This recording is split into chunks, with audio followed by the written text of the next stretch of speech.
going to be very, very good.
Maybe.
outfield. I'm not back 10 minutes. Just wait longer. Then when I get back, I'll close the door. Yeah.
Test 1, 2.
I know shit. No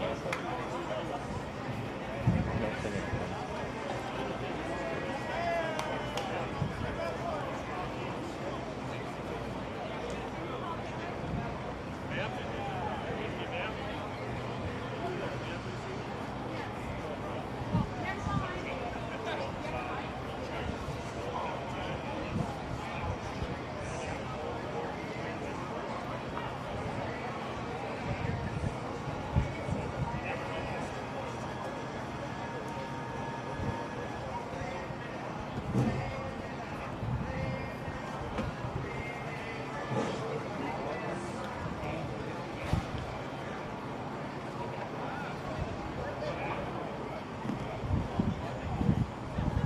Ladies and gentlemen, welcome to Bird Island for the Minnesota Division II Department of the American Legion Baseball State Tournament. Today's first game will be between Post 94, the visitors on the scoreboard, Rushford,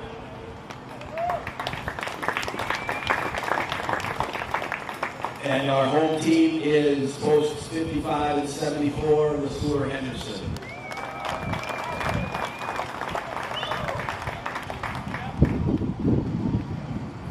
May I now direct your attention to the home plate area, where we have from the American Legion, Bob Nisler, Joe Barish, was today past Department Commander Paul Hassig, past National Commander Dan Ludwig, Division I Vice Director and Division II Chairman Jeff Miller, and Al Davis, Member Emeritus.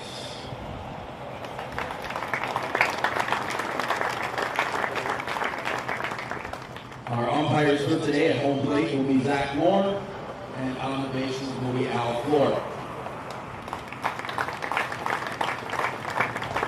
With players of each team line up on the baselines as each team is introduced and remain there until the play ball is announced.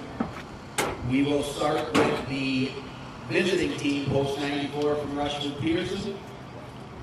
The non-starters.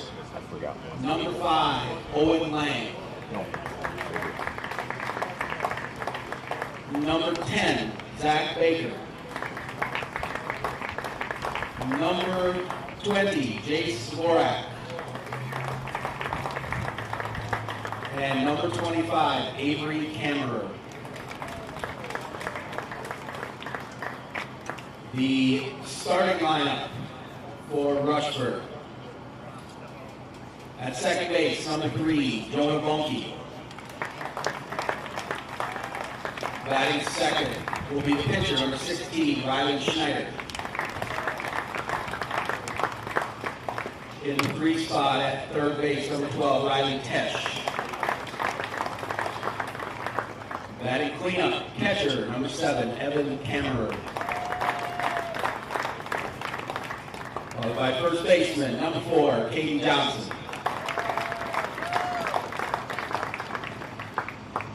Right fielder, number 1, Cole Thompson. Shortstop, number 15, Caden Lee. In left field, number 0, Creighton Poinus. And rounding up the lineup, center fielder, number 2, Carson Johnson. Rushford is coached by Blake Lee, Steve Lee, and Todd Schneider. And the home team on the scoreboard, the Sueur Henderson, starting with the non-starters. Number 5, Sam Gupton.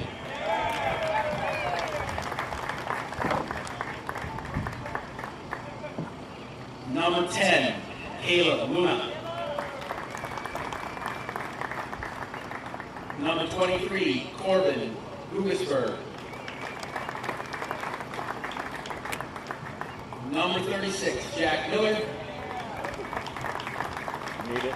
And number 52, Luke Miller.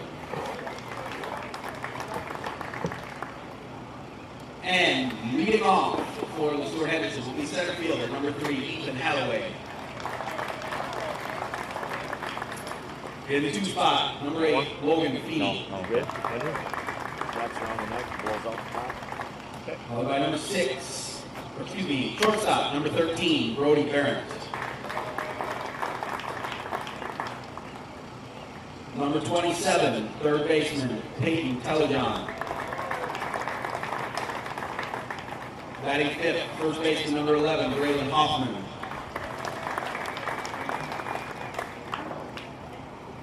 The left fielder, number 28, Carter Wilkie. Doing the catching, number 4, Joe Lewis. In the 8th spot, second baseman, number 9, Caden Luna. And rounding out the order, right fielder, number 7, Talon Schwant.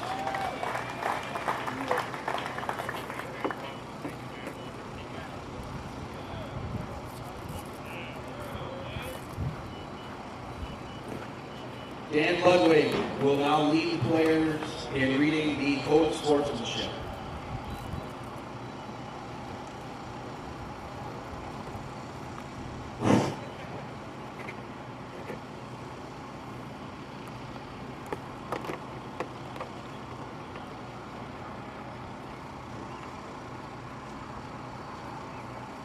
Gentlemen, I invite you to repeat after me.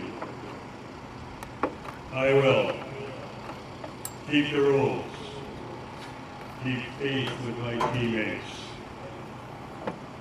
keep my temper, keep myself fit, keep a stout heart in defeat, keep my pride under in victory. Keep a sound soul, a clean mind, and a healthy body. Gentlemen, have a great game.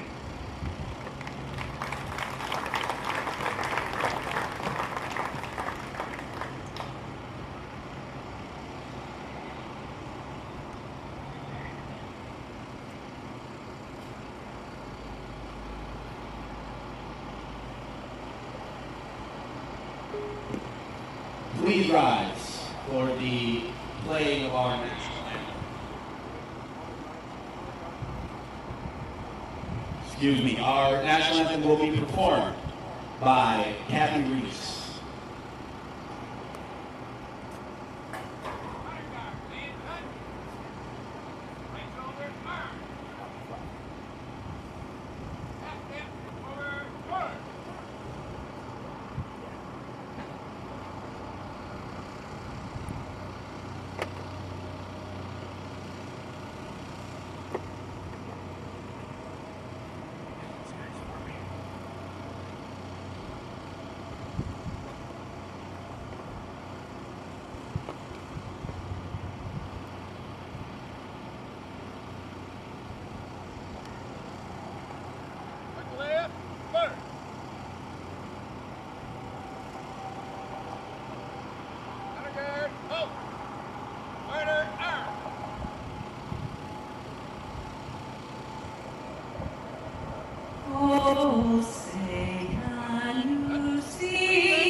Our ceremonial first pitch will be thrown out today by Paul Hastings.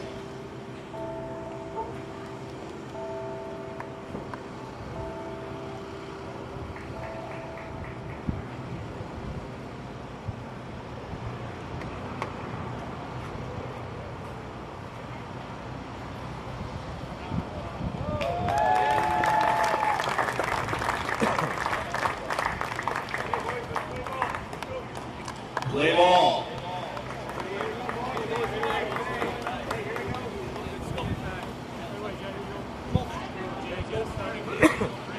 Ladies and gentlemen, our pregame ceremonies are sponsored by Hometown Bank today. This trip to Hometown Bank of Olivia for your personal, business, and agricultural banking needs. Come home to Hometown. Our gauge time temp will be 77. We have 6 mile-an-hour wind. Barometric pressure is at 30.08. The UV index is 0.3. So only the redheads need sunscreen.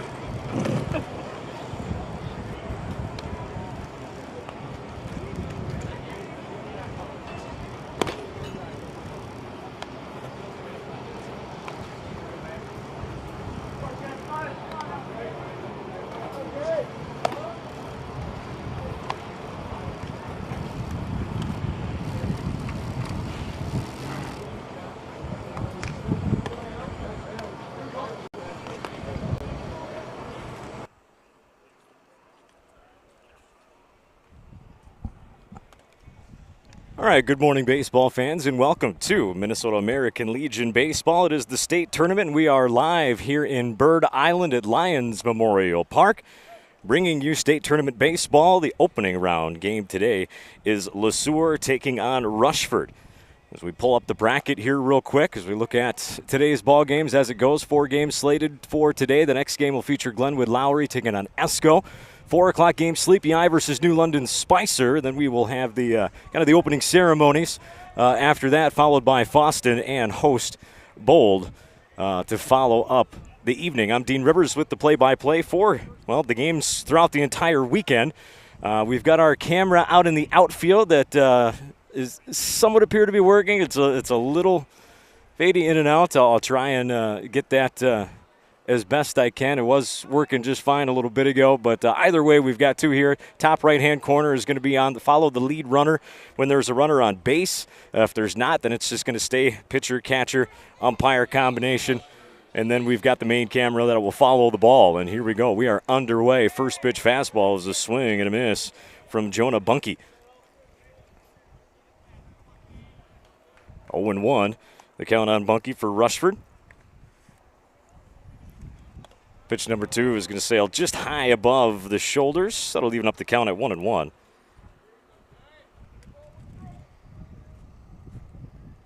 Logan Feeney on the bump for Sueur. Left-hander delivers, fouled straight back. 1-2. A little bit dangerous territory up here with a couple of young fine gentlemen who are kind enough to run cameras for us today. We got Henry Huntercook running our base runner cam, I guess you could say, and then running the main camera is Joel Cadillac.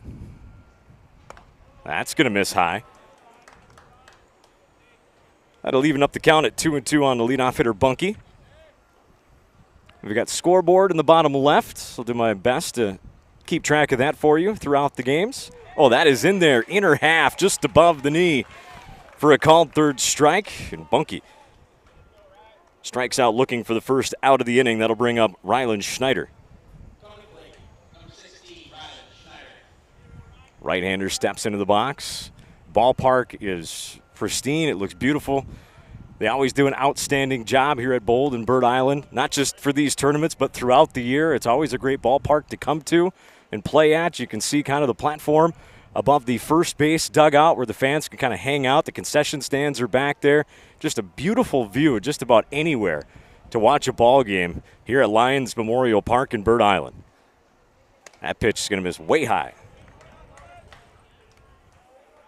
2-0 the count on Schneider. Tesh waiting on deck.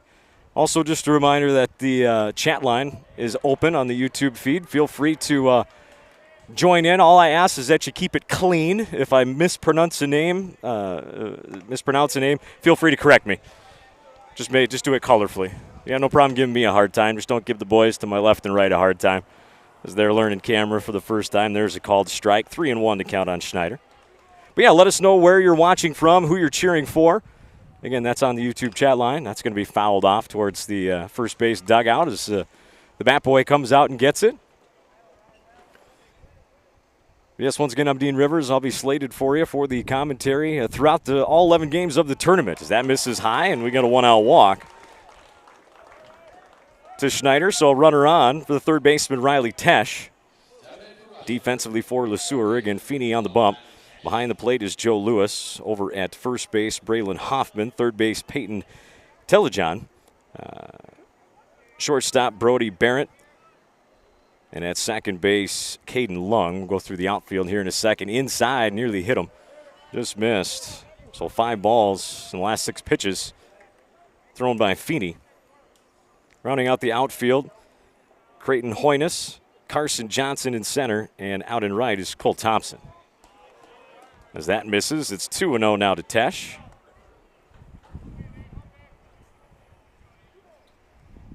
And again, beautiful morning so far. Not a cloud in the sky. That means I suppose I should go for my run this morning. See one little cloud and say forget it. But no, it is absolutely gorgeous. Again, the sun is out. About 77 degrees, just a light breeze. Coming out of the west at 5 to 10. Perfect weather for ball games. It's going to get hot this afternoon, though, but this morning game, it's a good one. That's going to be a called strike at the letters. 3-1 the count on Tesh as Feeney able to get back into the strike zone. He struck out the first batter and walked Schneider on 5 pitches, gone 3-1. That one's right in there. Taking all the way was Tesh. Now we got a full count. Again, Schneider over on first. Again, that top right corner, we follow that lead runner for you so that no matter where the ball is in the field, you know where that runner's going. Swing and a miss, strike 3, second strikeout of the inning for Feeney. That'll bring up Evan Kammerer. I can read it. You're good. Nicely done. If you're unfamiliar with my broadcasts, I run the live stream at Renville County West. I've also been live streaming the state tournament past few years for Minnesota American Legion softball. As that first pitch, the camera is going to be fouled straight back for a strike. Also live stream the first ever live stream for Minnesota American Legion state baseball tournament in Montevideo 4 years ago for Junior Legion State. Off speed, that misses high, evens things up at 1-1. My usual partners in crime are busy today. Usually I have the Renville County music guy, Craig Winsenberg, with me to provide the color. Danube Darren Bratch as well. So we're running solo today. Hope they have a good weekend. Always missing them, but again, I got a good crew with me here with the Mutt Heads helping me out. Now there's going to be a pass ball as that misses high off the catcher's glove. Moving on over to second base is going to be Schneider. Got a 3-1 count on Kammerer. I like to make it as much of a community broadcast as possible. So, again, feel free to chime in at home on that chat line if you got a fun fact or nugget on any of the boys. Again, all I ask is that you keep it honest, keep it factual, and keep it clean. So full count now with 2 away. Runner on second. Swung on and missed. Ball is, no, he fouled it off. Excuse me. We figured we got a nice setup here with the lift just above third base dugout. The only tough part's going to be with those left-handers at the plate. Might catch one up here. We'll have to be quick on our feet, but bringing you the best broadcast we can. That's going to be punched out into right field, medium depth, moving over to his left to make the easy catch is going to be Schwant, and that'll do it with the fly out to right. So nothing doing. So no runs, no hits, no errors, and just the one left on base for Rushford. In the top half of the first inning, we go to the bottom half for Sueur. It'll be Hathaway, Feeney, and Barrett. Again, the opening round game. Quarterfinal, if you want to call it that, for the Minnesota American Legion State Tournament here in Bird Island. Got to give a big shout out to Lightbeam Internet, who hooked me up with a nice long Ethernet cable so that we could set up in this spot so you weren't having to look through the screen of the backstop. That's never fun to try and watch a game looking through, mesh, that's for sure. So, again, big shout out to Lightbeam Internet for getting us hooked up with quality upload and download speeds so we can bring you the tournament this weekend. Also, got to give a big thanks to WZ Electric here in Bird Island for providing the lift for us today. We got plenty of room up here, which is nice. We got a little bit of cover, at least I do. The boys shake their heads. It's going to be in all three of our faces this afternoon, though. We might be able to tilt that a little bit. We'll find out. I suppose you're playing tonight. You're Junior Legion. Gotcha. Poor Joel. He's with me all day probably. He just smiles. No, you guys are all right. We'll take it when we get it. It's very much appreciated. Defensively for Rushford, Ryland Schneider is on the bump. Evan Kammerer is behind the plate. Over at first base, Caden Johnson. Second base, Jonah Bunke. Third base, Riley Tash. At shortstop, Caden Lee. We get the outfield here in a minute as Ethan Hathaway, the center fielder for Sueur. Lefty steps in, and here's our first lefty at the plate. Curveball to start things out, and foul ball. Oh, coming to get it, losing his footing was the third baseman, Tash, nearly able to make the play. Going left to right in the outfield, you got Creighton Hoynes, Carson Johnson, and Cole Thompson over in right for Rushford. So Hathaway fouls off the first pitch. Lefty steps back, middle of the box, wide stance. And the pitch. This one's lined into center field, and that's going to drop in for a hit. Didn't have to do too much with it. Kind of fisted it off a little bit, but got enough on it to line it into center field for a leadoff base hit for Hathaway. So Sueur's able to get the leadoff man on. And that'll bring up the pitcher, Logan Feeney.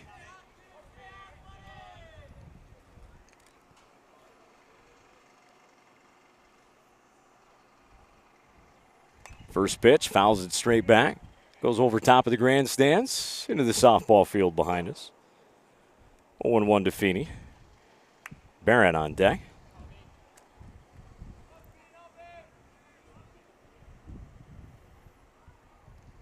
Nobody out, runner on one, bottom one, going, and I think he probably would have beat it out anyway. Hathaway got a great jump on Schneider. So now a stolen base, and Sueur doesn't have to bunt that runner over just to get him to second if they want to. They can move him over to third with a bunt, get him 90 feet away. Now he's taken off to third, throw goes high, and he steals third base. Well, now forget having to worry about any bunts. It's nice having that type of weapon on the base pass. Now Feeney earned himself an RBI, just get something high and medium depth into the outfield. Of course, or a clean base hit would work too. Lefty with that closed wide stance, and the pitch, that's going to miss high for a ball. 3-1 the count on Feeney.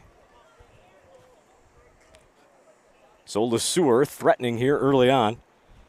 First inning trying to get the first run across. Comes off speed again. Big cut at that one by Feeney. Pulled everything out in front of that one. As he fouls it back, that'll run the count full.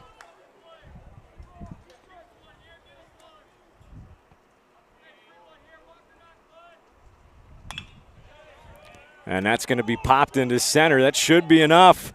And taking off for home, here comes the throw. It's going to come in high and late. And the first run is across as Feeney gets a sac fly RBI. First out of the inning, but he gets the job done. 1-0 Sueur. Now nobody on base. And that'll bring up Brody Barrett.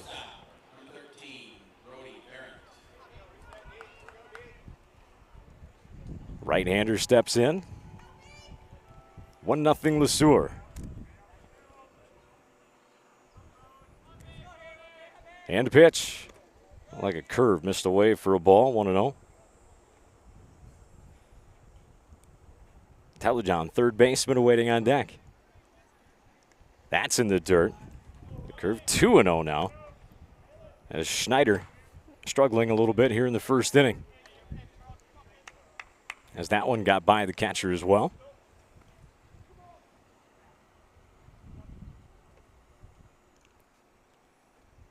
(2-0) hitters count. Right at the letters.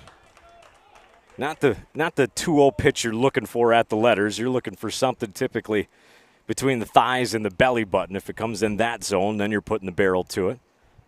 Swung on and missed. That was there. 2-2 now. Schneider's able to come back 2 times in a row.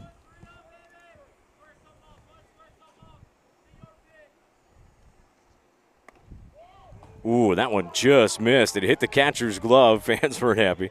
That was close. That'll run the count full. That was inside. Just missed it. And the payoff pitch. That one's in there. Big cut at that one by Barrett, too, pulling out. Swung on and missed. 2 away now. So after the leadoff single and a couple of stolen bases, a quick run for Sueur. Schneider gets a big strikeout there. Nobody on base, 2 away, only 1 run across. Third baseman Telejohn. Pitch is going to be down and in for a ball, 1-0. Should he get a chance? First baseman Hoffman would be up next. Telejohn with that back foot all the way in the back of the box. Kind of over top of it. Now this one's muscled into deep left center field. That is going to 2-hop the wall. Digging into second is Telejohn. Look at that one again. That was a good swing there by Telejohn. That went deep into the left center field gap.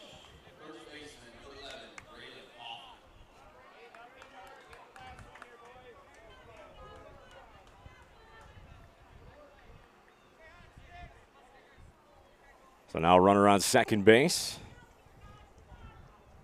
with 2 away. Hoffman at the plate. Pitch by Schneider. Down and in. Misses low for a ball. 1-0. Wilkie hoping for a shot. Standing over in the on-deck circle.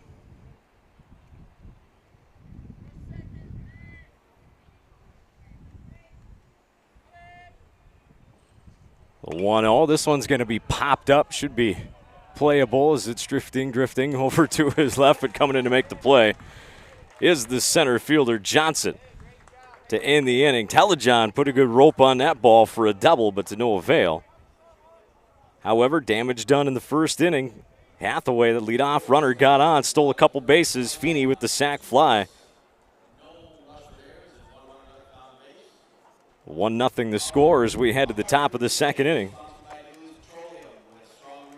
It'll be Johnson, Thompson, and Lee for Rushford. In the top of 2.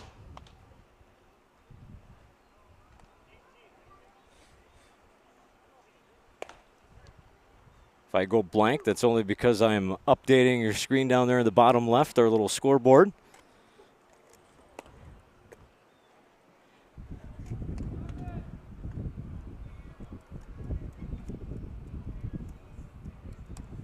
Once I get the laptop fired up, throughout the day, we'll try and pull up some on this day in baseball history and some other just little fun nuggets throughout the weekend.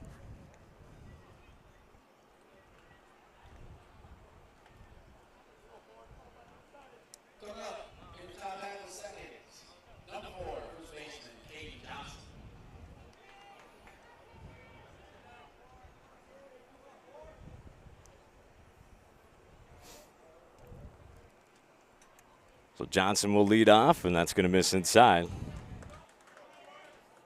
1-0 to the Rushford first baseman.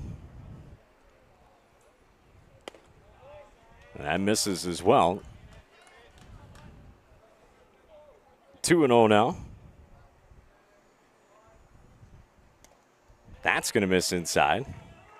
3-0 to Johnson. We saw Feeney get a little bit wild to a couple of batters in that first inning. That one he finds in there for a called strike. 3-1 to Johnson. It's taken all the way on that one.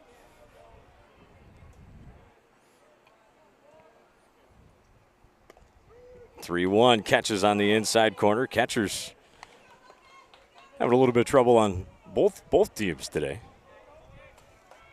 So now a full count to Johnson.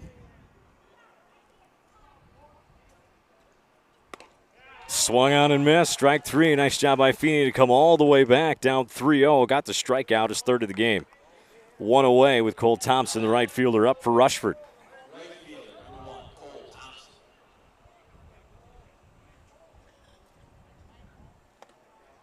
First pitch, that's going to miss. 1-0.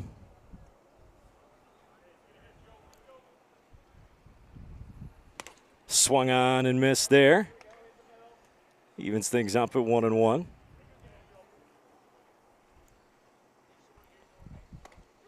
That one catches at the letters for a called strike. 1-2 now.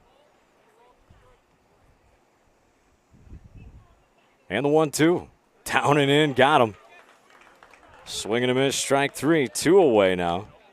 4 strikeouts in the ball game for Feeney. Looking for another one here against Caden Lee.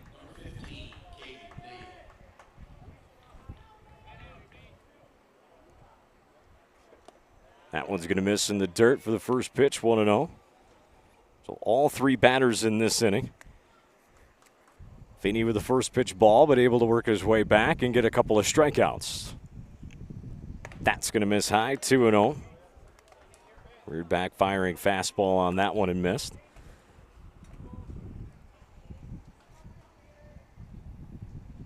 Swung on and missed at that one as Lee took a big cut looking down that left field line, but missed it. Got to keep that head down and in and watch it hit the barrel. As my coach always used to tell me, swung through that one 2-2. You can't hit what you can't see, right, Henry? That's right. Unless you get lucky. That one's going to be popped up, staying alive as it goes out of play.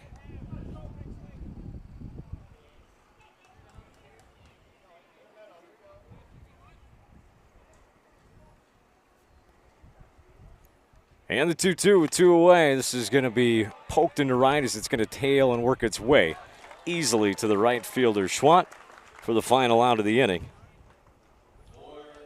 So a couple of more strikeouts. Again, nothing doing. No runs, no hits, no errors, nobody left on. 1-2-3 inning pitching for Feeney. Schneider try and do the same. In the bottom of the second, due up for Sueur. It'll be 6, 7, and 8. Wilkie, Lewis, and Lung.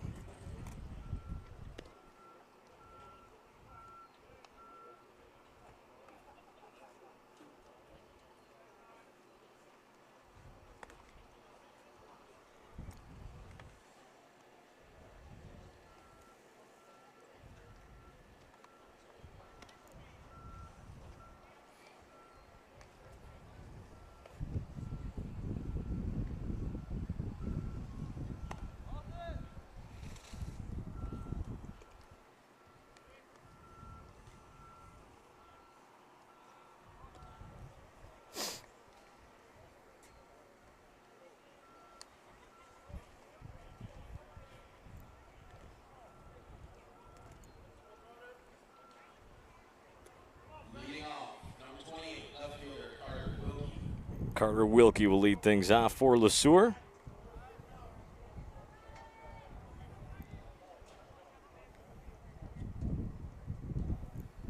And the first pitch from Schneider, slow curve, catches for strike one.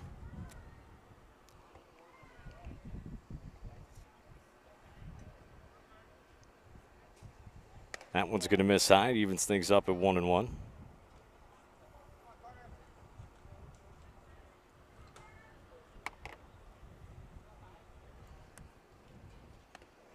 Swung on and missed there as well.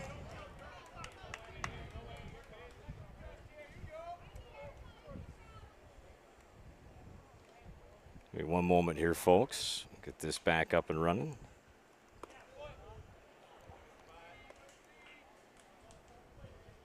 There we go. Now we're good.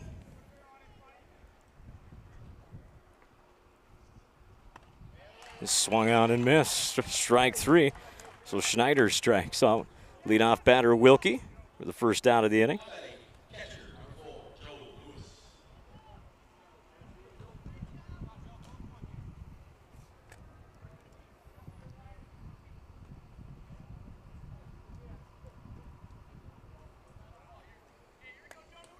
As Lewis steps in. Apologize for the brief technical difficulty. Got it back up and running there, though. Swung on and missed through that first pitch by Lewis. Long awaits on deck, 1-0. Sueur on top.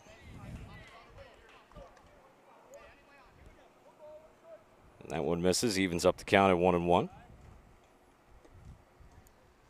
That one's going to be popped up right side. First baseman giving chase and stopping at the right moment to reach back behind his head. Johnson makes the play.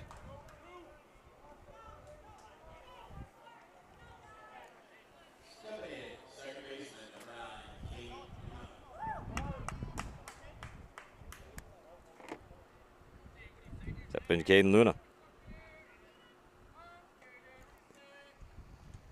First pitch curve swings through it 0-1. Good one there from Schneider as he's kind of settling in a little bit now after giving up that leadoff single in the first inning. And came across, gave up a big hit to Telejohn, but nothing much after that. This is dumped into right. It's going to be foul down the line. So it'll be 0-2 now with 2 away on Luna.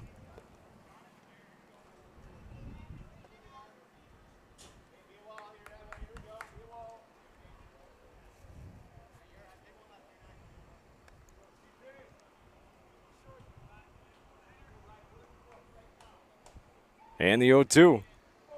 Swung on, driven to center, but medium depth. It dies right there. We call that a can of corn in the business for Johnson. 1-2-3 inning for Schneider. Shutting down the Sueur. As we head to top of 3 now. So we're cruising right along in game number 1. It'll be 8-9-1 coming up for Rushford. Hoynes, Johnson, top of the order with Bunky. Due up.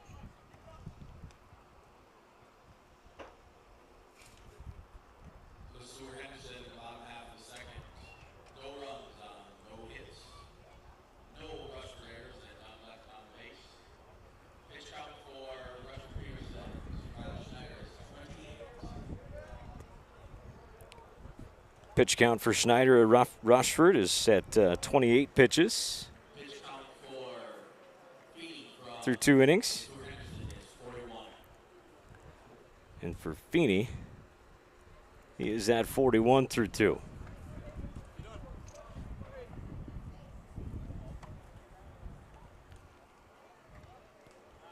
There you go again, Rushford. Coming up here in top of 3. Time for me to get a quick water break.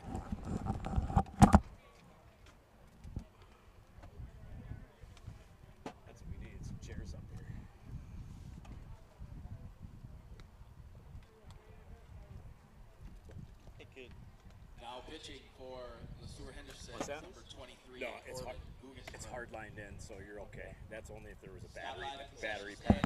Yeah, you're good. Yeah. He'll have to worry about that one.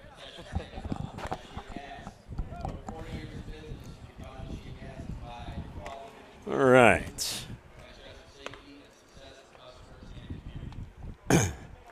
Throw down done, ready to have at top of 3 here. Leading off for Rushford, the top half of the third will be left fielder, number 0, Creighton Hoynes, left fielder, lead things off for Rushford. Down 1-0 here, top of 3. And this ever so critical. So we got a new pitcher in there for Sueur. Peyton Telejon now in pitching, as this is going to be line to center, coming in initially, but now retreating back and making the over-the-shoulder catch. It was Ethan Hathaway. He got burned, but he's got speed.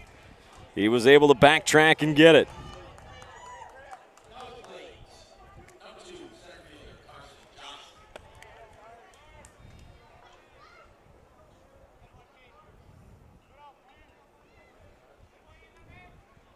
So we're going to Telejon is now in pitching for Sueur. Did not see where Feeney went. We'll get there. That's a called strike. To Johnson, 0-1.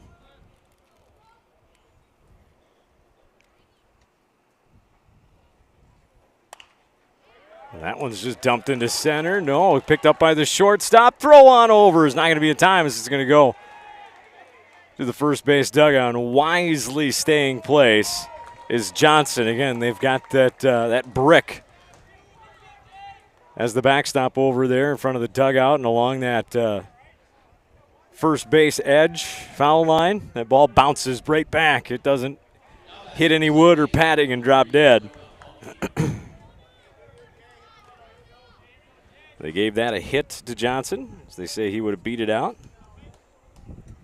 Step in Jonah Bunke. Struck out looking in the first. The catcher calls out a sign.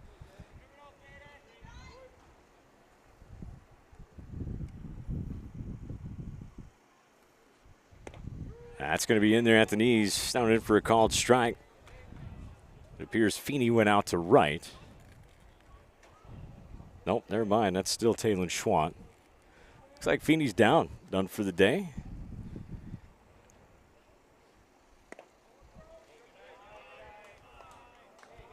That one misses. 1-1.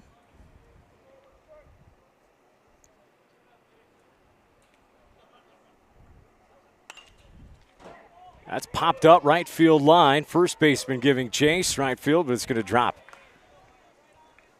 Between the two of them. Good effort made by Schwant, as well as Hoffman.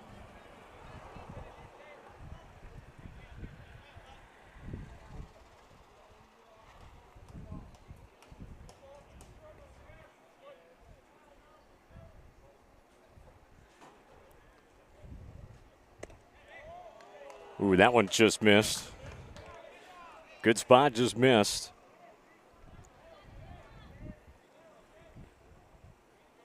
One away here in the third. The runner on for Rushford. Down 1-0. And the 2-2. That's going to miss high for a ball. That'll run the count full now. To Bunke. Schneider on deck.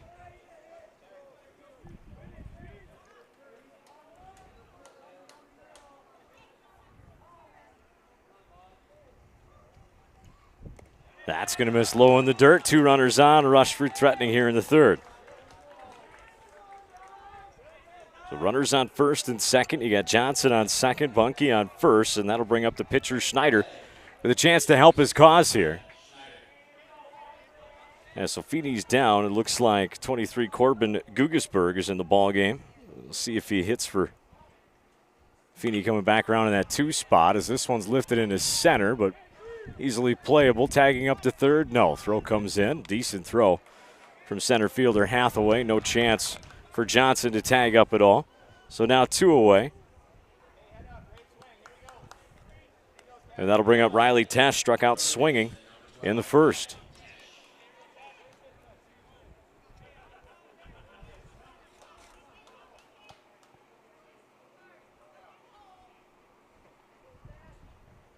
And the pitch.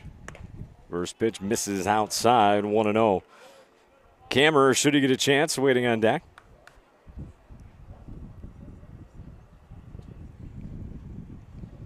Of course, the teams had the banquet down in Redwood Falls last night. Swing and a miss. Big cut at that one by Tesh. Evens things up at 1-1. And the opening ceremonies for the tournament will be late afternoon. That's a called strike. I think right around 6 o'clock is the plan for that. It'll be probably my chance to take a break before the final game of the night. That is right there. Just below the belt, look thigh high for a called third strike.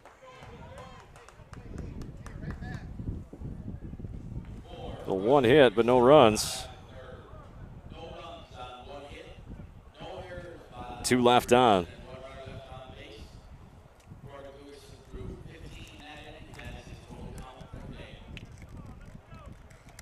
So coming up for Sueur in the bottom of the third inning, it'll be 9-1-2. Schwant, Hathaway, and Feeney. Coming up for Sueur. We go bottom of third. We're cruising right along here in game number 1 of the quarterfinals for today. Again, 4 games on tap. Up next, Glenwood-Lowry taking on Esko. Then Sleepy Eye and New London Spicer. Then, like you say, we'll have those opening ceremonies at 6:30. And then immediately following that, an hour later, Fosston will take on hosts Bold, Bird Island, and Olivia. In the ever-important game number 1. This is where you want to bring your best the whole tournament, but if there's one game you definitely want to win, it's your first game, because then no matter what happens after that, you're guaranteed some hardware. Either first, second, third, or fourth. It's kind of the weird part about these tournaments. These guys to my left and to my right. The team that finishes in 5th place finishes with a 2-1 record. The team finishes in 4th place finishes with a 1-2 record. Think about it. Chew on that for a little bit. But again, that's why you got to win that first game. Leading off, right fielder, number 7, Schwant. Bring in Schwant. First pitch off speed, fouls it off his foot. 0-1 to the right fielder for the Sueur.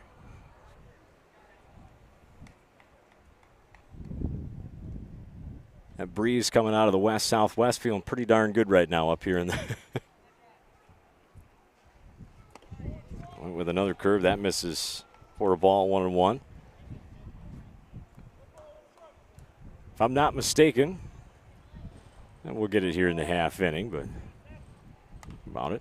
That one's fouled back. 1-2. Joel, maybe you can help me out, but if I remember this right, you guys just this past week got your new sign put on top of the scoreboard, didn't you? Yep.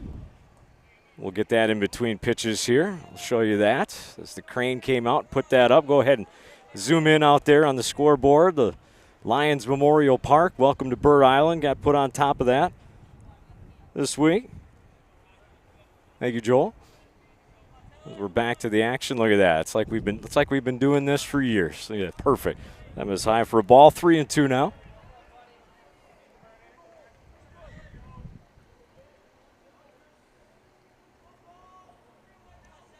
Lefty Schwant, tight stance, full count, popped it up, got jammed, shallow center, but coming on in, getting underneath it, no problem. For Johnson for the first down of the inning. So 1 away, we go to the top of the order, Ethan Hathaway. Single to center, stole second, stole third, and scored on a sac fly by Feeney. And Feeney is definitely done, so Corbin Gugesberg is in for Feeney as he waits on deck.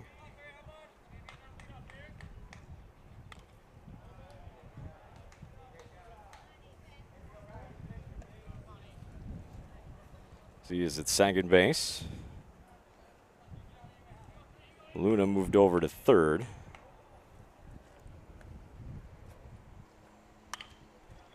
Ground ball, second base, to his right, gobbles it up, throw on over to one, got him by a half step. Nice play by Bunky. So 2 down for that 4-3 put out. That'll bring up Gugesberg.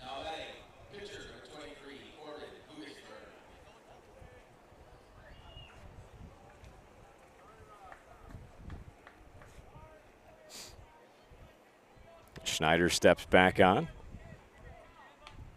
Since that first inning, he's been on and misses.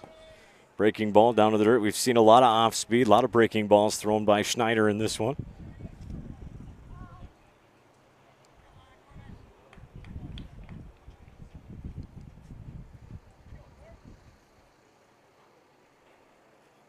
Got the sign he likes. And the 1-0. So the fastball off the end of the bat to third. Tash throw on over to first. More than enough time to retire Guggisberg. So another 1-2-3 inning. Back-to-back 1-2-3 innings for Schneider and Rushford. So the Sueur is down. Coming up for Rushford at the top of the fourth inning. It'll be 4, 5, and 6. Kammerer, Johnson, and Thompson due up.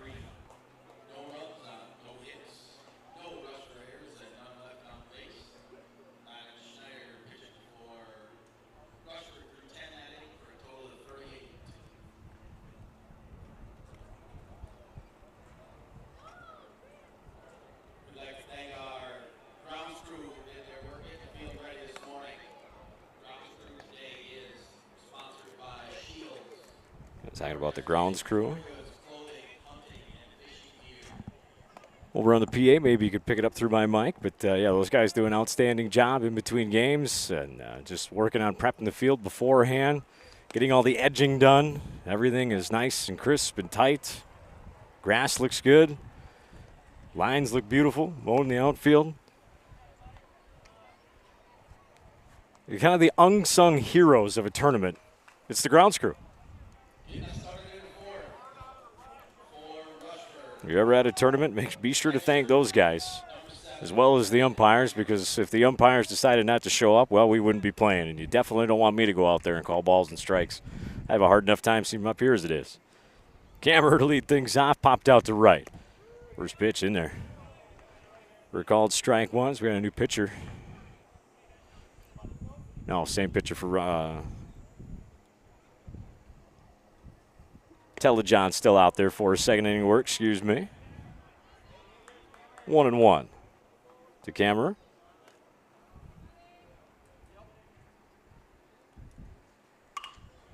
It's going to be lined to second and dropping down a little bit to his left hip, making the play. This is Guggisberg. And we'll call that an L4 for the first out.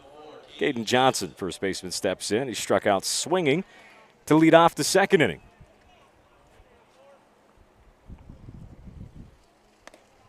That one misses down and away for a ball, 1-0.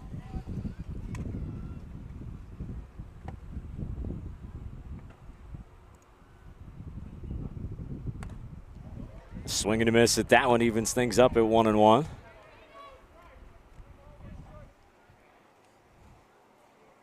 Thompson waiting on deck. That one's right in there for a called strike, 1-2.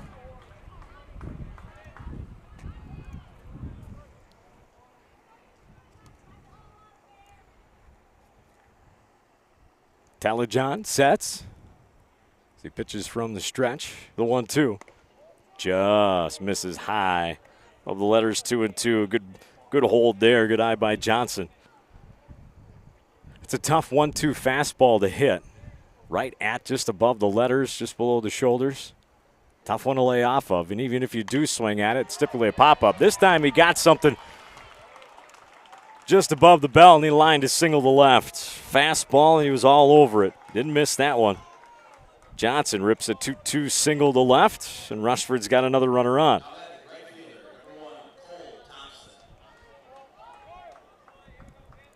Step in Cole Thompson. He struck out swinging in the second.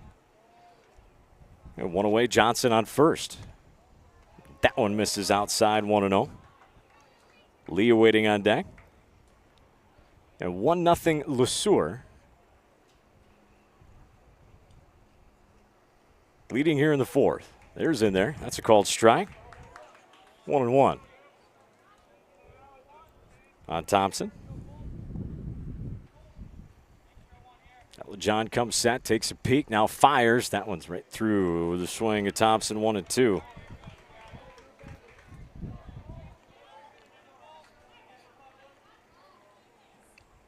John Sachs takes a quick peek over at first. The 1-2 goes down with it. Thompson didn't chase. 2-2 now.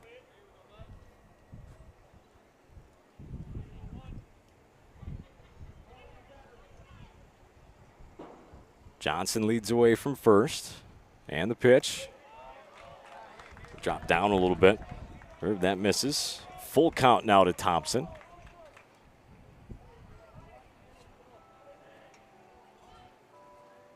And the 3-2, this is going to be punched into left. That's going to drop for a hit. So back-to-back singles for Rushford.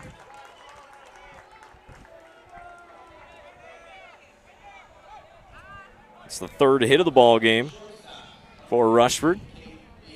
Caden Leah will step in now. Popped out to right to end the second.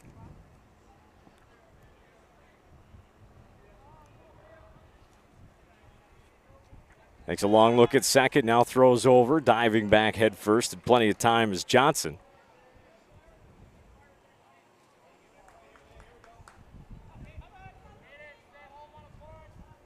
Johnson leads away from second, Thompson at first. That misses. On the way for a ball, 1-0 the count on Leah. Left fielder Hoynes awaits on deck. For Rushford, trying to at least tie this thing up in the fourth. Got ahead of that one. Fouled it down third baseline. 1-1. So that evens up the count on Leah.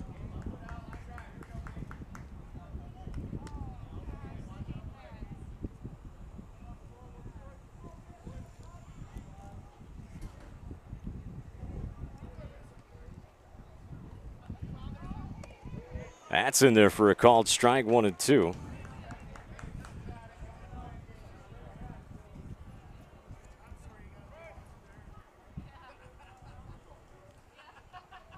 One and two with one away. Runners on first and second here in the fourth for Rushford.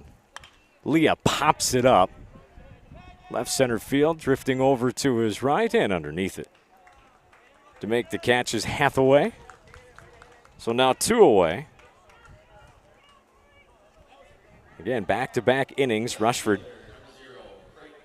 with runners on first and second. And only one out. Couldn't cash in the third. Trying to make it happen here in the fourth, but they got two away. Johnson at second, Thompson at first. And the first pitch is in there for a strike, 0-1. To Hoynes. Good first pitch strike there from Telejohn. It's always easier to work the batter when you work that first pitch strike over. And the 0-1. Fastball blew it right by him, 0-2. Now Telejohn. He's in control now.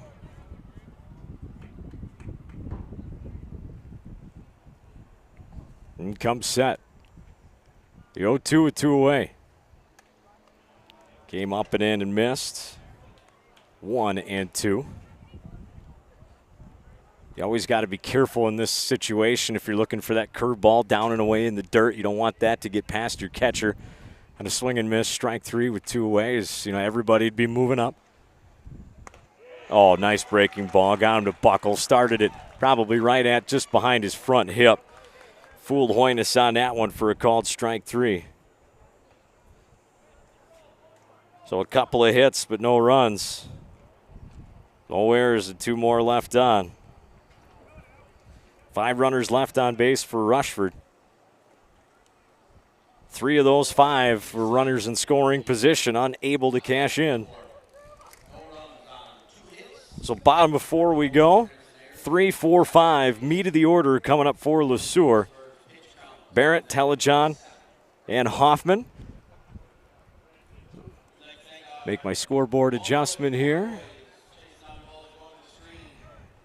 And give a shout out to the committee that, these people work all year long and even years prior getting this thing ready. Marty Athman, Dave and Beth Cadillac, Brad Brolick, Cody LaRue, Don Orth, Kurt and Jody Weiss, Todd and Tricia Sheehan, Greg and Michelle Peppel, Marty Athman, Mike Nagel, Mayor Athman, Paul and Leanne Gass, Andrew and Kim Baumgartner, Derek Flan, Evan Peppel, Jim, or Gunner Flan, as they know him as, Brian Smith, Mike Leah Tursteig, Julie Elfrink, John Benson, Al Henslin, along with Darren Whitey Dittrich. And last but not least, can't forget two of the best people you'll ever meet in your entire life, Joe and Judy Dollarshell. Andy, Wade, Sean, if you happen to be watching or listening in, miss you guys. Hope all three of you boys are doing well. This one swung on and popped up by Barrett. Taking about 5-6 steps in, coming back a little bit. This is the center fielder, Johnson, to make the catch. Still one away. A quick out there for Schneider. Pitcher Talajon will step in now. The righty again, kind of inner half of the box, as well as that back foot all the way on that back line. They asked for help. No, he did not. He was able to hold up. Good breaks by Talajon, 1-0. He didn't chase that breaking ball down and away in the dirt.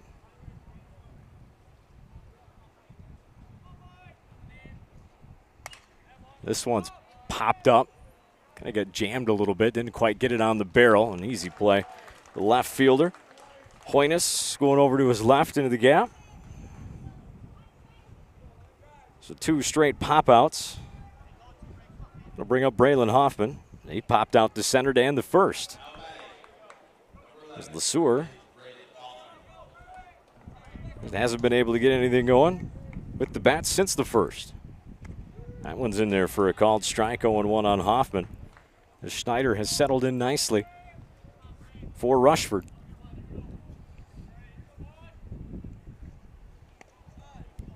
Good hold on that one for Hoffman. Evens things up at 1-1.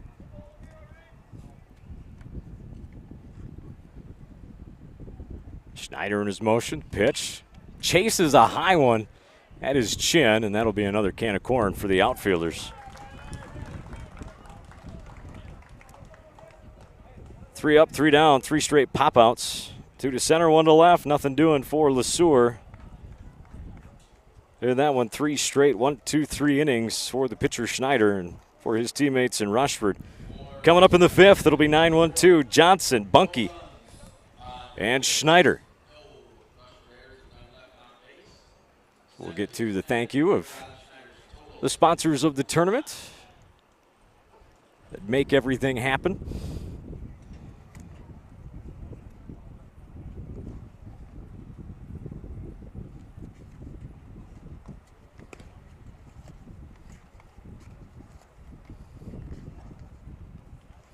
Let's see if they just have a sponsor page. JT Controls sponsoring the live stream. Wave, gentlemen. All eyes are on you. They're like, no, don't look at me. S.J. Jacobs and Sons Incorporated. Better drainage so you can produce more bushels. Protect your crop. 320-365-4222 or go to SJJ Acobs, SJJACOBS.com.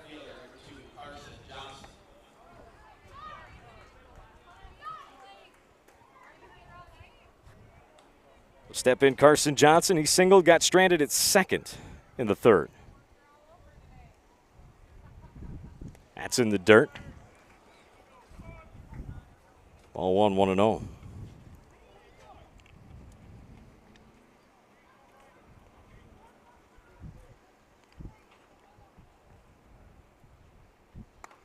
That's in there for a called strike. Evens things up, 1-1.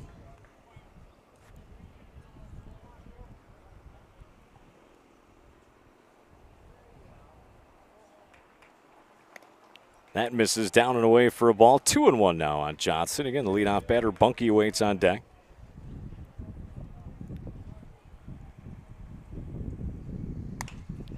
Soft grounder to third, and it goes underneath the glove of Luna. So we get our first error of the game. Leadoff batter Johnson is on for Rushford. Reminder Reminds me of one of my old baseball coaches in those situations. Big Red Sykes. He says, anyway on, sometimes you got to put a spell on it. He did on that one as it got underneath the third baseman's glove. Leadoff man on. Step in Bunky. Struck out looking in the first, walked, stranded at first in the third. There's a called strike at the knees, 0-1 to Bunky. Schneider and Tesh due up for Rushford. Again, nobody out here in the fifth. Rushford has had base runners in every inning but the second. Now this one's off the dirt, chopped into the hole at second, and there's another error. So back-to-back errors. That one dropped by Gugesberg.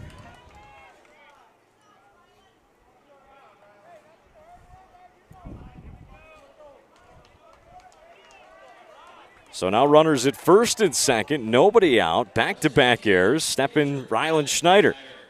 Once again with an opportunity to help his cause. Last time he had runners on first and second, he popped out to center. That was in the third.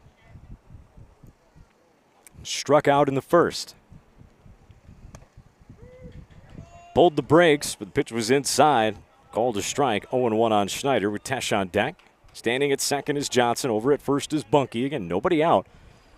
For Rushford, trailing 1-0 here in the fifth. That's going to be lined over top of the fans, and it's going to find its way back into the ballpark, right to the first base coach. That was all textbook perfect angles to get back in on that one. I'm not a math whiz. Sure, we need Schrupp, don't we, Henry Cook? That's right. 0-2 on Schneider. Misses down, pop throw over to first, almost goes into the outfield. Good job by the first baseman. Hoffman to jump up and get that one. The runners would have been moving up another 90 feet. 1-2 the count on Schneider.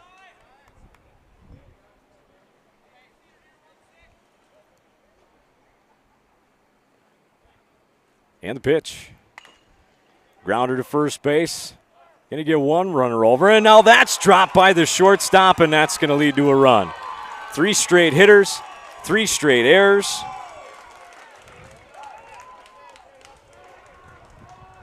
Schneider's on a fielder's choice. He won't get an RBI, but he ain't going to care. Johnson's going to score on the air.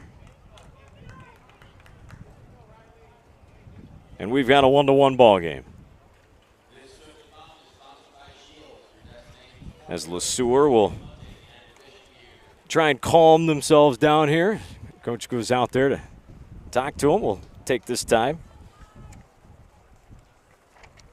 Talk about Northern Services, plumbing, heating, and cooling, and drain cleaning, sewer repair, and replacement. Unmatched service and quality always. Go to northernservicestoday.com. They're in Olivia, serving West Central Minnesota and beyond. 320-204-4634. That's Northern Services.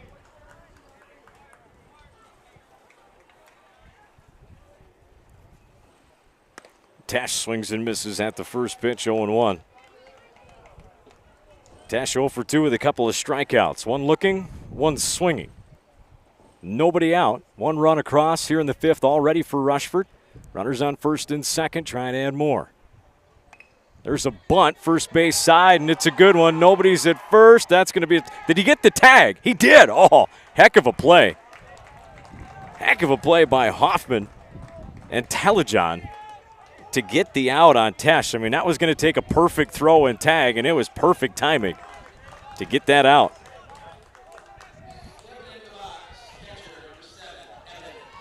But the bunt gets the job done.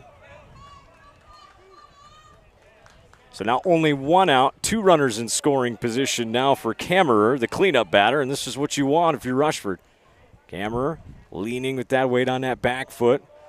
Takes a ball, down and in, 1-0. You got Bunky over at third, Schneider the pitcher at second. Infield is in. Again, 1-1 tie ball game here in the fifth. And the pitch, swung on, fouled back, evens things up, 1-1. Caden Johnson awaits on deck for Rushford.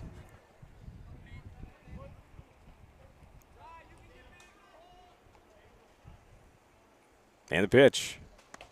That's in there for a strike. 1-2 now on Kammerer.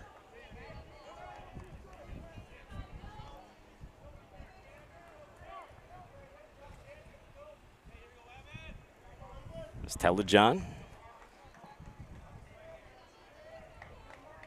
Makes an adjustment, steps back on. Gets the sign and comes set. The 1-2 to the cleanup batter. A little chopper between third and short. That's going to score a run. So Kammerer gets the job done. Not what he necessarily wanted, but he got the job done. 5-3 put out for 2 away. Coming in to score is Bunky. That's 2 runs across now. Schneider moves over to third, 90 feet away. Pass ball come into play now. Rushford now leads 2-1.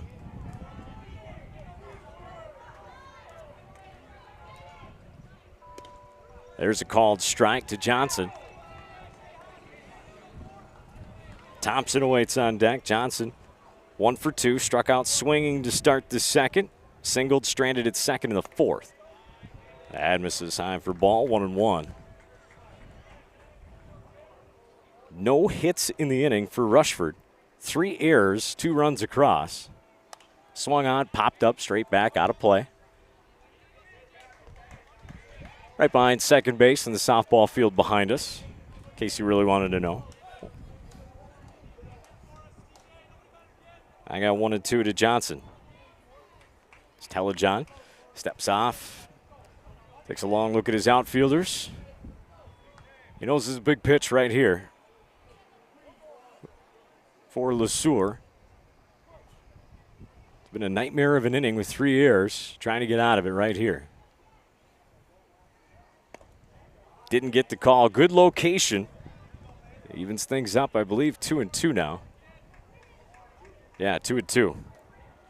Count to Johnson. Curveball between third and short. Base hit. Big 2-out hit right there. First hit of the inning. Goes to Johnson. Clean one right through the hole at third and short, and another runs across. As Johnson delivers. And it's 3-1 Rushford.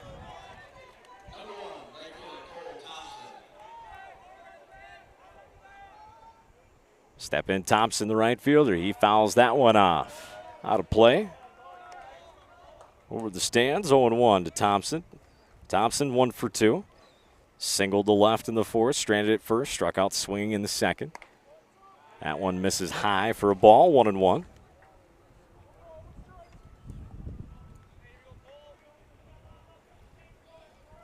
And the pitch from Telejohn. This one's popped up right field line, and that's going to drift, and go into the bullpen over there. Long run for Schwant. It's a lot of real estate over there when you get into that bullpen area. A lot of ground to cover. 1-2.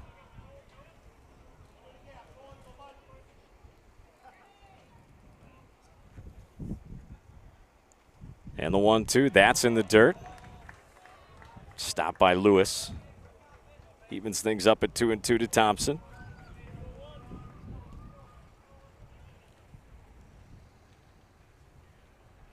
This one's popped up infield. In fair territory, yes. Making the catch behind first base is the first baseman Hoffman to finally get out of the inning. But damage was done. Just the 1 hit, 3 runs, 3 errors, and the 1 left on for Rushford. And the errors were the first 3 hitters. There's 3 balls put in play and 3 errors by Sueur, leading to 3 Rushford runs. So Sueur now going to play a little catch-up. Schneider's got some breathing room. He'll go to work against 6, 7, and 8 coming up for Sueur. You got Wilkie, Lewis, and Luna. As we head to the bottom of the 5th inning with the new score, 3-1 Rushford. Over Sueur.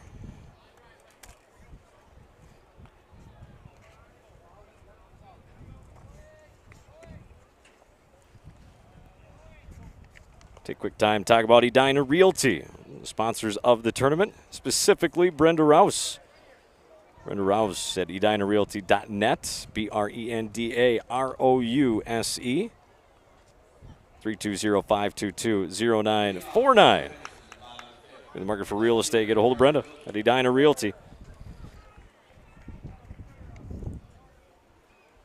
First pitch from Schneider misses down and away for a ball. To Wilkie. Wilkie 0 for 1 with a strikeout to lead off the second. He's leading off here in the fifth. That misses high for a ball. 1-1.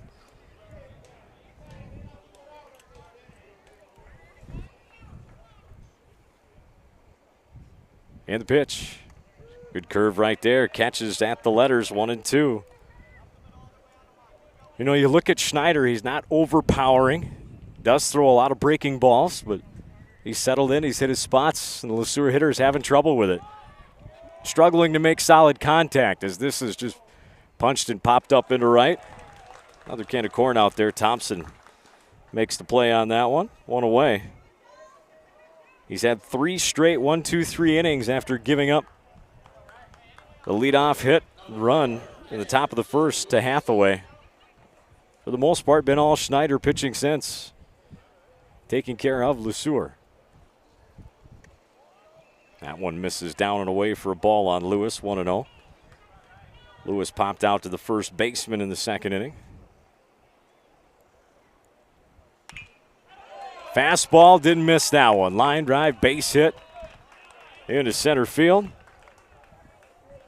First hit since Telejohn with the double into the gap in the first inning for Sueur. So step in Caden Luna. He popped out to center to end the second. Just the third hit of the ball game for Sueur, and again, their first hit since that first inning. This one's popped up, third base side. That might get to the softball field to our left. Close, but not quite. Just a little one go over there and catch it. And I believe they give away, is it Freezy Pops now? Is that what it is? Icy's nice. Of course, it was always popcorn back in the day. Now this one's popped up, shallow left. Shortstop, left fielder coming on into no man's land. Is going to drop down. Good heads-up play by left fielder Hoynes to try and throw out the runner at second, but still, nonetheless, just a perfect spot for Luna. Just hit it where they ain't. That's all you got to do. It goes into the book as a hit. So back-to-back singles. Runners on first and second now for Sueur. Step in Schwant. Popped out to center to start the third.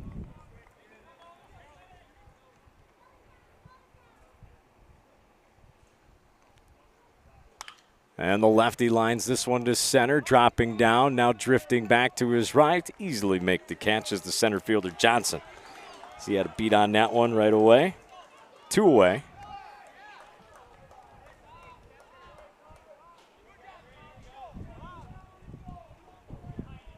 So we get a courtesy runner. Hathaway comes in. The runner for Sueur is Jack Miller. So he's coming in to run for Lewis, the catcher. Now that there's 2 away.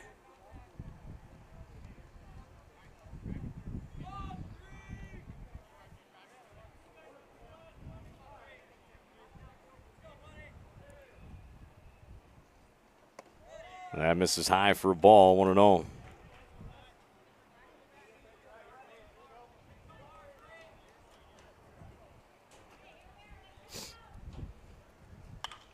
Now this one's going to be popped up. Medium depth right field. Should be the final out of the inning, and it is. It's just slowly drifting a little bit. Is Thompson to his right. Put the squeeze on it, so a threat by Sueur. And nothing doing. A couple of one-out singles, and that's it. Schneider gets out of that one. No runs, 2 hits, no errors, and a couple left on for Sueur. As we head to the top of the 6th inning, Rushford going to try and add to their lead, add some insurance runs. It'll be Leah, Hoynes, and Johnson. 7-8-9 coming up for Rushford.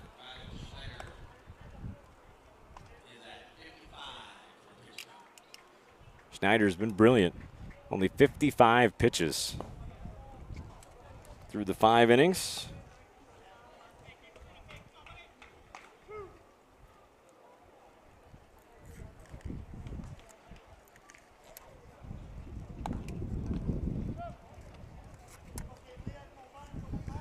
And 7-8-9 coming up for Rushford.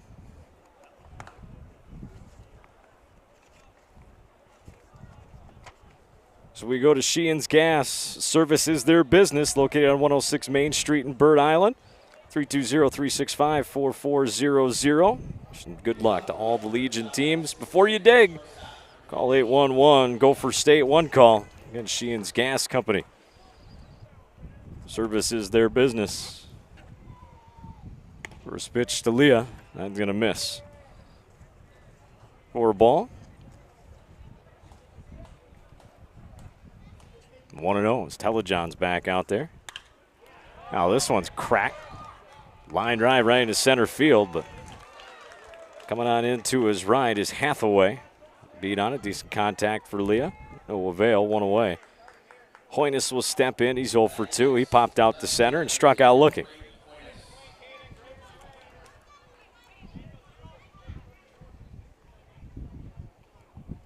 First pitch, that's going to be popped up.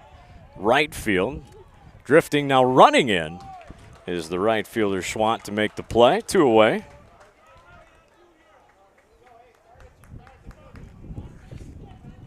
Not needed there, but myself and a couple others, depending on the situation of the ball game, were the as a center fielder, the masters of the jog sprint dive effect.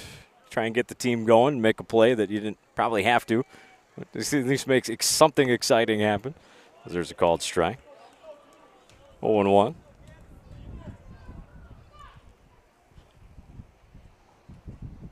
The 0-1, now it's going to be fouled off his ankle. Johnson's okay. As you'll typically see that from the umpire, they'll kind of wait to get back over in their spot till they see the hitter or the catcher's okay, then come back in. And yeah, they ring him up, called strike 3. Telejohn with a 1-2-3 inning. Quick inning there for Rushford. So we head to the bottom of the 6th inning for Sueur. It'll be 2-3-4. Guggisberg, Barrett, and Telejohn due up. For Sueur trailing 3-1. They're running out of outs.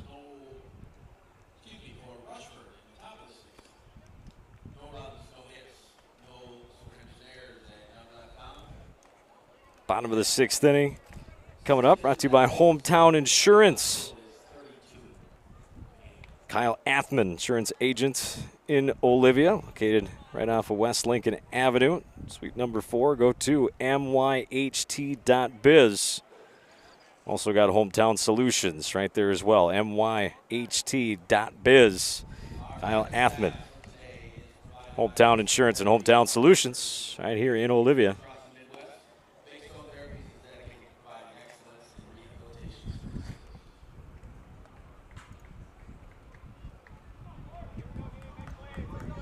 All right, here we go, ready to start. The bottom of the 6th. Corbin Guggisberg. No, excuse me. Yes, Guggisberg. Guggisberg 0 for 1. Grounded out to third as he fouls the first pitch back. And the backstop 0-1.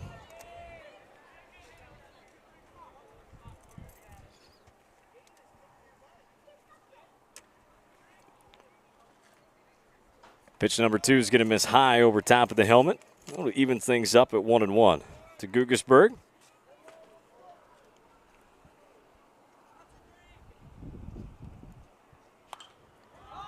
Oh, this one's going to be popped up. Left field, now coming up, now drifting back and missing it. As the wind actually doing goofy things. When you look at the flag in center field, it's sitting perfectly still. But if you were to look up at the flags over to our right on top of the stands, they're somewhat moving in all directions. We can feel it right here too. So there's a little bit of a swirl on the field there. Played a little bit of effect on left fielder Hoynes on that one. So E7.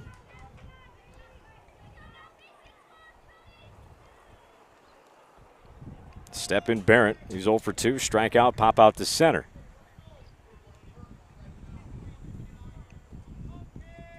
And the pitch. In there for a called strike with a fastball, 0-1. Schneider came into this inning at only 55 pitches for Rushford. Again, trying to pitch him into that winner's bracket semifinal.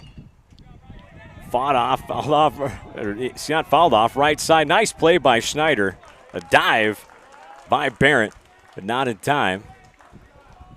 Look at that one again. It got jammed. There was no second baseman as the runner was taking off, so Schneider made a heads-up play. Nice flip on over to first to get Barrett. I keep forgetting we got that little replay feature that I can hit. Nice on that one. 1-3 put out, one away. Gugelsberg did move up to second base. Step in Telejohn, the cleanup hitter. This is high for a ball, 1-0. He muscled the double in the deep left center field in his first at-bat and popped out to left in the fourth. Looking for another big hit here to get a run across for Sueur. They trail 3-1. Curveball down in the dirt. And he's got a 2-0 hitter's count now. Hoffman on deck.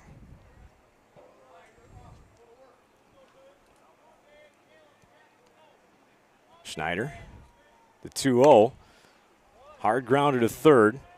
Throw on over to first. That'll get Telejohn. Now a throw over to third. It's not going to be in time. Is moving up to third is Gugelsberg. Some good base running. Still, though, if you're Rushford, you'll trade that. You're okay with it. You got two-way. You got the out at first. Step at Braylon Hoffman, the first baseman. 0 for 2. Popped out to center field in both at-bats. Sueur running out of outs. That misses away for a ball. And they're hoping to get at least one here. So we see the teams from next game starting to pile in here.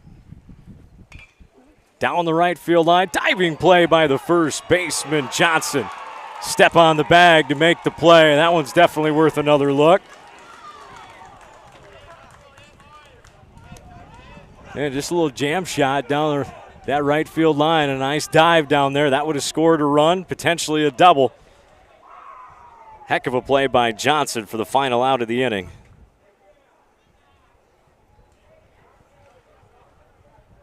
No runs, no hits, the one error and the one left on. For Sueur, they're down to their last 3 outs, trailing Rushford 3-1. Coming up for Rushford in the top of the 7th inning. We got the top of the order. It'll be Bunky, Schneider, and Tesh.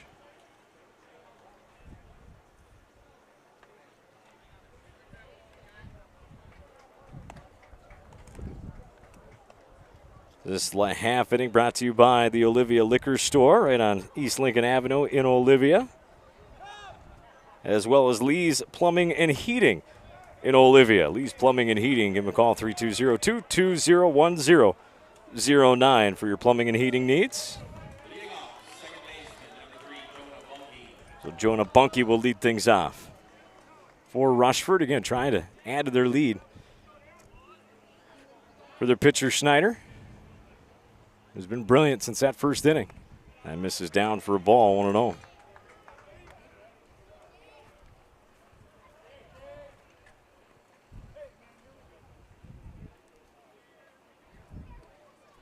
That one's going to be popped up, straight back out of play. 1-1 to count on Bunky. Bunky 0 for 2. Struck out looking in the first, walked in the third. Reached on an error and scored in the 5th. And now this is popped up. The third base side, third baseman, shortstop, all giving chase and kind of looking to where the fence is. That's a tough play as they were getting close to it. That was Luna, as well as the shortstop, Barrett. Unable to get that. Bunky's kind of got new life here. And they were starting to run out of real estate over there down that third baseline. And the last thing you want to do is just run full bore into the corner of that fence. It's right where he was heading. Had to take his eye off the ball for a split second. That was just enough to lose it. Ooh, good pitch there, but it just missed on the outer half. Heck of an eye there by Bunky. Evens up the count 2-2.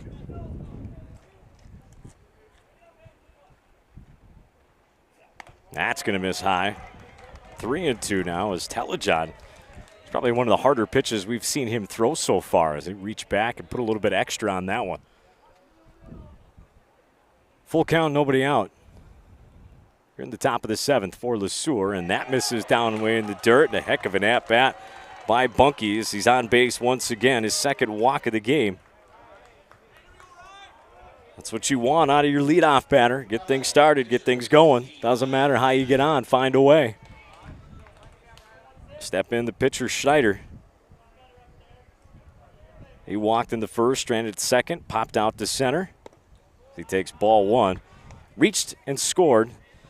Fielder's choice in the 5th. 1-0. Count here with Tesh on deck. Rushford already leading 3-1.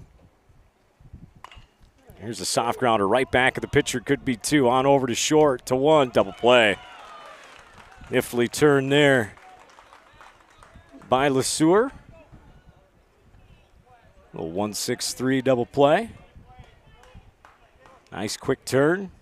Good throw on over to second. That makes a huge difference as well.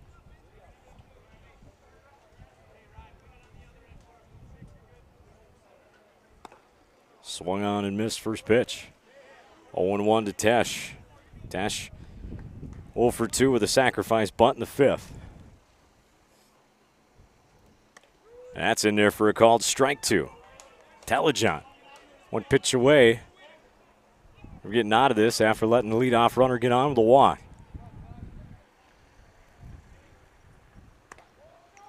Ooh, that one just missed outside, 1-2.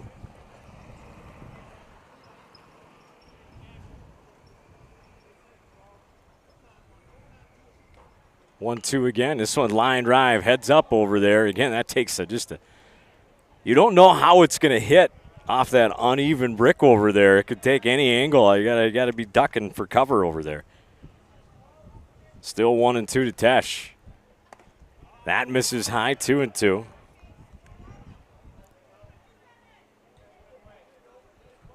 know what's going to happen at some point, gentlemen? We're going to run into a team with like 8 lefties in the lineup. Because that one's popped up.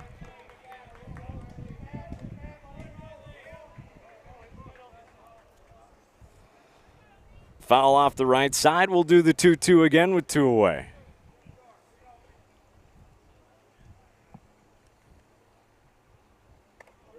Called strike 3 at the letters. Tesh goes down on strikes for the 3rd time. Telejohn got out of it. Turn a nifty little double play. Once again, shout out to the outstanding camera work done by really 2 rookies learning for the first time today, but doing a heck of a job, and Henry Hunter Cook as well as Joel Cadillac as we head to the bottom of the 7th inning.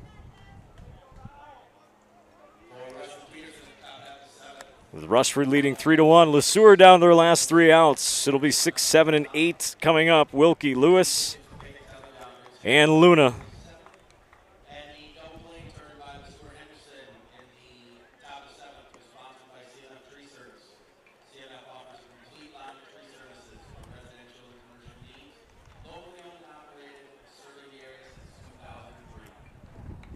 Got to give a shout out to Kirchhoff Auction and Real Estate Company. Doug Kirchhoff, the auctioneer and broker.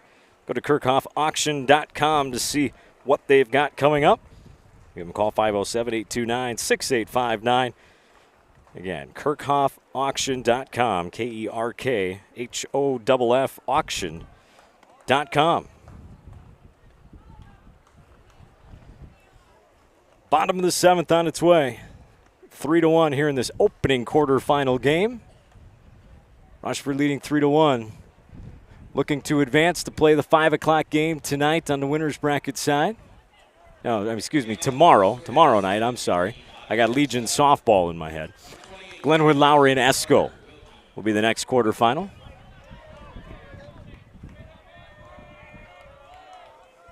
Here we go. Carter Wilkie, the left fielder, 0 for 2. Takes strike 1.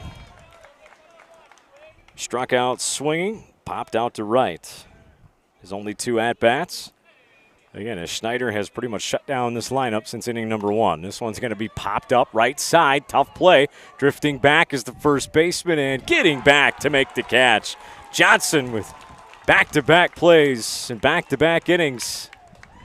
Big time for the first baseman there. Nice job drifting back to his left to make that squeeze. Good camera work as well to catch that. I love it. So one away, step in the catcher Lewis. He's 1 for 2. Singled, stranded at second in the 5th. Takes high for a ball at the eyes, 1-0. Schneider looking for a complete game 3-hitter. Excuse me, 4-hitter. Popped up, shallow center, and shortstop lost it at first. The center fielder Johnson thought his shortstop had it at first, and Leah realized, wait a minute, he's not drifting back. I got to come in, but Leah did get back to make the play. So now 2 away. Sueur down to their last out. Caden Luna.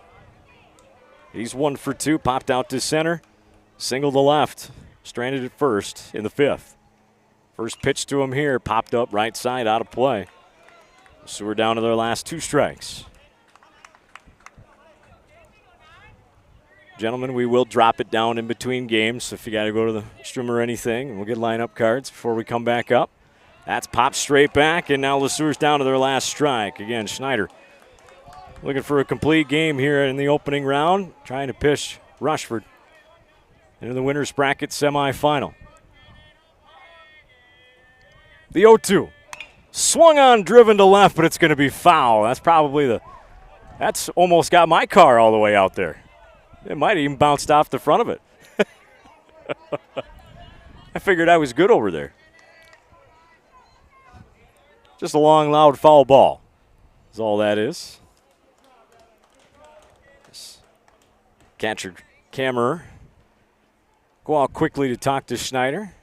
Hey, we're up in the count 0-2 here. There's nobody on base. We got 2 away. We're potentially 1 pitch away from entering in the championship side of the bracket.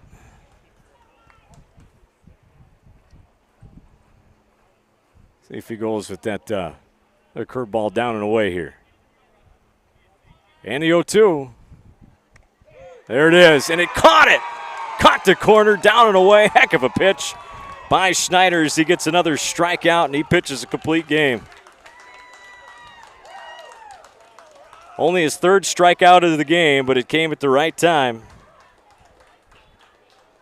And a heck of a performance. Easily your player of the game for Rushford is the pitcher Schneider. Again, throwing that complete game 4-hitter with 4 strikeouts. Gave up a base hit and a couple of stolen bases and a run scored to start the 1st inning. That was Ethan Hathaway of Sueur. Then he had that loud 2-out double into left center in the 1st by Telejohn. After that, it was nothing for the Sueur hitters as Schneider was able to shut them down the rest of the way. Again, to pitch Sueur. Into the championship bracket, they will play tomorrow night, 5 o'clock. They will await the winner of the next game between Glenwood-Lowry and Esko. For Sueur, they will play tomorrow. First game of the day, we'll have it right here on the live stream on YouTube. They will play at 9 o'clock, and of course, they will await the loser of the next game. And congratulations to Rushford. Winning 3-0 over Sueur in game number 1. Game number 2 coming up in a little bit. We're going to take a quick break. We'll leave the audio on. Cameras out there. And we'll come back when we're ready for game number 2 here in beautiful Bird Island on what is a beautiful Friday morning here at Lions Memorial Park. Hope you're enjoying the broadcast so far in the ball games. If you're watching at home, if you happen to be in the area, stop on by to the field. They got some good food going on. It's a good day to be at the ballpark to watch some state tournament baseball. And this is Division II Minnesota American Legion baseball on Olivia Post 186 YouTube feed, live from Bird Island. 4 hits, 3 errors. Sueur Henderson will play tomorrow morning at 9 a.m. And Rushford Peterson will play tomorrow afternoon at 5 p.m. Scoreboard today is sponsored by F&M Bank. We have personalized financial expertise and excellent customer service. We bring banking to a whole new level at F&M Bank.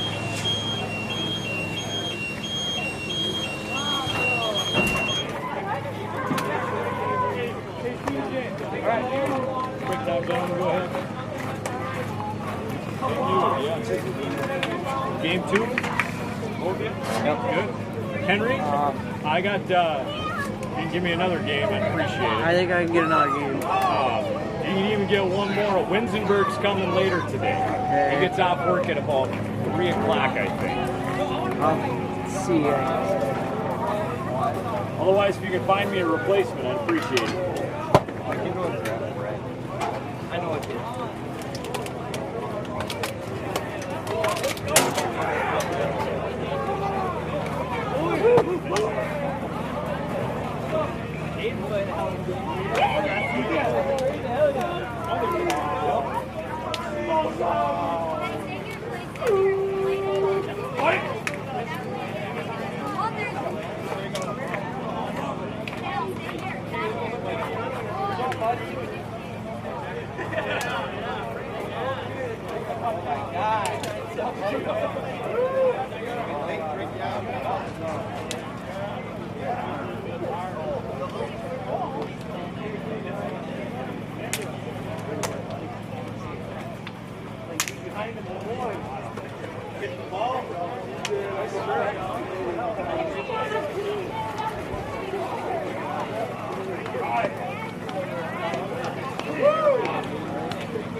Hey, how are you, Johnny? Good. Where's your air conditioner?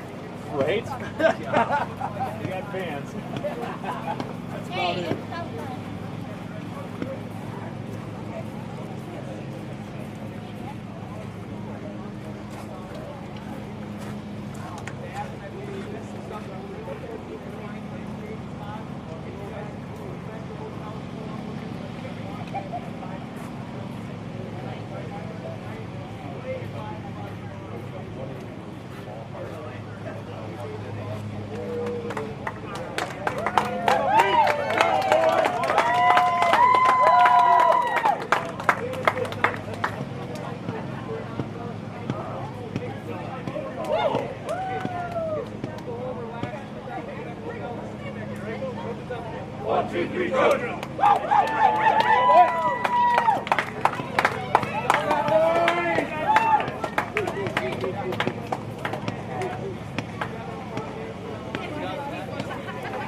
Oh, did I?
Feel a breeze up there? Or?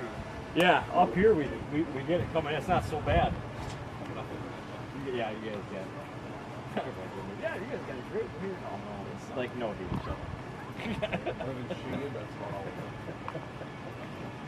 Now we're gonna get hit though. Once the sun gets by that third game and gets there the rest of the night, then that's when we're gonna get hit. Yeah. But as long as we still got that breeze, we'll be fine. The softball though. That was tricky. How they had their field set up, and even the guy who set up the internet was like, we were so pissed when they built it. We tried now. But no, they were great up there. I tuned in, I think I watched a little bit of one. Yeah, it's tough when you have two setups because then I stretch all my stuff thin. And then it gets a little, then I'm doing PA and music and live stream all at the same time.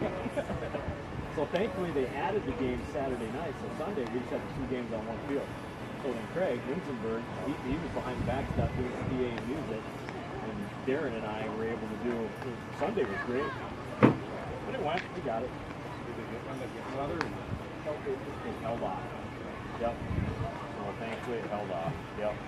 That usually happens when you adjust games and then the weather holds off, but then you don't adjust games. But you know what though? They said like Sunday was perfect. Just the 4 teams, 2 games, 1 field. So they're looking at different things for next year. We had to do that last year. We kind of did a short match.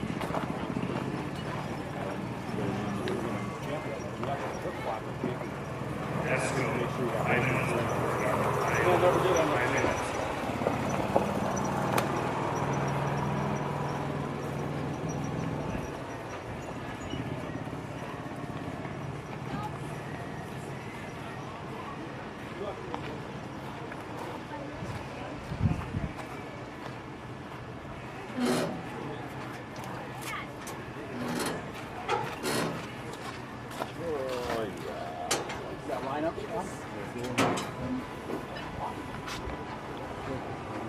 Okay, perfect. Thank you.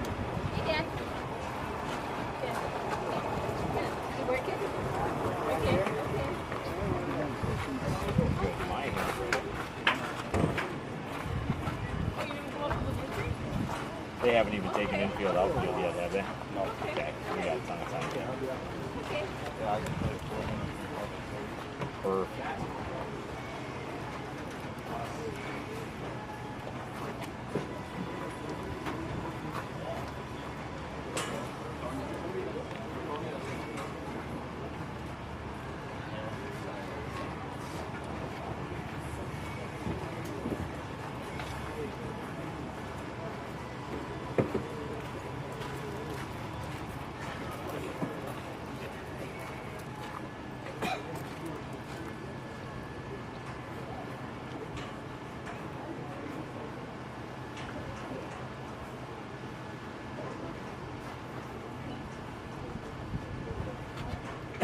Probably just can't always try and find and scrounge yourself up a couple of folding chairs or something.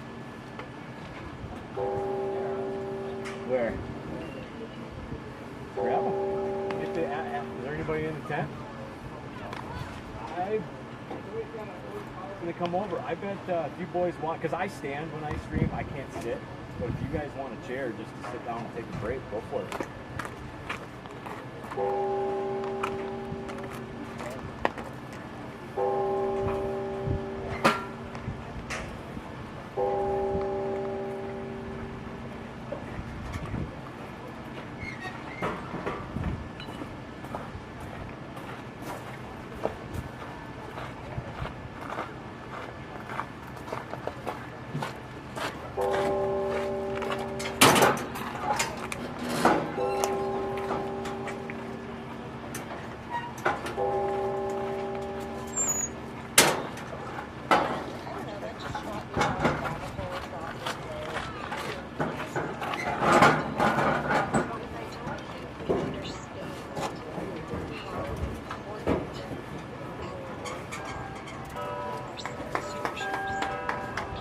Ladies and gentlemen, welcome to Rhode Island. We will have Esko up for infield outfield in just a couple of minutes.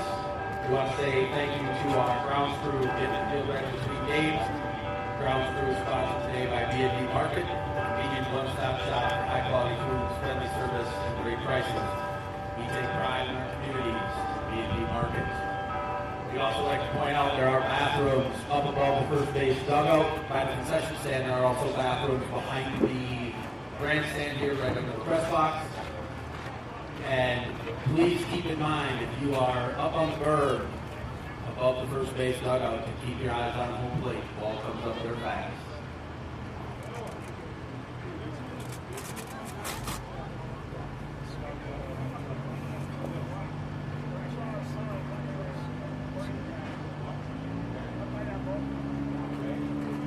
Good luck, guys. Have fun.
promise it's cooler down here.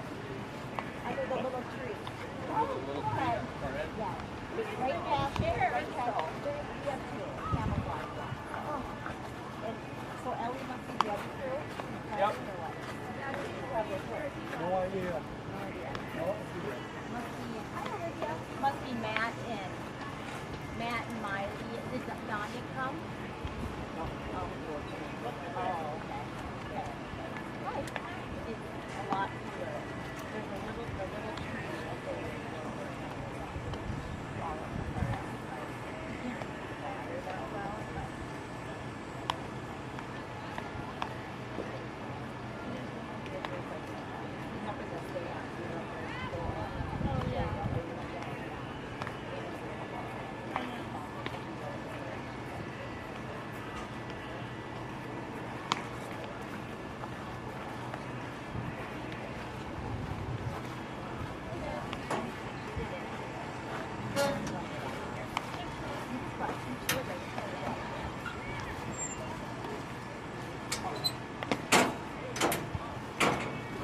Still got a long way to go.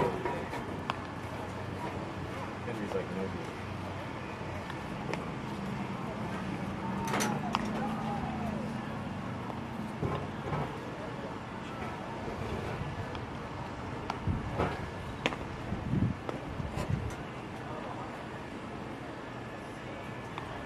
So did your dad tell you you had to come do it? He said, come. Well, I'm good tomorrow and Sunday. I've got the Gustafson taken care of.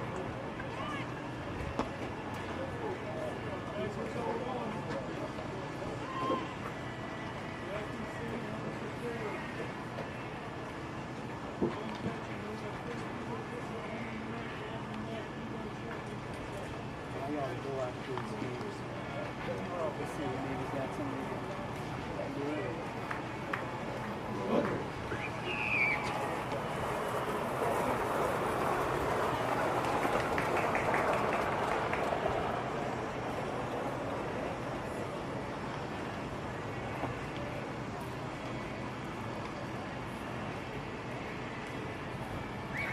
can't remember. They're doing creating action after play.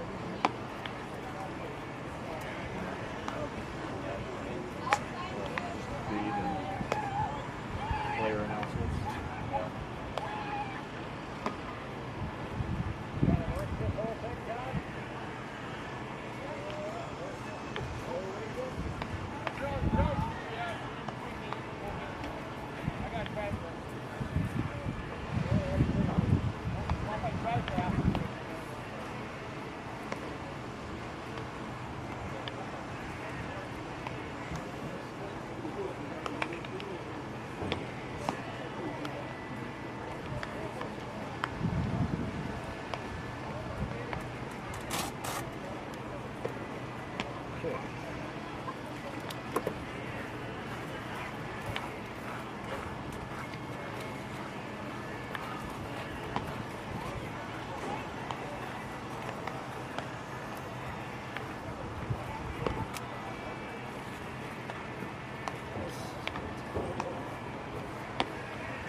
They're still throwing.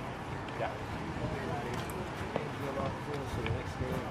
12:30. Okay, I got time on the ball. Okay, we're good. Okay. Good. Good.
winning wrestling part.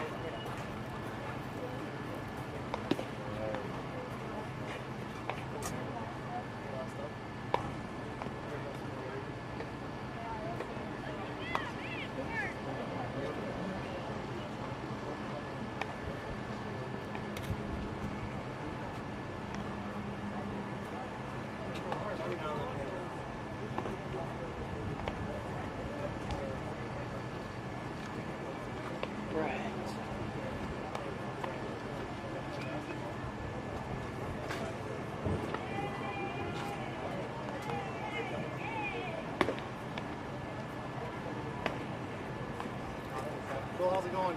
Good. Good. You know how to do this now? Yep. You're a professional? Yeah, don't say that. Is he doing commentary on this too? Yeah.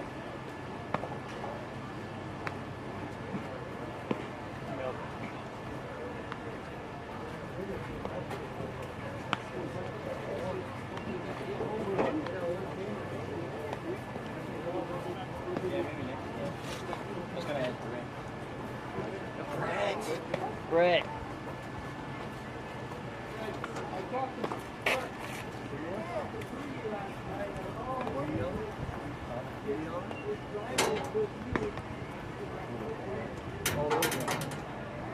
That is Brett. Oh. I didn't know. Yep. Oh, yep.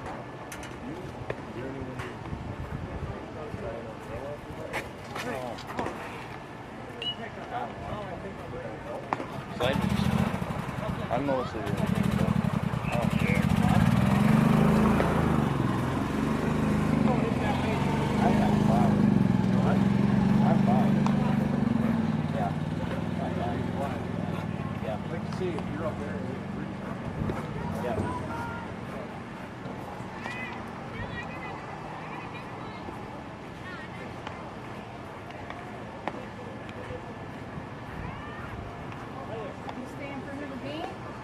Yeah.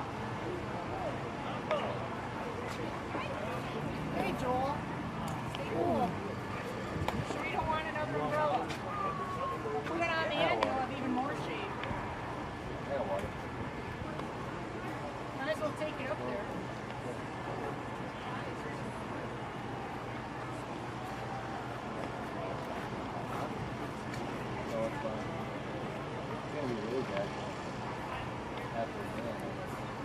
right there.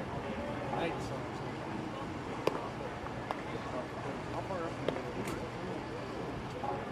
About even over there.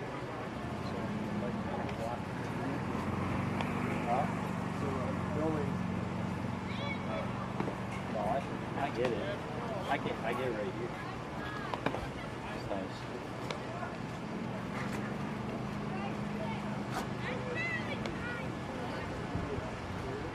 No.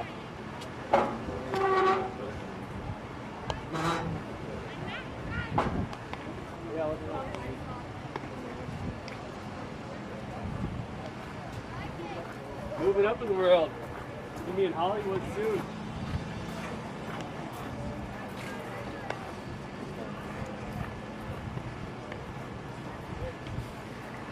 Big fan. Big fan network.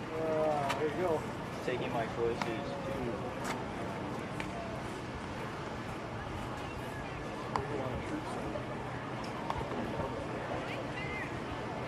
Yep.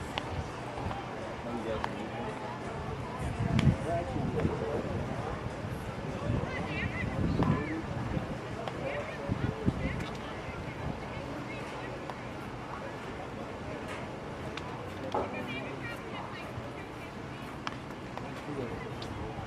Yep. Brett. I don't know what Brett wants. Brett shirt must be like small. It's like way down here.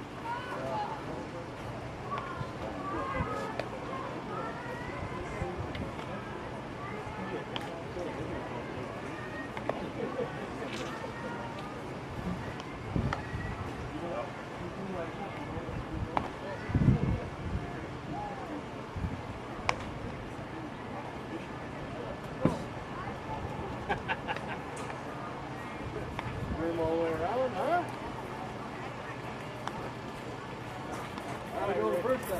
What's that? That's just fine. Yeah, that's a little bit bummed. We're just a little bit too far away from out there. Trying to receiver. I'm testing the distance, so I'll probably maybe pick a different spot tomorrow. Maybe all the way around there by the light pole on the end down there.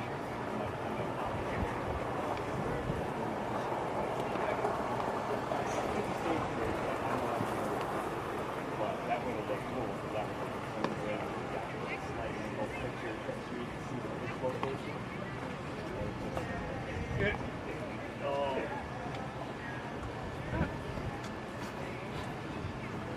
Oh well. Yeah, that is too bad. Yep. Should have went with the $600 transmitter receiver HC instead of the $300 one. I know, but for that one time, you know, right now, Exactly. is it going to work or is it not? Yep. Oh well. It was worth a shot. It was worth a shot. We still got these two. We're in good shape. So even if you have something out there, it doesn't change.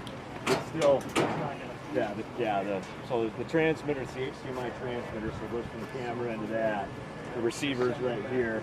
I got them pointed right at each other, and it's just, the tin does not help in front of it. I bet if we were right over there, that's that. But I feel a little safer in this spot, though, because it's just the lefties I have to worry about. You get the righties yanking got one both down the going? line. Yeah, you got both on that one. We're good. We're up and running. It looks good. Two good rookie cameras. These guys Got are big good. viewers? They did good. I had a look. Yeah. I had a look. Most of your views usually come after coaches and kids go watch. I got my replay settings. The replay function's working. So that's nice. Right. Yeah. Okay. Yep. All right. Time to go up. Yep. Time to go up. Hey.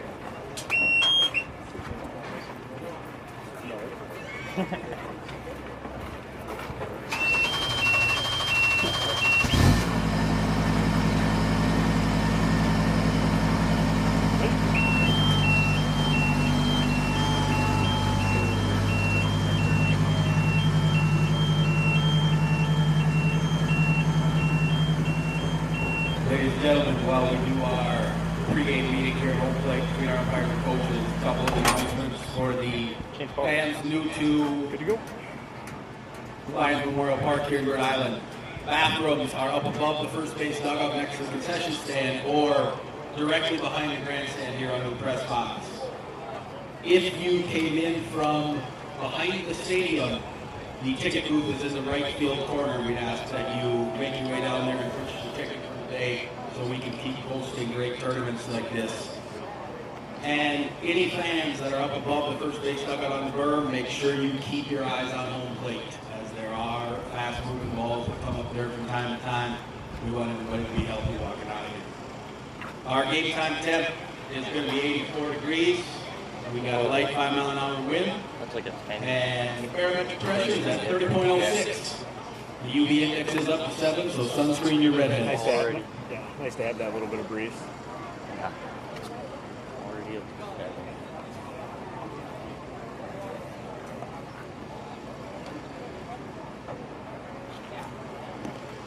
We'd also like to thank Health Enhancement for providing our medical staff for the game today. Health Enhancement takes pride in helping you feel better faster, be free from bodily pain with Health Enhancement.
the sun.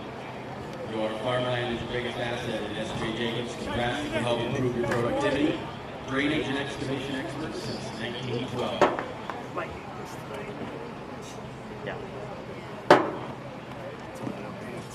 All right, ladies and gentlemen, we are ready to get going. Welcome to the Minnesota Division II Department of Minnesota American Legion Baseball State Tournament today. Our second game today will be between posts 187 and 253 from Glenwood-Lowry, the visitors on the scoreboard.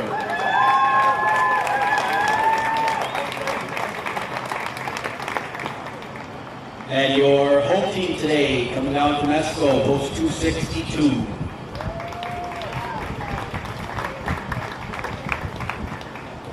May I now direct your attention to the home plate area, where today with us from the American Legion, we have Bob Nisler, Joe Barish, the past department commander Paul Hassing, the past national commander Dan Ludwig, Al Davis, member emeritus, Brandon Ramo, the vice director of Minnesota American Legion Baseball, and Jeff Miller, the Division I vice director and the Division II chairman for American Legion Baseball.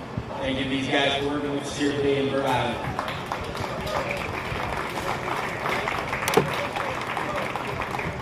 Our umpires for today behind the plate will be Al Floor, and on the bases will be Zach Moore, working our second game of the day.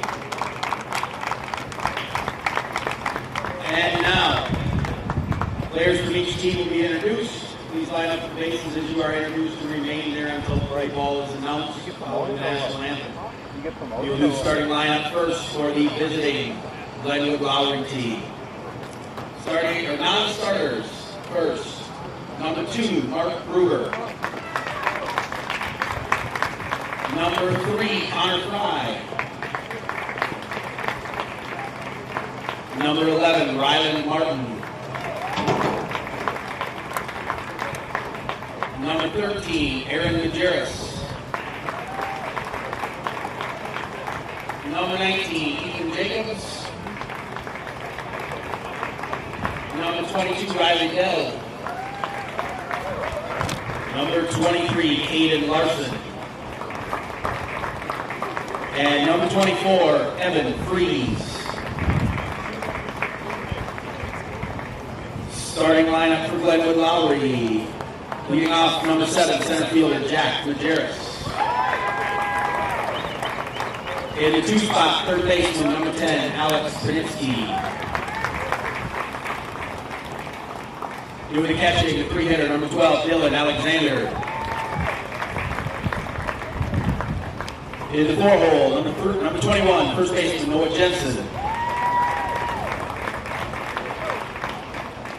95th on the bump today, number 6, TJ Johnson.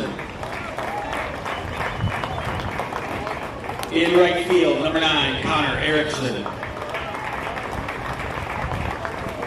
In left field, number 1, Austin Walhagen. In the 8th spot, shortstop, number 8, Levi Johnson. And rounding out the order for Glenwood-Lowry, second baseman, number 15, Nathan Dell. Glenwood-Lowry is coached by Joe Alexander, who's assisted by Jeff Panitsky and Paul Johnson. And now let's meet the non-starters for Esko, the home team on the board. Number 6, Brody Lillo. Number 7, Tucker Saline. And number 12, Easton Harper. Batting leadoff for Esko, their third baseman, number 17, Sam Banger. In the 2 spot, shortstop, number 5, Connor Pierce. Behind the dish today, number 11, Bryce Hipp. On the mound, number 2, Jackson Peterson. In the 5 spot, number 20, first baseman, James Halverson. Will be followed by center fielder, number 23, Bobby Horton. The designated hitter, number 15, will be Nolan Pfister. He will be batting for number 1, the right fielder, Joe Sakala. Second baseman, number 4, Talon Kaminsky. And in left for the 9th spot, number 3, Joel Lenzi.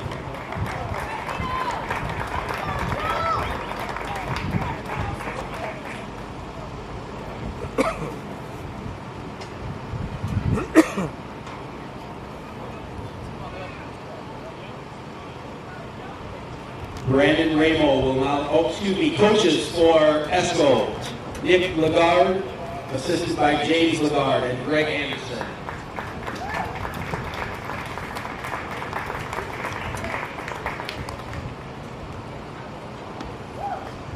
Direct your attention to, in front of the pitcher's mound now, please. Brandon Ramo will now lead the players in the reading of the code of sportsmanship. Please repeat after me. I will keep the rules. Keep faith with my teammates. Keep my temper. Keep myself fit. Keep a stout heart in defeat. Keep my pride under in victory. Keep a sound soul, a clean mind, and a healthy body.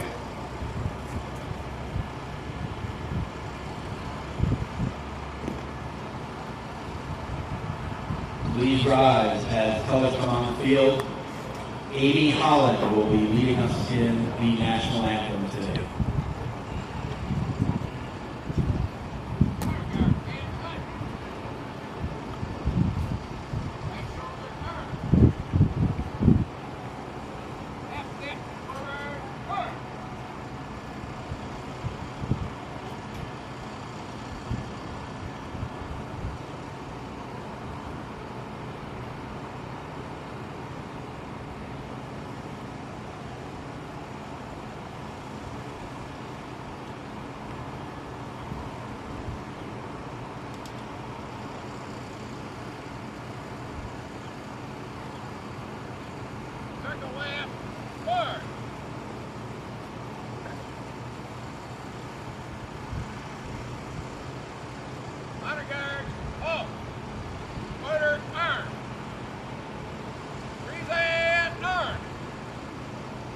Please join with me in singing. Oh, say, can you sing by the dawn's early light, what so proudly we hailed at the twilight's last gleaming, who spread stripes and bright stars through the perilous fight, for the ramparts we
play ball. Our pregame ceremony here is sponsored by Smart Mart. Stop by for your everyday essentials and quick snacks. With friendly service and convenient hours, we're here to make your stop easy and enjoyable.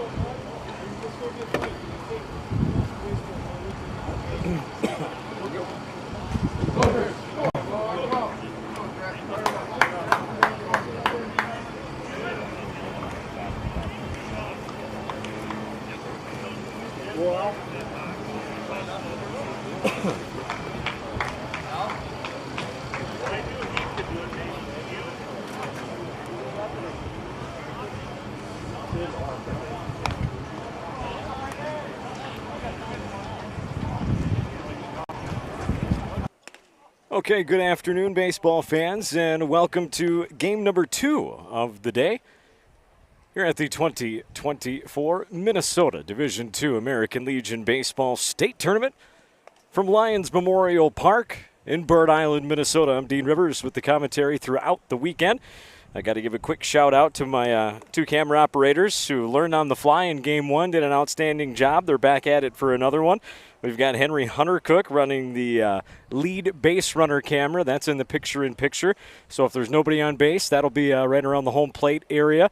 And then as soon as the runner gets on base, he will follow the lead runner so you know exactly where that runner is when the ball is put in play.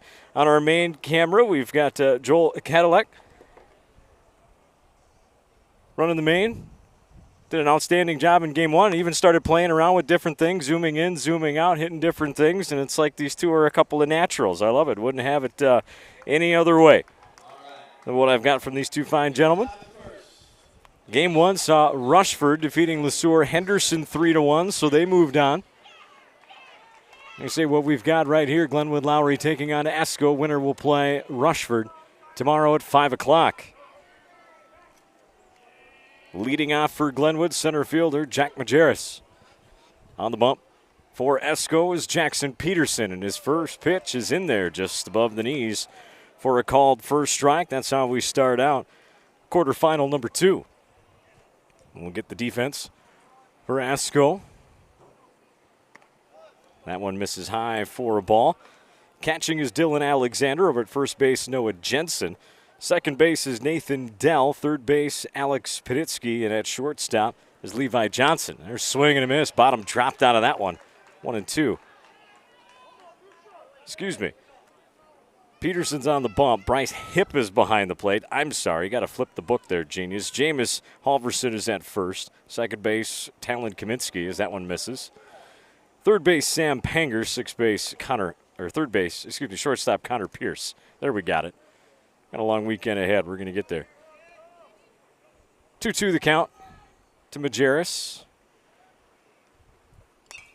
Fastball swung on, fouled back. Do the 2-2 again. Left to right in the outfield, Leo Luntz, Bobby Thornton, and in right field, Joe Sakala for Esko.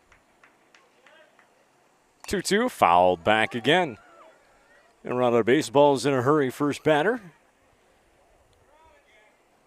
That's an easy way to keep, little brothers and sisters busy. Just stand out there at the softball field, balls will come. Out behind home plate. That's in the dirt for a ball. That'll run the count full. Leadoff batter Majerus having a good at-bat here, trying to win the battle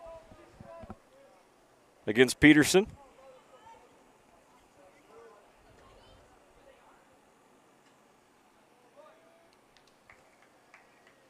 Peterson to his motion, the pitch, fastball, called strike 3. He thought it was ball 4.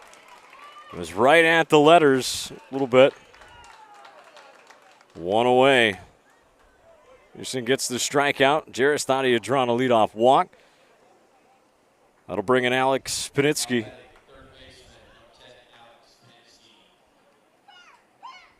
Right-handed hitting Panitsky steps in, and the pitch from Peterson. First pitch fastball, right on it, fouled it straight back, 0-1.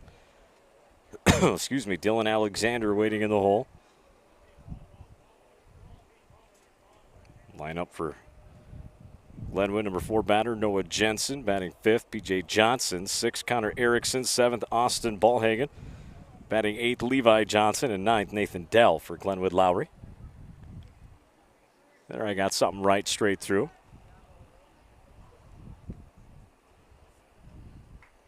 And the 0-1. That's in there. Fastball called strike just above the belt. 0-2 on Panitsky. Got to thank Light Beam Internet in Olivia. Waking up with an outstanding internet service for the tournament this weekend. That's in the dirt. Didn't chase. 1-2. Boosted the speeds for us. Hooked me up with a very nice Cat 5e cable. Appreciate that from Light Beam. Wouldn't be able to stream the tournament if it was not for what they are providing at the field today. Fastball pounded in the ground at short. Throwing over to first. Dig? No. Would have been a bang-bang play. I'm not sure if he would have beat that out anyway. Let's see how they score it. They're going to rule it an error on short. So an E6 has Panitsky at first base. Stepping the catcher, Dylan Alexander.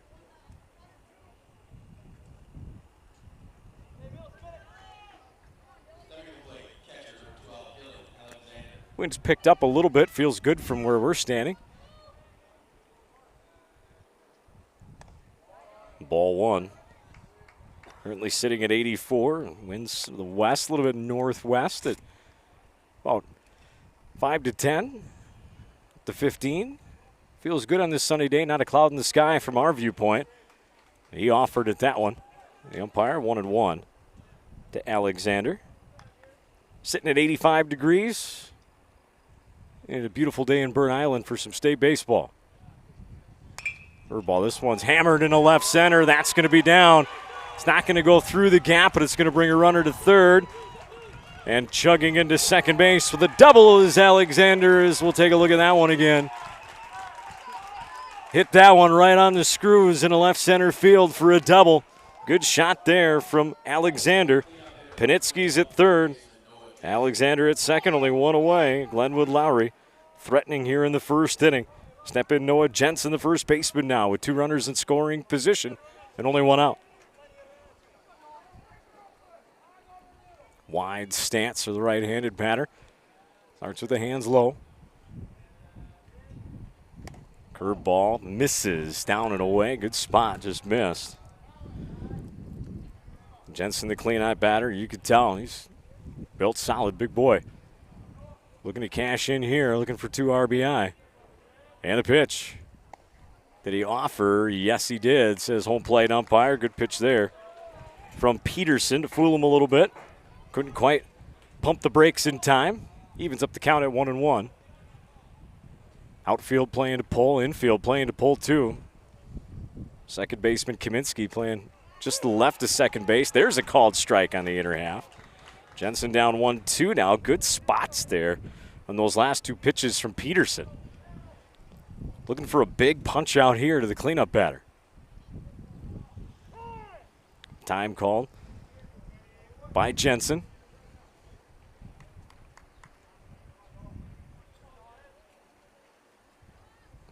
Back in the box we go. And the pitch. Got him with a high fastball above the shoulders. Nice pitch sequence from Peterson to strike out Jensen. So now 2 away. Runners on second and third. The number 5 batter, the pitcher, P.J. Johnson. Going to try and help his cause here. Trying to pick up a couple runs in the first inning. And the pitch.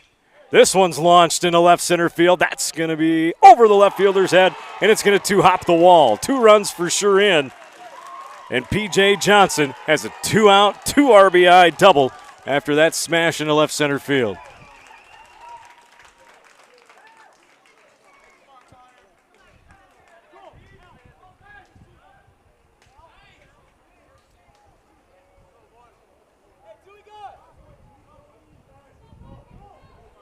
Panitsky.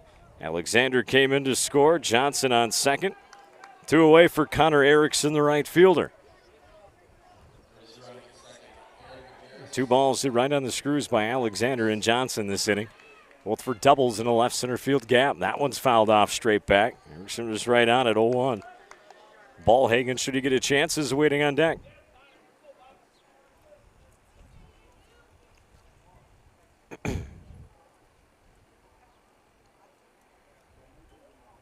Coming set, Peterson. And the pitch, breaking ball, just lifted into left center. That's going to drop for a hit. 2 outs, the runner was on the move, is easily going to score as Johnson. And it's 3-0. Glenwood-Lowry as Erickson delivers an RBI single. Again, you don't have to do too much with it sometime. Just stuck the head of the bat out, dumped it in the right spot over the shortstop, in front of the center fielder in the left center field. Austin Ballhagen steps in now, the left fielder. Peterson comes set on the pitch. That misses away. 1-0. Glenwood-Lowry. Some fireworks here early on.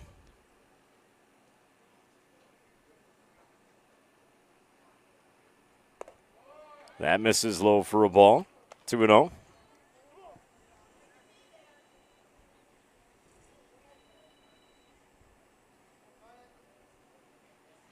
And the pitch. That catches for a strike with a fastball. 2-1 to count down. To Ballhagen. Shortstop Johnson awaits on deck should he get a chance. I've got On This Day in Baseball history for us. For a few times throughout this ball game. Might be going way back in history to start. I'll work my way more recent throughout the day, probably. 2-2 the count on Ballhagen. Ooh, that one just misses low. Good eye there. 3-2 as the count runs full. You could tell Peterson was hoping for that call. Didn't get it.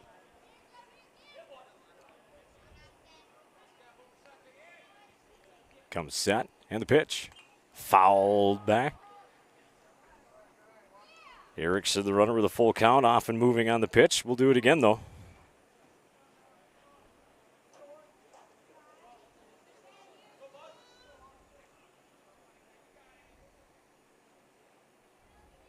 And the pitch. Got him. Curve away. Strike 3. Peterson frustrated with himself. He had 3 strikeouts for outs in the inning, but he gave up 2 big doubles and a little bloop single. 3 hits, 3 runs across. The 1 error and 1 left on base for Glenwood-Lowry. And as they pick up 3. Coming up for Esko in the bottom of the first inning. So we go through their orders. It's the first time. It'll be Sam Hanger leading things off, followed by Connor Pierce and Bryce Hipp. In the cleanup spot is Jackson Peterson batting 5th, Jameis Halverson batting 6th, Bobby Thornton batting 7th, Nolan Pfister, 8th, Talon Kaminsky. Batting 9th is Leo Luentz. Pfister in the 7th spot is DHing for the right fielder, Joe Sakala. For Esko, as we update our scoreboard on the screen.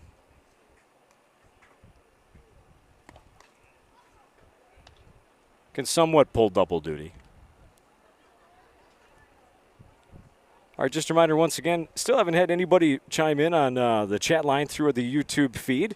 Again, feel free to let us know who you're cheering for, where you're cheering from. Feel free to give me as much of a hard time as you want. If I'm mispronouncing a name, do not hesitate to put the correct pronunciation up there for me. I want to try and get names right. I know mine was butchered all the time as a kid, so I understand completely. If you got a fun story about any of the players, you can always ask is that you just keep it clean, that's all.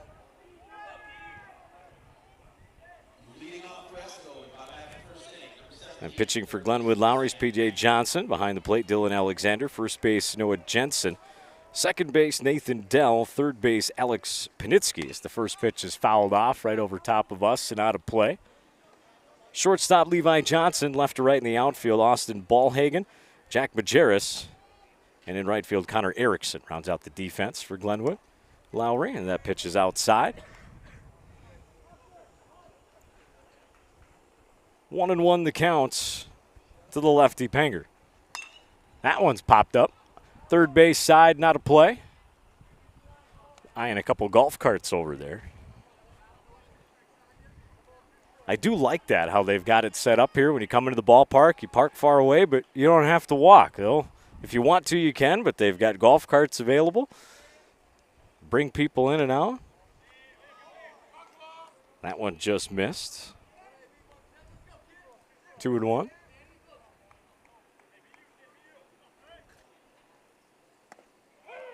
Oh, nice off speed right there. Called strike 3. Panger's down on strikes. 1 away. So far, all 4 outs in the ball game via the strikeout. What did I tell you, gentlemen? We're getting a team, all lefties. Here we go. Back-to-back lefties to start things off for Esko, as this is the shortstop, Connor Pierce. As he takes low, ball 1, 1-0. Where we're at in our lift, just above the third base dugout. Set up for you for the best view that we can give you for this weekend. 2-0. We'll try that remote camera and maybe in a different spot tomorrow as that one catches for a strike. 2-1. And try to get that kind of left center field shot zooming in on the right behind the pitcher, or you can kind of see pitch location, but just a little bit too far away for the transmitter receiver to connect to each other. It was worth a shot. Just got to buy a more expensive one, that's all. As that misses ball 4, so Pierce draws a 1-out walk. That'll bring up the catcher, Bryce Hipp.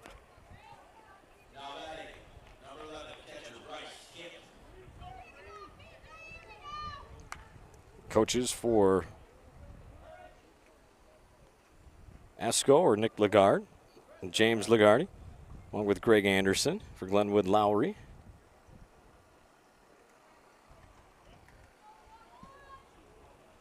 Hit that in a second here. Set the pitch. This one's punched into left center field. That's going to drop in front of the left fielder for a base hit. Solid single to left there for Bryce Hipp. Didn't miss on that one. We got runners on first and second now for Esko. Coaches for Glenwood-Lowry, Joe Alexander, Jeff Panitsky, and Paul Johnson. Running first, number 7, Tucker Saline running for the catcher, Hipp. Step in the pitcher, Jackson Peterson. And like P.J. Johnson, chance to help himself out as he takes a big cut at that one. And missed. 1.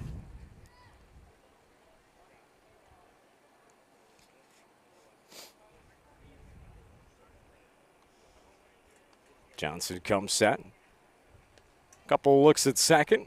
He comes, and this one's going to be popped up right field. Coming in a couple steps, now drifting a little bit to his left. It's the right fielder Erickson who makes the play. Pierce not able to tag up on that, not deep enough. So 2 away now. And that'll bring up Jameis Halverson, the first baseman. Number 20, first baseman, Jameis Halverson.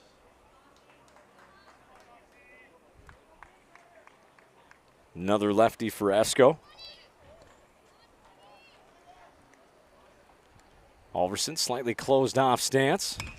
That a line drive into right field. That's a base hit past the second baseman. That might score a run. Getting waved home is Pierce. The throw to the plate's going to be high. Good backup by the pitcher Johnson as that delivers a run. So a solid single to right there. Driving in the run is Halverson. Getting the RBI, and Esko's on the board. As Pierce comes in to score, Hipp had to stay at second. So first and second with 2 outs now for Bobby Thornton, the center fielder.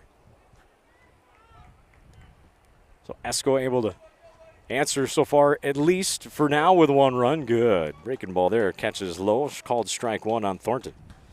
DH Pfister waiting on deck.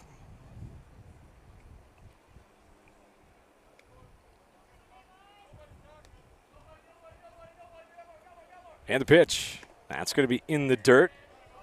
It's stopped by Alexander. Evens things up, 1-1. And the winner of this one will take on Rushford. Line drive, base hit in the left center field. And now it gets past the center fielder. It scores 1, being waved home is Halverson. Throw to the plane is not in time. So it's an RBI for Thornton.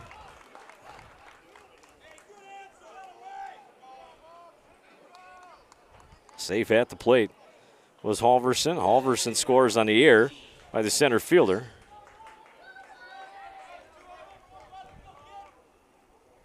Hip came across. That's the RBI for Thornton.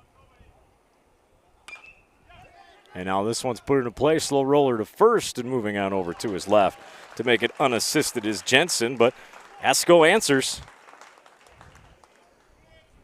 with 3 of their own on 3 hits.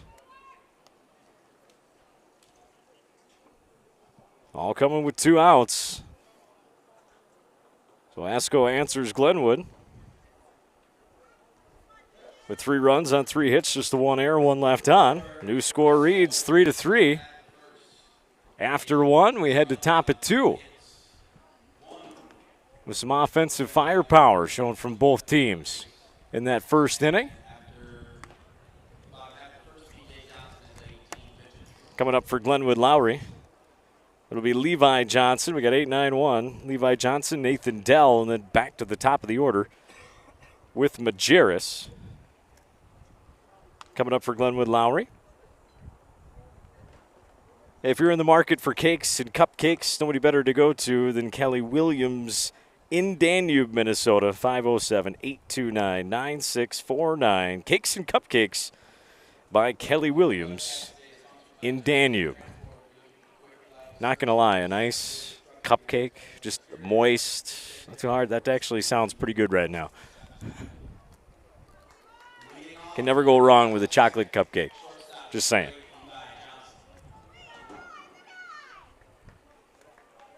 All right, step in Levi Johnson, the shortstop for Glenwood-Lowry. We're tied at 3.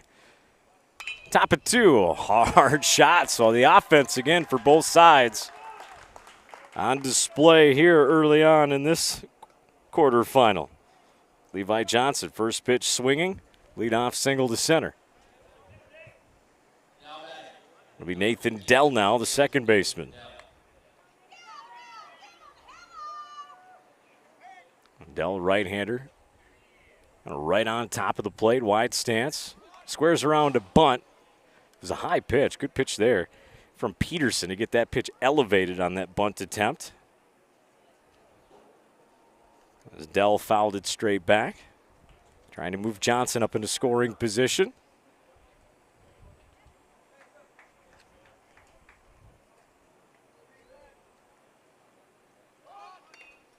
That time he dropped the head of the bat angle down, fouled it off right side. Now he's down 0-2. Tough pitch to try and bunt on there. But you definitely can't drop the head of that bat and lower that bat angle. Got to try and keep it flat. Good 0-2 pitch on that one. High fastball, maybe just a little bit too high to get him to chase as it was up above his helmet. Typically like to see that one just above the shoulders, kind of right at the chin. High, and he comes high again with the fastball, but too high and in. 2-2 now on Nathan Dell, the second baseman.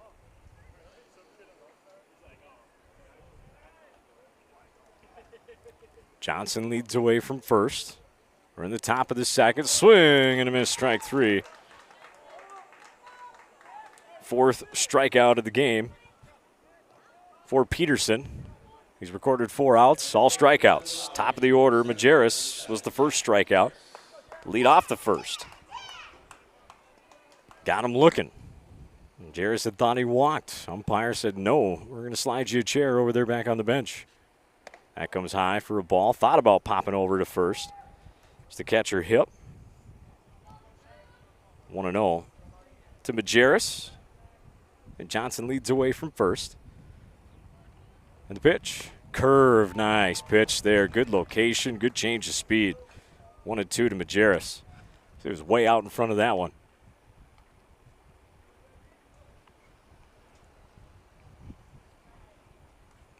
Comes set and the pitch. Fastball. That's a called strike. Excuse me. Now it's 1-2. I'm sorry.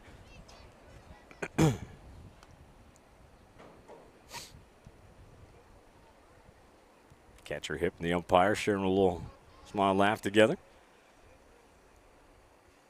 1-2. Nice job by Majerus just to get a piece of that breaking ball to stay alive. Still be 1-2.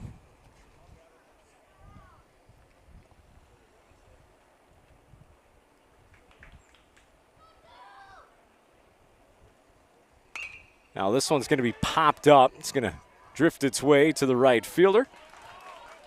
Easily making the squeeze is Sakala. For the second out of the inning, 2 away now. Levi Johnson led off the inning. A solid single. Still sitting over there at first base. Step in Panitsky. Reached on an error and scored the first run. In the top of the first. As Peterson comes set, first pitch to him. Fouled straight back, 0-1 to Panitsky. Should he get a chance, Dylan Alexander awaits on deck. And he doubled and scored in the first. Peterson comes set and the pitch. That's in there. Change up for a called strike. 0-2 now on Panitsky.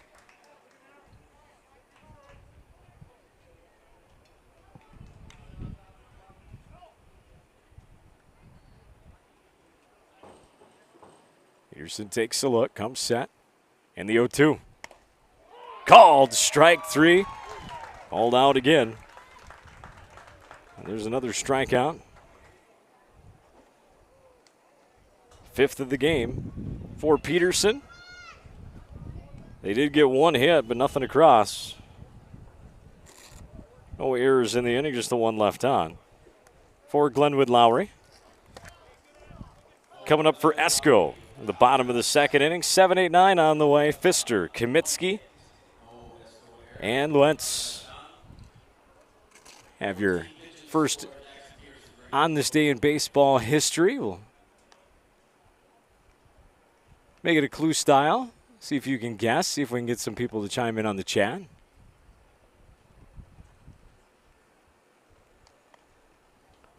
We're going way back. You're going to have to think on this one. I don't know if these two guys are going to be able to think of any ball players from back in the early 1900s. You never know. They're baseball guys.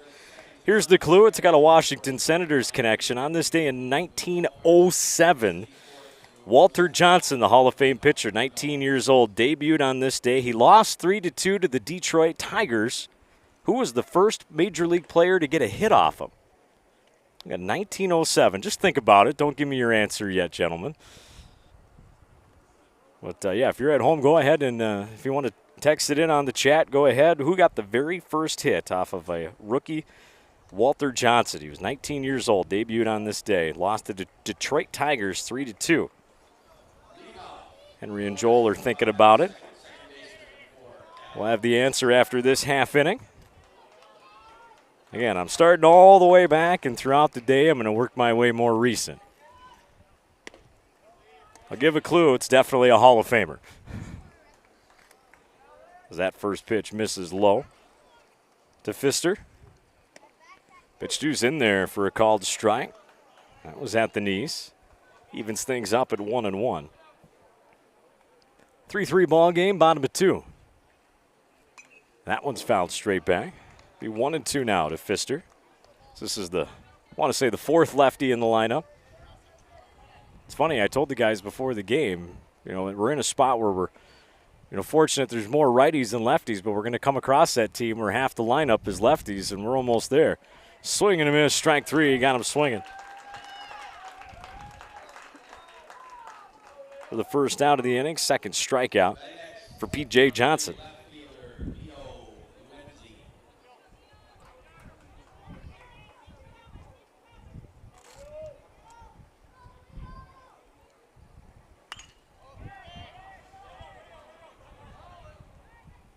Pop up center field. Lindsey's out.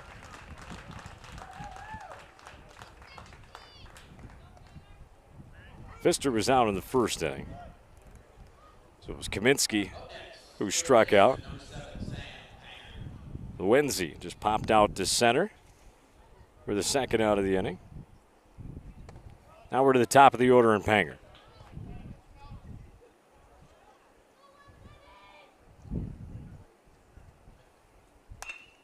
Ground ball right back to the pitcher, sticking the glove out as Johnson throw on over to first. To Jensen, and that's the inning. So a quick 1-2-3. As Esko goes down in order.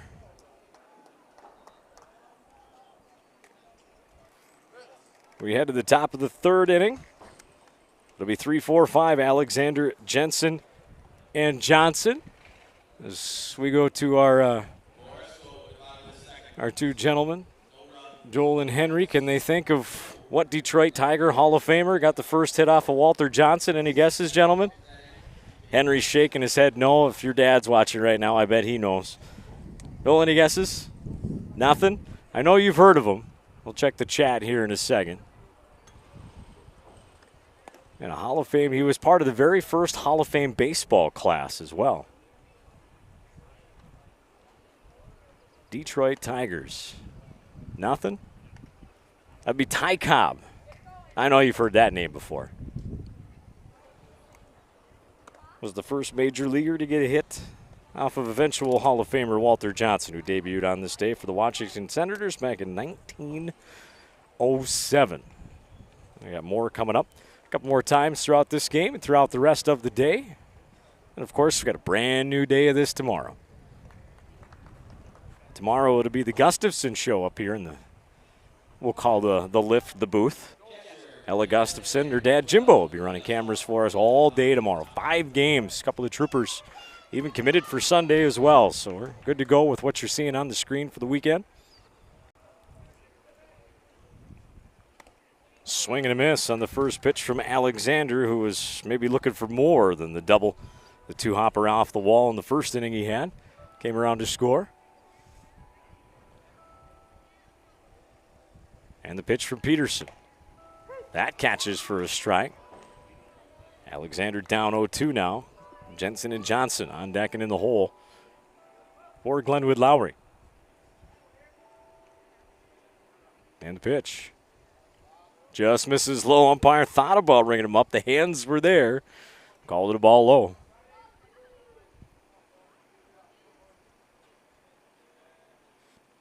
Peterson shaking off. Now he's got what he likes. And the pitch. Grounder, slow roller to third. Picked up. Got to be quick over to first. Not in time. Infield single for Alexander. Boy, that's tough. That just died right out in front of the plate. It was a hard charge.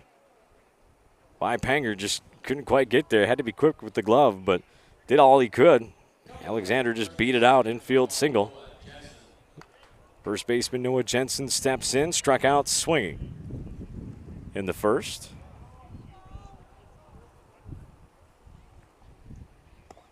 And he takes low for ball one, 1-0.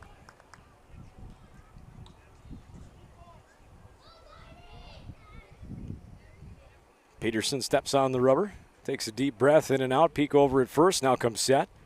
And the pitch to the cleanup batter, that's popped straight up. It's going to get out of play. As it takes a nice high bounce off the cement over there. Ball was pretty much straight up in the air, 1-1 to Jensen. As the big righty steps back in. Peterson set. And the pitch. That one's popped up over the light pole right side, not a play. 1-2 now on Jensen.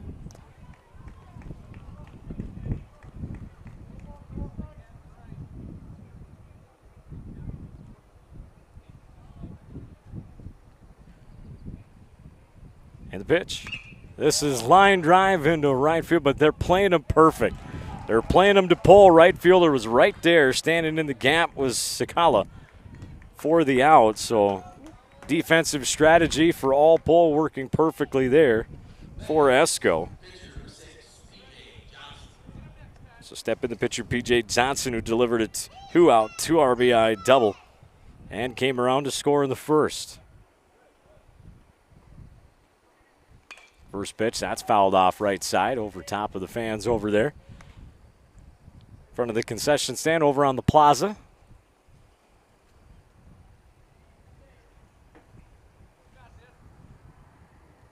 Got Connor Erickson waiting on deck. Erickson comes set, pitch. That's popped up. That's going to be playable. Long run for the first baseman. Come on. No, can't quite make the catch. He's looking up into the sun there last minute. Might have just lost it, did Halverson. So new life for P.J. Johnson.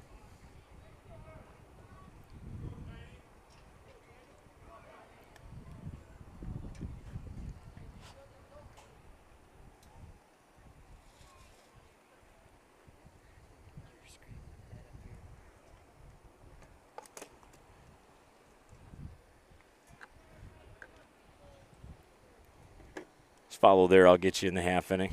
Just a battery. Helping Henry, our camera guy, out. That misses high for a ball. 1-2 the count to P.J. Johnson.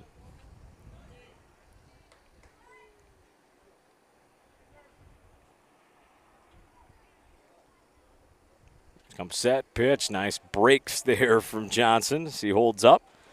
Even up at 2-2. Also a nice job by Hip. Slide over and get underneath, block that one to keep Alexander at first. Peterson comes set. And a pitch. That's low in the dirt as well. 3-2 as it's run full now. Pitcher to pitcher here.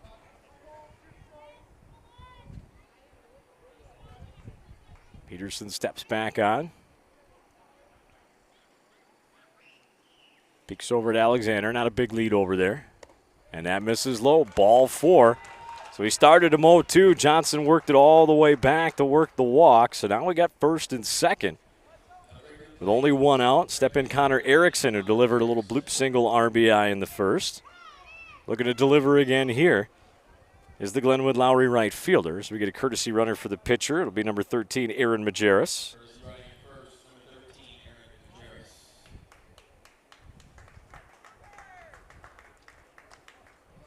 Mark Gruber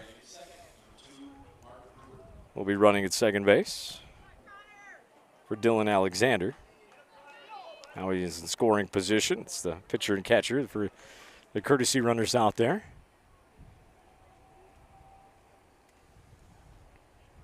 Smart to keep him out of the heat. Get him back in the dugout, or it can be get a fan on him, stay cool. Still got a lot of baseball to go in this game. Top of 3 here. Glenwood-Lowry trying to retake the lead. Swing and a miss over top of that one was Erickson, down 0-1.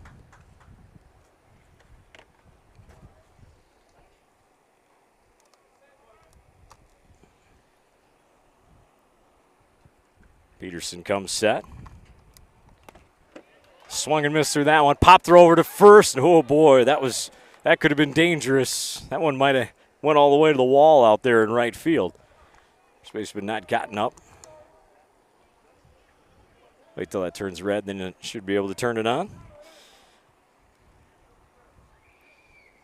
Good to go. Henry's good to go. Peterson set the 0-2. Did it catch? No, just missed away. Peterson was hoping for that call, didn't get it. 1-2. Excuse me, to Connor Erickson. Pinch runner Gruber leading off a second. Majerus at first. Time called by Erickson.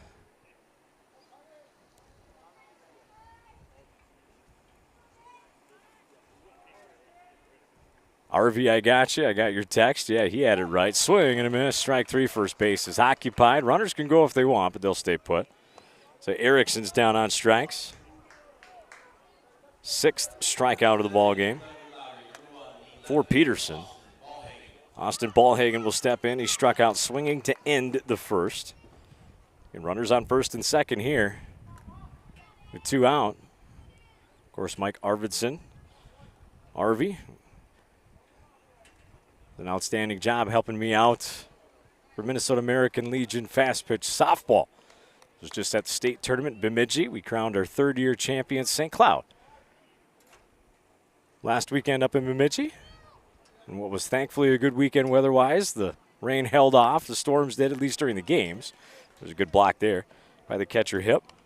Harvey and Luann do an outstanding job. Dave Thompson over in Howard Lake as well. Minnesota American Legion fast pitch softball, and we'll be doing that down in Fairmont. We'll be live streaming that next summer. Swung on, fouled off. Not the 2-0 pitch you want to be swinging at on there from Ballhagen. Down 2-1 now. As Peterson comes set. Pitch. Speed. Fouled that one off. 2-2 on Ballhagen. Should he get a chance? Levi Johnson awaits on deck.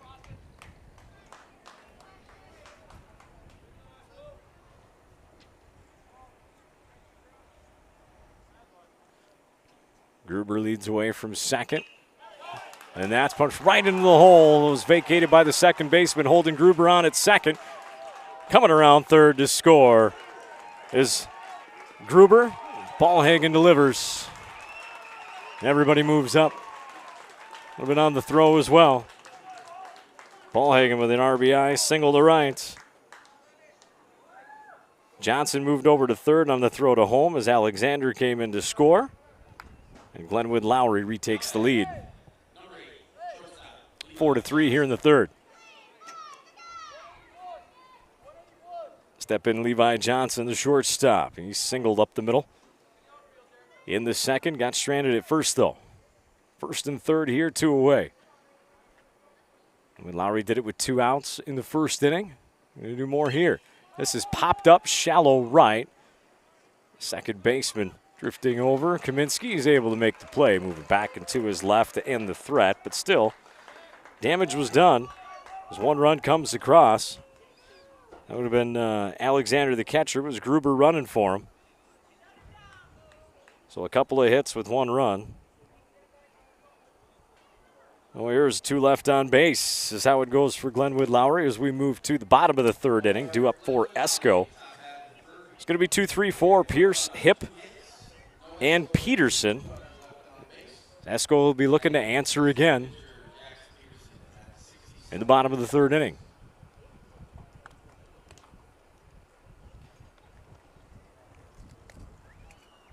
Take this time to thank.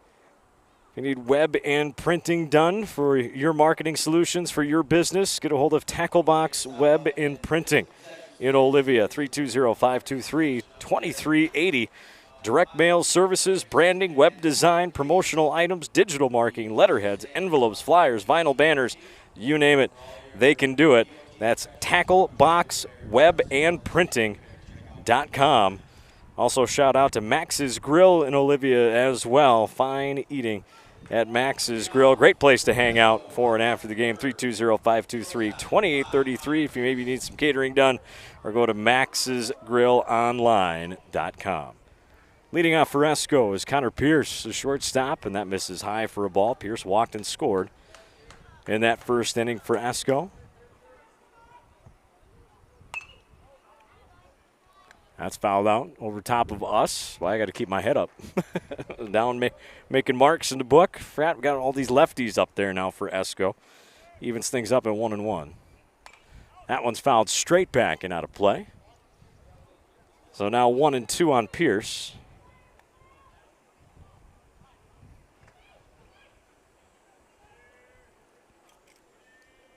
Johnson, the pitch. That misses low for a ball.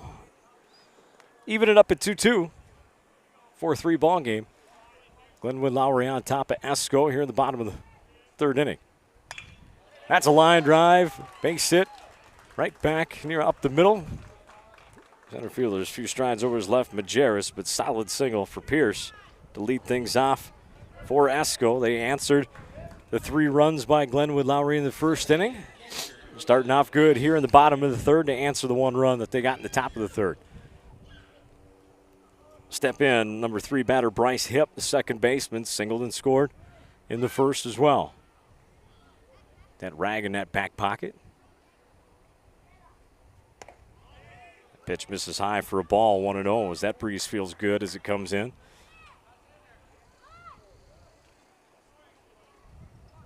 Johnson comes set. Nods his head. Pitches. That's a ball. 2-0. So he's got his rhythm there with that head bob where he comes set. Pierce leads away from first. And that double tap with the leg. Lift and fire. That misses inside. It hit the glove, but it missed. 3-0.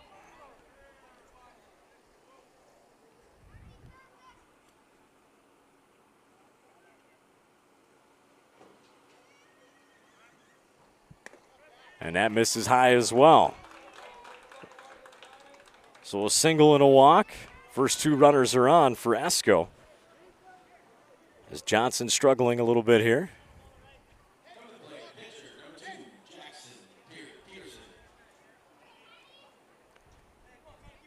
Step in the pitcher, Jackson Peterson. He flew out to right for the second out in the first.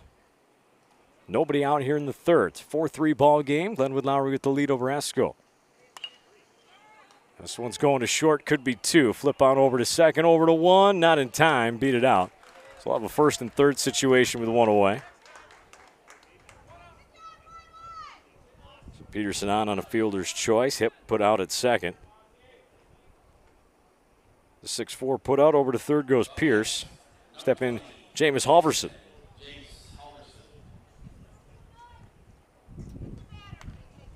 Single to right and scored in the first as the lefty steps in first and third situation with one away.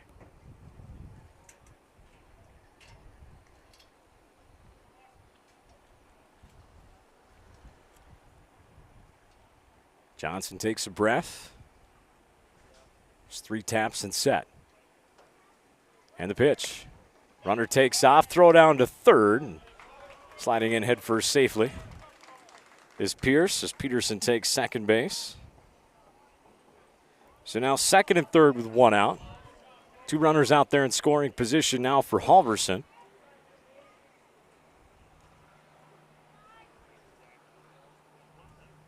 The 1-0 count on him and the pitch. That's going to be lifted to center. It's definitely going to score a run. Will he try and tag to third? He will. Both runners going for it, and they're going to move up. Good base running there as Pierce tags up to score. Peterson moves over to third. Halverson delivers the RBI sac fly for the second out of the inning. But job done. We're tied at 4. Once again, Esko answers Glenwood-Lowry. Had some good ball games so far. First game was a good one, 3-1. That pitch misses low. So we saw Rushford beat Sueur Henderson. Coming up next after this one, Sleepy Eye New London Spicer. 2-0 the count on Thornton. RBI single to left in the first. That's going to be popped up. Offside third baseman. Vinitsky drifting over. Can't quite make the play. It's a new life. Thornton will be 2-1 to count. Should he get on Pfister? Waiting on deck.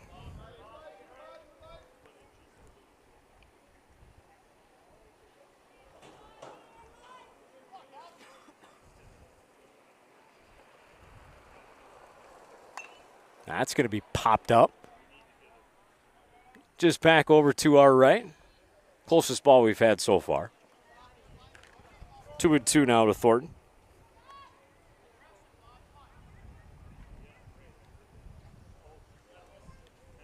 Two away, 2-2 count. The pitch. Line drive into left. Coming in to make the play, though, is the left fielder, Ballhagen. Ball was hit well the other way, Joe Mauer style, but Thornton is retired, and that does it for Esko in the third, but still damage done. 1 run on 1 hit. No error and a couple left on, so Esko answers once again, and we're tied at 4. As we head into the top of the 4th inning, coming up for Glenwood-Lowry. It'll be 9-1-2, Dell, into the top of the order, Majerus and Panitsky.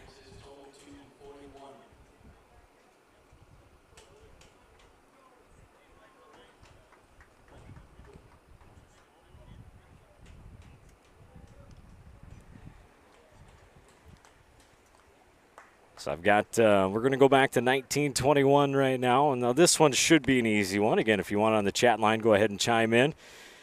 What team was involved in the Black Sox scandal?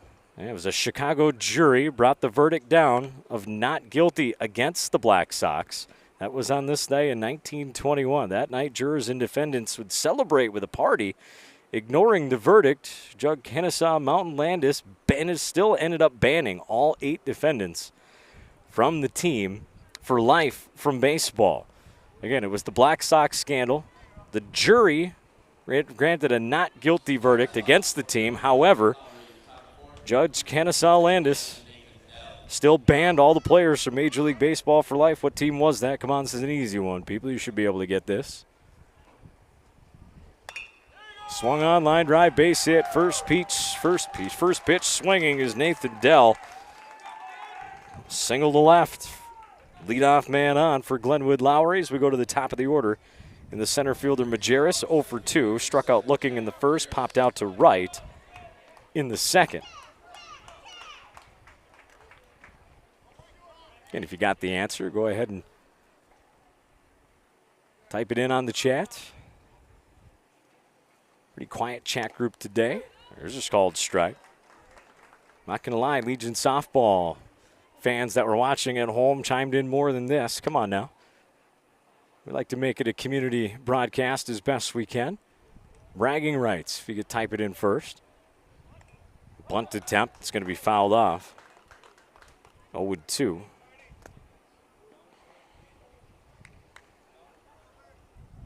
Again, we're looking for the team that was involved in the Black Sox scandal. Pretty much got a gift wrapped for you. Answer in the half innings. That misses high. Henry, you know who it is? Didn't hear the question. Oh, boy. Joel, did you hear it? He thinks he's got it. He's thinking about it. As Peterson comes set. Oh, good. Curved there. Swing and a miss. Strike 3. Another strikeout. Peterson first down of the inning. 7th strikeout of the ball game for Peterson. Step in Panitsky, the third baseman. 0 for 2, reached on an error and scored in the first. Struck out looking in the second. First pitch to him outside. Quick pop throw over to first, and diving back just safely. So we take a look at that one again. That was a bang-bang play. It was close. It was very close.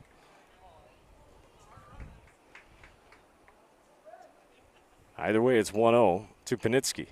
And that misses high for a ball, 2-0.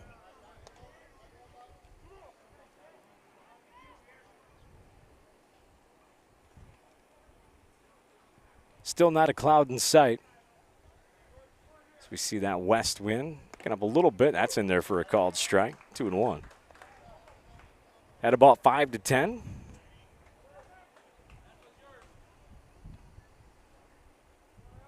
Hard to feel it kind of down on the field, but at this elevated height, it feels good coming at us. At the face as Henry nods his head like, yeah, definitely feels good.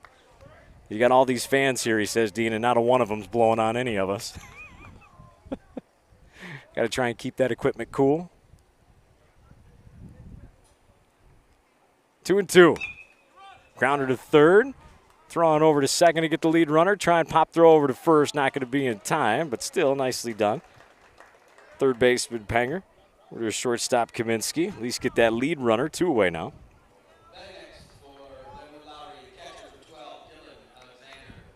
Spinitsky will reach on a fielder's choice. Step into catcher Dylan Alexander. He's 2 for 2. A double and a single and 2 runs scored.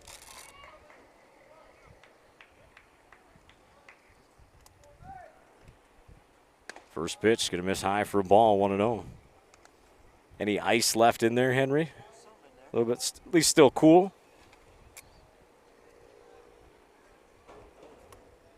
Peterson comes set, pitch, popped up. And home plate, it's going to get out of play. As it doinks off the near end of the plaza to our right. 1-1.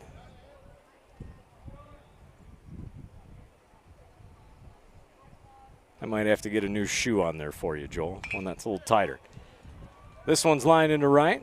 Over towards right center field, and making the running catch, going to his right is the right fielder, Sakala, to retire Alexander for the final out of the inning. Nothing across. They did get a hit. There were no errors. And just the one left on for Glenwood-Lowry in the fourth. We head to the bottom of the fourth inning.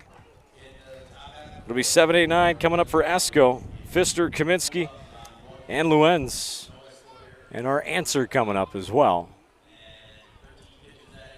Should probably check my phone. There's a lot of people who listen, watch in, who have my cell number. There's nobody on the chat line with an answer. Again, this is an easy one. The verdict on this day in 1921 came down not guilty against the Black Sox. Of course, my question was, what team was it? The Commissioner of Baseball still banned all of them. That'd be the Chicago White Sox. It was the team that was involved in the Black Sox scandal. I'm sure you boys have heard of Shoeless Joe Jackson. Oh, yeah, I've heard that. Thank goodness. There is still hope. I'll let Matt know everything's going to be okay. They're like, really, in 1921? Yeah. Have some fun with it. Never know who might be listening, who might know that answer.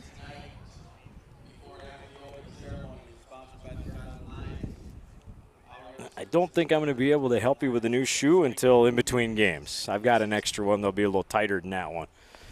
Sitting down below right now.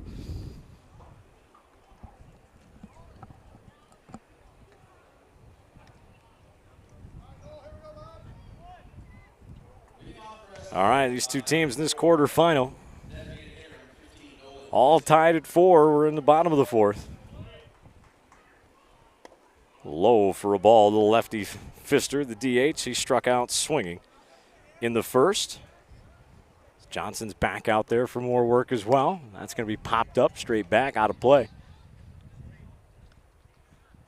The little one sitting out there behind us, just waiting for balls to pounce on. Load up on sugar for the day. Now this one's popped in a left. It's down the line. Could be trouble if it's fair. Making the catch down the line. No, it's down. He did make the play. Says the umpire. We're kind of in a blind spot here down that left field line. They say he ran over and caught it. Heck of a play by Ballhagen. Charging to his right for the first out of the inning. Talon Kaminsky will step in. Second baseman struck out swinging in the second. It's the lefty with the stirrup socks.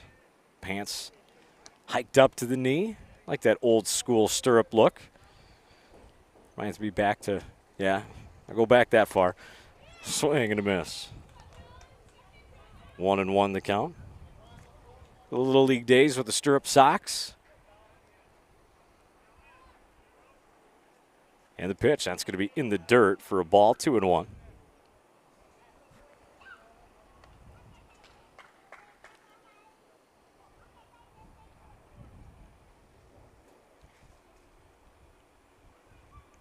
Johnson set, pitch. Catch at the knees, yes, called strike. 2-2 to Kaminsky with one away here in the bottom of the fourth for Esko. They'd like to take their first lead of the game. There's driven into right field. That's going to get over the right fielder's head. It's going to roll almost all the way to the wall. Picked up on the track. Stopping and sliding in at second base is Kaminsky, and he's got a one-out double. Nice job by Alexander to go cut that off before it got to the wall.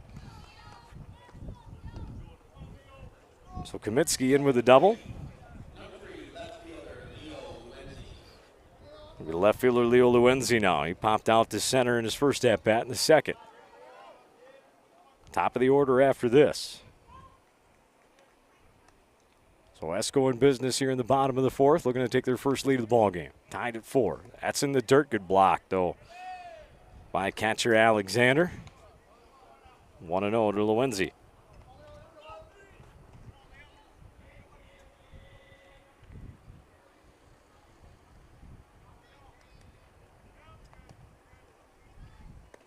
That misses low for a ball, 2-0.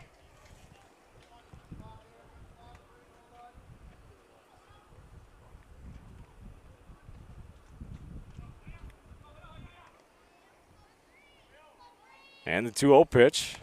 There's a called strike, 2-1 now.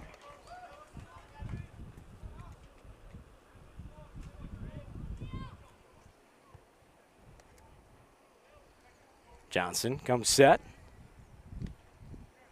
That double tap and the pitch. This one's going to be popped up right side, and it's going to find its way onto the plaza.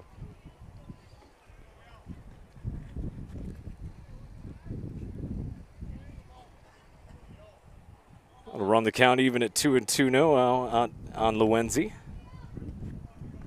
Once again, top of the order, Panger on deck, only one away. Runner on second after the double by Kaminsky for Esko. You're in the bottom of the fourth in a 4-4 game. Again, winner moves on.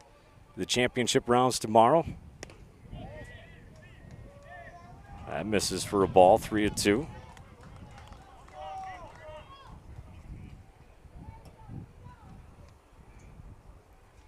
Loser plays at 9. And the full count. Payoff pitch is lined in the left. Left fielder going back. No, not going to be able to make the play. There's Ballhagen. He'll throw it in. It'll be an RBI double for Lewenzi.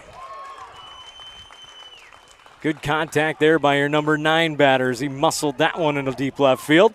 So Esko takes their first lead of the game on the double by Lewenzi.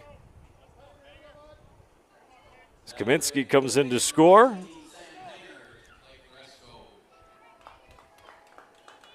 Sam Panger, third baseman, will come on, and now we're going to get Lagarde will come out and talk to his team.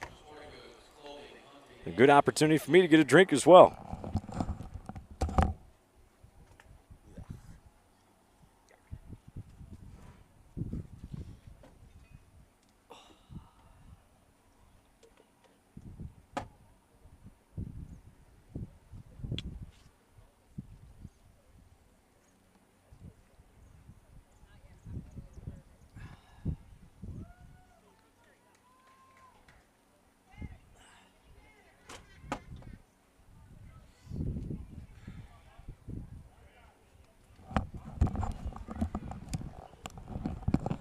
All right, after the meeting of the minds there on the bump, ready to go here as Esko has taken their first lead of the game here in the bottom of the fourth inning, 5-4.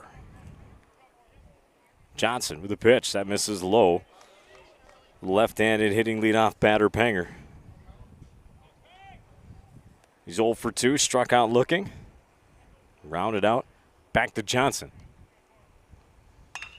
Line drive into center field, but coming on to make the play. Trying to double up. Did he scoop it? He did. Double play right there. Nice job by Glenwood-Lowry to get out of that one. Ball was hit hard to center, but Majerus made the play. Was able to get it into the shortstop, Johnson, just in time to complete the double play, and that's how the inning ends for Esko. As Lewenzi ends up being the third out of the inning on the 8-6 put out. Skill, they had a couple of hits, one run across. No errors, there'd be nobody left on. So we head to the top of the fifth inning. Another good one. We had a good one in the first game as well. 5-4 ball game as Esko has taken the lead. As we head to the top of the fifth. It'll be 4, 5, 6 coming up for Glenwood-Lowry. It'll be Jensen, Johnson, and Erickson. Also a good time to talk about for your firearms, ammunition, accessories, and training. River Valley Arms and Ammo in Morton is the place to stop. You can go to rivervalleyarms.com. Again, that's rivervalleyarms.com for firearms, ammunition, accessories, and training.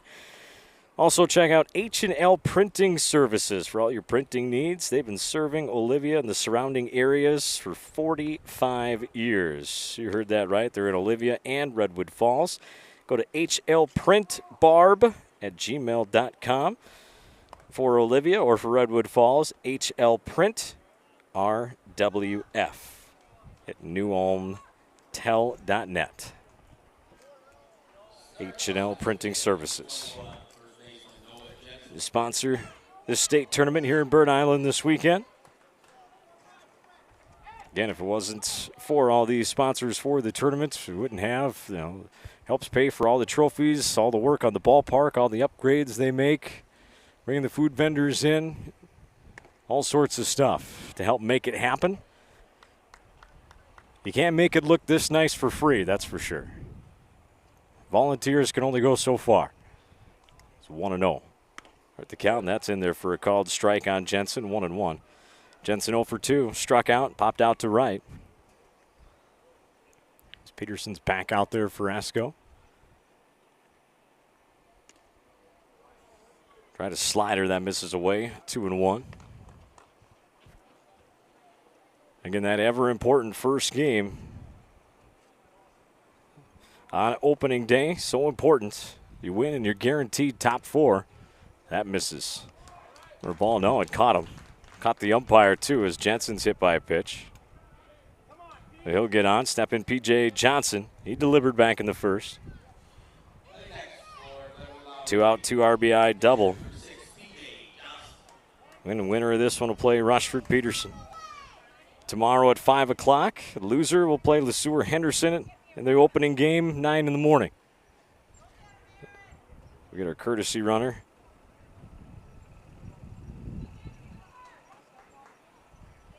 We're just getting a runner for Jensen.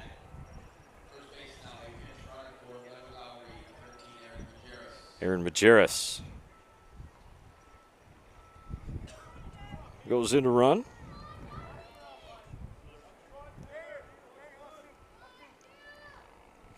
And step in P.J. Johnson, 1 for 1. 2 out, 2 RBI double in the first. Walked, stranded at third in the third. And we got another hit batsman. So back-to-back hit batters. So first and second. We haven't seen the ball even hit and play yet. Step in Connor Erickson. He delivered an RBI single in the first.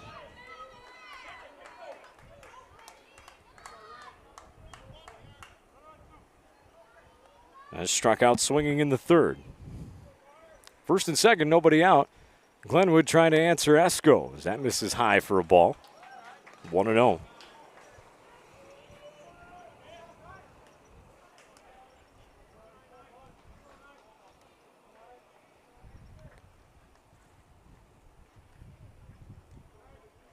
Peterson comes set, checks on the runners and the pitch. That's going to catch. Ball thigh high, called strike. 1-1 on Erickson.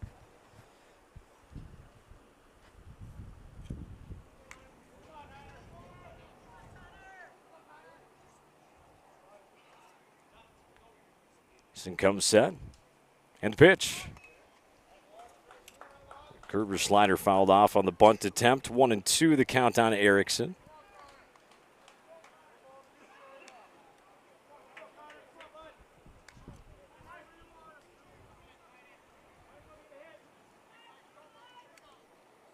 Jensen leads away from second. Johnson over on first. And the pitch from Peterson.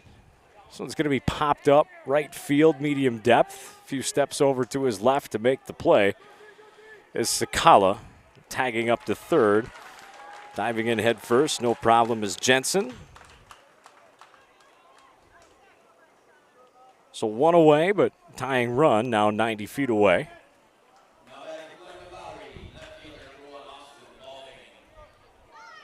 That was Jensen, excuse me, that's Aaron Majerus who's running for Jensen. Who's on third. P.J. Johnson still over on first. Austin Ballhagen in now. Struck out swinging in the first. An RBI single to right in the third. Heard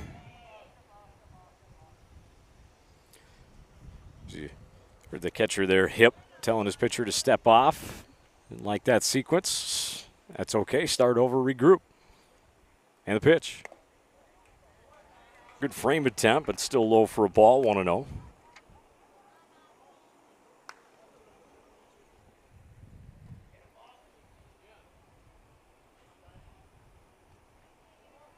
So comes set. Change up in there for a strike. Good pitch there from Peterson.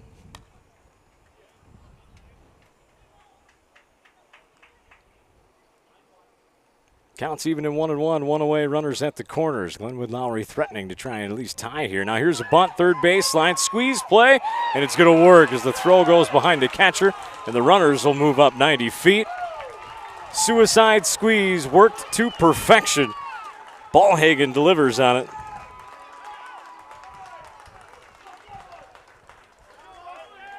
As Jensen comes in to score. Ballhagen will be credited with the RBI. B.J. Johnson moved all the way over to third. On the error, the throw by the pitcher Peterson. It's ruled a hit.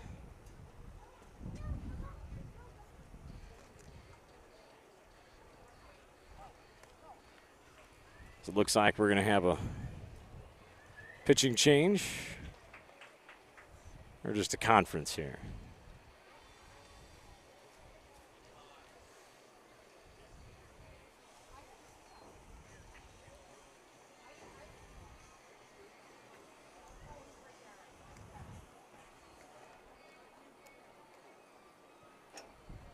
As they figure things out, we got Dooley's Petroleum to talk about. Founded by a family and focused on the future. Specializing in fuel and propane delivery for your farm, home, or commercial business. I welcome you to the tournament here in Bird Island. Again, Dooley's Petroleum. Fuel and propane delivery, 320-365-4525. 320-365-4525. All right, meeting at the mound is over. Peterson will step back on. Runners at second and third with only one out. And the pitch in there for a called strike to the shortstop, Levi Johnson. He's 1 for 2. Singled in the second. Popped out to the second baseman in the third. We are tied at 5.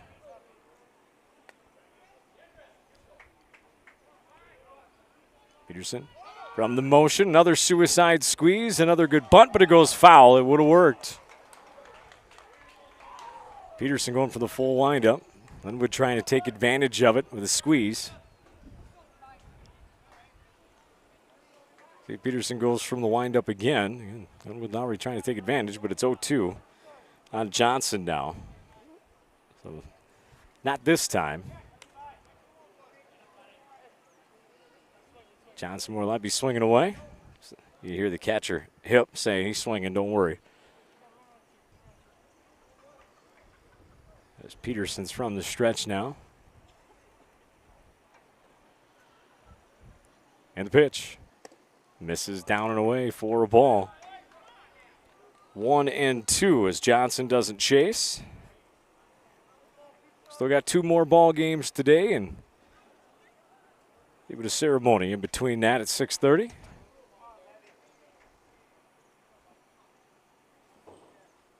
Peterson set, long look at third. Now will pitch, swung on, fouled off, but into the glove. Hip, way to hang on to it by the catcher Hip. Goes another strikeout for Peterson for the second out of the inning. Big strikeout there. Now you got Nathan Dell, the number 9 batter. Struck out swinging in the second. Singled and was put out at second in the fourth. We got a pinch hitter here, thank you. Joel, we got Riley Dell hitting for Nathan Dell.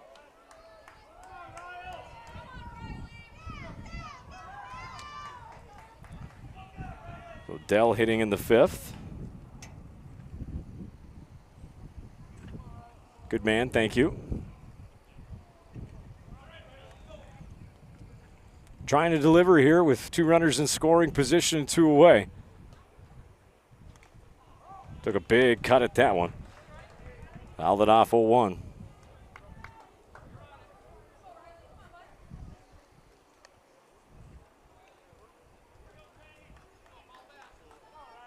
One run already across here for Glenwood-Lowry in the 5th. They've tied it at 5.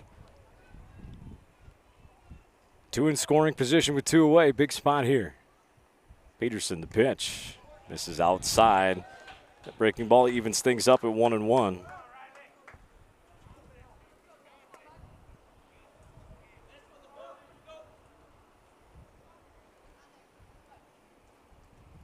Peterson set pitch. This one line drive, center field, and it burned him. That's going to score 2. Thornton got burned as he backtracks to get it, and staying at second base is Riley Dell, who delivers solid contact to center. As 2 runs come across.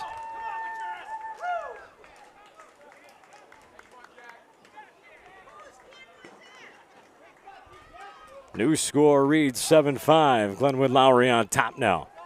Here in the 5th as the teams continue to go back and forth. Jack Majerus, the center fielder, leadoff man, 0 for 3. Stands in now. In there for a called strike, 0-1. Glenwood-Lowry's been delivered a few times with 2 outs here in this game.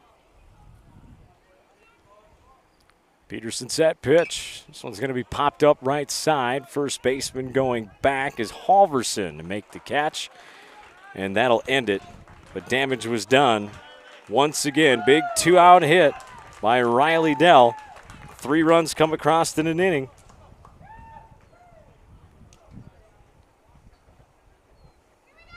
With a couple of hits, there were no errors in the inning. Oh, there was the 1 error, excuse me. And the 1 left on base.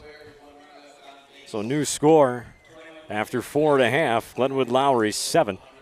Esko 5. Coming up for Esko, it'll be 2-3-4 coming up. Pierce, Hip, and Peterson. In the bottom of the 5th is, well, again, the teams have gone back and forth. Let's see what Esko has in store for us. In the bottom of the 5th inning.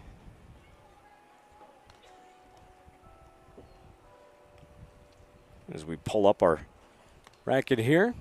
And Rushford Peterson defeated the Sueur Henderson in game 1, 3-1.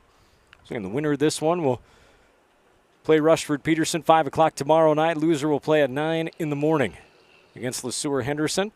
Next game coming up after this one, right around 4 o'clock, is going to be Sleepy Eye taking on New London Spicer. Then we'll have the opening ceremony at 6:30. We'll have Bird Island Olivia. Host Bold will take on Fosston in the nightcap at 7:30 this evening after the opening ceremony. 5 games slotted for tomorrow. At 9 and 11:30 will be the losers bracket side, the semifinals, and the consolation championship game will be right around 2 o'clock tomorrow afternoon. And then at 5 and 7:30 we'll have our semifinals on the winners bracket side, decide who will be playing in the state championship and who will be playing in the 3rd place game tomorrow evening.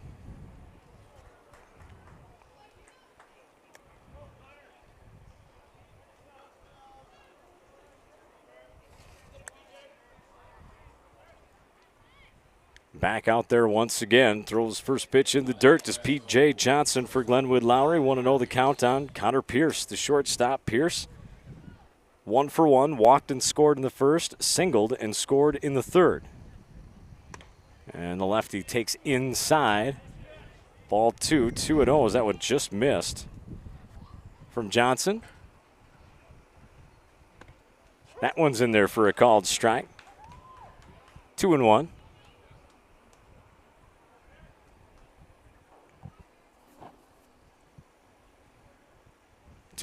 Low. A little bit away, 3-1 now to Pierce. He's looking to get on for the 3rd time today. And the pitch. Round ball right at the first baseman. Couple steps to his left is Jensen, and he'll take it unassisted. For the easy put out. Pierce retired for the first time today. That'll bring in the catcher Bryce Hip. He's 1 for 1, singled and scored in the 1st. Walked and then got forced out at second base. And the grounder by Peterson in the 3rd.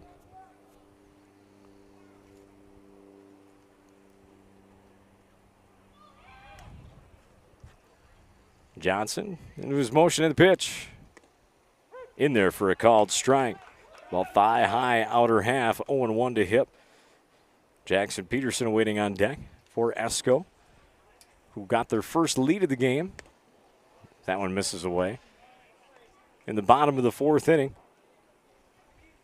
At 5-4, only to give it right back to Glenwood-Lowry in the top of the 5th. That misses low. Well, 2-1.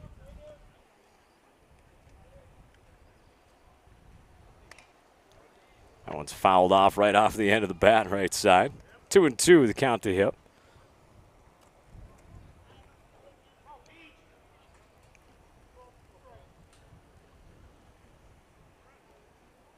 We got the speed gun out there as well. Also, P.J. Johnson throwing in the 70s with that fastball, low 70s. That one on the upper 70s, hit off the end of the bat as well. Kind of not much on that line. Drive to short. Easy play going over to his left for Johnson there. Second out of the inning. Step in Jackson Peterson, the pitcher. Popped out to right his first at bat. Reached on a fielder's choice. Got stranded at third in the third. Got a called strike, 0-1.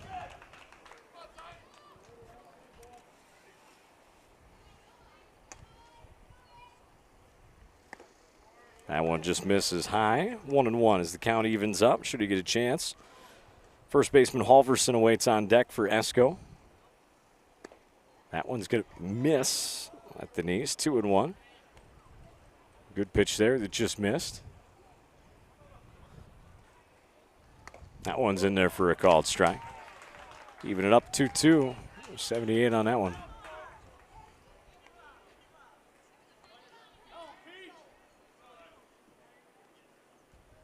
And the 2-2. Curveball fouled off. We'll do the 2-2 once again.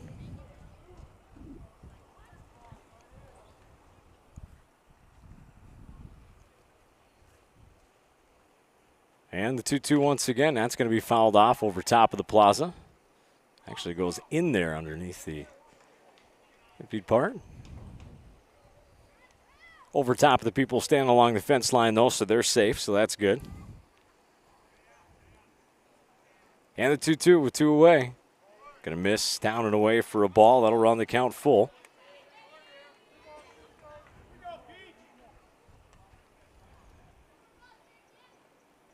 And the payoff pitch. Swung on, popped up foul. That'll get out of play.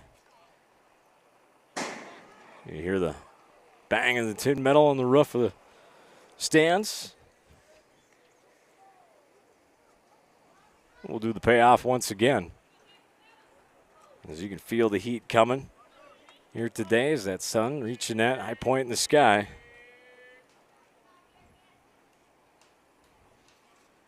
And the pitch. Swung on, driven to right center in, fairly deep, but not deep enough. Moving over to his left, getting underneath it is Majerus to retire Peterson for the final out of the inning. So Glenwood-Lowry finally able to stop Esko as they had scored a couple innings in a row. Nothing doing, 3 up, 3 down. Score still 7-5. Glenwood-Lowry as we head to the top of the 6th inning. It's going to be 2-3-4 coming up for Glenwood. Panitsky, Alexander, and Jensen.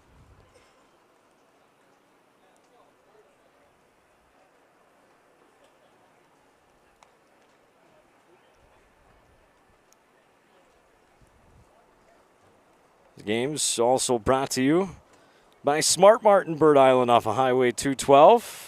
Welcome back to the ballpark, baseball fans. Stop in and see them for cold drinks, hot food, ice, and snacks. And get your gas and diesel in Bird Island as well at the Smart Mart.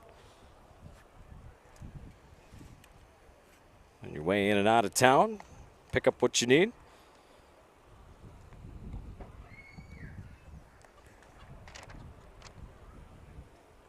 So shout out to JT Controls for your automated solutions for your farm operation, grain handling automation, VFD sales and service, listed motor control panels as well, process automation, enclosure modifications if you need that. Also motor control design and engineering at JT Controls in Renville, Minnesota. Go to jtcontrols.net. You can call 320-905-1376, 320-905-1376. Top of 6 is where we're at in game number 2 today. So we've seen some offense and firepower in this one. It was a lot of good pitching in the first game in a 3-1 Rushford win over the Sueur Henderson. Seeing the bats come alive here. 15 hits between the two teams, only 1 error apiece as well. in a 7-5 ball game. First pitch in there for a strike.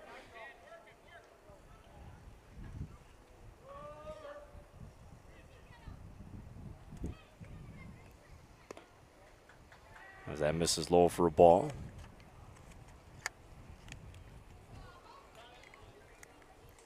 To Panitsky. 1-1 the count. That one misses for a ball. 2-1. As Peterson back out there once again for Esko for his 6th inning of work. And the pitch.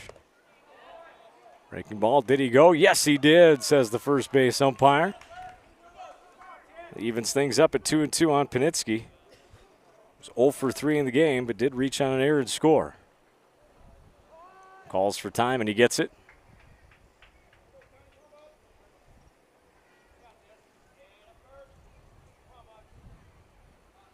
And the 2-2. Just misses down and away. That'll run the count full 3-2. Good 2-2 spot. Didn't get him to chase.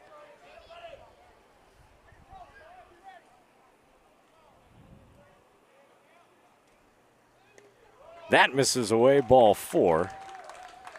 So a leadoff walk to Panitsky. And Glenwood-Lowry looking to add to their 7-5 lead, and that's going to bring a manager visit to the mound.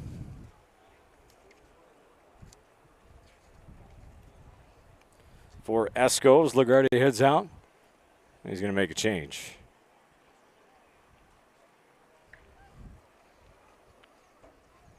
So we'll see where Peterson goes. Looks like they gave the ball to Connor Pierce, I believe. Yes, Connor Pierce will pitch.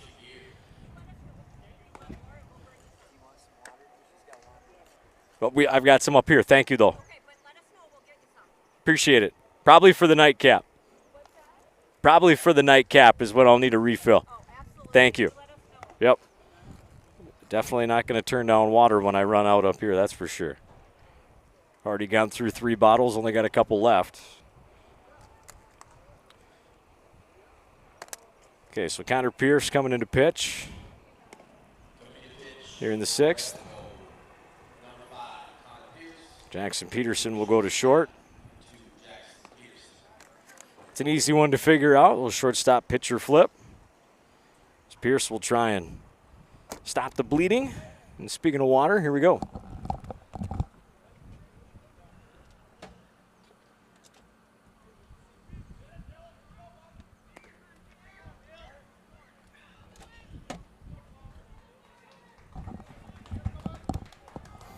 All right, here we go, ready to rock. Pierce on the bump now. Dylan Alexander, the catcher, will step in. Alexander 2 for 3 in the ball game, a double, a single, 2 runs scored, and also popped out to right. Nobody out, runner on first. First pitch to him, first pitch swinging just past the pitcher. We fielded by the third baseman, trying to be quick over to first, but can't do it. That'll be an error, and everybody will move up.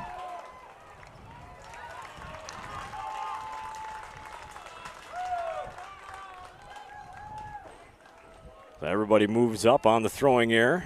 It's ruled a hit. An infield single. They said he would have beat it out. The error came on the throw that allowed the runners to move up. Mark Gruber will courtesy run for the catcher, Alexander. Step in Noah Jensen, the cleanup batter, first baseman. Jensen 0 for 2 with a walk and a run scored. Also struck out in the first. That misses up and in for a ball, 1-0. Glenwood-Lowry up 7-5 here in the 6th. Looking to add to it. They got runners at second and third, nobody out.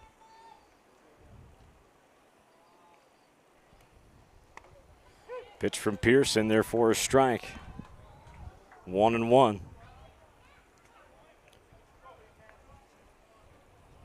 Pierce from the windup. 0-1 count, and the big cleanup hitter from Glenwood-Lowry took a big cut at it too and missed. 1-2 on Jensen. Jensen just struggling to find solid contact in this one. Big wide stance right in the middle of the box, and he calls time. Didn't like that. Make everybody reset. think about things.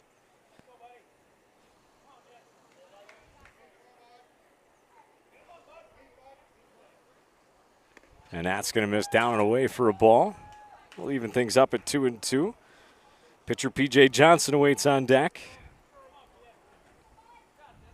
Again, nobody out here in the 6th. Glenwood-Lowry looking to add to a 2-run lead. Pop foul, a little bit out in front of it and underneath it. Stays alive, though. 2-2. Count on Jensen. So 2 more ball games and a ceremony to go yet today. 7:30 game, and that sun goes down. It's going to feel pretty good. Swing and a miss. Big strikeout there from Pierce on the cleanup batter. P.J. Johnson will step in. He delivered in the first inning. 2 out, 2 RBI, double to left center. Walked, stranded at third in the third. Hit by a pitch and scored in the 5th. And on base every time. Chance to come up big once again here. He's going to square around to bunt, drops it right out in front of home plate on the squeeze, and it's going to work. Throw on over to first for the out. So P.J. Johnson with a sac bunt RBI.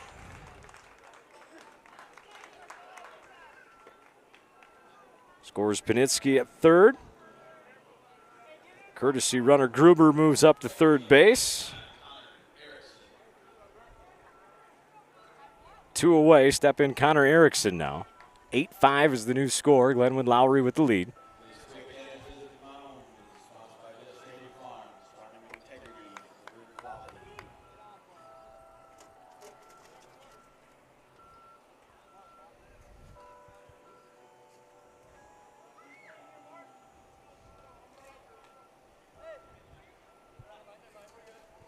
All right, catcher out there to talk to the pitcher a little bit. Discussion's over. Connor Erickson will step in. He's 1 for 3. RBI single in the first. Struck out in the third. Line drive, base hit here. Delivers a solid single. No doubt about that one. 9-5 is your new score. Erickson, first pitch swinging, first pitch ripping on that one. As you see, right on it. He's got 2 RBI in the ball game. As Gruber comes in to score. And it's 9-5. There's a called strike on Ballhagen. Ballhagen is 2 for 3. He's got 2 RBI as well, including a run scored. Throw back over to first, diving back head first in time. I think we could zoom in a little closer on the bases over there. 0-1 is the count on Ballhagen. That's going to be fouled straight back. 0-2 now with 2 away.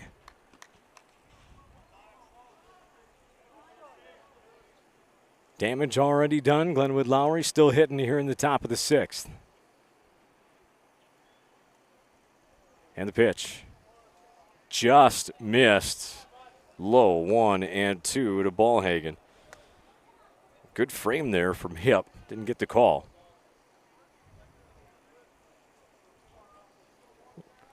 Got that wind now coming in kind of.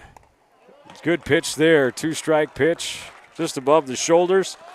Got him to chase it. Good pitch from Pierce. Couple strikeouts in the inning, but still.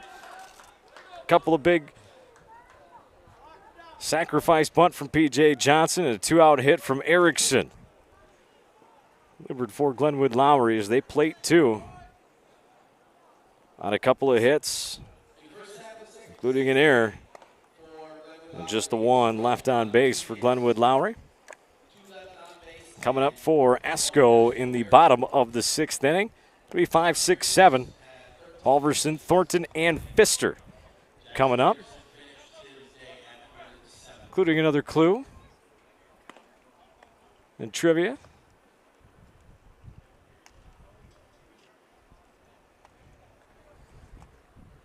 Maybe we'll save the super old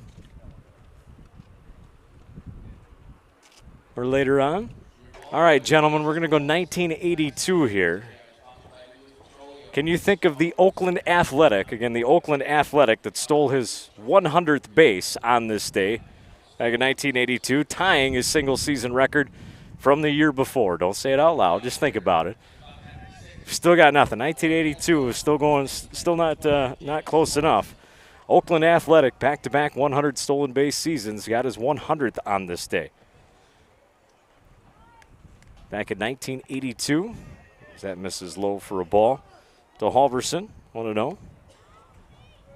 And just think, we're in early August and already had 100 stolen bases. Crazy to think about. 2-0.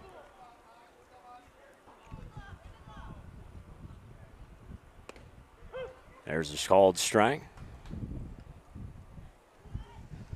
Was also the first player ever to steal 100 bases twice.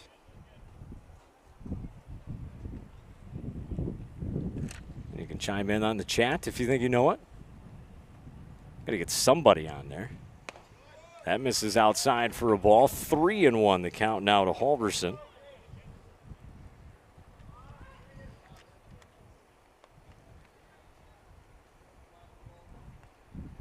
And the pitch fouled off. We'll run it full. It's P.J. Johnson trying to keep the lead and finish this thing off for Glenwood-Lowry, and he'll pitch his team into the winner's bracket. The wind's picked up a little bit. Kind of more west-northwest now. Called strike 3 on the inner half. Halverson thought he had a walk, but he got rung up for the first out of the inning.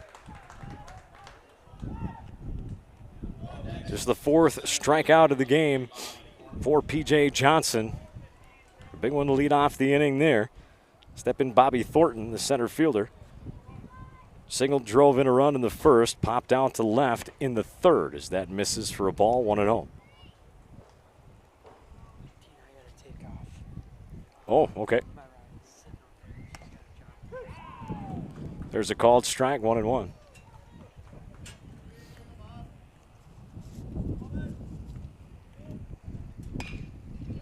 Ground ball to second base. And in time. As Dell fires it over to Jensen for the second out of the inning.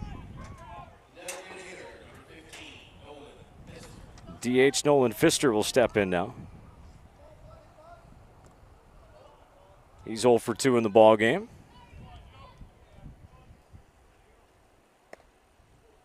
In there for a called first strike.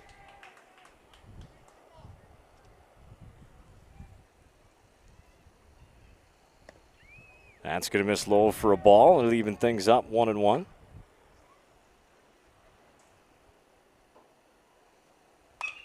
There's going to be another ground ball. Second base, throw on over to first. Plenty of time, and that'll do it.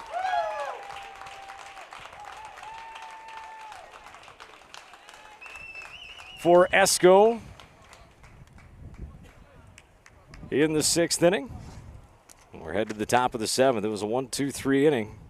A couple 4-3 putouts as well. Nothing doing for Esko as Johnson has settled in nicely over the last couple of innings. Coming up for Glenwood-Lowry, it'll be 8-9-1. Johnson, we'll see if Riley Dell hits again for Nathan Dell. And you got Majerus at the top of the order coming up. For Glenwood-Lowry in the top of the 7th as they try to put some insurance runs on. They try and get to this winner's bracket of the semifinals tomorrow at 5 o'clock. The answer to the trivia question, let's check my phone here. Let's see if anybody chimed in. One that got it. No need to mention. But yeah, the Oakland A back in 1982, back-to-back 100 stolen base seasons was Ricky Henderson. Ah, yes, well, nods his head. Yeah, I've heard that name. Shout out to Tersteeg Transportation of Olivia. For your transportation needs and trucking and moving, Tersteeg TransportInc.com. Again, Tersteeg, Tersteeg, TransportInc.com. Alan, Peggy, Jeff, and Mary, 320-523-2565. For Tersteeg Transport in Olivia. All right, coming up for Glenwood-Lowry again, 8-9-1. Levi Johnson will lead things off. He's 1 for 3.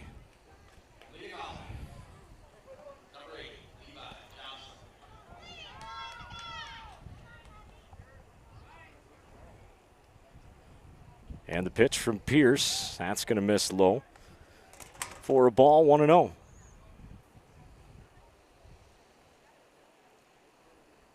That's going to miss high, 2-0 now to Johnson.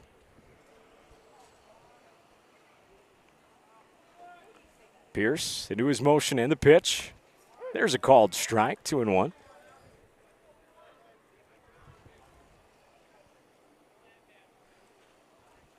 We're going to have Nathan Dell awaiting on deck. That's high. 3-1 now to Johnson. And the pitch, that's going to miss high for a ball. Johnson draws the walk. We'll step in Nathan Dell, now back in.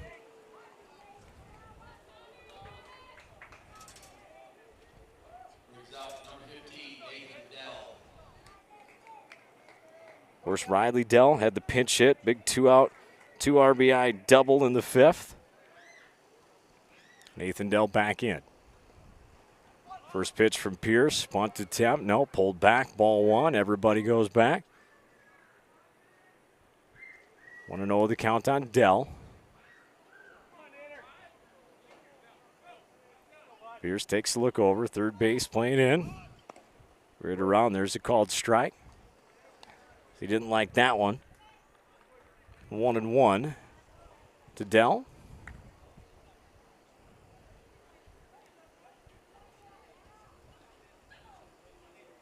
Pierce comes set, pitch, the bunt, dropped the head, and it's going to go foul back.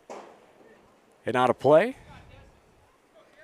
So now 2 strikes on Nathan Dell.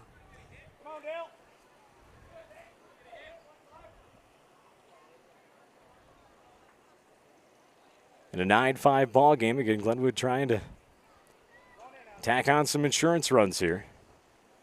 In this top of the 7th inning, nobody out. Got the leadoff man on with a walk. And the 2-strike pitch going to miss way high for a ball. 2-2.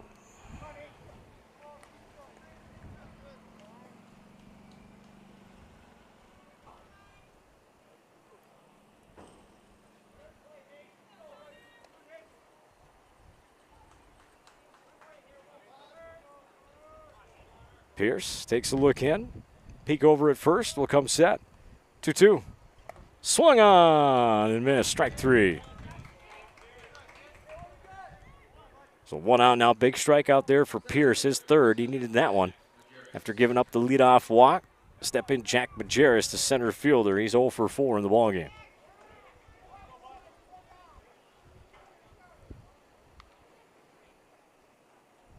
And the first pitch from Pierce going to be swung on, fouled straight back, 0-1. Count to Majerus.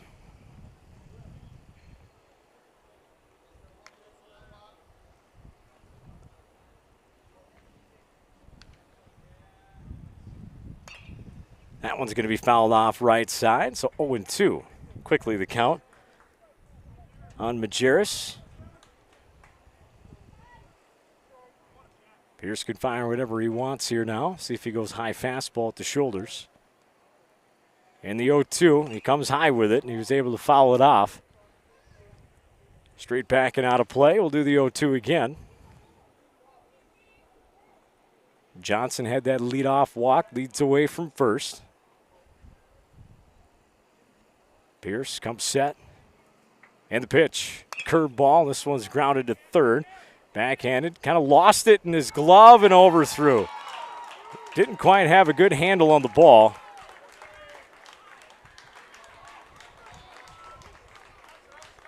And over to third base goes Johnson. Majerus to second on the E5, and that'll bring up Panitsky.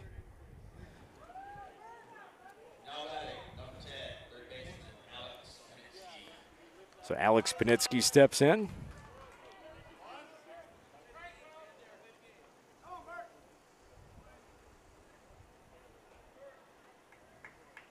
Pierce taking a long look in. Now he nods his head. First pitch, big swing and a miss from Panitsky. Panitsky 0 for 3, but he has reached a couple of times, including a walk, and scored twice.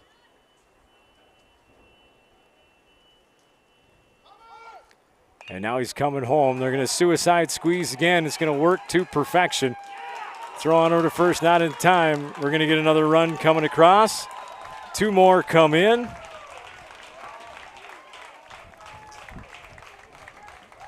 Glenwood's done that a few times today on that suicide squeeze, and it has worked to perfection.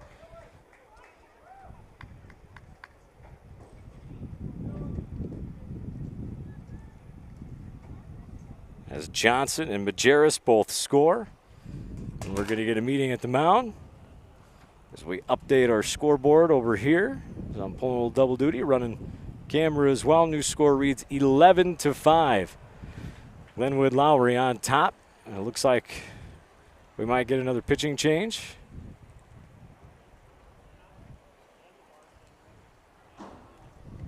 Does appear to be the case.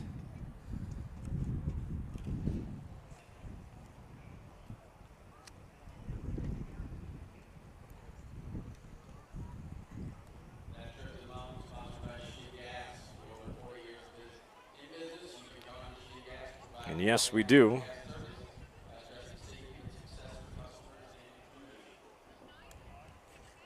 As we will now see number 17, Sam Panger, the third baseman, will come in to pitch here in the 7th. So Pierce will move over to third base.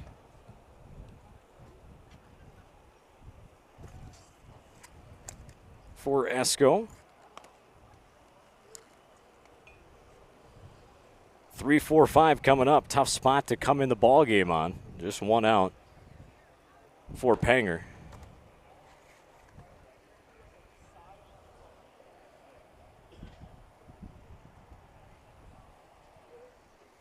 We'll go ahead and get a little shot of the crowd here at the ballpark. So you see the plaza over on that first base side.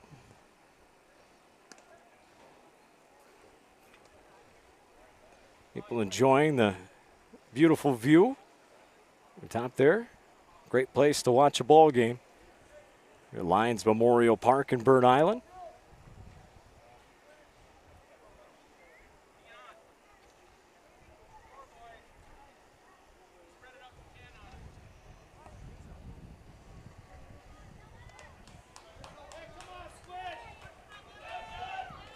All right, here we go. We're ready.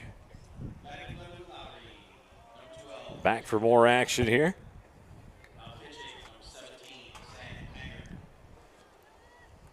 So Panger on the bump now.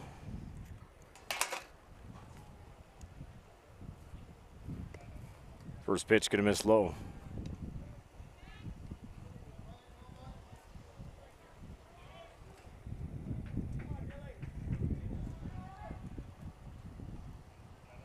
And a 1-0. That's in there for a called strike to Alexander. Evens up the count 1-1.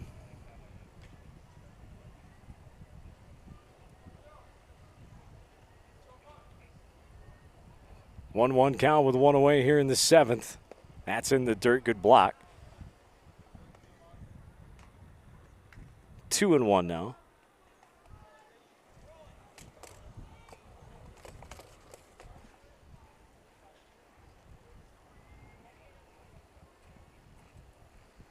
And the 2-1 pitch in there. No, missed for a ball. 3-1. I just need to learn how to write left-handed, that's all. Running that camera now with the right hand. There's a solid single ripped. No, excuse me. Fielded by the shortstop as I'm looking through the camera, throwing over to first, not in time. So they got the lead runner.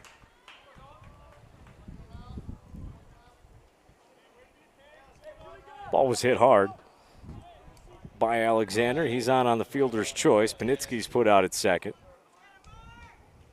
So 2 away now. Courtesy runner Mark Gruber comes in for the catcher Alexander.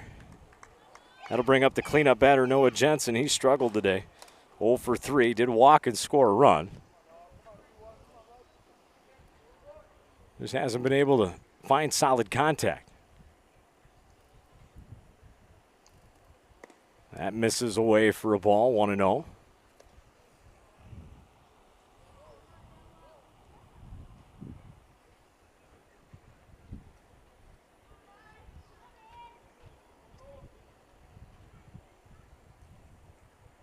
And the pitch. That's in there for a called strike. Location there from Panger. Evens up the count 1-1.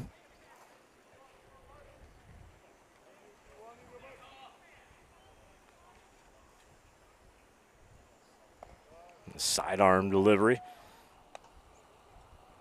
Misses. 2-1 now. Pinch runner Gruber running for Alexander over at first. 2 runs already across here in the 7th as Glenwood-Lowry's added to their lead. And now this one's driven to left. And that's going to get down in front of the left fielder. There's a 2-out single and finally solid contact. It's got to feel good if you're Jensen. He needed that one. P.J. Johnson steps in. He's had a pretty good ball game. 3 RBI, 2 runs scored. Sack bunt for an RBI as well.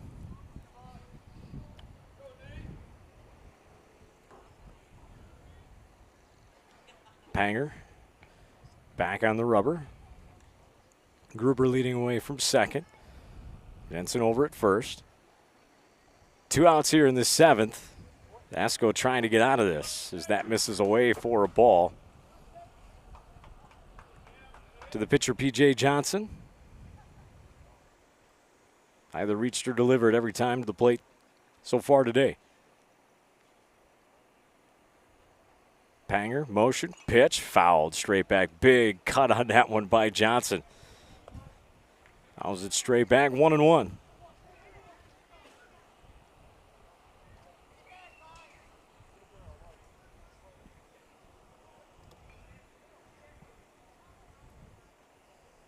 Panger comes set. And the pitch misses inside. 2-1.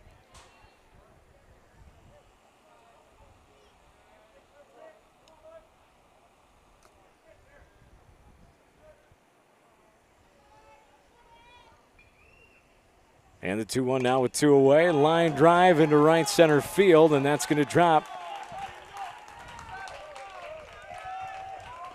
Delivering the RBI single to right is the pitcher P.J. Johnson delivering again. Solid piece of hitting there. Didn't try to pull it, do too much with it. Just poked it into right field, driving in his 4th run of the game. Alexander comes around. You got Jensen up to second base. Courtesy runner will be Caden Larson to come in and run.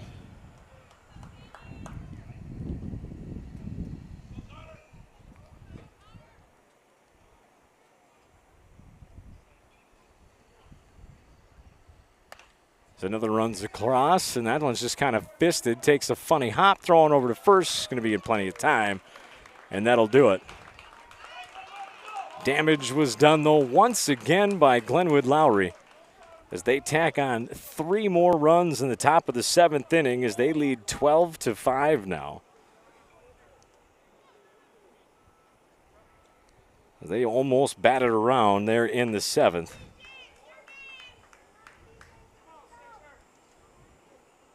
Three hits in that inning. There was 1 error. They left a couple on, but still solid inning once again for Glenwood-Lowry. New score reads 12-5. As Esko's down to their final 3 outs. It'll be 8-9-1 coming up for Esko. Kaminsky, Luenzi, and to the top of the order with Panger. So we head to the bottom of the 7th.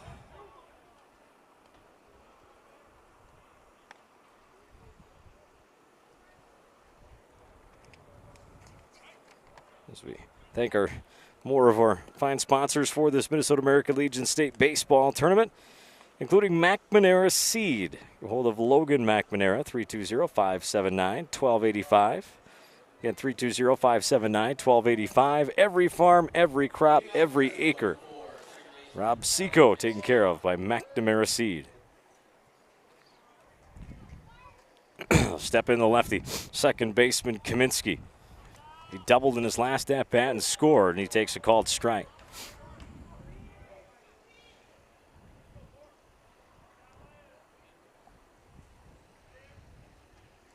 That's in the dirt as it goes to the backstop.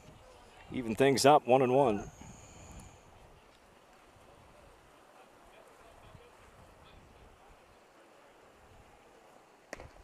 That pitch is in there, strike 2. It's almost as if Johnson has just gotten stronger as the game has gone on here. Called strike 3 for the first out of the inning. Good location on the outer half, locked him up. Second time Kaminsky has struck out. Leo Luenzi, now the left fielder, will step in. He had an RBI double in the 4th as well, as those two lefties went back-to-back doubles. Oh, excuse me, right-handed hitter Luenzi. Leadoff batter Panger on deck, lefty. Luenzi takes strike 1. That misses up and in for a ball, 1-1.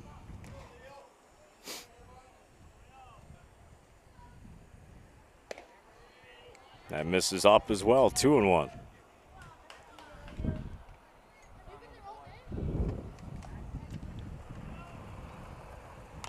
Swung on, fouled off. Dribbler near side into the third base dugout. 2-2, the count on Luenzi.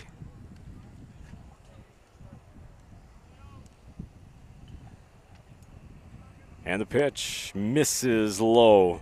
That'll run the count full, 3-2.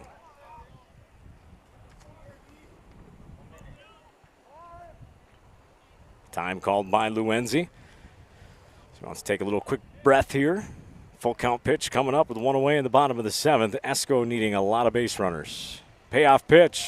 Swung on and missed. Got him swinging, strike 3. Back-to-back strikeouts for Johnson. Now batting, number 17, pitcher, Sam Panger. Pitcher now, Panger, leadoff batter, will step in. Lefty takes strike 1. Johnson with just 6 strikeouts in the game, but 3 of his last 5 have come via the strikeout. Again, he's just gotten stronger. Called strike 2. Helps when you got a 12-5 lead as well.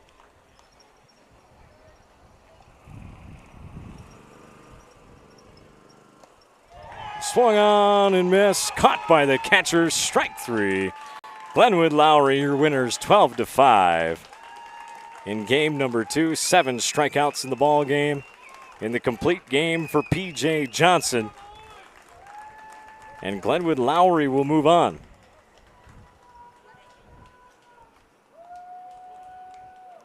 In the tournament, they will play at 5 o'clock tomorrow night. They'll take on Rushford Peterson. 9 o'clock game tomorrow morning. Game 1 of the day on Saturday will feature Sueur Henderson taking on Esko. That's what we know. Still got 2 more games to play tonight, including squeezing in the opening ceremony in between. Up next, round 4 will be Sleepy Eye taking on New London Spicer. And then after the opening ceremony, you got Bird Island Olivia Host Bowl taking on Fosston. In the nightcap, we're going to go ahead and take a break. We zoom things out, so we'll just keep the audio on, the background audio, and we'll get our breather, see if we can find one more camera person for the next game, and be back for more baseball this evening, later this afternoon, again, including an opening ceremony. Again, congratulations to Glenwood-Lowry, 12-5 winners over Esko in their opening quarterfinal game. They're guaranteed some hardware today.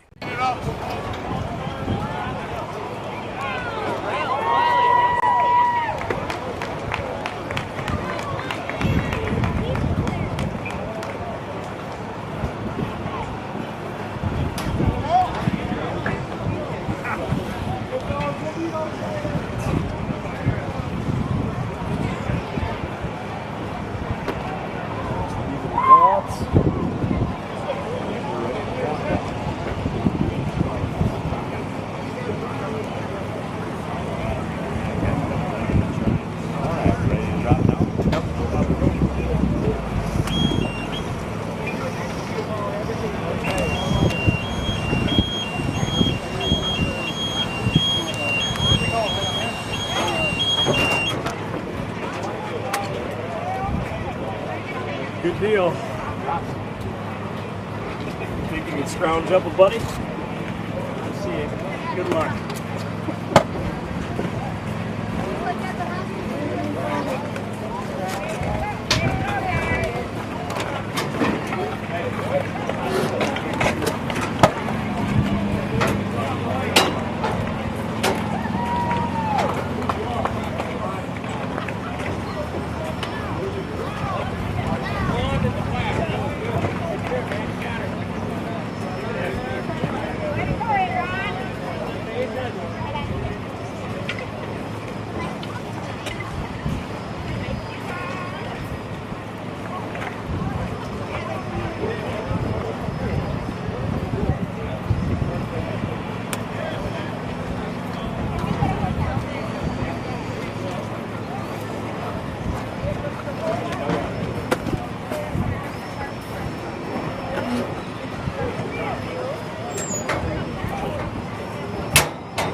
be a lot cooler down there.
Hold it up there. Or wrap it up.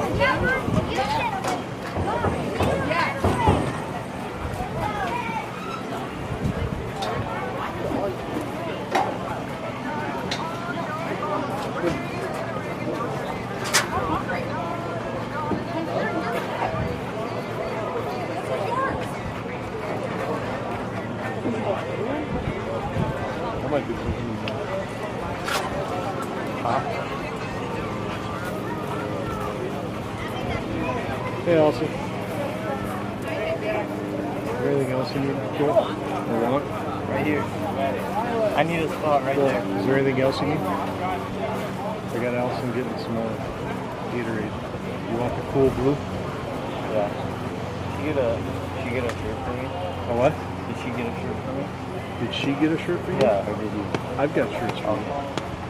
So, she's still in Wilmer. You know, they usually come in 8-packs. So probably 2 8-packs. There's some at home. Huh? There's some at home. For tomorrow. Oh. All right. Thank you. Yep. Yeah, we just need it for tomorrow. So. And then if you got ice, take. What's that? Oh, I know.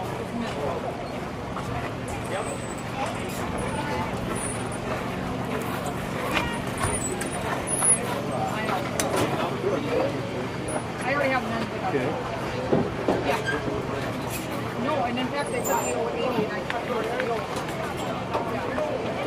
She said I didn't. The fortress? Look at. Look at.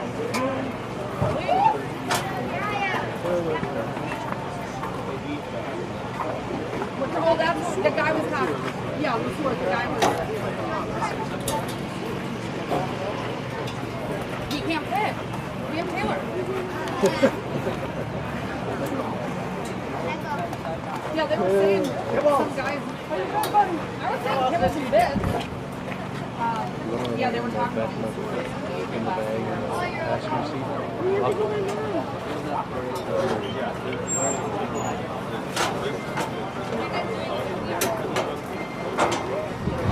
No, they have the players have their name here.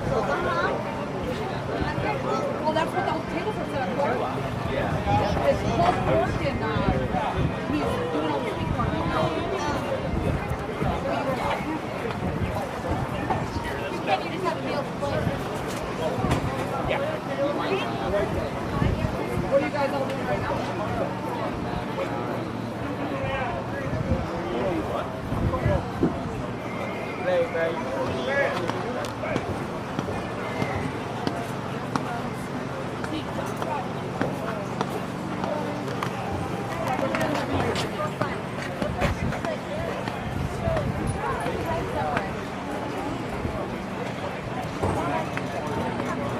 Yeah, but I like getting in the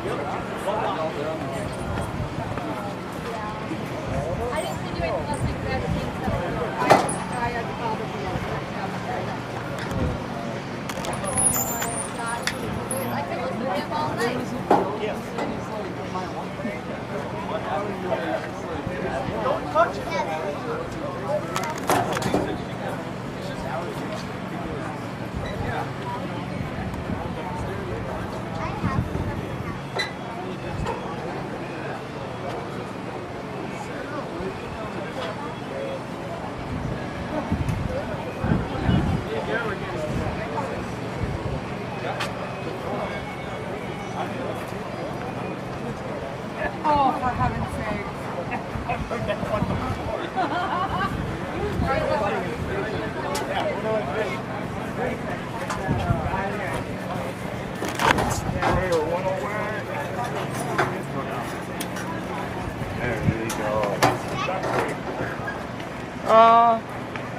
I had zip ties.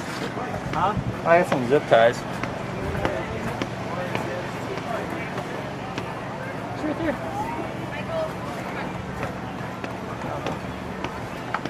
Hey, babe. Huh? Get it? No.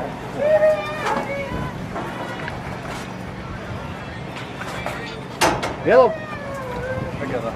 Whoop.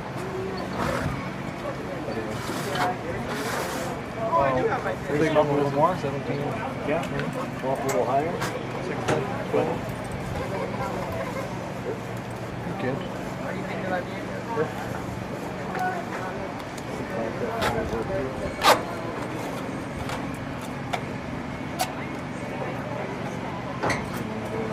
Yep. That one's there. Okay. Thanks, Elsa.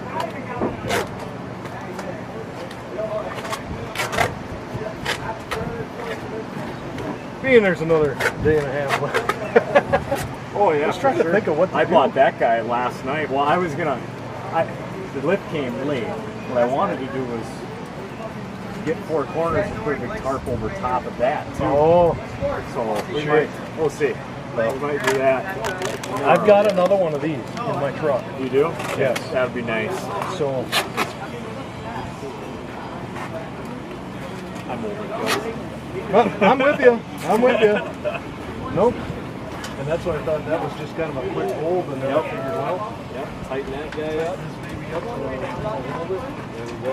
It's not like a wind blowing today too much. Right. We wouldn't happen to have one more victim. I told him to do a couple more games. I told Joel I can come over. It's pretty slow at the church. Okay. So. If you really want to scrape the bottom of the barrel. You know what? If Henry can do it over there, anybody can do it. So, it's nice to have 2. I'll have 2 all day tomorrow and Sunday. There. For today, those. And then these are easy to just turn them there and you can pivot them. I'll go grab the other one. Next one, a fan or something? Yeah, no, we've got plenty of fans.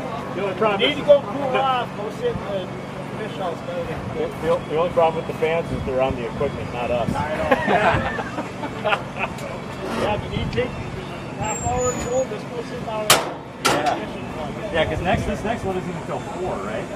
We got some time. I'm gonna eat something here.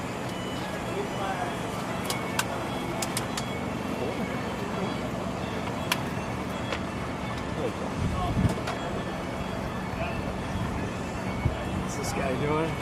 Oh, that's still nice and cool. It's warm, but it's normal warm.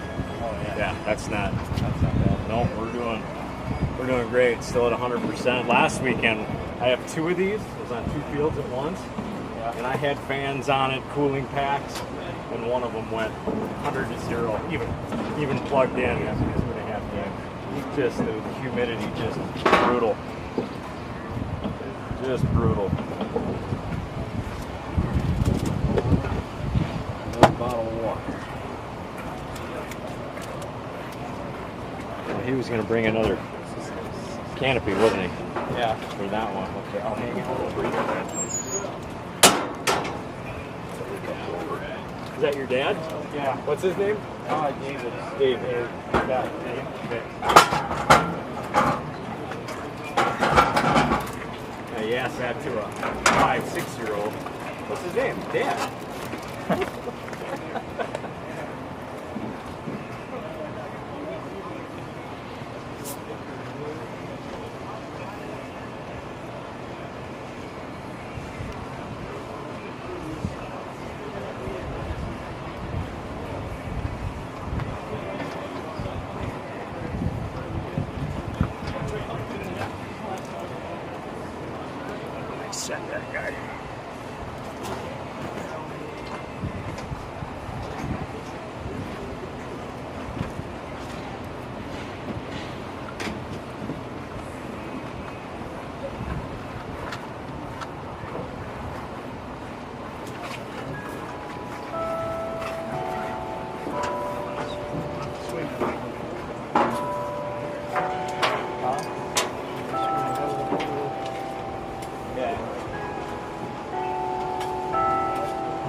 little bit with it, maybe?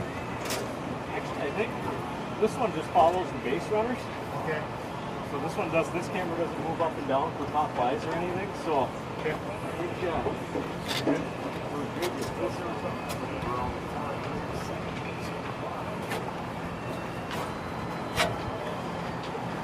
Yeah, you know how you're shooting, not me. Yeah. Well, like I say, this one's an easy camera. I say that, and I still struggle with it. That's because you're training. 2? Minimum. Minimum. Oh, he's doing an outstanding job. I can watch him as he moves.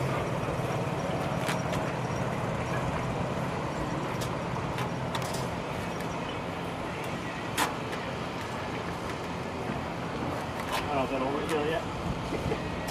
Will be when we put another tire on Bill. I love it. I love it. Thank you. I was trying to think of what even happened. Everybody's like, take an umbrella. Umbrellas don't work.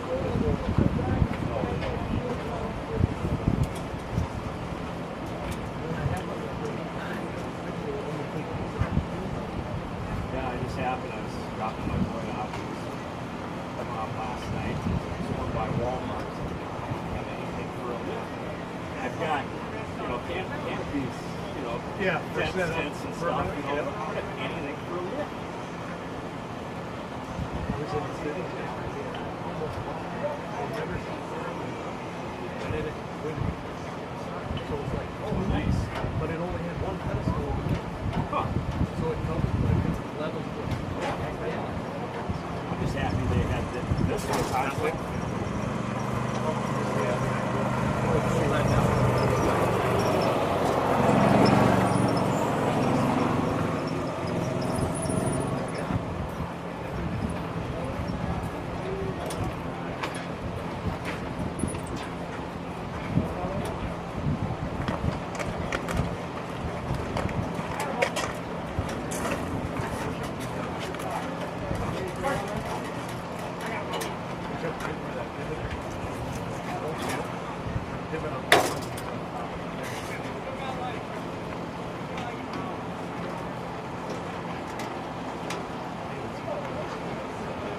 Glenwood.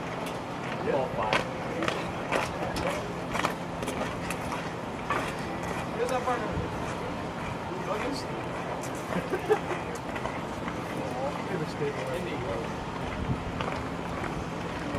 I don't think it's good. I don't think it is either. I just like to take those things.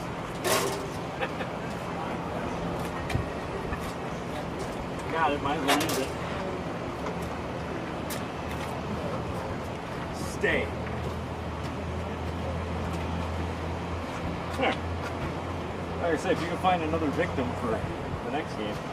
I got somebody coming for the late game. Still need one more. You can find someone to take over your spot. I have 2 for the nightcap.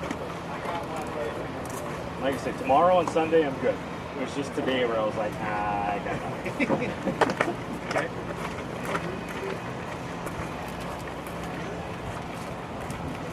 All right. Move that.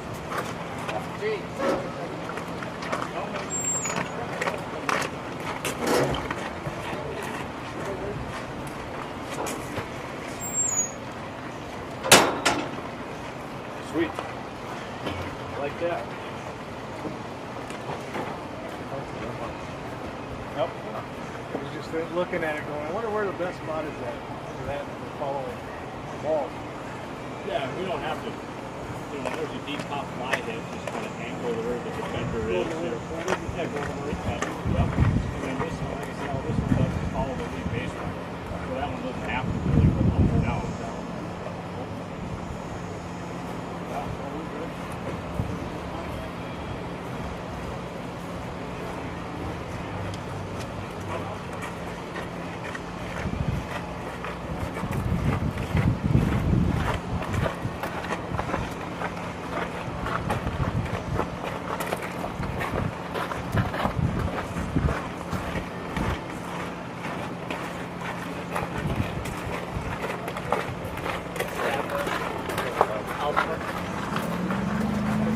office guys, so I'll do that one.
Yeah.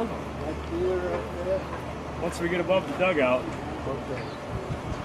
we get that breeze hitting us.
Go sit now.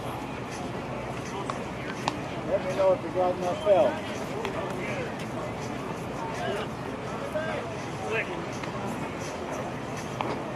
Did you talk to upstairs about who's doing what? You talked to upstairs about who's doing what?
Go get him, boys.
camera boys find out? We'll see. I don't know. I didn't. Oh yeah, no, it's all good. Okay.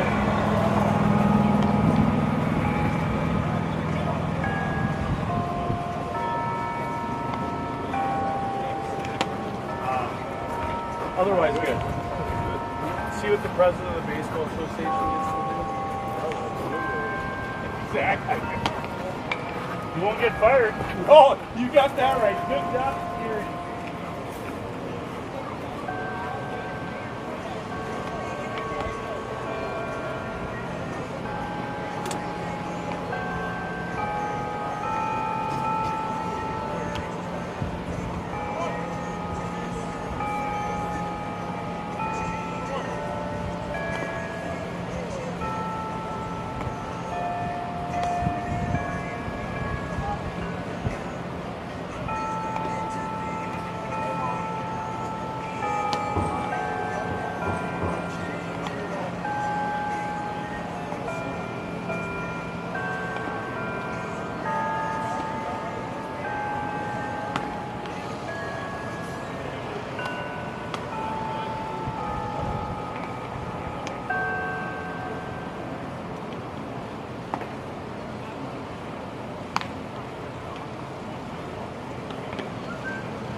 How's everything going up there? No, it's dead. What do you... As we want to get started taking in field here, we want to say a big thank you to our grounds crew who worked to get things ready here today. Grounds crew is sponsored today by BND Market. Convenient one-stop shop for high-quality food, family service, and great prices. Take pride in our communities at BND Market. Thank you all guys in bringing on the grounds crew. That's all right. I've done it all myself before. I just need to get this list right.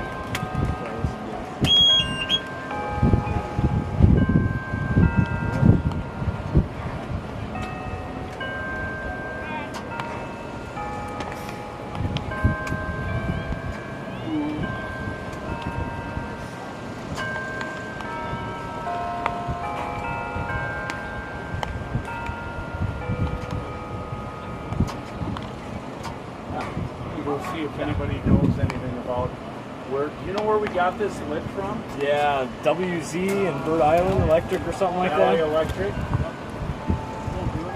It won't start. He's got no power. Yeah, it is. Very much so. I was gonna go and check that out. I've been here since we got this. Yeah, WZ Electric. That's sad, ain't it? WZ. You need me to check or you got this?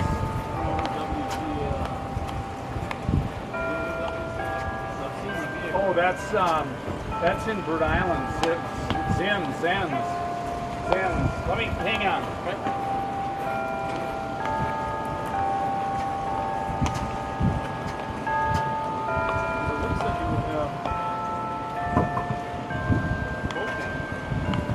Yeah, it started up no problem earlier.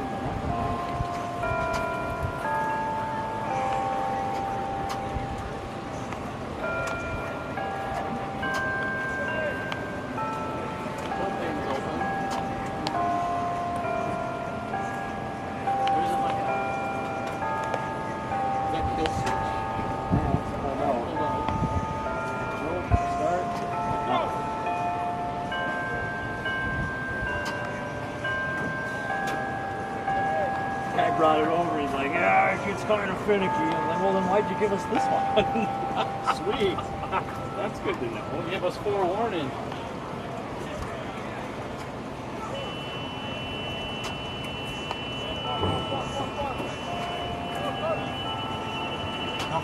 Nothing.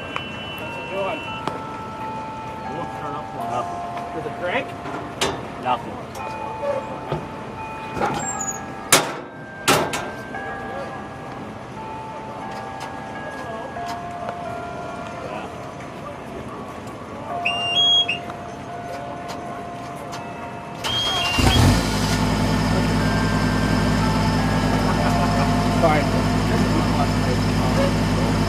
It's got a little quirks, but not big. All right.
Oh, you red? Sorry. Shoot. Oh, let's hope it starts back up again, right?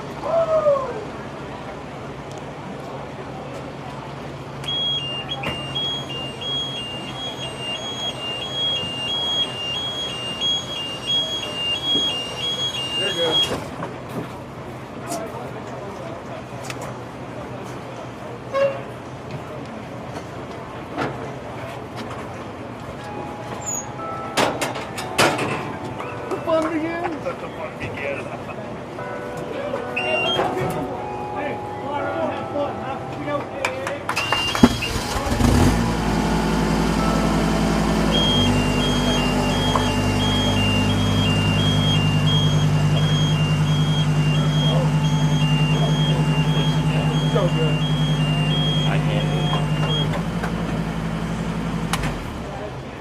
Okay, so let me fire this on.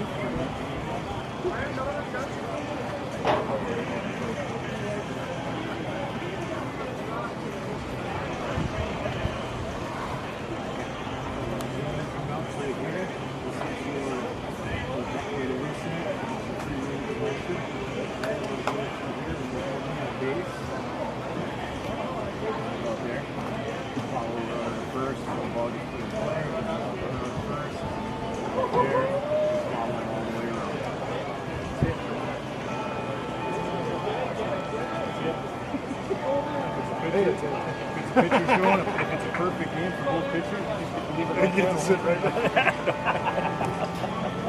I'm guessing that may not. Probably not.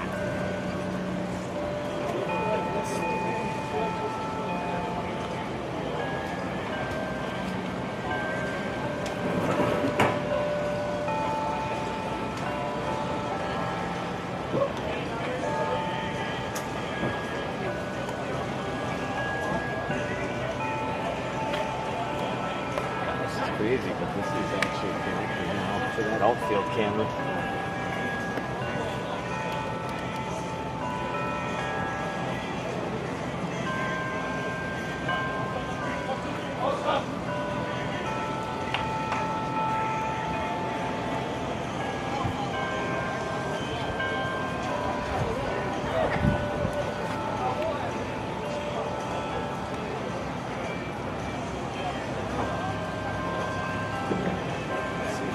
Back up again.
That Esko team has a 4 or 5 lefties. We're like, oh boy, here we go. Especially since that side, they've been seeing a lot of action.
Oh, jeez.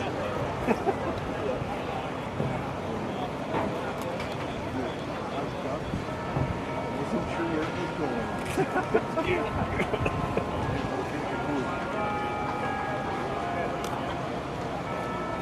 Dave, oh yeah, I can't not mention Dave. All right, so Henry's crossed off the list.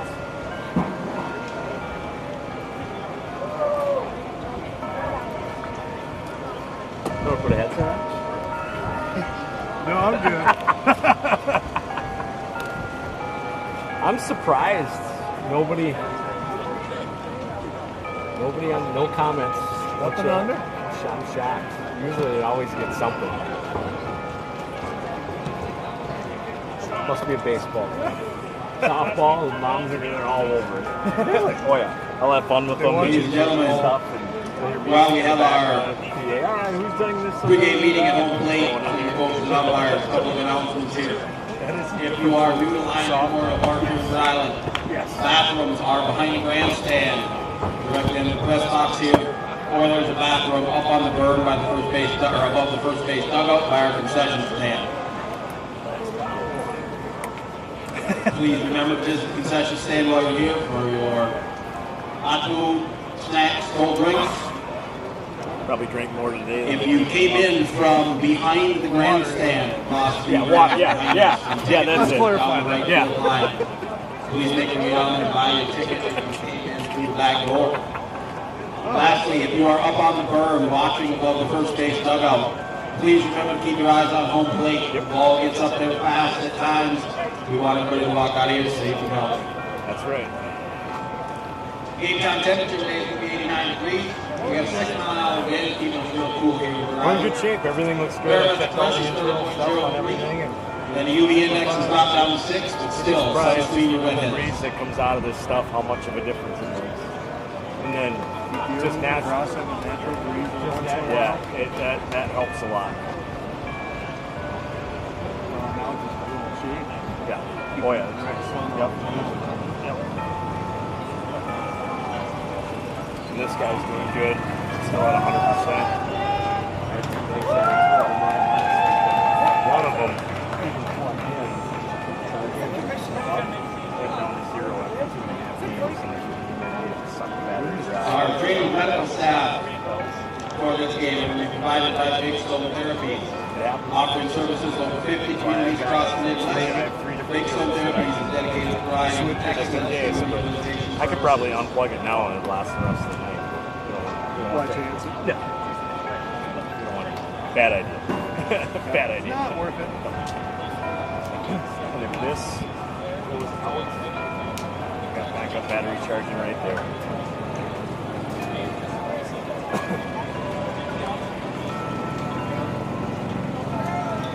We are good.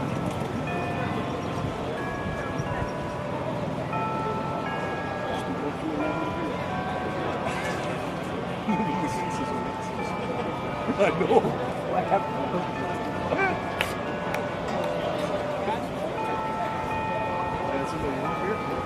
I want a beer, but I'm not going to start yet. Big difference between do I want one and am I going to have one? No. Not right now. I'll make up for it later. Yep. Go. Yeah, they're good people. Then I'll fit you before.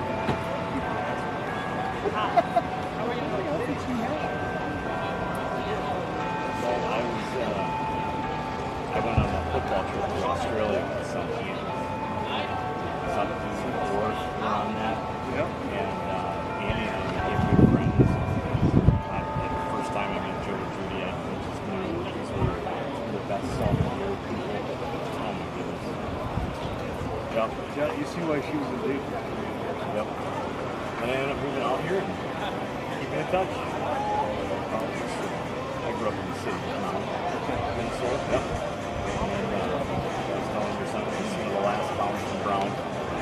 Graduated from Brown College, yeah. And started at KEJS in Wilma with Rob Ryan and Al Sheldon and those guys. Took over for a little while and on video at KBMA. And then RCW at Benny in Games Forum. And he was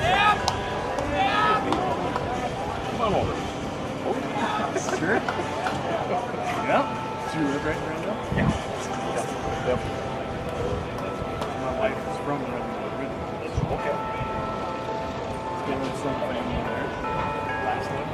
He was a seatsman. Okay, yep. You're right. I don't miss the city at all. Every time I go All right, ladies and gentlemen, Nope, I'm good. looks like we are ready to go here. Welcome to the Minnesota Division II Department of Minnesota American Legion State Baseball Tournament. Going down, yep. Today's game will be between posts 545, 537, New London Spicer, which will be the visitors on the scoreboard, and post 7, Sleepy Eye, will be the home team on the scoreboard.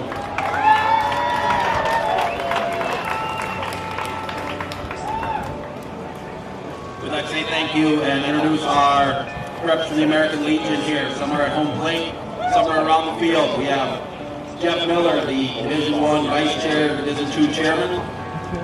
Dan Ludwig, the past National Commander. Paul Hassing, the past Department Commander. Al Davis, Member Emeritus. Joe Barsh, Bob Nisler, and Brandon Grable with us today. We want to thank our umpires for this game. It's like we have Greg Will behind the plate and John Benson doing the bases. At this time, we're going to do starting lineups. The players on each team lineup on the baseline is introduced and remain there until the play ball is announced after the anthem. We will start with our home team on the scoreboard. Sleepy Eye.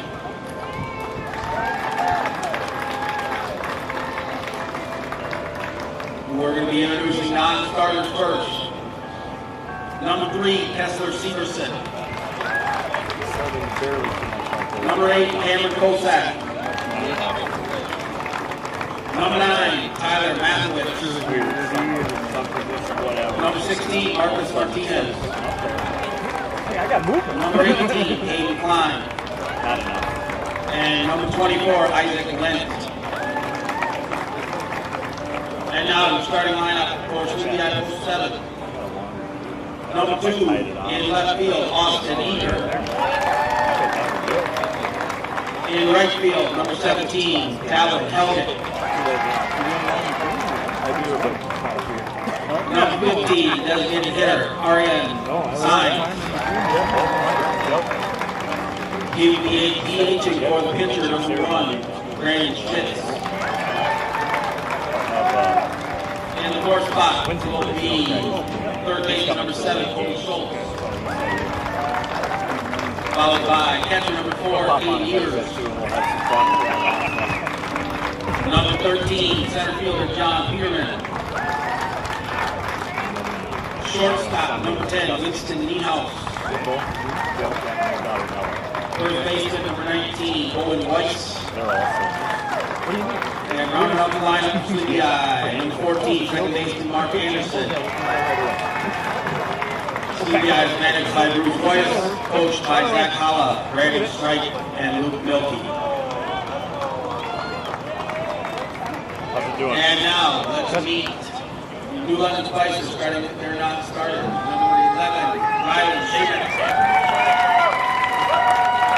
Number 14, Logan Swenson. Number 24, Cole Oswin.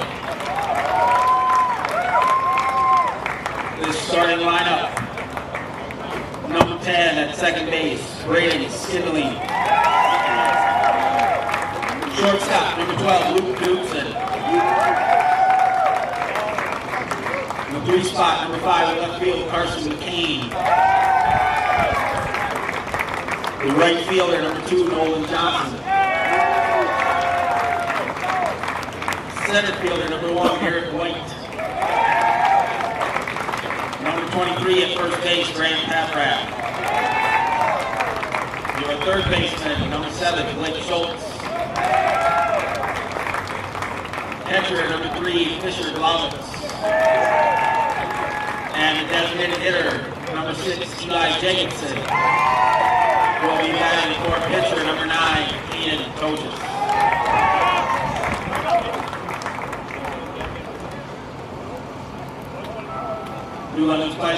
managed by John Brock, coached by Mike Thompson, Steve Schwegerl, and Will Roguski. Players, please direct your attention to the front of home plate. Jeff Miller will now lead the players in reading the code of sportsmanship. Gentlemen, please repeat after me. I will keep the rules, keep faith with my teammates, keep my temper, keep myself fit, keep a stout heart in defeat, keep my pride under in victory, keep a sound soul, a clean mind, and a healthy body. Good luck to both teams.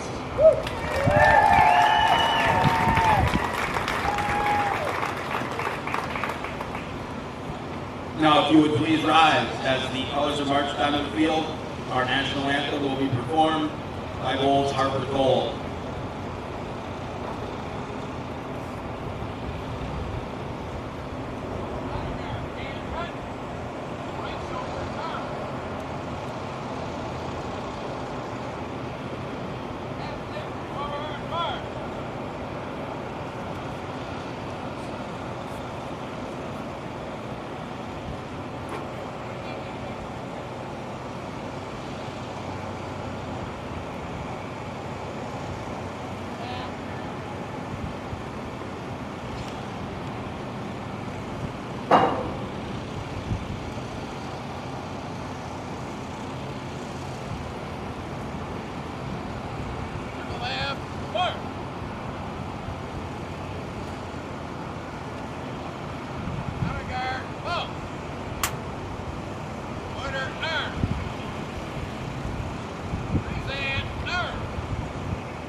of your day to rest to help improve your productivity. All right, national anthem done. Players have been announced, coaches have been announced. Time for game 3 of quarterfinal action here in day number 1 for the Minnesota American Legion Division II Baseball State Tournament from Lions Memorial Park in Bird Island. I'm Dean Rivers with the play-by-play once again with you all weekend long, and we've got Dad with us now. Joel was able to talk Dad into running the camera now. So we appreciate Henry and what he did today. Henry, I hope you enjoy the rest of your day. We've got Joel running it again on the main camera, Cadillac, and we've got Father Dave running our lead runner camera, I guess you could call it, which is our pitcher-in-pitcher. If you missed the first couple of games, kind of how we got it, top right corner. When there's nobody on base, it just kind of stays zoomed in at the plate, hitter, catcher, umpire combo. And then as soon as that runner takes off, it'll stay with the lead runner. So if there's runners on first and second, it'll be on the runner at second. And the main camera will follow the action. That's kind of how it works. Got a scoreboard in the bottom left corner. Got that updated as well. And we are ready to rock and roll for game number 3. And this features New London Spicer, posts 545 and 537, taking on Sleepy Eye, post 7. We've got in game 3. First 2 games done and under the way. As we look at the bracket, we saw Rushford take down the Sueur Henderson 3-1 in the early game, and then Glenwood-Lowry took down Esko 12-5. So Rushford will take on Glenwood-Lowry at 5 o'clock tomorrow night, and Sueur Henderson will take on Esko in the early game tomorrow at 9. All right, we're ready.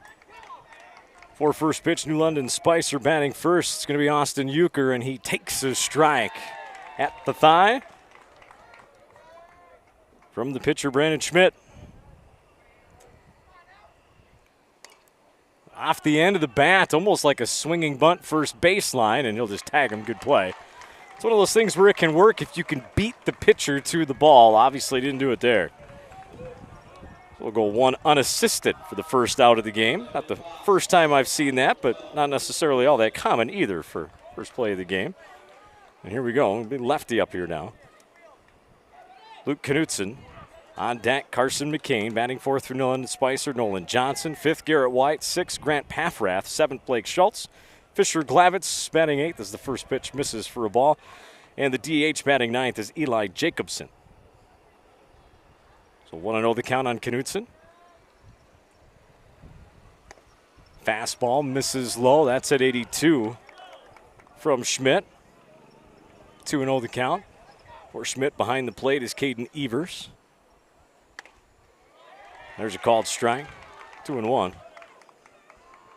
Over at first base, Owen Weiss. Second base, Mark Anderson. Third base, Cody Schultz. Shortstop, Winston Nienhaus. There's Sleepy Eye. There's a called strike. 2-2. The count on Knutson. We'll go left to right in the outfield after this pitch. Swung on, popped up. Left field. It's going to be in foul territory, pretty close. Either way, making the catch is Austin Euchre going down the line out there. So 2 away. Speaking of Euchre, he's in left field, center field. John Peterman. And in right field for Sleepy Eye is Talon Helgett. That'll bring up the left fielder for New London Spicer, Carson McCain. First pitch right there, right down Main Street, belt high. Off-speed changeup. Should he get a chance? Nolan Johnson waiting on deck. There's a called strike, 0-2. So we saw a good pitcher's duel in game 1. We saw the offense break out in game 2. It's game 3 got in store. And the 0-2 swung on, popped up. That'll get out of play. We'll do it again. Doinks on top of the grandstand.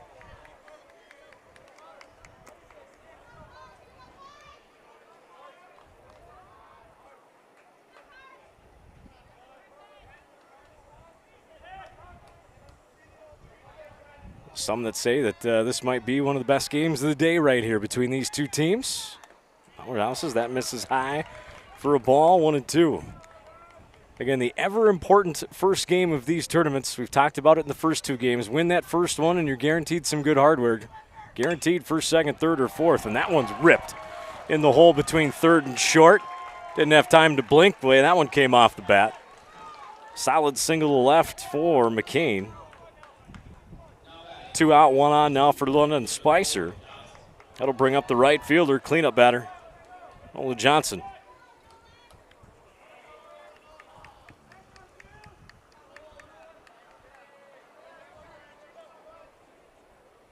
McCain leads away from first. That's in there at the letters for a called strike.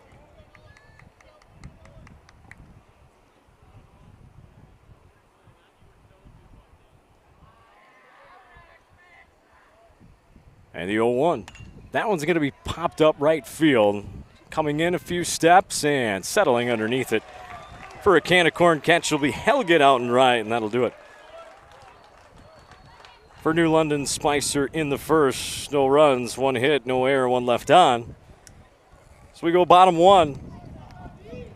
We go to the order for Sleepy Eye. Leading off for them will be Austin Euchre. Batting second will be Talon Helget. Third, Arian Sinez will be DHing. Batting fourth in the cleanup spot will be Cody Schultz. Batting fifth, Caden Evers. Batting sixth, I think it's just Evers, excuse me. Batting sixth, John Pennerman. Batting seventh, Winston Nienhaus. Batting eighth, Owen Weiss. Batting ninth, Mark Anderson. Of course, pitching for them is Brandon Schmidt. Defensively for New London Spicer on the bump is Caden Tochis. Behind the dish, Fishin Glavitz. And first base, Grant Paffrath. Braden Skindeline is at second base. Third base, Blake Schultz. At shortstop is Luke Knudsen. Left to right in the outfield, Carson McCain, Garrett White, and Nolan Johnson. The defense for New London Spicer.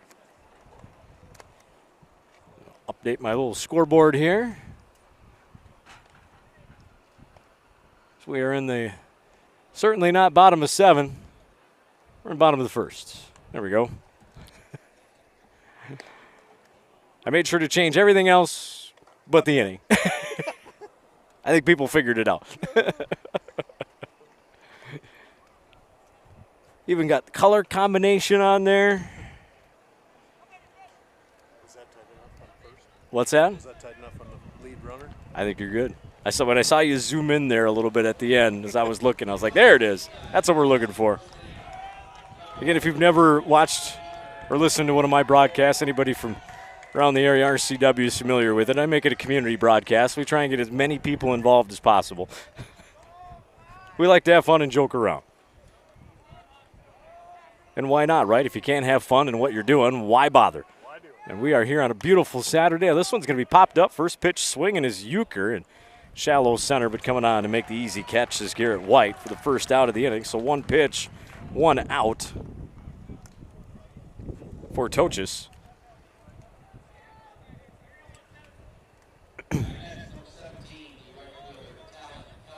Talon Helget will step in now.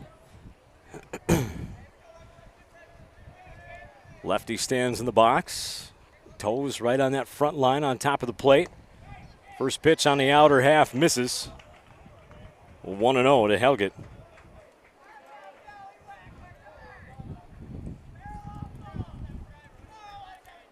And the 0-1.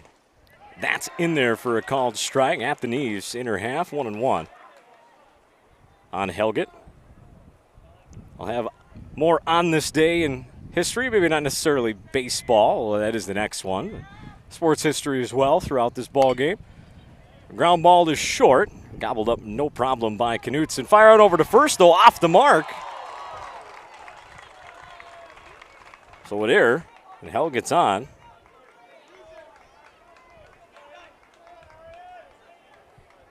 Going E6 with 1 out. Sleepy Eye with a base runner. Step in the DH, Arian Signs. Cody Schultz, third baseman in the cleanup spot, awaiting on deck. Helget leads away from first. Takes a little extra step. Not a huge lead over there. Fake taking off and be fouled off. Coach make the play, yes, and the throw. Oh, nice play by the pitcher to bail him out. That's something I always kind of lived for when I was younger, third base coach. I used to love it when they'd come down there, catch a quick pop over to the pitcher. Now it's nope, nope, not anymore. Let it go away. Throw on over to first in time. Sliding back in time is Helget. Count is 0-1 on signs. That misses inside, a little bit up, 1-1. Of course, if I'm not mistaken, speaking to Joe Dollershaw, we've talked about him, coach of the Mudhens, didn't he take one in the stomach a couple of years back, if I remember right? Took a hard one at third. I think I remember seeing that big old black and blue. Throw on over, again, diving back in time is Helget. Of course, if this were the big leagues now, he wouldn't be able to throw over. And we'd have those big goofy bases as well. It's going to be popped up foul over top of the plaza. 1-2 be the count on signs.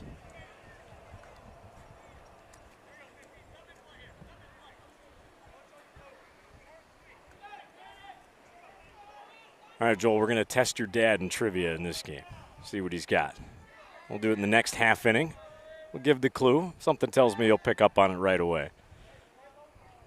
Diving back in once again is signs.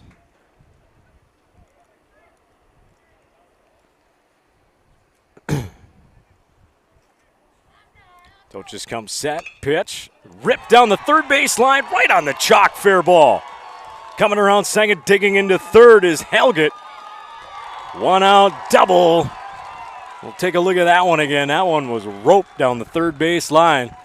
Got a pitch inside, got the barrel of the bat around it. That thing hit chalk down the line. A double for signs. As Helget moves into third.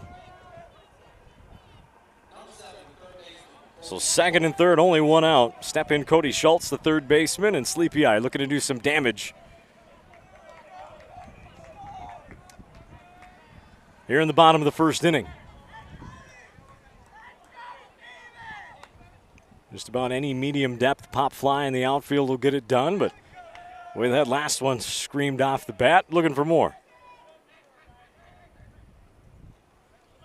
Coach Scott's the sign he likes as he looks at the runner at third, now brings home with it. Good location there.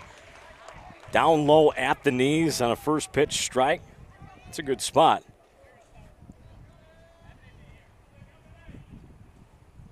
Oh, 1 count with one away. Again, 2 powder blue jerseys in scoring position. That's going to be fouled off straight back. Although, would you call that powder blue or is that baby blue? Yeah, I know. I'm talking about colors here, gentlemen. We had this discussion last week in the Legion State Tournament. What would you call that? Powder blue, baby blue, or just how about light blue? Sky blue. Okay, there's a good one. What do you think? Going with Dad? Sky blue? Sky blue it is. And the 0-2. Fouled back. Staying alive is Schultz. Maybe this would be, maybe the viewers at home, again, we've got the comment line open on the YouTube feed. Should be able to chime in. First one to let us know what you think Sleepy Eye's uniforms are. Sky blue, baby blue, powder blue. Solve the debate. We'll go with whatever you say. See if we can get one person to comment today. Come on now, softball's blowing you guys out of the water, just saying. 1-2 the count on Schultz. Runners at second and third. Sleepy Eye looking for early runs. That's in the dirt, good block. By Glavitz.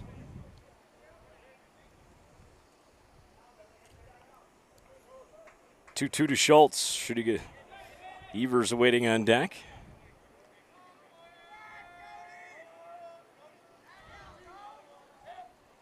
And the 2-2. That misses down and away. Good at bat here by Schultz. Making Toches throw a lot of pitches here. That one missed at 80.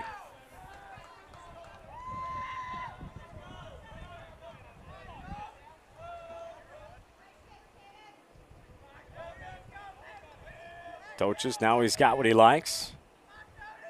Fires. Hard down third baseline. Look at that snag. He's 2 for 2. Impressive. I want to say that's Coach Hollow over there at third base. Made 2 very nice plays already.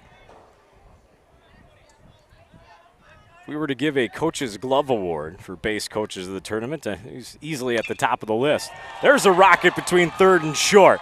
He's waving him in. No, now he's going to hold him up as the throw is put on a dime to the catcher. Nice throw by the left fielder, McCain. Moving up on the throw, though, is Schultz. He delivers the RBI single to left, though. The rocket between third and short as Helgett comes across to score. Signs moves up to third. And again, Schultz up to second on the throw to home, and that's going to bring an early visit by Coach Thompson, I believe, to talk to his Wildcats.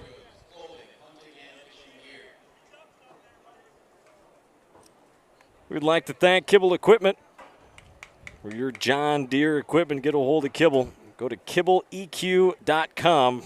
It's your farm, your future. It's their focus. That's Kibble Equipment. Again, your localized John Deere distributor dealer, kibbleeq.com.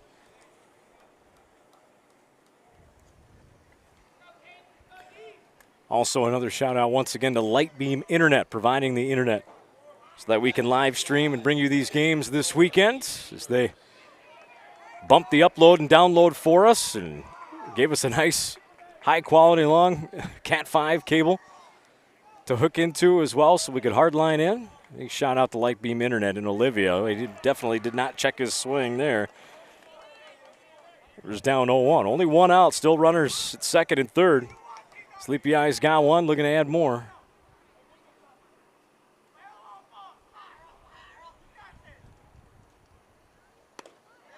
Breaking ball misses down. 1-1. As you see signs up there in the top right corner leading off a third. Now in the game prior, we saw several suicide squeezes. Not the plan right here for Sleepy Eye. They're up there rip-roaring away, wanting to swing the bat. Now, first time we've had one go back to the backstop for a run. The Signs comes across to score on the wild pitch. Schultz over to third. It's going to be a 2-1 count on Evers. It's 2-0 Sleepy Eye here in the first.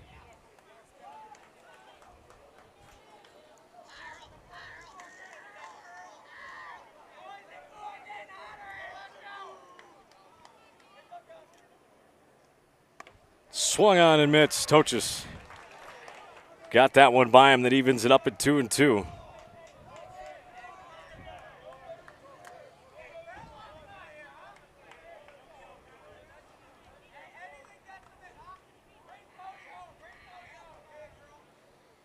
And the pitch. Got him to swing through it. Strike 3. Climbed the ladder on him. That's a good spot. That's where you want that 2-strike pitch just above the shoulders. Right at that chin level, and he chased it for the second out of the inning. Center fielder Peterman steps in now. In-house waiting on deck should he get a chance.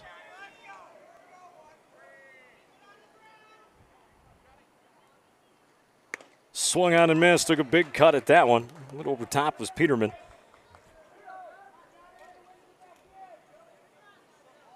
Sleepy Eye still got a duck out there in that sky blue, floating around at third. Trying to bring that duck home. There's a called strike, and Peterman's down 0-2. That's the best I can do with that. I can't think of any other way to. That's where I need Craig. Well, the Renville County music guy, Craig Winzenberg, will be here for the last game of the night, and he'll help run a camera, and we'll put a headset on him too. And of course, that's always a good time when you put Craig with a microphone with myself. So we like to call it the A-team. We've been doing ball games with Craig for a long time. Gonna be pushing close to a decade here. I think maybe next year, something like that.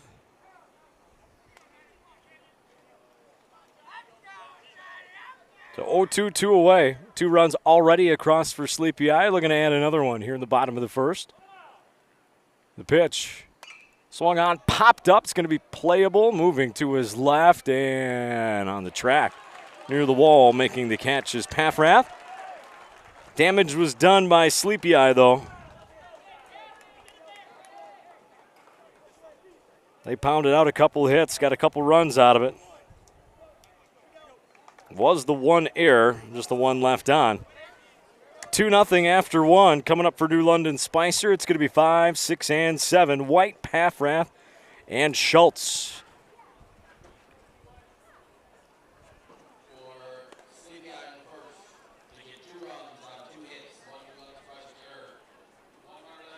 All right, I got an easy one for those of you watching and listening in. I'll just give the clue here. In 1973, this future Hall of Famer third baseman for the Kansas City Royals made his major league debut in a 3-1 win over the White Sox. Don't say it out loud, but future Hall of Famer for the Kansas City Royals, third baseman, 1973. Hard to think it was that long ago for this one. We stumped him. So you get to see it, so don't say anything. I got the laptop turned, so don't look down. No cheating. If you know what it is at home, again, another opportunity to chime in. I think we were somewhere close to, when I checked it in between games, 900 total views between those first two games. So I know you're watching. Everybody's just a little shy in baseball. We got to break out of that shell.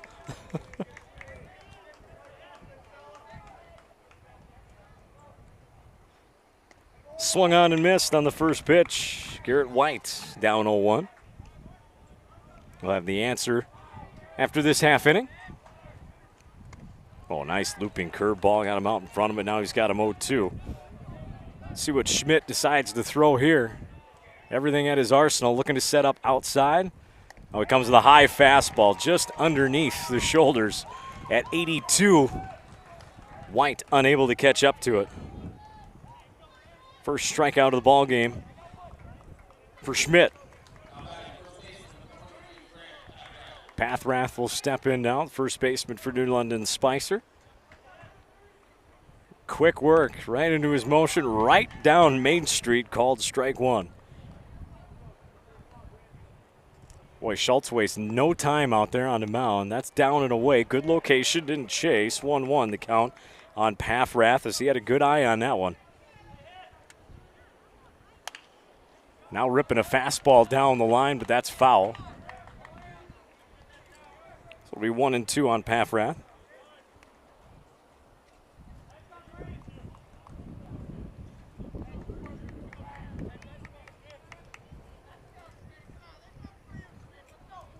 A little bit more time. Schmidt got what he likes.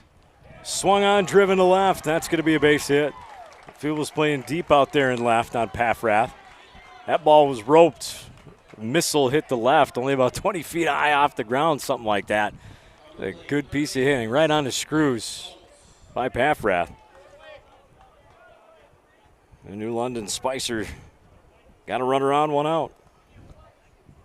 Step in Blake Schultz, the third baseman. Throw on over to first, not in time. Still can't think of that Kansas City Royal. I'll give a clue when there's two outs, and I think it might be a dead giveaway. Don't say it, though. Just think about it. Got it. Swung out and missed. I guarantee you know who this is. 0-1. The count on Schultz.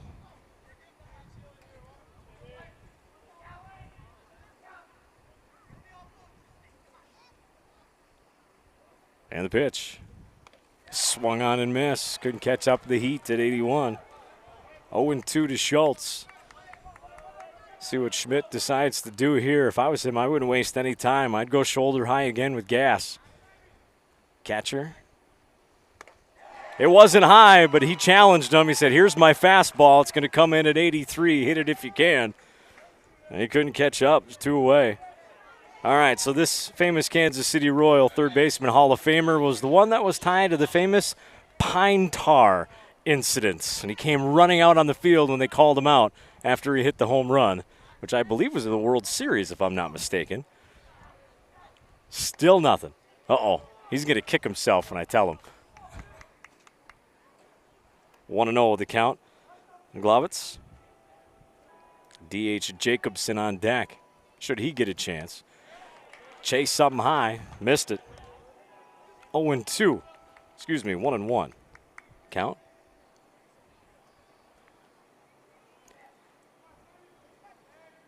Another throw over on Paffrath. Dives back, no problem.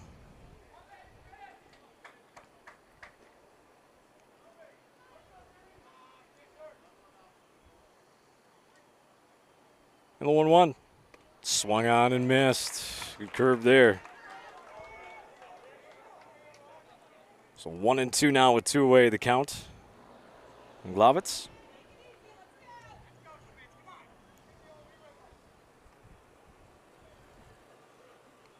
That one's going to be popped up but out of play. Out in the parking lot, off the right side, just past the plaza.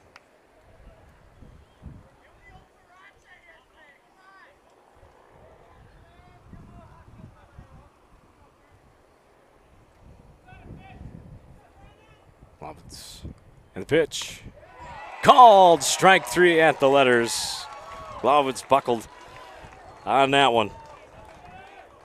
3 strikeouts in the inning. For Schmidt, nothing doing. For New London Spicer, they did get a hit, so left one on. So score still remains 2-0. Sleepy Eye on top. They'll look to add to their lead in the bottom of the second inning. 7, 8, 9 coming up for them. Nienhuis, Weiss, and Anderson. And that answer coming up here in just a second. Again, famous Kansas City Royal made his major league debut on this day, 1973. Future Hall of Fame third baseman. Infamous pine tar incident. That would be the one and only George Brett. Debuted on this day. Oh, yeah, see, he's kicking himself now. 1973.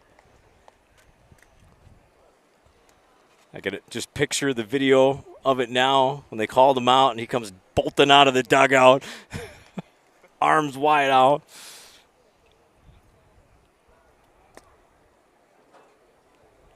One of the tough guys of the playing through the 80s and 90s, George Brett. Scroll down, see what other fun we have in here.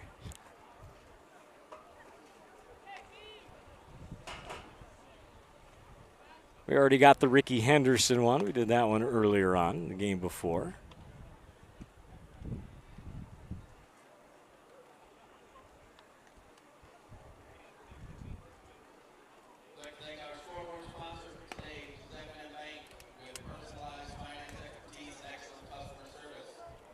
Well, we'll look through that in between innings. I'll find another fun one, but we got to thank Rural Computer Consultants as well, one of our proud sponsors of the State Legion Baseball Tournament. They're located in Bird Island as well. They're proudly serving their customers for over 40 years. Again, that's Rural Computer Consultants Incorporated. All right, Tochis back out there. Inning of work number 2. Squared around a bunt, pulled back. It was Nienhuis. Let's call the ball 1-0.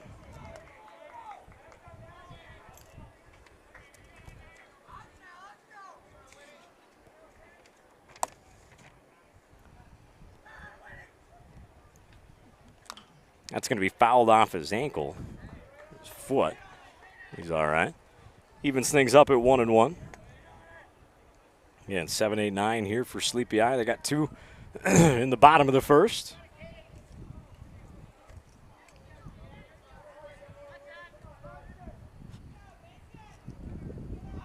Tochis. Pitch, line drive, down the line, fair ball. Into left field. Solid single to left for Nienhuis. Sleepy Eye making good contact here early and often. Leadoff man on. For post 7.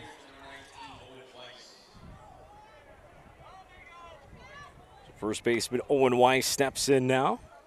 1 on, nobody out. Of course, I hear the name Weiss. Got it. We're talking baseball. Throw on over, diving back safely is Nienhuis. Of course, think of Walt Weiss. Another player from that generation with George Brett. Another infielder. pitch, bunt down third baseline. That'll get the job done. Throwing over to first had to be dug out. Good dig over to that first by Paffrath. But moved the runner over, so another runner in scoring position for Sleepy Eye.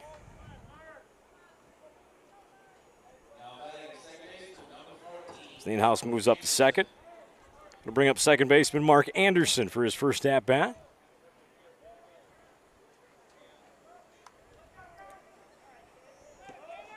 So he gets the signs from Coach Hollett third.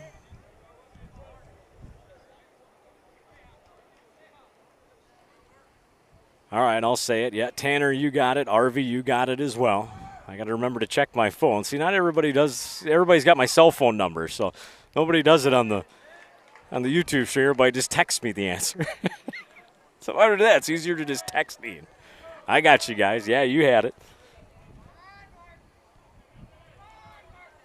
I want to know the count on Anderson.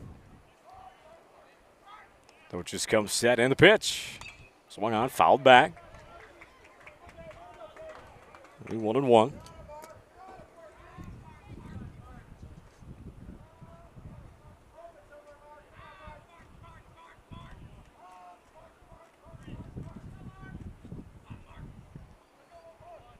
Dolch just comes set, takes a look at second, come home, swung on and missed. Good cut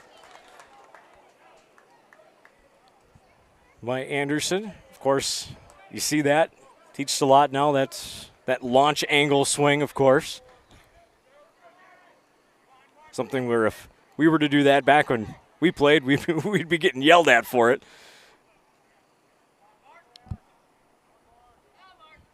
And the 1-2. Just misses. It's 2-2. But at the same time now, I see and understand the science behind it. I get it.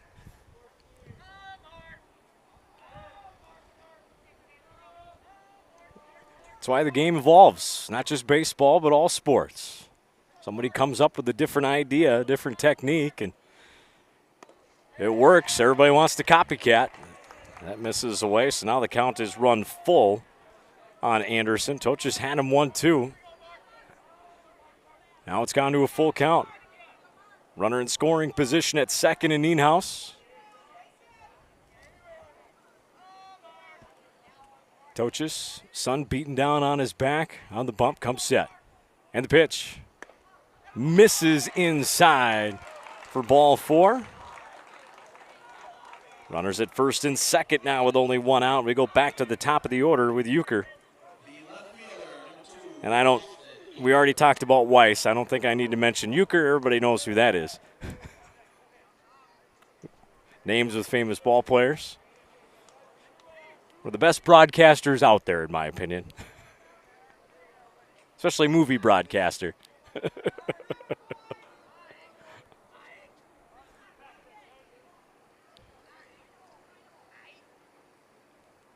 Toaches comes set and the pitch. Called strike just below the letters. So Euchre was first pitch swinging in his first at-bat. Looked like he was taking all the way on that one. First and second, only one out. Bottom of the second inning, Sleepy Eye leading 2-0. Here in game number 3 on opening day for this Minnesota American Legion Division II State Baseball Tournament. Live from Bird Island as that one's popped up out of play. So 0-2 now on Euchre. Helga waits on deck.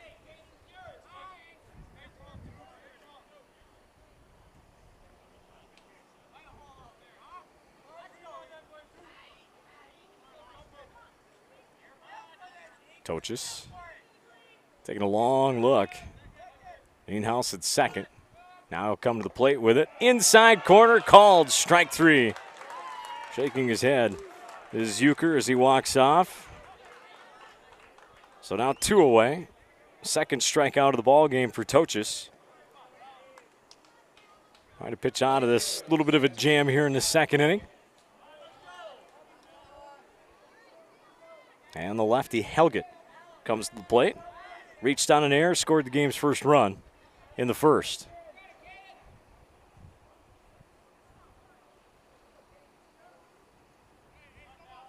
Nobody holding on, yes. Second baseman Skinnerling letting his pitcher know, hey, we got nobody on over, nobody hold them over here. Step off. Let's talk about this. And that's good team baseball right there. Like maybe a miscommunication. They realized nobody was there. Can't obviously allow that to happen every pitch. So hey, we're going to talk about how we're going to run our defense here. Let's get everybody on the same page. Because yeah, there was nobody holding them on, and I was a leadoff batter, center fielder. I was fast, and boy, I loved taking advantage when the defense was had a miscue. Oh yeah. Stole a lot of bases in my day as well. Probably actually stole third more than second. Picking up on pitchers' just rhythms and cadences. You kind of get their timing down, what they were going to do. Get good jumps. As that misses outside for a ball.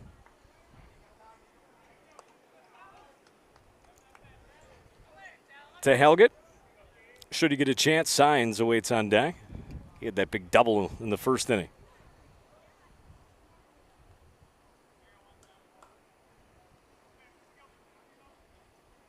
Now Toch is going to step off, and nobody over there, but just wanting to make Nienhuis think about him a little bit.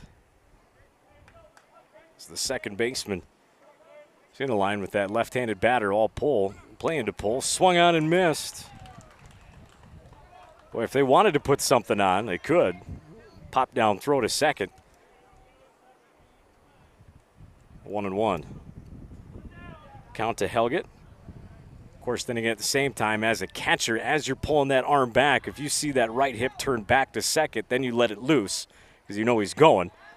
But if you don't see that hip turn, then you just pump fake because then that's the runner baiting you to throw it down. He'll take off to third. That'll be fouled off first base side. Because even if he turns his hip and is planning on going to third, he's still got to stop, plant, and turn on the throw. That gives your shortstop or second baseman time to throw him out at third. And that's what you're looking for, is that hip to turn towards second base as you're pulling back, making your motion. And if you see it and you see your defender there, go ahead and let it rip. If you don't, then he's just, they say, that runner's baiting you.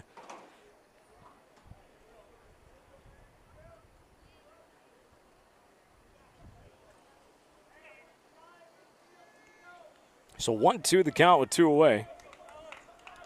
On Helget. Two runners on first and second. Nienhuis at second, Anderson at first. For Sleepy Eye already leading 2-0. Here in the bottom of the second. And the pitch. Chopped up the middle. Second baseman, that's a long run. Flip to second's not going to be in time, and a run's going to score. Sliding in safely is Nienhuis. Well, give credit to Helget. Hit it up the middle in a spot where nobody was. And ends up scoring a run. Sometimes it's not how hard you hit it, it's where you put it. And you got to give credit to Sindeling, did all he could to try and make a play to get that lead runner at second base. But so Sleepy Eyes had a lot of hard hits so far. Good contact, but there, probably the softest one they've had, but it leads to a run.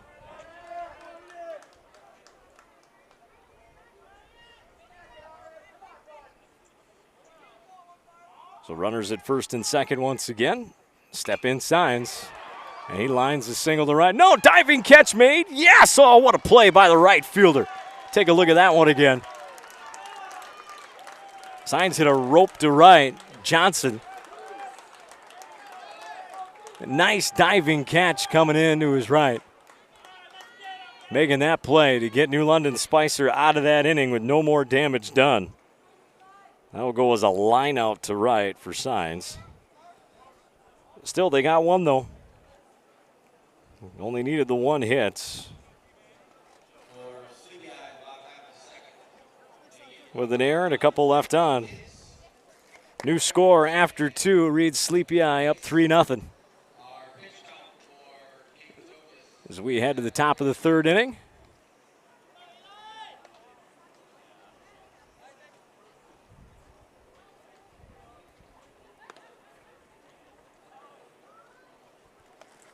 Needing a change of shirt badly.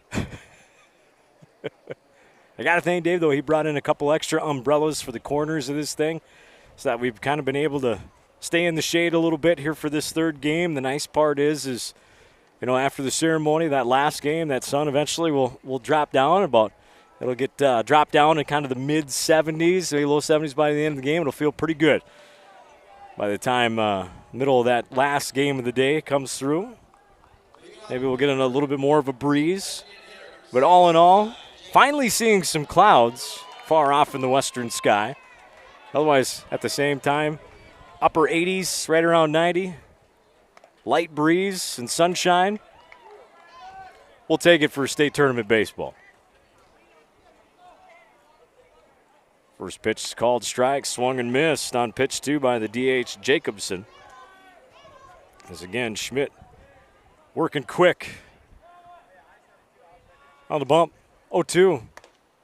Good location there with a high fastball, 0-2. Up around forehead level. Jack Jacobson just didn't chase it. Swings at this one. Second baseman right there to make the play, as it almost looked like maybe it was knuckling on him as he kind of buckled down to make the catch. To the second baseman, Anderson. So 1 away, top of the order. Skinnaline will step in now. He goes first base side again. It's kind of very similar to the first inning. That's how he got put out. Lucky for him, this one goes foul.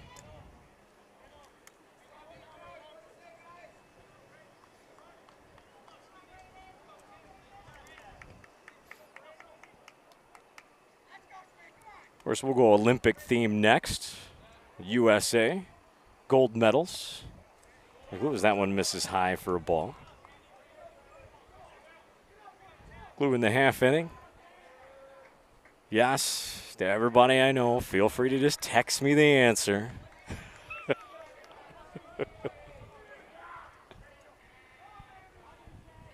Non-baseball related this time. That one right there, right down the heart of the plate.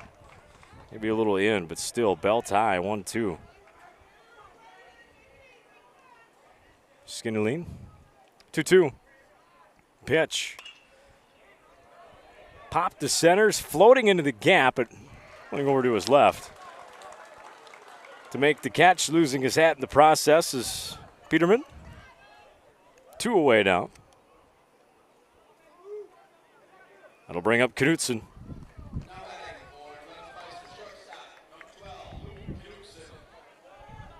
The lefty steps in.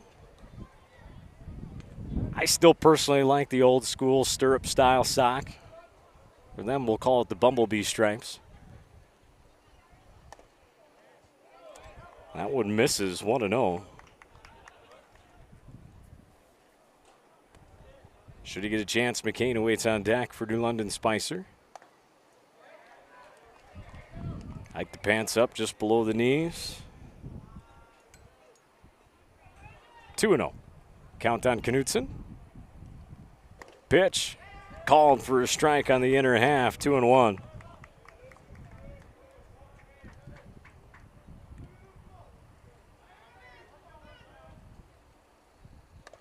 That's going to miss down and in.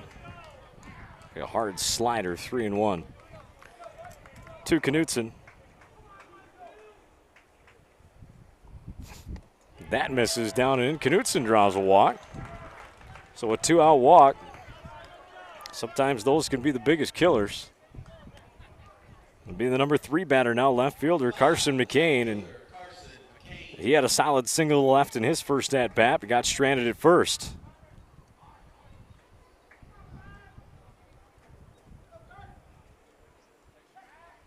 Throw on over to first. Diving back at first safely is Knutson.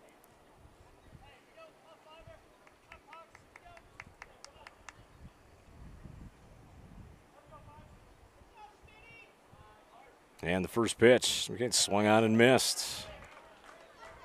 Like another slider. Kane over top, a little bit out front, 0-1.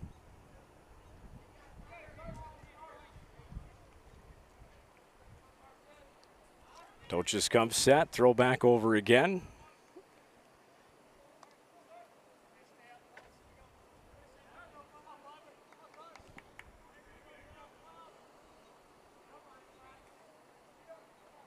Coming set, and the 0-1 on its way. Fastball high, popped up, foul. Back over top of the stands. It'll be 0-2 with 2 away on McCain. Of course, New London Spicer. This was also their first year. I coached softball in the spring and summer as they had their first Legion softball team this summer. Played a fun, tight 6-2 ball game up there against them on the losing end, but great hosts up there. Nice ball field.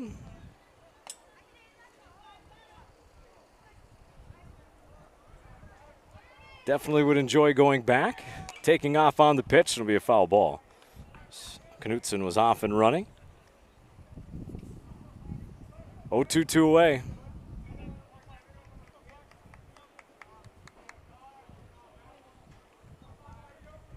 Cleanup batter Johnson would love another opportunity in this inning. He knows if he gets up, a chance to do some damage. Knutson leads away from first. And the pitch popped up right side.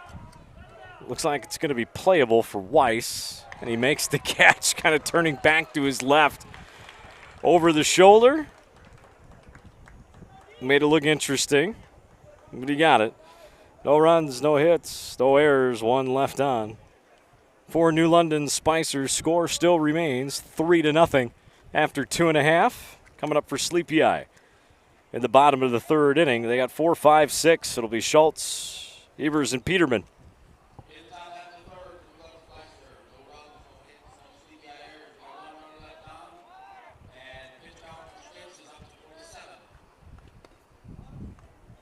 All right, so 2012 we go back to. This should be, again, this should be easy. Who here actually watches Summer Olympics? Actually, I should put my hand up a little bit. I know you've heard of the name, but it was unprecedented at the time at the London Olympics. This U.S. swimmer won his 3rd consecutive gold medal of the Games. 3 up, 3 tries, 3 gold medals for this male swimmer in the 200-meter individual medley at a time of 1 minute 54.27 seconds. 2012 London Olympics. He's got it to my right. That's right. There we go. I knew it. I knew at that time. I had 99.9% confidence that we'd nail it. We'll give the answer in the next half inning. Again, U.S. male swimmer, 3rd consecutive gold at the 2012 London Olympics on this day. Ended up with a lot more career gold medals after that one. If I'm not mistaken, went down as the most decorated, I believe. Pretty close to it overall, yeah.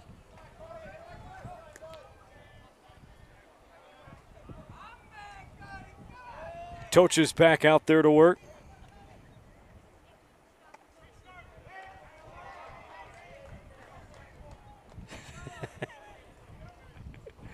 Felt my phone going off. They're on it. Tanner, you got it. I got to give you a little bit of hard time, Tim. That's how it works. If you're going to chime in, you're going to get picked on. That misses in to Schultz. 1-1 the count. The Sleepy Eye third baseman. Single, drove in a run in the first. Took a big cut at that one and missed. 1-2.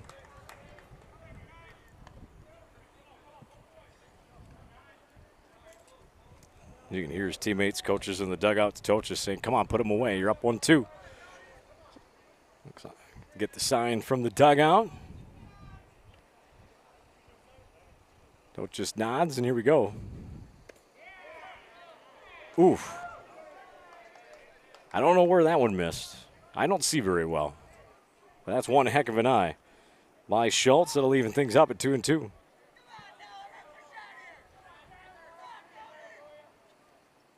The 2-2. And that's going to hit him in the shoulder. There you go. Cleanup batter Schultz will trot down to first for the hit by pitch. Of course, I believe the Division II Junior Legion, isn't that in is it St. James? Is that where it's at this year? St. Charles, St. James, St. something. I know it's not St. Cloud.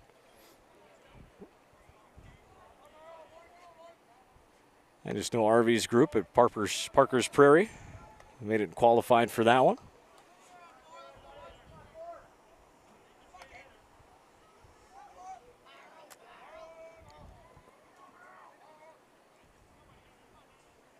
Still one more game to go after this, and after the opening ceremonies, as well as that one's going to go all the way back to the backstop. It's going to bounce into right field. Again, that's the thing. It's not a mesh fence. It's not a padded wall. That's some thick concrete over there, and it is odd shape, and you never know what type of bounce that ball is going to take off it. And then usually when the pitcher gets it, there's probably a pretty decent little scuff mark on that ball as well. 1-0. Still to count. And Evers, and that's going to miss inside for a ball, 2-0.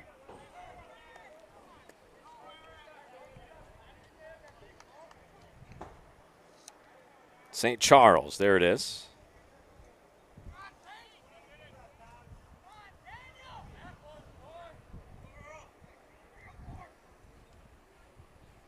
Thank you, Tim. Grounder foul, third base line. Be 2-1. Speaking of the Renville County music guy, there he is down there to my left. We ready to go for the next game. I imagine Craig will enjoy some food before the game coming up tonight. Toches comes set and the pitch. Swung on and missed on a big cut from Evers. 2-2.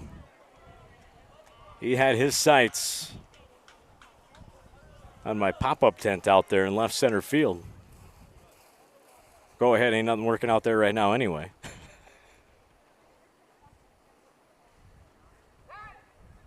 Time called.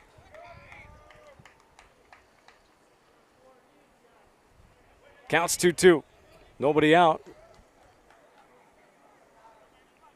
Schultz on first after getting hit by a pitch. Sleepy Eye leads 3-0. Hard grounder to third, picked up, thrown over to second, to first, and a double play. Nifty little 5-4-3 double play there. So we'll take a look at that on the replay. Nicely done. Schultz over to Skinneline. To Paffrath. Nicely done there by New London Spicer, and there's 2 away. Almost looked like a couple of players got a little excited there instead of working their way to the dugout. I mean, it is a good feeling, you know. It's always nice to end the inning on a double play, but no. But now 2 away, nobody on. That's right in there. Just below the belt, called strike 1 on Peterman.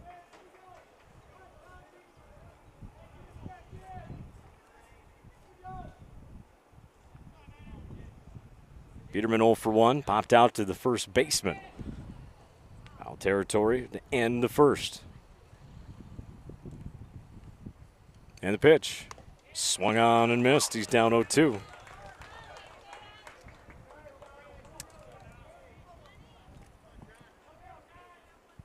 Toches, after hitting the first batter, got a nice gift double play. Nicely turned by his defense. Trying to get the third out right here. 0-2. Came off speed, fouled off. On top of the Plaza Dome. The roof, out of play. Still 0-2. A 3-0 game here in the bottom of the third.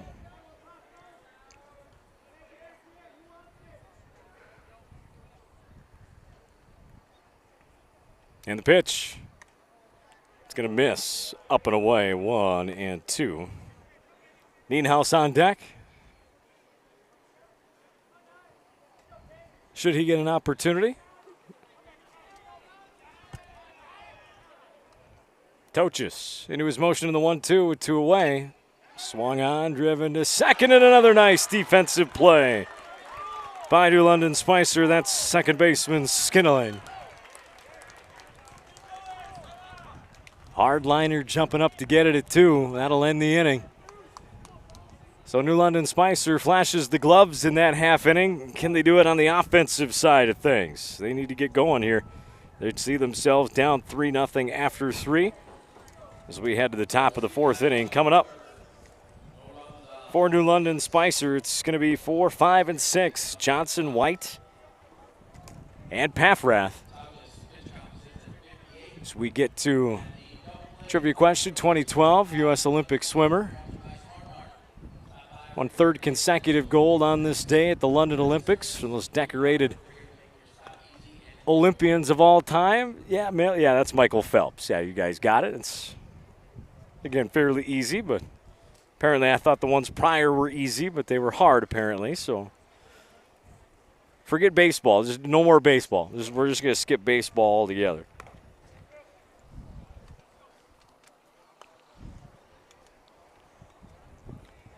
A shout out here to the Southern Minnesota Beet Sugar Cooperative as well. Sponsors for this state tournament. Heck of a whole lot of economic contribution to Southern Minnesota. It's the Beet Sugar Cooperative and all the surrounding areas. The #1 sugar beet state is Minnesota. #1 producing. Past 10 years, Minnesota's accounted for 30 to 35% of all national sugar beet production. They employ a lot of people. They do a lot of good things over there at SMBSC in Renville. That first pitch misses high. The Johnson 1-0.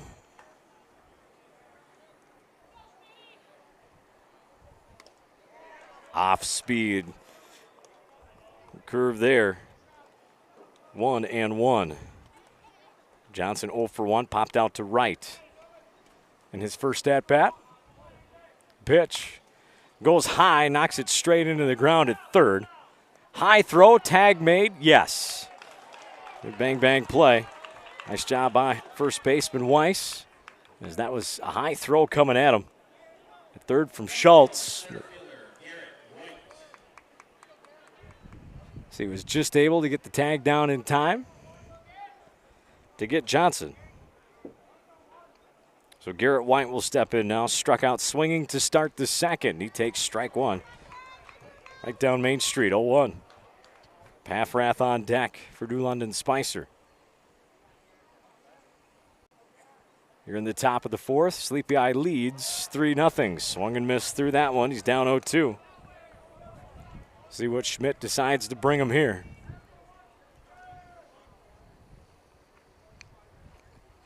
Comes with a high fastball and got it right by him. Just past shoulder level. That's the spot where you want it, 0-2, and he hit it again. 2 away now. 4th strikeout of the ball game for Schmidt. Paffrath steps in now. Solid single to left. His first at bat. He swings at this one and fouls it off as it goes into the softball field and right to the feet of a fan walking away from the ballpark. Perfectly placed. Son's like, yeah, I'll take my free. I see. Thank you very much, Mom. You just keep walking. I'll meet you. Yeah, I'll catch up. Swing and a miss through that one. Paffrath down 0-2.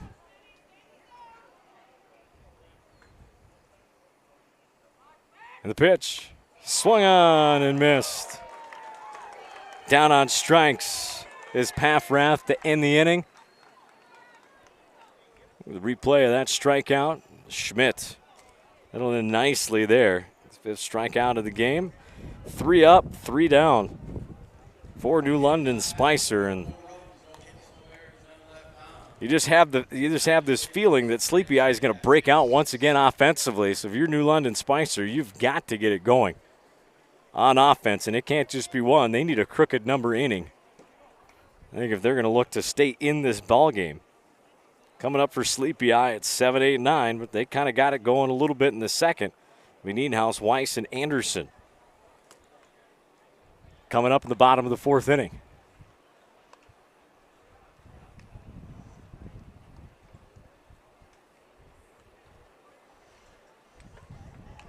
And as we take a look at the bracket, Rushford knocked down the Sueur 3-1 in game 1. They'll be taking on Glenwood-Lowry as they beat Esko 12-5. Again, that game's tomorrow night at 5 o'clock. Early morning game tomorrow at 9 will be Sueur and Esko.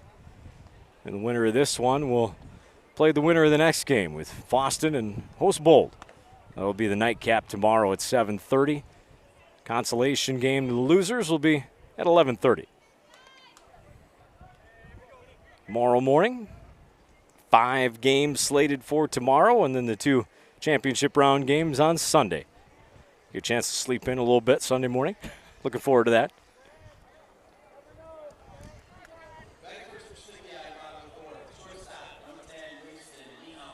Winston Nienhuis will step in now, the shortstop. Singled and scored in the second. He led off that inning as well. He's leading off this inning too.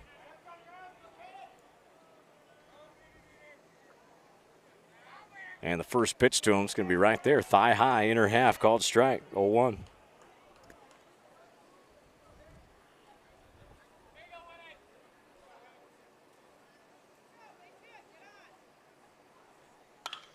And this is going to be a line drive center field, and he's on again to lead off the inning. Oh, we talked about it in that last half inning. There it is, solid single to center. More solid contact from a sleepy eye hitter, and that'll bring up Owen Weiss, who had to sacrifice bunt that moved Nienhuis into scoring position in the second inning.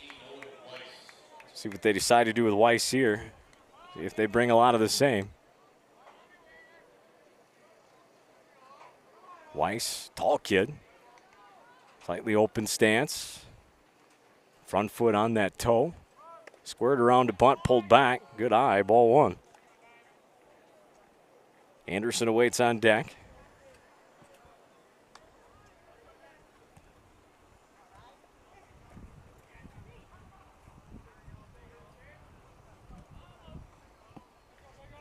Long look over at first. Now the pitch, swinging at it, and it popped up off his, looked like hamstring maybe. Walks it off, appears to be okay. 1-1.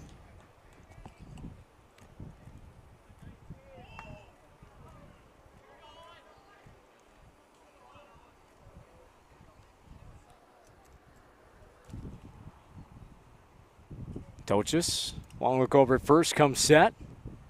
Now he'll throw over. Nope, just fake. Yeah, that's a block. I was going to say. Step off like that without stepping off with your right foot first. Looked like he just spun and didn't step off and turn. Yeah.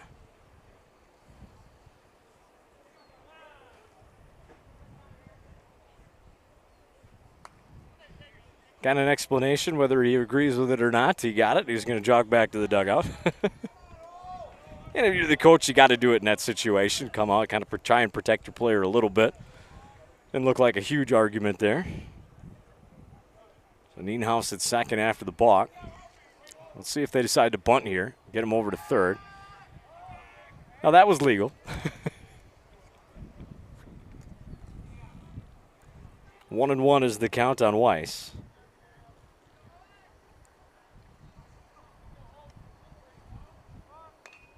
Drops it down third baseline. That's a thing of beauty right there. He's going to get thrown out at first. Now taken off to home. Throw comes in. Hopped over. Oh, and the tag was made. We got to see that one again. So New London Spicer comes away with another double play on perfect throws.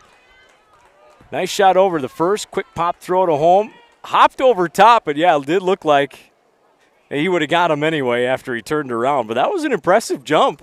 It was.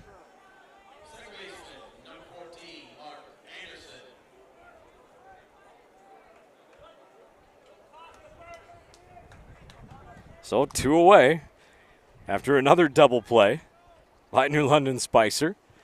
Definitely not your prototypical double play, as that one's fouled straight back on a big cut from Anderson. Yeah, it's just your 5-4-2 double play. Yeah, 5-4-2, except 4 wasn't at second, 4 was at first. Grounder to short, fires on over to 1, and that'll end the inning. New London Spicer gets out of it again. Looked like it might have been trouble. They're out. They got to get their bats going, though. They want to get into this thing. Another 1-2-3 inning for them, sort of. A couple of double plays, but somewhat down in order. We're just going to go with that, all right? Sounds good, Dean. For New London Spicer, 7-8-9 coming up. Schultz, Lavitzen, Jacobson.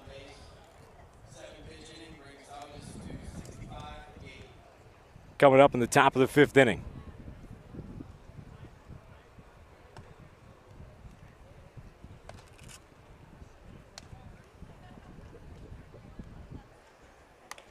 More on this day in history, as we'll give a clue here. One of my least favorite things in the world. I'm not big on social media to begin with, okay?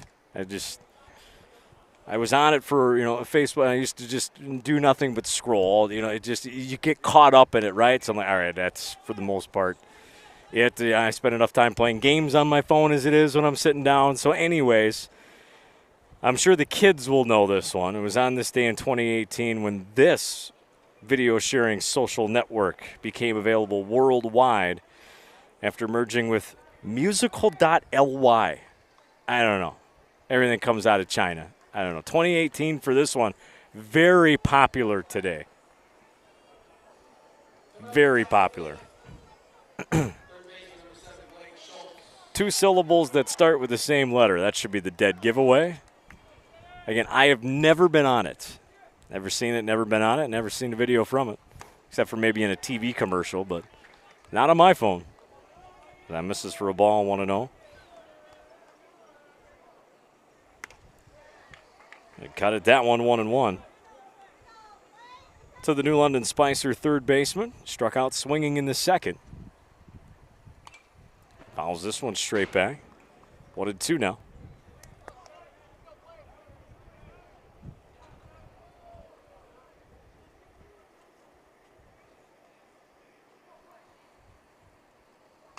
That one's going to be fouled off as well. We'll do the 1-2 again.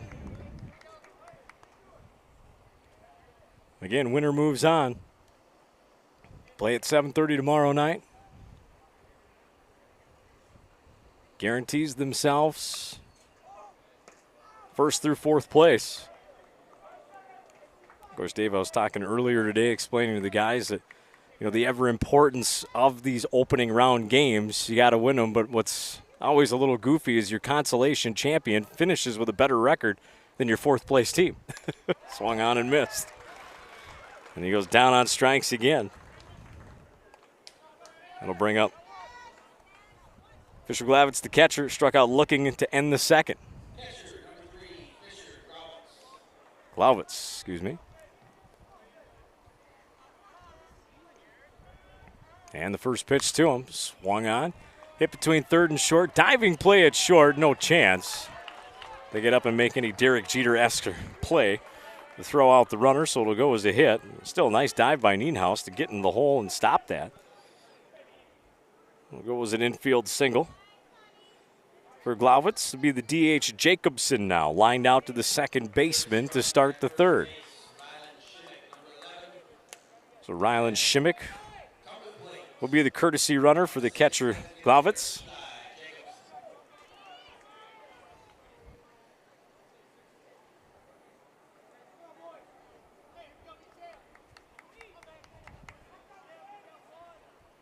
Step in Jacobson.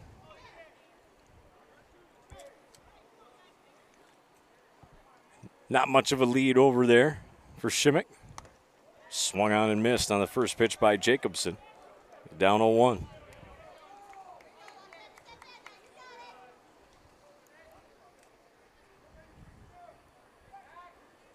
A quick throw over and a scamper fall, we'll call it, as the feet got moving and the body just fell forward. Doesn't matter. All you got to do is get back. That's what he did. Good quick move, too, from Schmidt. Pitch. That's got to be right in there. No, called the ball. Must have been outside. 1-1. Top of the order with Skinline on deck.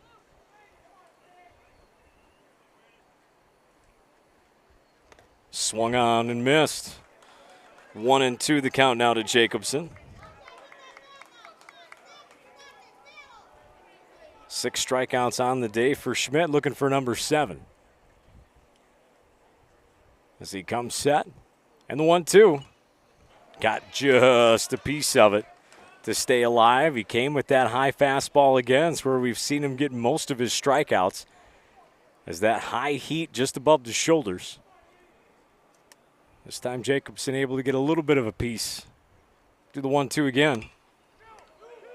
Aim with the curve, throw on over to second, over to 1, double play, dig, and yes, dug out by the first baseman Weiss. 3rd double play of the ball game we've seen as Sleepy Eye walks off the field after that half inning. Almost Greg Maddox-like by Schmidt, playing his position well. Of course, nobody better than Maddox when it came to that as far as pitchers go.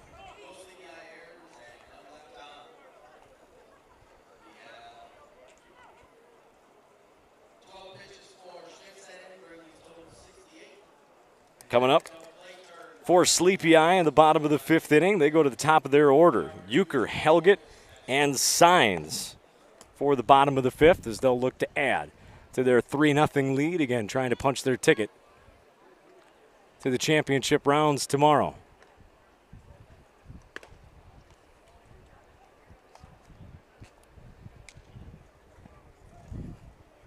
Still one more game to go tonight between Fosston and host Bold, the Bunheads.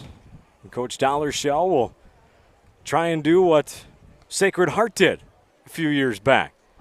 They earned their bid because they hosted, and they become, if they can do it, to become the 2nd team, host team to ever win the state title. Why not? That was a fun run. I had a chance to broadcast all those games. I'm just saying. We don't know for sure if we're going to be the good luck guy or not, but I did do all those games in Sacred Heart. We're going to find out in a few hours what kind of luck I have for the Mudhens. Who knows? I might be getting run out of town. If I'm not here tomorrow, you know how it went. First pitch swinging. 1 hopper to second. Bobble. Still got plenty of time. No, and it's going to be a throwing error as it was dropped by the first baseman, Paffrath. Skinnerline bobbled it. Throwing over to Paffrath, and he bobbled it. So Euchre reaches on the air. That'll bring up Helgett. Helgett 0 for 2. Reached on an error and scored in the first, and reached on a fielder's choice in the second.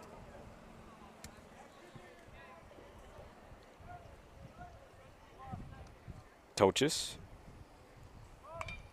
Nice bunt down third base line. Digging. Oh, he's going to beat it easily. Helgett showing very good speed on the bunt single.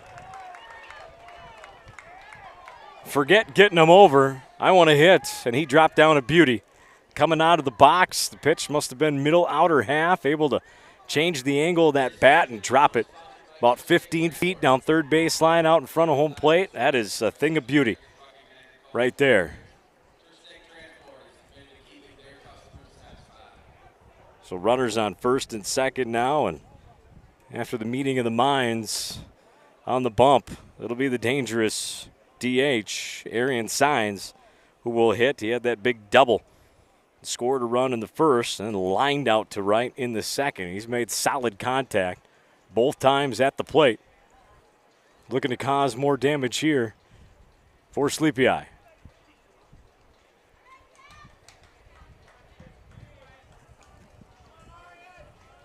So nobody out here in the bottom of the 5th. Sleepy Eye already leading 3-0. Runners on first and second with nobody out. The number 3 batter Signs at the plate.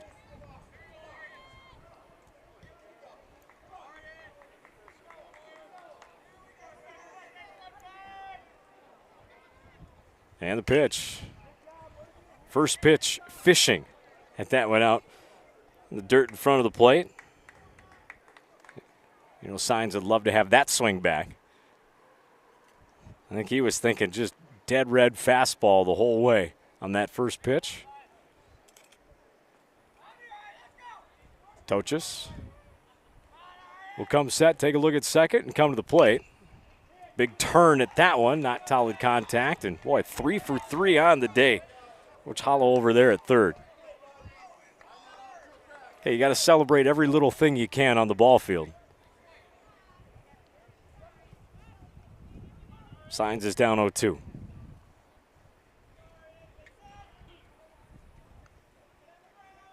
Here comes setting the pitch. Check, did he go? I don't think he went. They got nobody to check with. He did. I could tell from here. He didn't go. Well, let's put it this way. It looked like a strike whether he went or not, but called the ball either way. 1-2.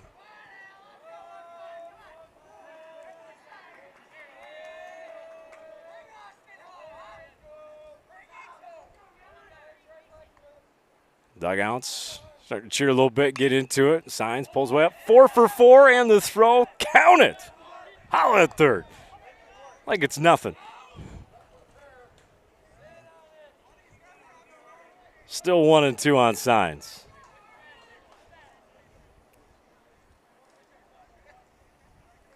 And the pitch.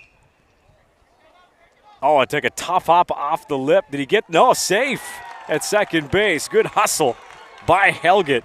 Boy, that was a nasty hop off the lip of the grass. Heck of a play by the shortstop, Knutson, just to adjust to that hop.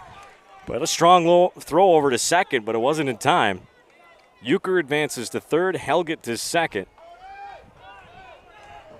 Signs on a fielder's choice, reaches first. So now bases loaded, nobody out. Step in the cleanup hitter, Cody Schultz. Single and an RBI in the first. Was hit by a pitch and then put on a double play in the third. First pitch is in the dirt low, ball 1, 1-0. Infield in for New London Spicer. Already down 3-0. Definitely can't allow any more runs to score, especially with the offense being as stagnant as it's been. And the pitch. That's in there, just above the knees for a called strike. 1-1. Of course, we're still on our clue. 2018, this video sharing social network became available worldwide. And something a lot of my generation and older wants nothing to do with. And the pitch. There's a called strike. Something tells me just about every player in these dugouts, though, probably on their phones, just about guaranteed. That's how the world works.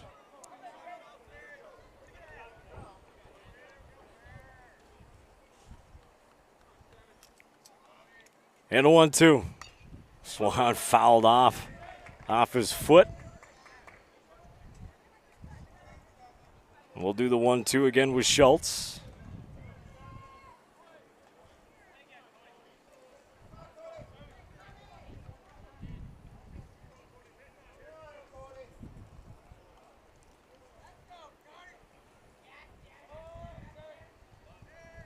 Bases loaded, nobody out in the 1-2. Swung on and drilled down the left field line, but foul. That's just going to be a loud, long, hard hit. Foul ball. And we'll do the 1-2 again. That stays fair. That probably easily scores 3.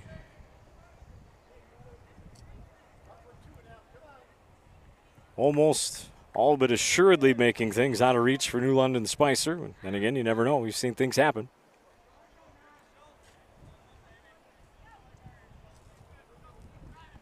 Toach just needs a strikeout here. And the pitch. The changeup. This one's lifted into right. Should be enough to get 1 in. Tagging in to score is Euchre. Tagging up to third is Helget. Stuck at first is Signs.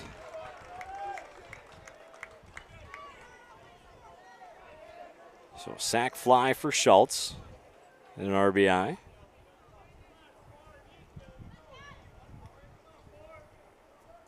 New score reads Sleepy Eye 4, New London Spicer nothing.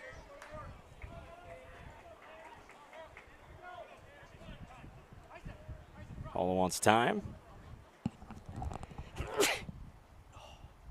Excuse me. Sorry. Came out of nowhere. So we got a courtesy runner.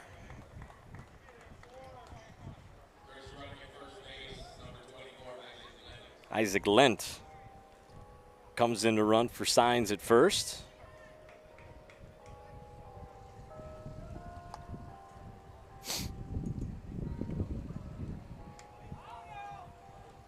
First and third, 1 out, 1 run in.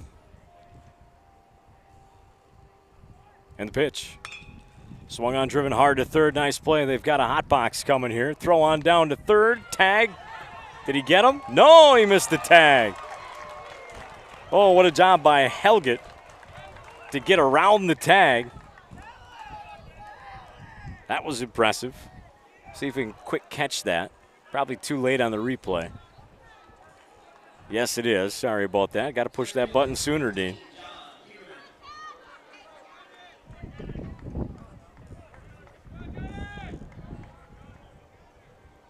Step in Peterman.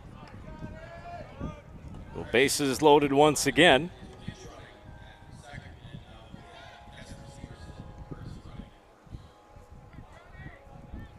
Looks like number 9, Manthowitz, running at first.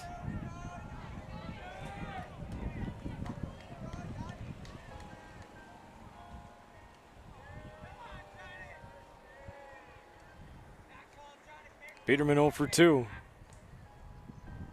First pitch is away, way away, 1-0. Nienhuis awaits on deck. Only 1 away here in the bottom of the 5th. Sleepy Eye with 1 across in this inning, leading 4-0 now.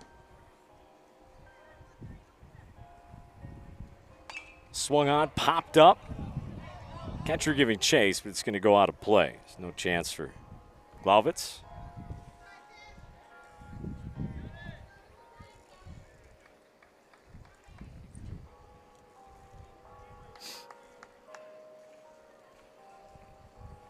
See quite a few people enjoying the view from the plaza.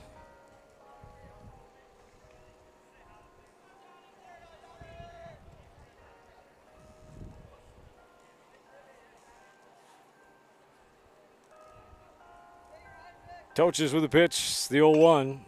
This one's going to be lined into right, and it should score another run. As the throw comes in, it's cut off. And scoring easily is Helget.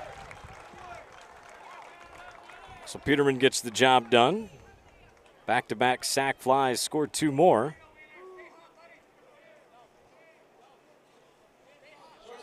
Both into right field. They're going to see if he left early. Umpires say no.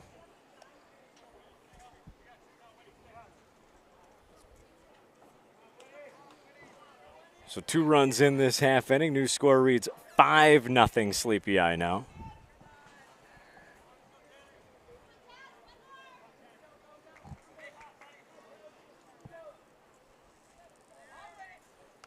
Oh, Nienhuis pelted right in the back, and I could hear that thud through the headphones. That one's going to leave a mark overnight into tomorrow. That'll bring up bases loaded and heading back out there, and a pitching change is coming as Coach Thompson's going to head out. See who he brings in. Looks like it's going to be number 6. It'll be the DH, Eli Jacobson. It makes it an easy switch as pitcher Toches will come out. Nobody else has to move around. I like that. That makes life easy for me in the book and for the guys doing PA.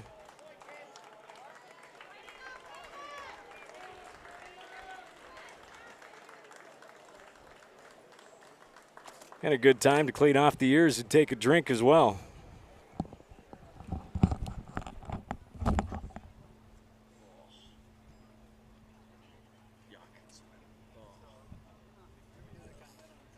What's that?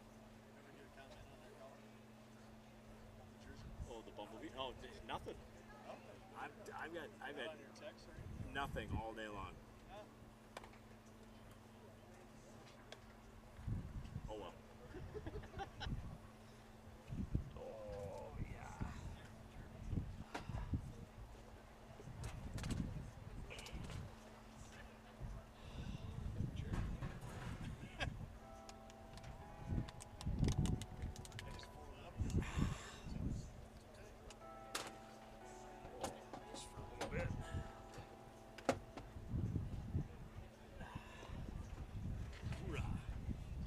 pitch for New London Spicer. Number 6, Eli Jacobson.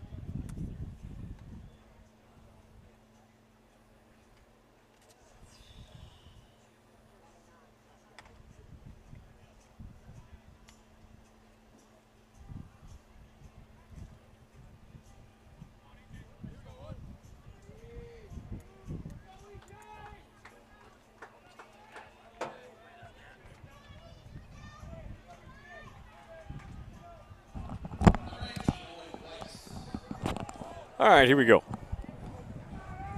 Owen Weiss steps in for Sleepy Eye with 2 away. Bases loaded. 2 runs already across here in the bottom of the 5th. First pitch to him, big cut at it. Fouled off. As Eli Jacobson is in on the pitch now for New London Spicer. Weiss had a sac bunt in the 2nd. Got turned, hit into a double play in the 4th. Looks like we're out of baseballs. Oh.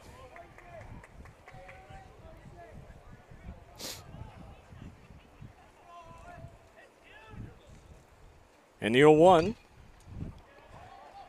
Lazy pop flying in no man's land next to the pitcher. Flip on over to first. Got him just in time. Oh, that was one of those dangerous spots where, as a coach and a fan, you're like, you got to be kidding me if he makes it. But nice job by London Spicer to stop the bleeding there. But they got to start hitting because they're in trouble. 2 more across for Sleepy Eye. They only had the 1 hit.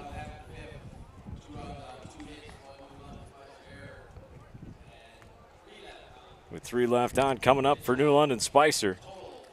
We go to the top of the order for them. Skinneline, Knutson, and McCain. Coming up for NLS. They trail 5-0. So we head to the top of the 6th inning. Yeah, I suppose I should give an answer, even though I think most already know it. It's a social media site, so I don't like saying it. But yeah, it was invented on this day in 2018. Again, guarantee it's probably on the phones of every single teenager or younger here, and probably older as well. Yeah, that would be the talk of the tick. Oh, excuse me, TikTok. Not Bookface. That's right, that'd be TikTok. On this day in 2018. Have a hard time keeping the players off of that.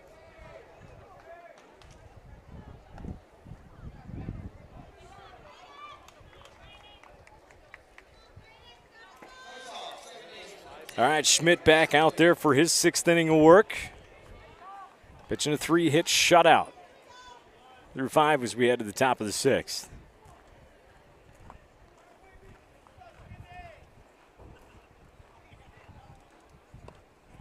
Swing and a miss at the first pitch from Skinneling. He's 0 for 2 in the ball game.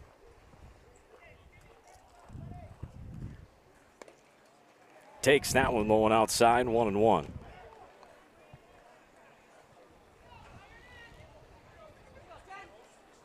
And the pitch fouled off.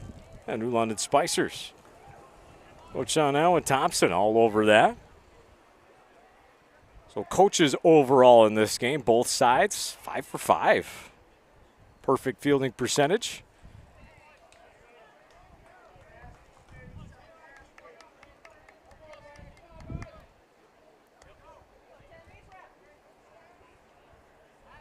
One and 2 the count on Skinneling.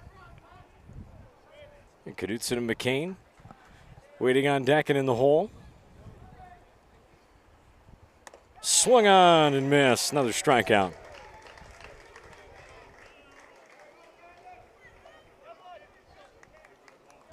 Picks up number 7 on that one. Luke Knutson steps in. 0 for 1. Walked, stranded at first in the 3rd. Flew out to left. In the 1st, the lefty. First pitch popped up foul over top of our heads. And out of play, 0-1.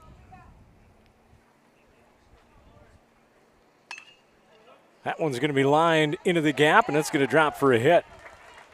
We're in the right center field in front of the center fielder, Peterman. So there you go for your New London Spicer. That's what you need right there. Solid single. That'll bring up McCain. Hitting can be contagious. The only problem is you need more than one at a time. It's got to be repetitive, especially when you start trading places on a base other than first that you know things are rocking well. McCain had a solid single to left in the first as he takes strike one. Popped out to first to end the third. 0-1.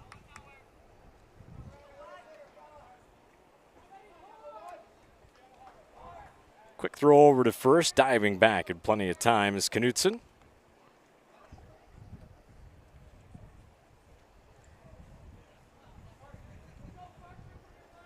They got 0-2 on McCain. I didn't think it was 0-2. Yeah, I had 0-1 in the book. They had 0-2 on the scoreboard, so it's 0-2 now. See, I just got to trust myself. That's all I got to do. I got to trust myself more. Now it's 0-2. And the pitch. Tried to climb the ladder on him, but McCain got a piece of it. We'll do the 0-2 again.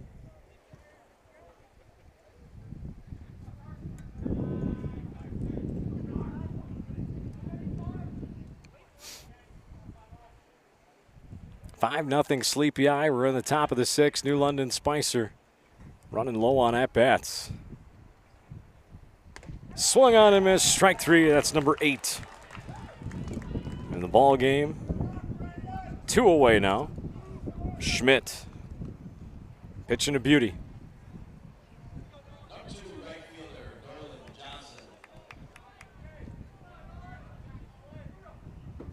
Cleanup batter Nolan Johnson now. He's 0 for 2.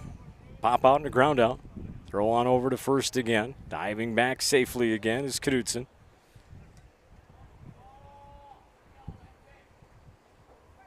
Another throw over. If he had got that one down, the throw was high. If the throw was on target and low, kind of right off that right knee of the first baseman, that would have been an out.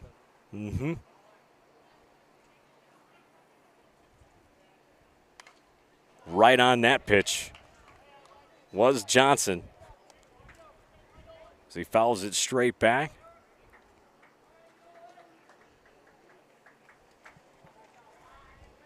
Got 0-1 to Johnson. Should he get a chance? White awaiting on deck for New London Spicer. And another throw over. Back safely again. Swung on, popped up to center. Coming in quickly and then slowing down, getting underneath it is Peterman for the easy out to end the inning. So just one hit in that, and that's it. No runs across. Another one left on. No errors in the inning. New London Spicers down to their last 3 outs, but they got to get 3 outs before they get there. It's already 5-0. Sleepy Eye looking to add more at the bottom of the 6th. It'll be 9-1-2. It'll be Anderson, Euchre, and Helget.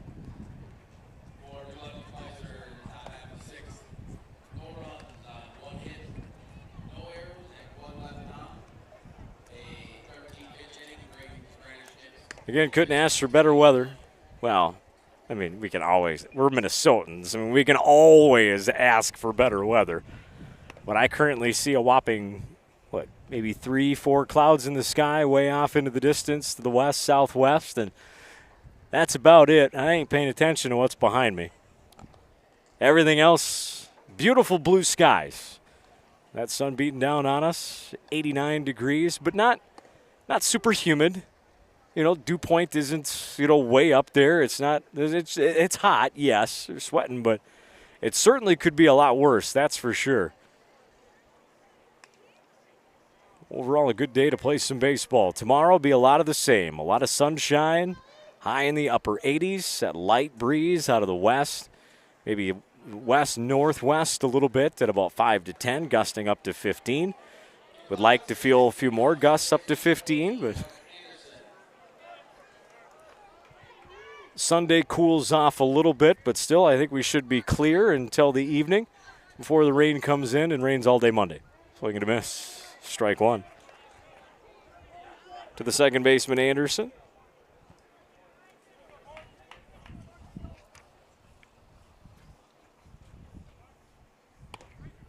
Called strike two.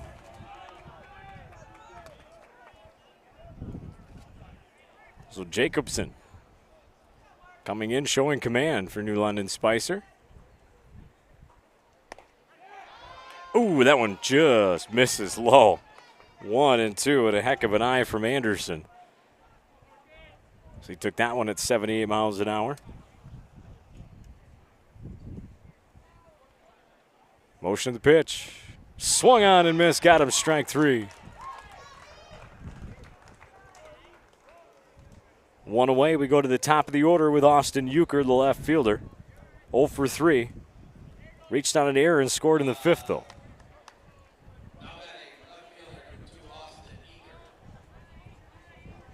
So it's Eker, not Euchre. I apologize. The Ekers at home. Just to see that, you almost can't help yourself. Called strike on him.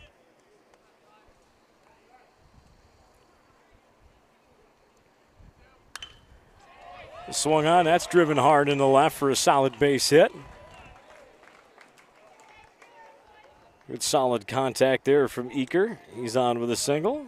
One out, one on for Sleepy Eye. That'll bring up Helget. Helget 1 for 3. He's reached all 3 times. Scored twice. Had that beautiful bunt for a hit and scored in the fifth. See what he does here.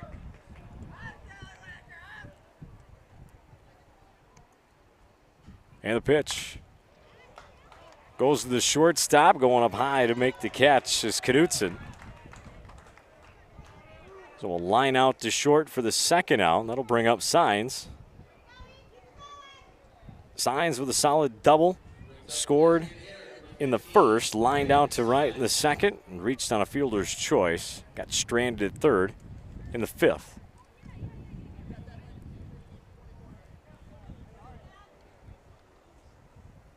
Lent had come in to run for him, so Lent is done for the game as Signs re-enters.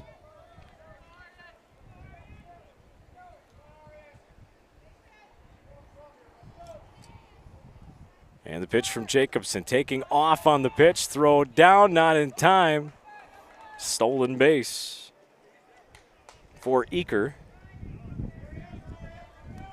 They got even on a good throw. He had a good jump. I think he would have made it.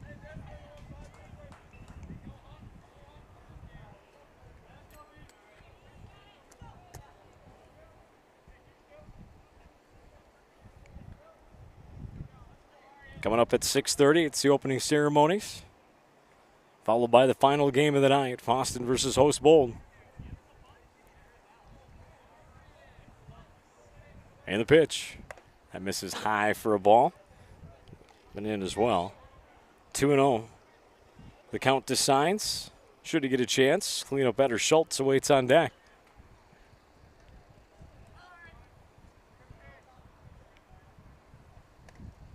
Good breaks on that one by Signs. 3-0 now. And with a hitter like Signs, been making solid contact. You're up 5-0. Me as a coach, I'm Todd. I'm giving him the green light here, but it's got to be something fastball. Thigh to belly button, and that's definitely not thigh to belly button as that bounces in the dirt. So Signs will walk down on a 4-pitch walk. Still got 2 away. Runners on first and second. For Sleepy Eye here in the bottom of the 6th. They lead 5-0. It'll be Cody Schultz now. Schultz singled and drove in a run in the first. Was hit by a pitch, put on a double play in the third. And hit a sacrifice fly, RBI in the fifth. So 2 runs driven in the game for Cody Schultz, the cleanup batter. Takes the first pitch, just misses. 1-0.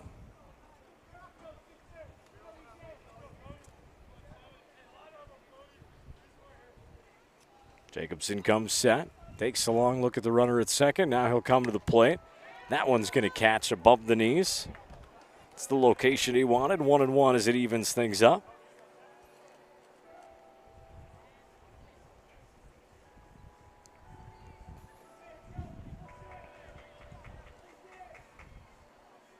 And the 1-1. That's going to miss away for a ball. 2-1 now. Overall, been a fairly quiet day from the stands. Team's cheering, but as, again, the opening ceremony's coming up, we're starting to see a lot more people file in. As that plaza line is completely full. Big cut, fouled it straight back. Schultz was thinking extra bases on that swing. Swinging good and hard. You know, that's something that I don't think is taught enough when it comes to hitting, is that you actually should practice 100% effort swing every once in a while in your hitting sessions. You have to be able to train your body and be in control with it, don't get me wrong. But when the time comes, you got to be able to train your body to take those type of swings, especially when you're up 2-0, 3-1 and account in certain situations when it calls for it. And I think that's something that gets lost in hitting. You know, a lot of the time in batting practice, kids are only hitting and swinging at 50, 75, maybe 80%, and never swinging at 100%. As your battery went dead, I'll change it out for you. But, yeah, if you're at home and you got young kids, you know, obviously they need to be in control, but they should be doing at least one hitting session a week, swinging at 100%. There, I'm going to finish my thought and get a battery for the camera over here for Dave, and we'll be right back. Top of the 7th inning coming up. Sleepy Eye trying to shut it down and move on.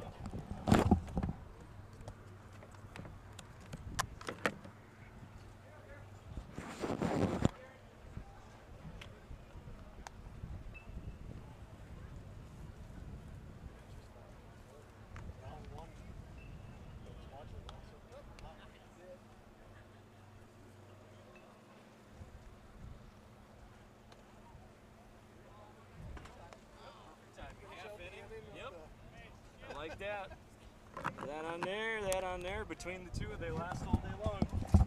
Gotta love it. All right, up and running once again over on the lead runner camera.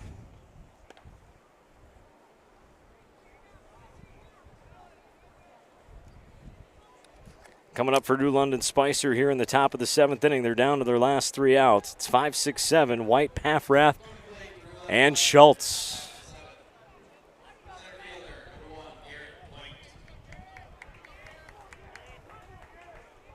This is it for New London Spicer. They need 5 to keep going. First pitch swinging, popped up. A right center field, it'll be the right fielder. Scooting over to his right. Eager to make the play. 1 away. It'll be Grant Paffrath now. Paffrath, 1 for 2. Solid single to left in the second. Got stranded, struck out swinging in the 4th. There's a called strike at the letters. 0-1 to Paffrath. Blake Schultz awaits on deck.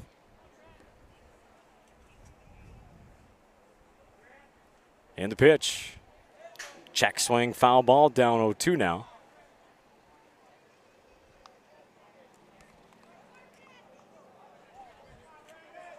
Schmidt, 0-2, has been making a living off that high heat.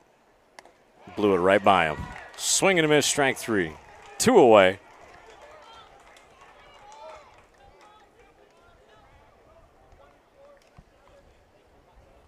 .24 coming in. It'll be Cole Laughlin. Will come in to hit in the 7th. So he will hit for Schultz. Number 24, Cole Laughlin.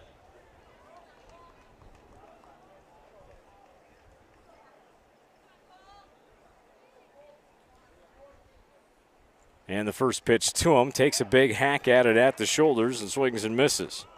0-1. Good first pitch location there from Schmidt. Hitter off the bench, give him a fastball up around the shoulders. Comes down with this one, a little grounder to second, throw on over to first, and that's your ball game. 4-3 put out, that's it, a 9 strikeout shutout. Only gave up 4 hits, probably arguably the best pitching performance of the day by Brandon Schmidt. As he goes the distance, 4-hitter with 9 strikeouts. First shutout of the game as well. 5-0, Sleepy Eye the winners over New London Spicer. All right, we're going to have a break. We're going to have the opening ceremonies, and then I'll be back with the commentary once again tonight for the final game of the day, final quarterfinal, you could say. Fosston will take on host Bold, Bird Island Olivia, the Mud Hens. In the nightcap, I'll have the Renville County music guy, Craig Winsenberg, will be joining us up here. Probably running a camera and probably having a headset on him too. Do I get Joel once again for the final game of the night? My goodness, I owe him like a steak dinner. Actually, no, Joe does, Dollar Shell. Steak dinner right here. For Joel, very much appreciated. He'll be off the hook tomorrow and Sunday as we'll have the Gustafsons, father-daughter combination for us. Running the cameras all day tomorrow and Sunday. But also thank you to Henry Hunter Cook for helping out today as well. But I'm Dean Rivers. I'm going to sign off here for a little bit. So I'll be back with the play-by-play for the nightcap game between Fosston and Bold. As we've seen 3 teams move on and win. It was Rushford early on over Sueur Henderson 3-1. Glenwood-Lowry over Esko 12-5. And now Sleepy Eye over New London Spicer 5-0. Sleepy Eye will await the winner of the next game. They don't play till tomorrow night at 7:30. Right here at Lions Memorial Park in Bird Island for the Minnesota American Legion Division II Boys State Tournament for baseball. All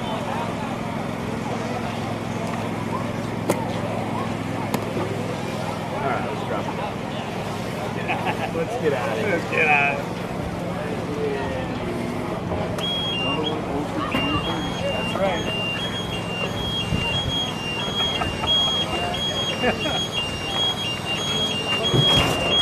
Oh, sorry, Craig. I didn't know you were down. I didn't know you were down there. We're good. Okay, we're good.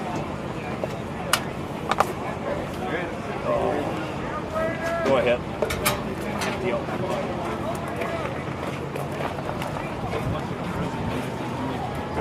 That little guy. How is it up to power to speaker? How is it to power to camera?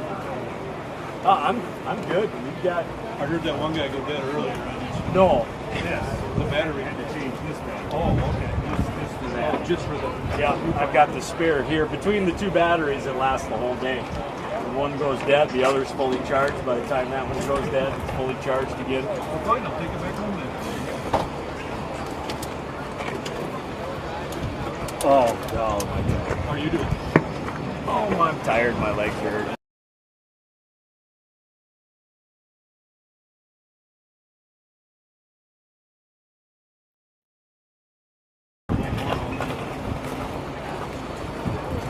Sounds good.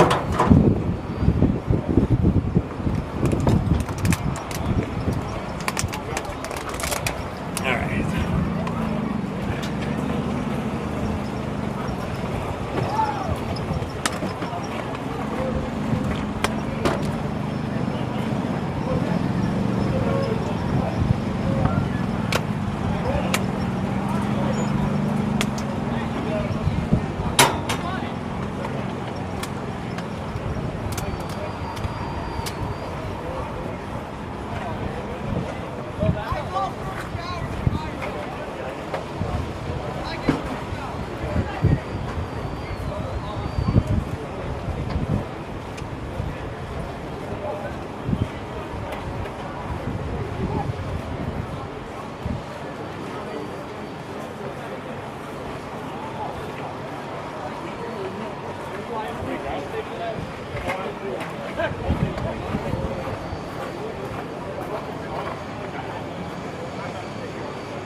Yeah, literally.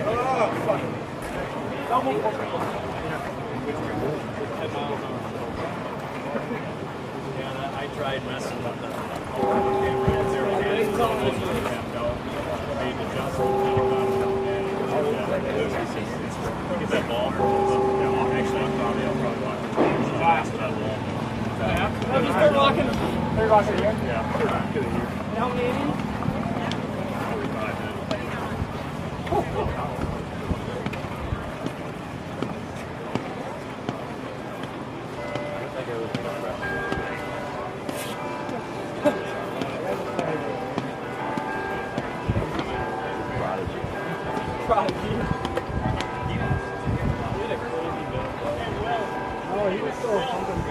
Disgusting. Yeah. He was throwing them the same. Those high fastballs are pretty great. He was fast.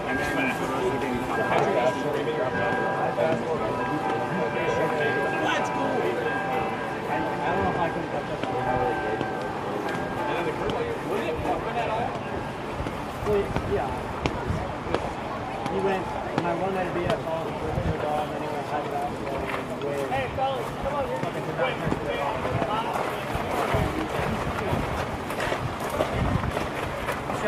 Hey, you.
No,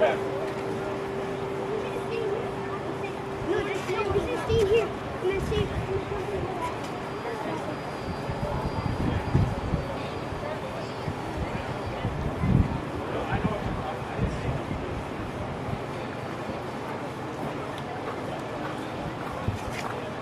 No, just wait here.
On the lake.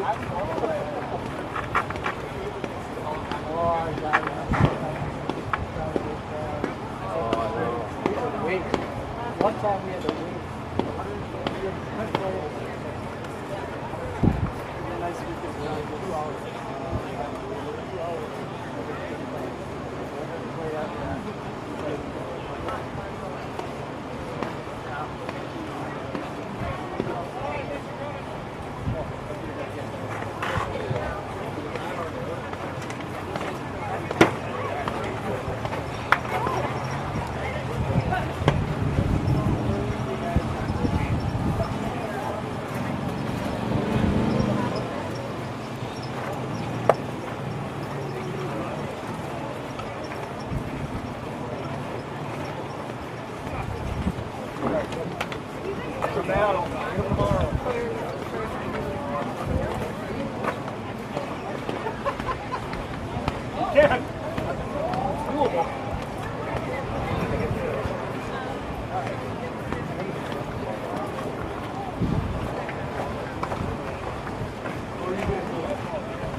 Where you guys feel? Oh, here.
Yeah. I don't have to fart yet, but maybe have to walk across from your bathroom. Like Julie's Hills, it just feels like it's on fire. Oh no. That's why I wanted to walk. Oh, gotcha. Just kind of let it loosen up a little bit. Do something. Right. I thought it was just for the hot of the generator. You got to tell me what you want me to do and where I'm going. On that one over there. Okay. You want a headset?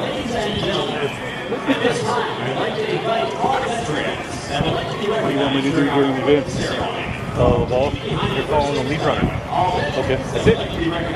This kid right here? I want to hire him. Joel? Yeah, Joel. Cadillac. Yeah. By the way, I had Ty Cobb and what was the Super Bowl?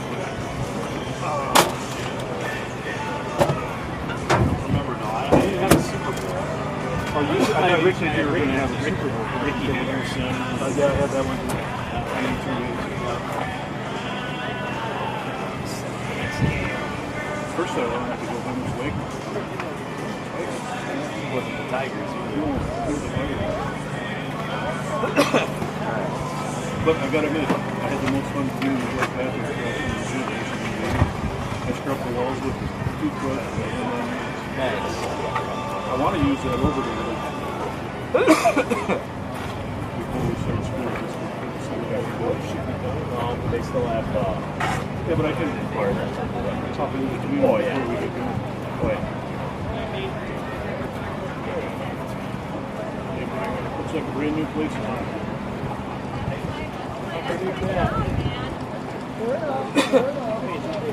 It was hard to root for both, wasn't it? All the way down so we can start sleeping and get moved to that day.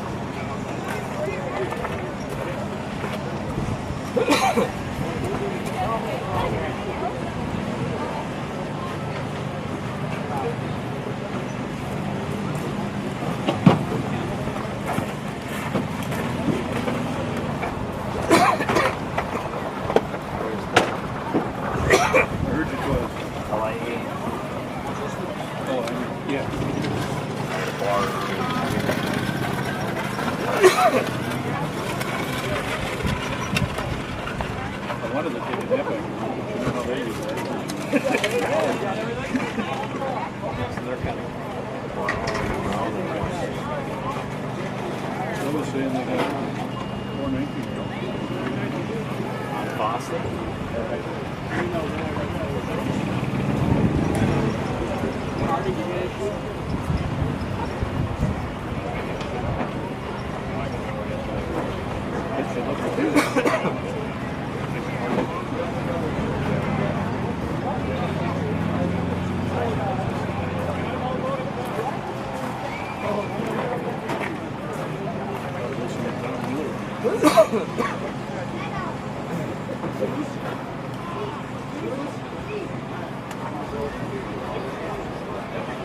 Right,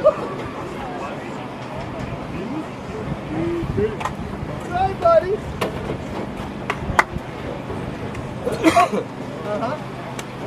Only one. Tomorrow we go. Only one. You're not gonna get cars? That would be. Yeah, that's how it works. Hey?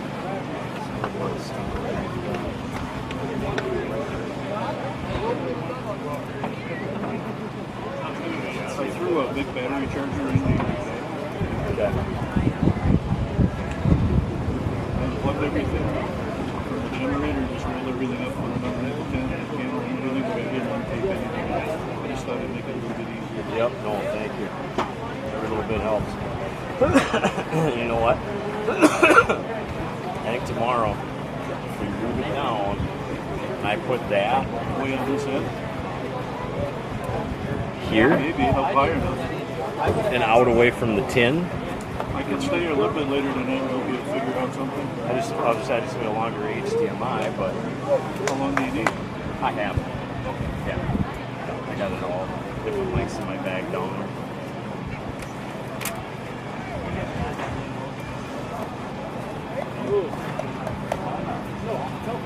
You were right, man. He was going to drop off the thing for you too. I go Palmer, you take my shift and I'll take your shift on Sunday morning. I'll still getting to Yeah.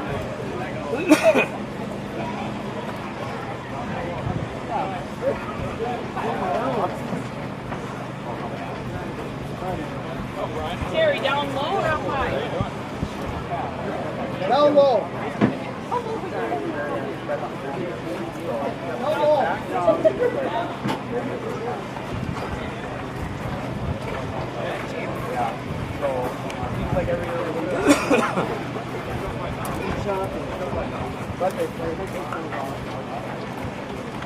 Kevin's no longer in there. He's just there, but it's not really.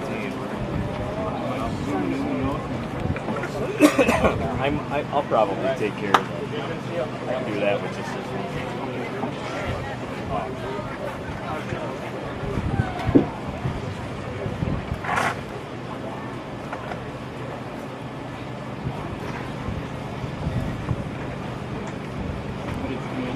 He just volunteered or something? Yeah, his mom and dad sent them down to me, and he's been great all day.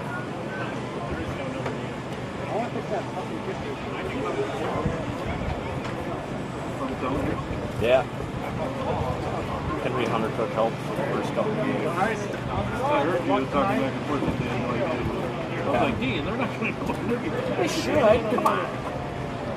They would have started with Burt Lyle Evans. I don't think. No, probably. I don't know how much energy is We know Dad was.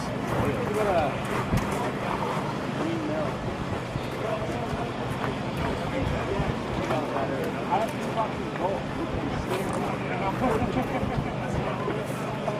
was looking last night, we had 17K views. Yeah. Yeah.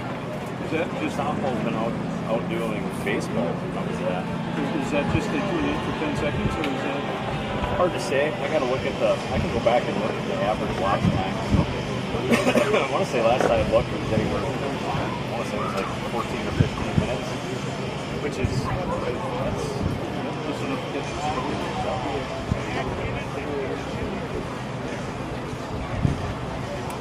I like how you're doing the cupcakes and adding in the you're just going through the book. Did they give it to you? Yeah. Yep. They gave me the book and I just started. Oh, they didn't. It's not being paid. I don't know if it's paid or not, but I just started talking about them. Well, they're not going to say no. Nope.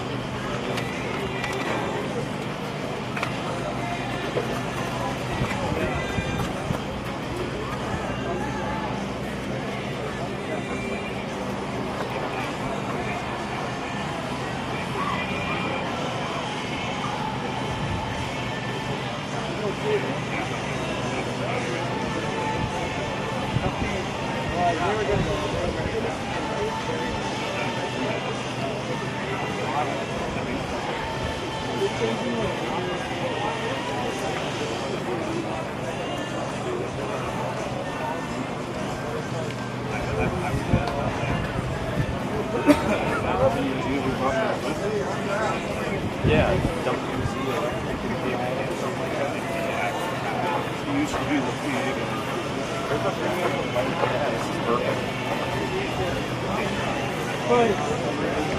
Alex, good people too.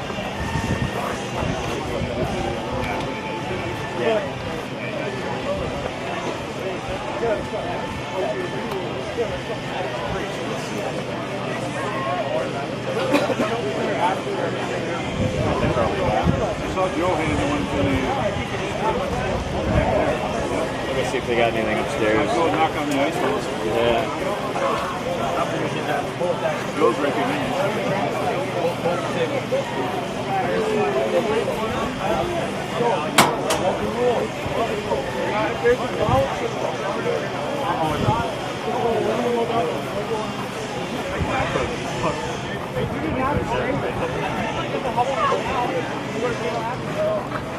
Good luck, guys. We'll see you Monday night. Woodfire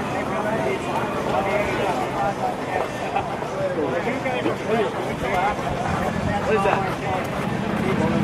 Go free. Go free? Go for it. Hey, what's going on doing water? What a good leader for.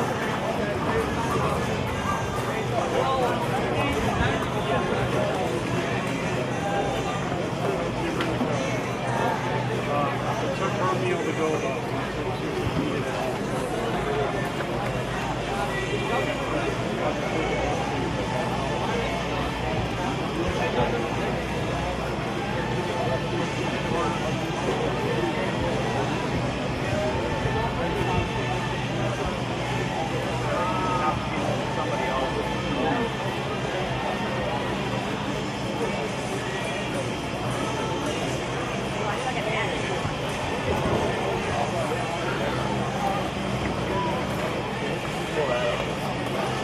Free. Find the first pick right up. Yeah, but the entire team running up. They're going to tell you when you're talking to them. You want it. You're going to be just like that.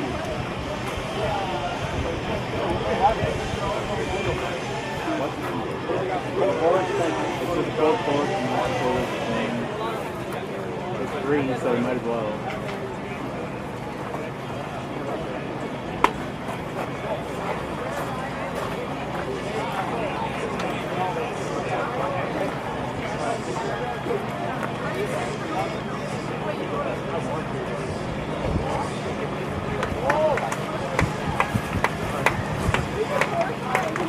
I'll get you something.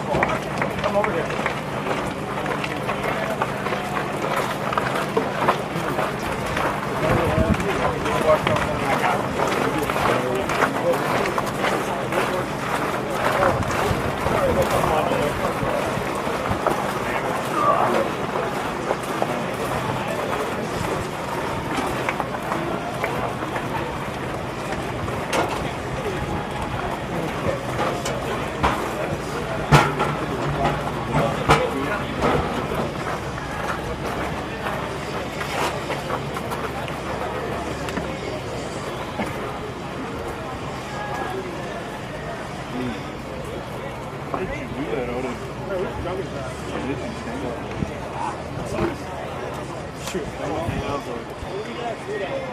Behind the first base dugout.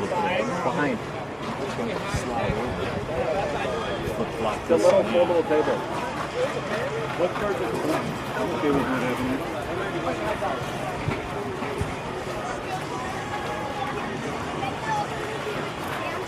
I mean, I will. It's not like I don't want to. Right. Inconvenience. 621. Popping up here in a minute.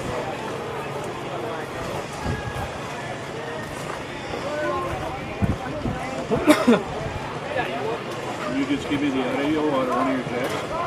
Like a return jack? One of the outputs.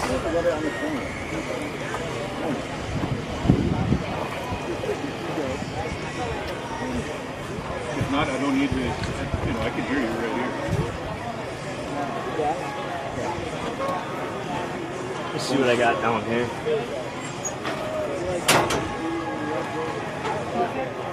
I think I got a couple extenders. And that'll work. Run them underneath. Oh, you're good. More like me.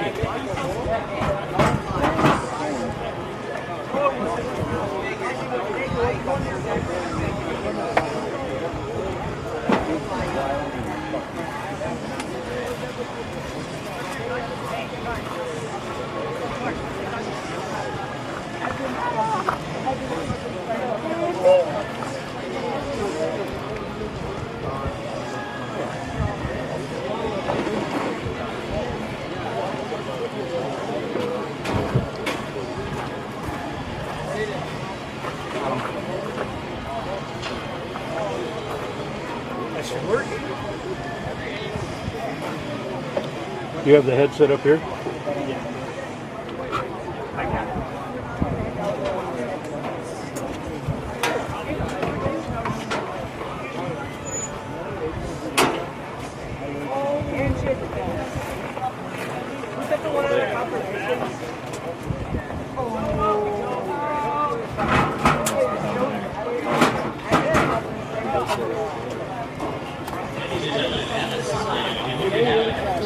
That is participating in the tournament. Report to your dugout. On the right field line and left field line. If you are an away team, please report to the visitor dugout on the left field line. If you are a home team, Brent Smith, I kind of thought he might have. Good guy. His dad used to be the coach for years and years. Old Smith fan, Karen was a big old diva coach. Why am I the dirtiest here? Why? Want to go up this way? Yep. Add your never.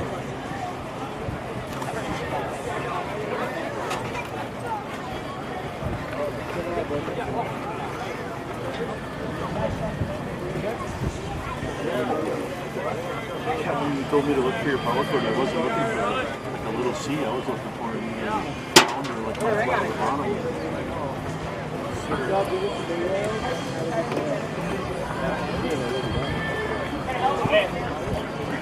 Just so you guys are there, so we're driving down, and Kyle says good luck. Sounded like a good snap. Good luck, or something like that. I'm thinking it's right. What is that, Mike? Mike? What is that?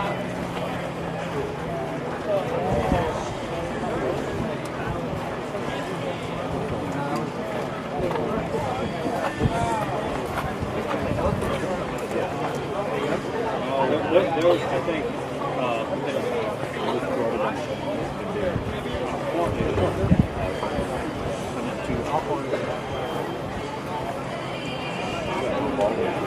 I can hear you, but I can't. Try 3. And I didn't bring my bourbon with me.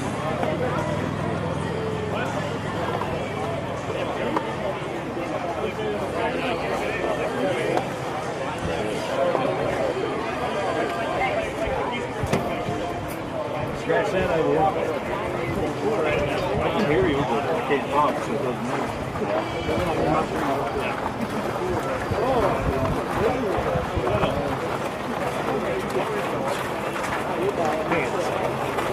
Everybody have to go in there? One? Yeah,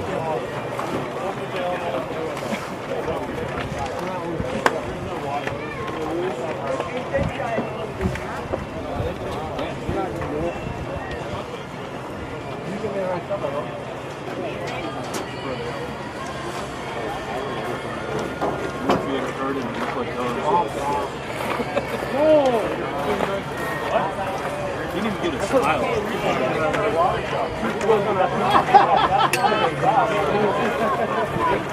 Of course you guys did.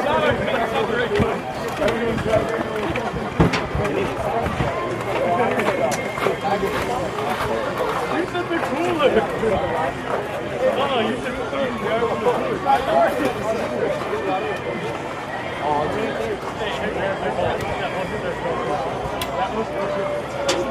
Oh, shoot. Yeah, See,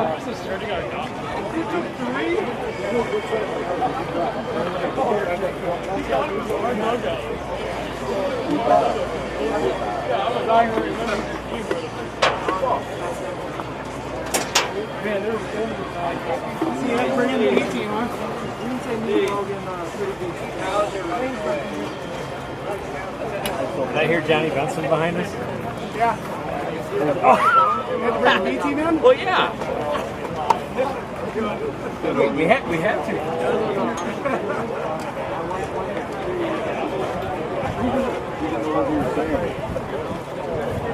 You did some of the stuff? The only thing she understood that was bad was no one's very close.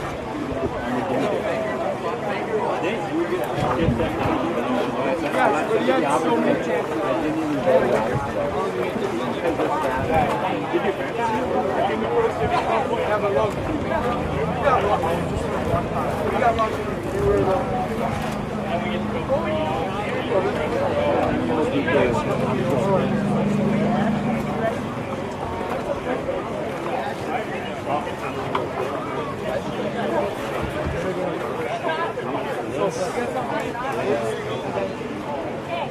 He was the guy you said he wasn't coming back.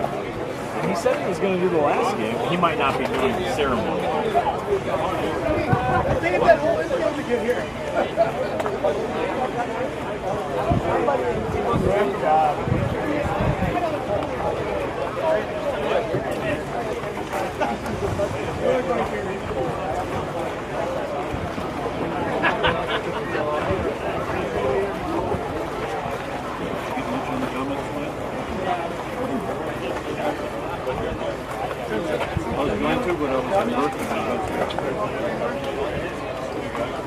Yeah, they're still serving, so after we hold up. Oh, you can go there right now.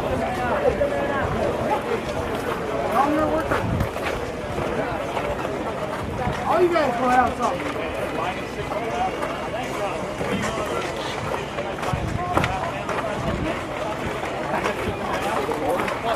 John, if I would have known you were giving away food, I would have looked you up first. Sweet party. I saw that. I get some tomorrow in Pennock from the same place. Fun days up there too. Yeah, we had to provide one meal for all the teams and the veterans. Sure. Yeah. Where did you guys stay? Where's everybody staying? Max? Redwood? Not lodge, but by Walmart. Where did you have your... Banquet last night. Get Jankowski. Yeah? I know. But where did you have it? Correct. They have little rooms. Oh, okay, down there in the hotel? No. The rest area. Oh, yeah.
You gotta talk to me like I'm running the camera.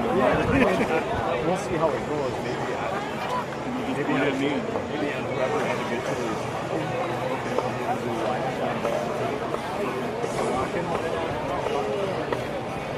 I'm sure they're probably doing it. Oh, they're all going to come out right here.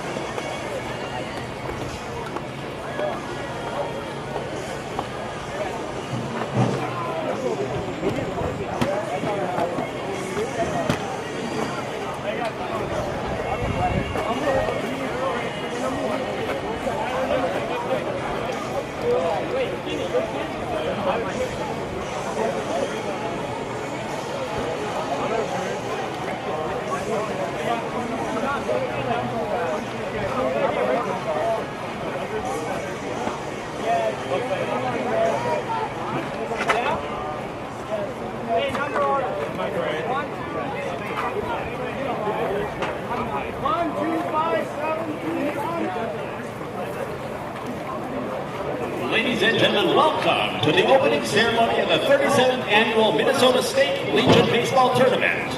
We are gathered here today to celebrate the incredible talent and dedication of the young athletes who are prepared to showcase their skills on the field.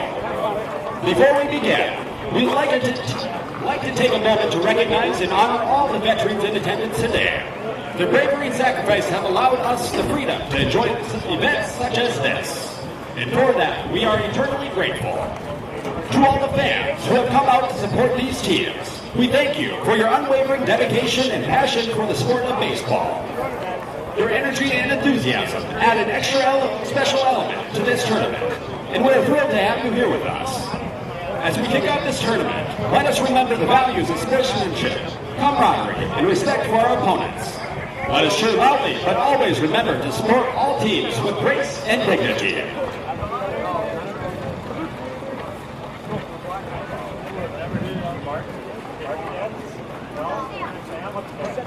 Representing the East Central Substate, Sueur Henderson.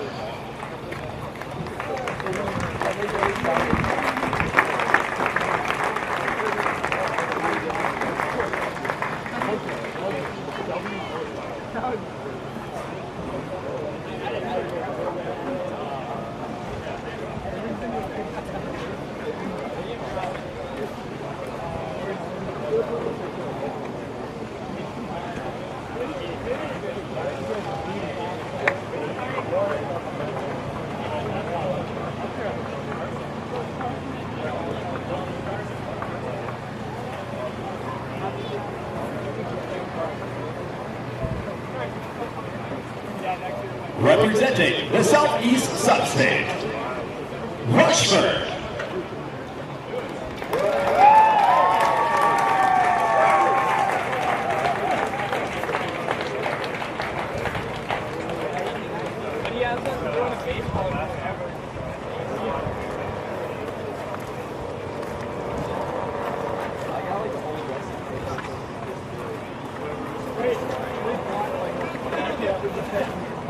Get first, you get third.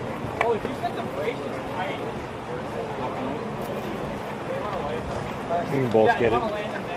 Yeah.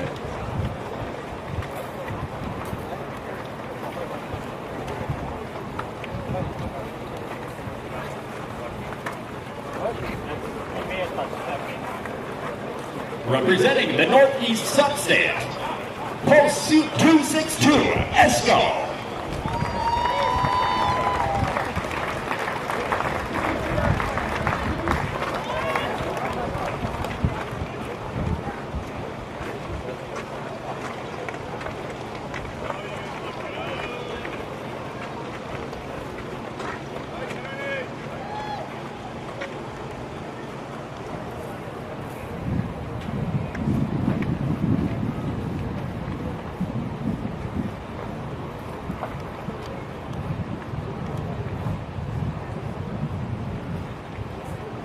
Without you. Take a rope, lasso it, pull yourself up.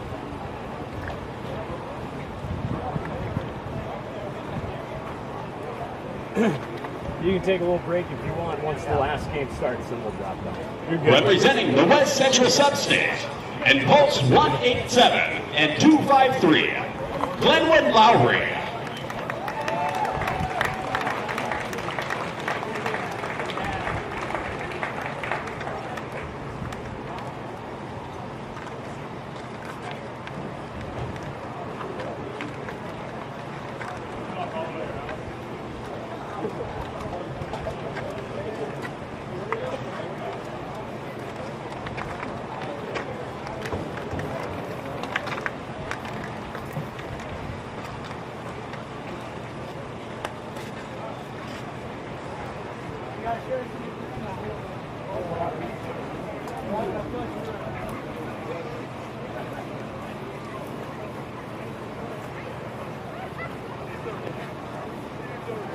Representing the Central Substate, in post 545 and 537, New London Spicer.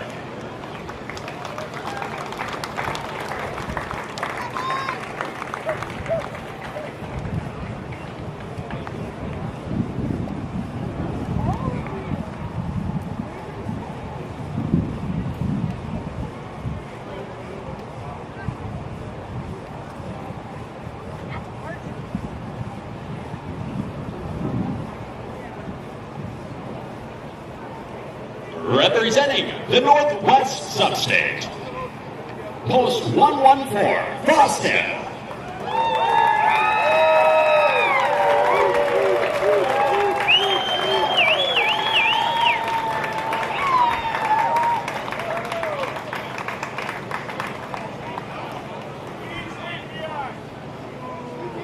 Sleepy Eye.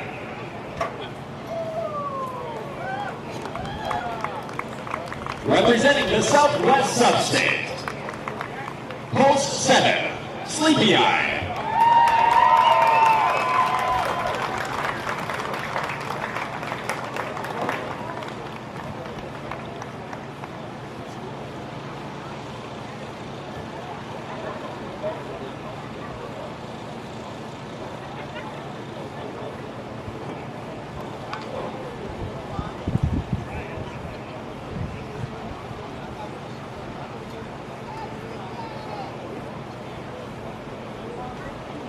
And now, representing the Northwest Substate, post 114, Fosston.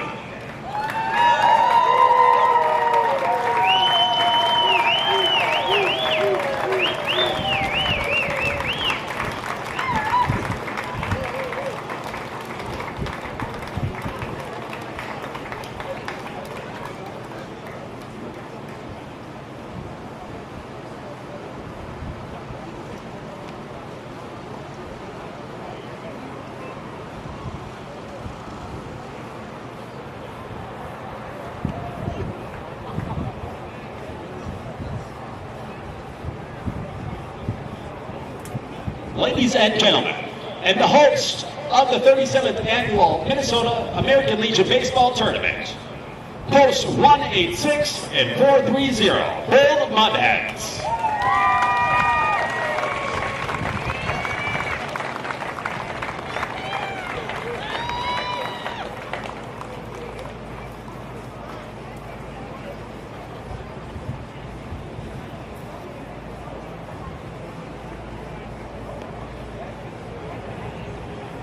At this time, we'd like to invite all veterans out to our field.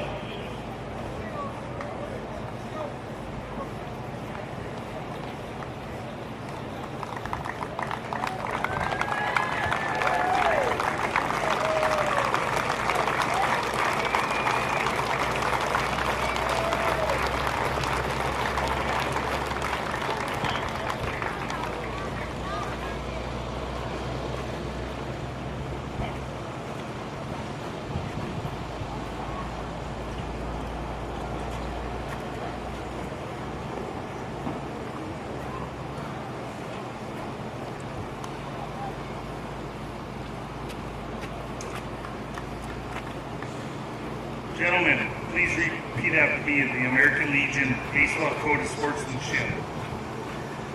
I will keep the rules, keep faith with my teammates,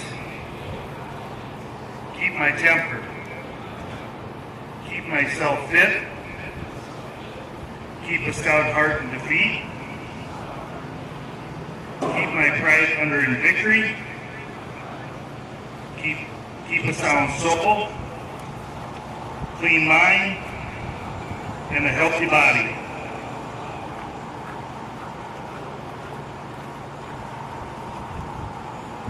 Ladies and gentlemen, our Legion baseball officials for this tournament: Jeff Miller, the Division I and Division II Vice Chair.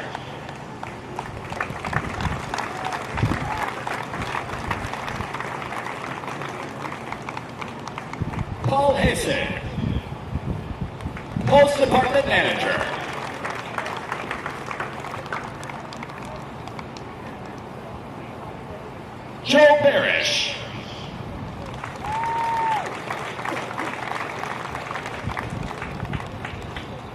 Dan Ludwig, Post National Commander.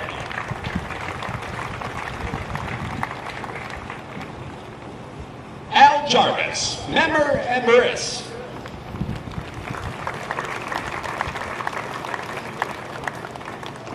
Bob Nisler.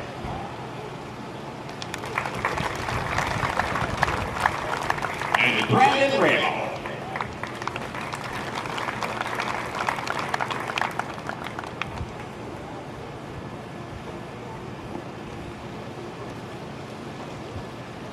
Ladies and gentlemen, at this time, if everyone would please rise and remove all headgear for the singing of our national anthem by Todd Howard, a 23-and-a-half-year Army Master Sergeant veteran. He served in the Navy, Army, and Air Force. 2 tours in Iraq. Thank you, Master Sergeant Todd Howard.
Ladies and gentlemen, enjoy the tournament, and may the best team emerge victorious.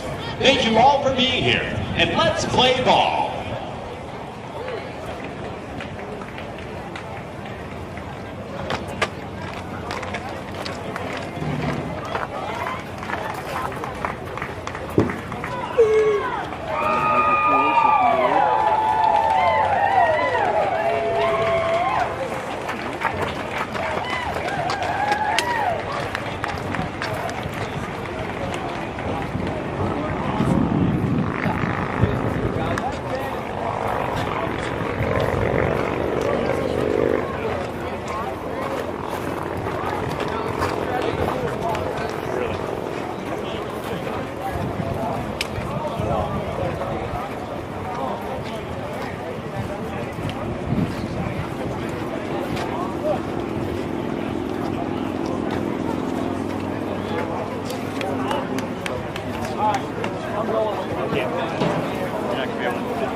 Oh, look at you climbing up.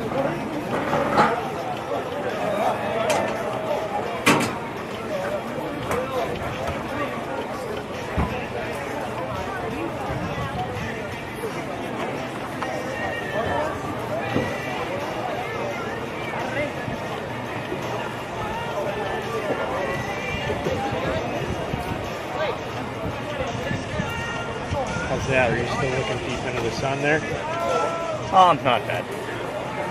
It's a little. Okay, so here's what I'm going to do. Though. This thing I shot, I know this is. Yeah.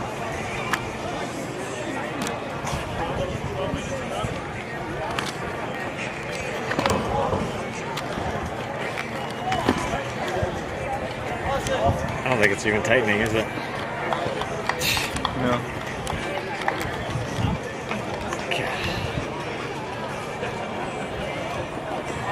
It is what it is. Yeah. Okay.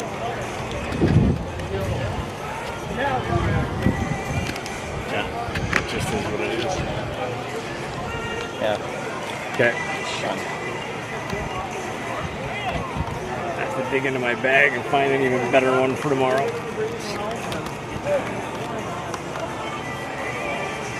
I have an idea. We got this on. Still got lots of time.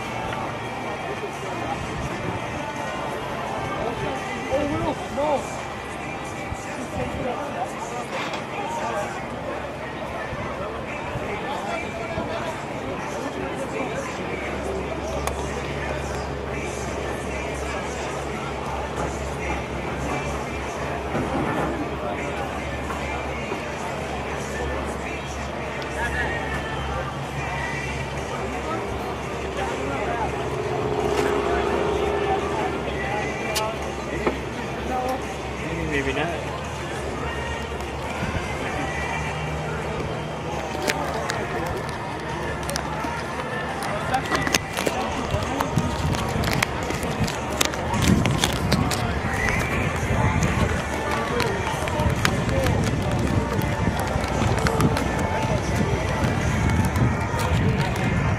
Squeeze it in the gaps there.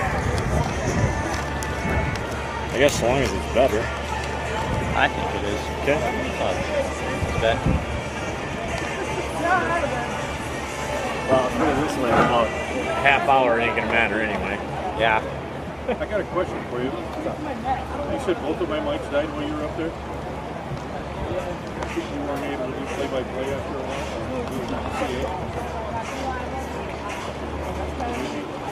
Oh, it was just at the very end. I never changed the battery. That's what you said, but you couldn't get to it. All of a sudden you got nothing. Oh, I did change the battery. One of them. I haven't listened to it yet. I forgot what you said. Yeah. I know we'll play with it tomorrow when I'm back up. Yeah.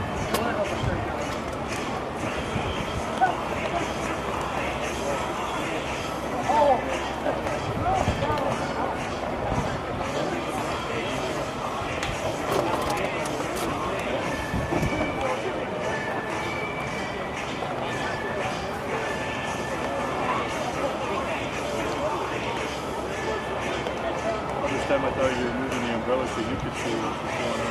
No, you guys got to see through there more than I need to. Like I say, hour 40, half hour, 45 minutes from now, it's just going to be brutal for about another 45 minutes till it goes. It is what it is. Oh, we're going to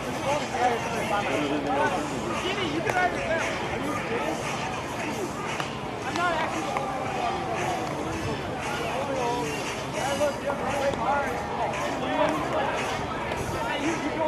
When you run home, you can just stop at the gas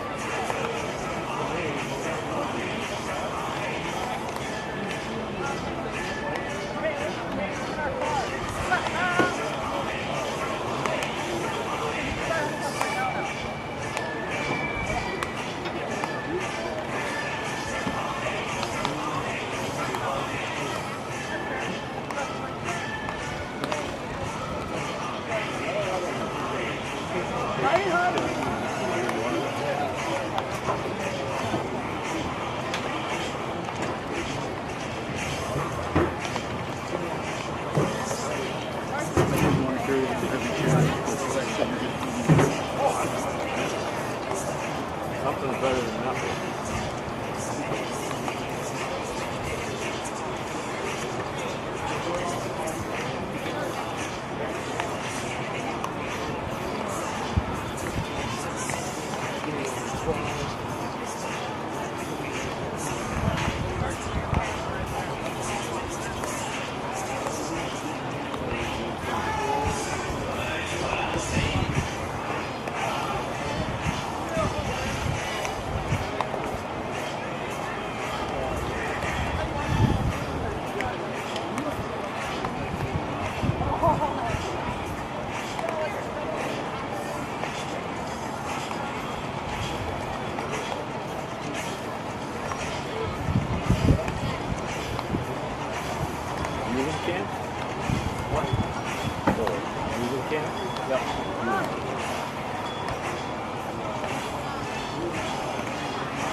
Still old school. He doesn't write in the numbers and position.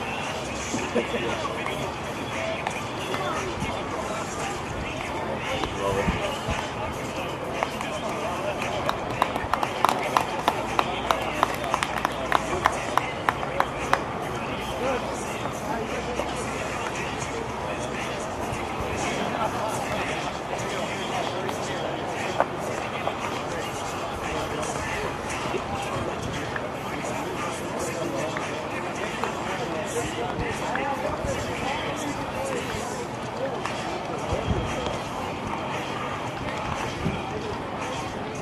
Ladies and gentlemen, Fosston, this is your 5-minute warning for infield.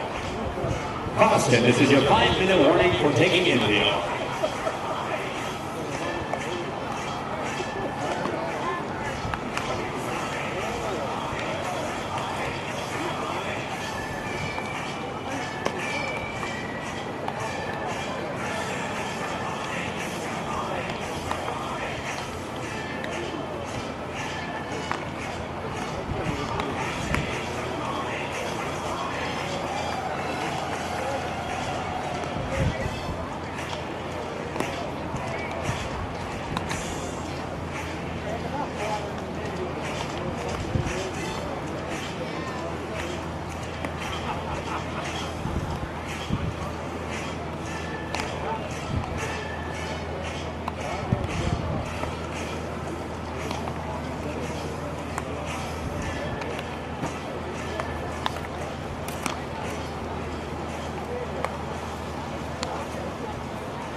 Fosston, you can now begin taking infield.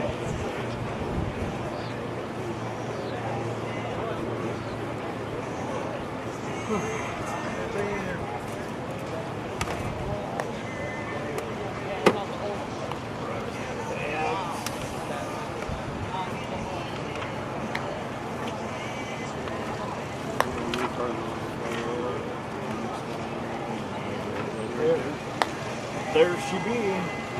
Hey, question for you. I know at RCW, our kids got to do so many community service hours either every year before they graduate or something. Do you guys got to do the same thing? Yeah, I think we have to do so many before graduating. When you get you my information or give it to your dad, whatever form you got, I'll get it from Flan or something, and I will sign off from basically, what was it, 9 o'clock this morning until we're done. Knock it all out one day. This is definitely community service work. That's what I did doing for Henry and the girl coming tomorrow for RCW. Signing off the community service hours. So yeah, I'd be happy to do that for you if you want to use it for that. Keep walking the ditch or you've done a really good job. I work at RCW. I was a custodian today, cleaning the bathrooms and stuff. How's it going? Good, how's Sean? Hey, look at that guy. Get a headset on him. Most fun I've had cleaning a bathroom in my entire life today. Listening and watching to some baseball. Nope, just listening. Just listening to baseball. I was cleaning toilets, so I didn't want to put it on the top. So I put it on the sink. Too bad you were at the gym today. Put it up. Oh, no shit. That would have been fun. Yeah. Well, yeah, I heard the freaking New London Spicer scream BS when he felt the ball. But he didn't scream. I thought it was questionable too, so I was looking at the first base. It looked like he didn't step back. It looked like he was straight to the right. Stop.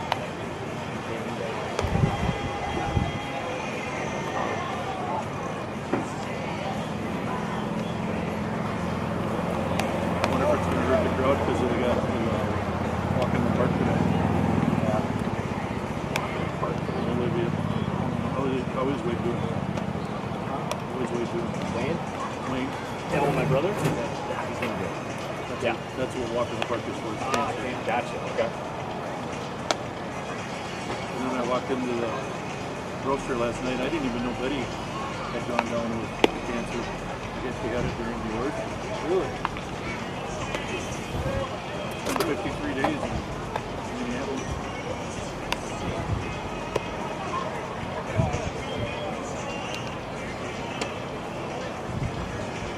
Another one lucky they got it.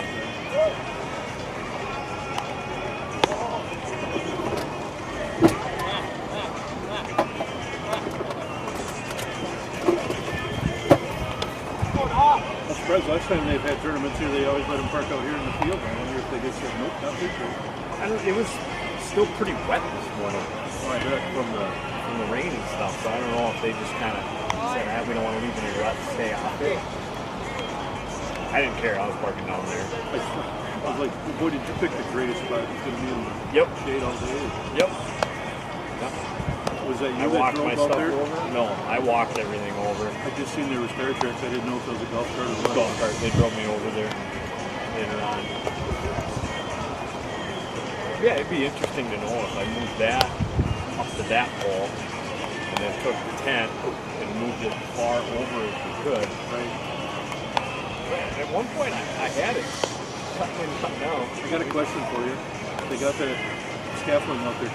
Can you get high enough on that scaffolding and go right down the line? Maybe. But then you'll even be another 50 feet closer. You know what I'm saying, right? It wouldn't be covered though. I like everything is nice and covered under the tent there. Yeah. No. It's gonna get hot. It's gonna be worse tomorrow. Yeah. No, we'll leave it be. If Otherwise, we can connect, we'll go right to that corner and see what happens. Otherwise, it's where those people are sitting over there in that corner. Yeah. Down the first baseline. Right. I mean, where they had that pop-up last game. I don't know why you couldn't.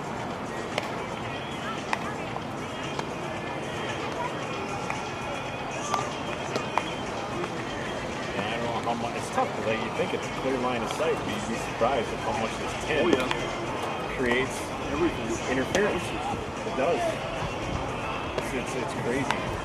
And it's like if you can't set the channel, then you don't have a choice. I mean, if you could go like 1 through 16 like I can on my mic, you can find the frequency that works the best for you. But, I mean, some of that stuff, when somebody comes by and it's a CB,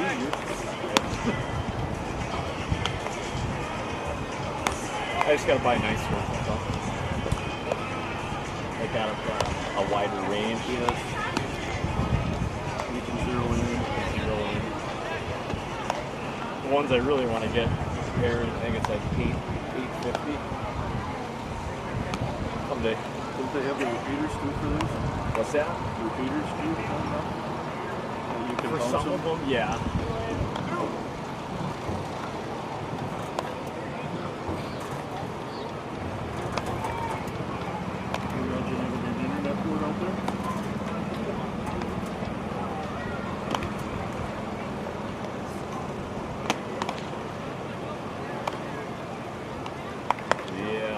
Duck the light beam, see how thick far they stuff shoots, and you can just shoot it there. then you'd be direct line. Well, yeah, but I wouldn't. I don't. That camera out there isn't the oh, okay. internet camera. The only one we got of those is this guy. I don't have that much money.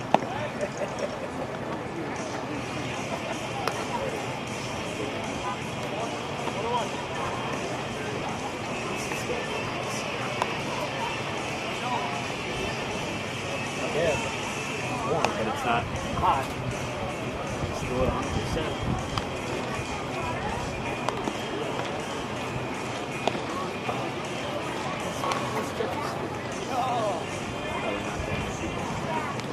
I like the idea that you can do live. I've never noticed that before. Well, when I usually watch YouTube, you're not live because I'm watching it at 2 in the morning or whatever. Oh, so right. I have to scroll all the way to the A game or whatever.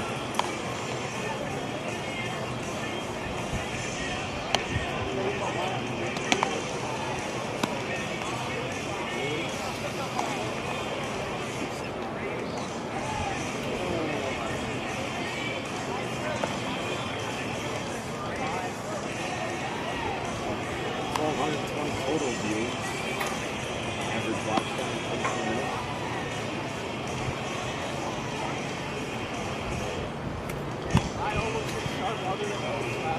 Max concurrent at one time. That's not peak individual. That's just max individual concurrent. I think they're about the same.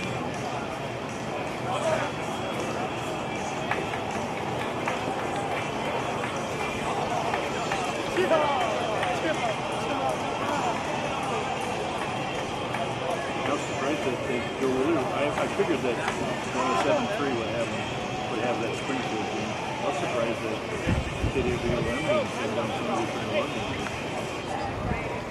Because that 106.5 is Right. I was up there broadcasting earlier today. that's it. That's 107.3 instead. That's Tom Muir. He was doing the sleepy, I think. Yeah.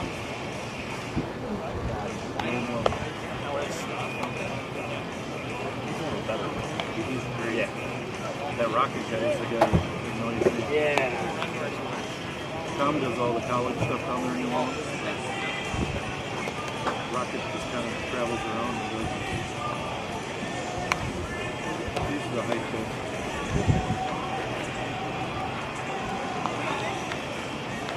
Joel, what do you do for sports? Baseball and basketball. On basketball. What grade are you going into? 10th. 10th grade? I figured basketball when I saw you come up, but Well, when I see you had the whole baseball season.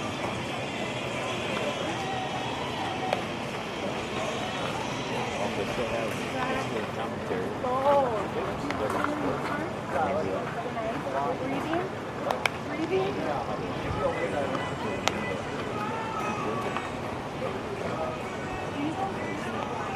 Brought up. I get it.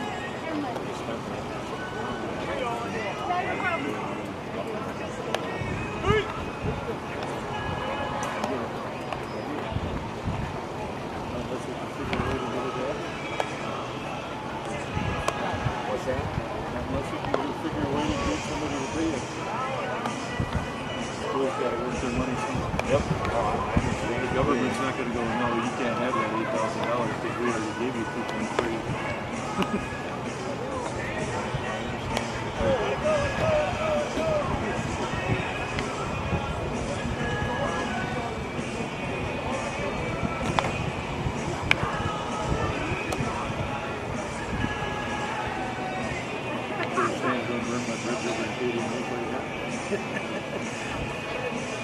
Never? No, I was talking for you coming back. No, I wouldn't. No, I'm done. I shouldn't say I'm done with radio, but I'm certainly not going to go pursue it. Right. Yeah, you stay where you're at. I mean, you got it. Yeah. Right by the horn. You know, if I do 3-4 of these a year, Rick, you could make it. I'm good. I'm good with that. I really am. I mean, I still super fine. Right. Right.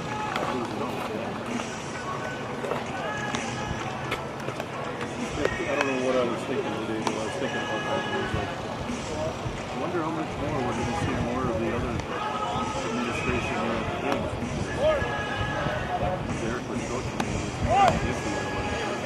Good. Oh, down.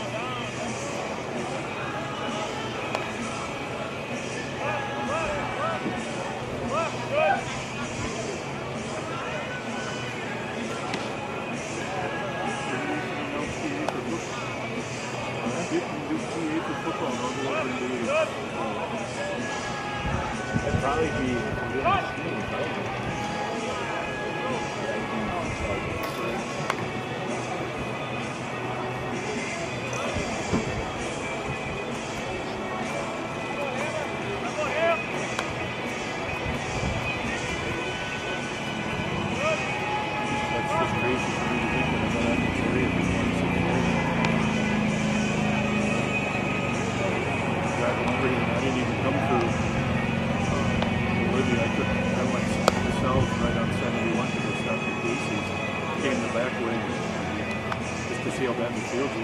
I had to walk all those fields for Mike, and I know everybody who lives there. right. Boy, airfield got nailed, airfield got nailed.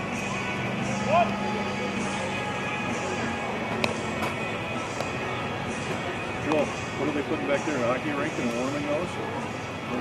No, I think it's going to be a splash pad thing. Oh, a small pad. Yeah, I know what those are. Yeah. I was thinking either that or pickleball. No. So that is where the splash pad's going to be then? Yeah. Okay, I know where all that. There actually might be a pickleball court or something going up on this side, and the splash pad might be on the other side.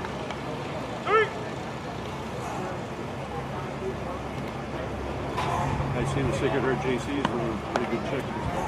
Finish it off.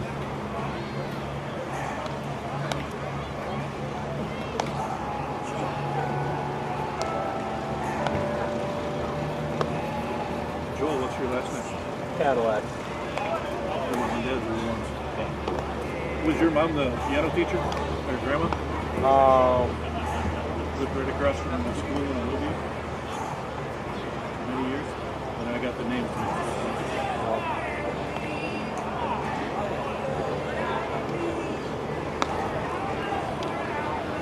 I don't know if you remember seeing my face prop on the Rushford. Yeah. I used to do the PA over here. Doc gave me one eye for free for razors. My wife was doing concessions out there. And then we had our second kid and she said, nope, we're done. Alicia used to take me out to the ball game when she was like 4.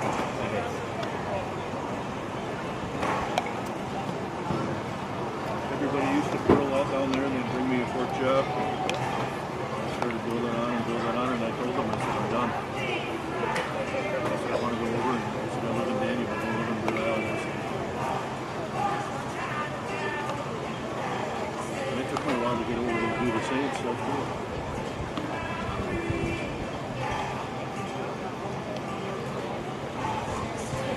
Because we went camping for a while and I did a lot of land dances. A lot of land dances. I still don't know where all the money went. Upgrades, more stuff.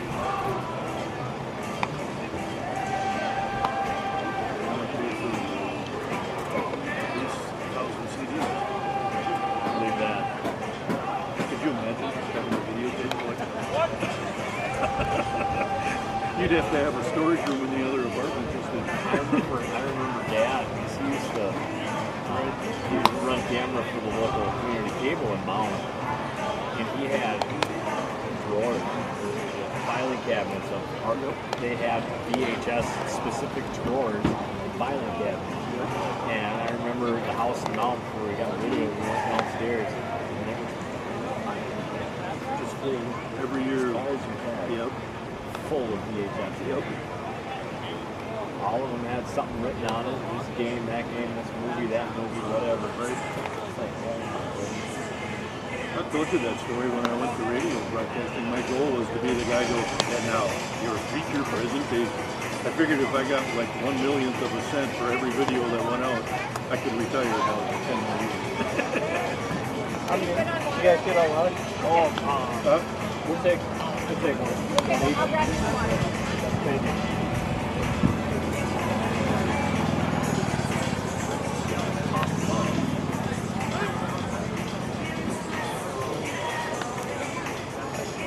It's not bad, it's summer.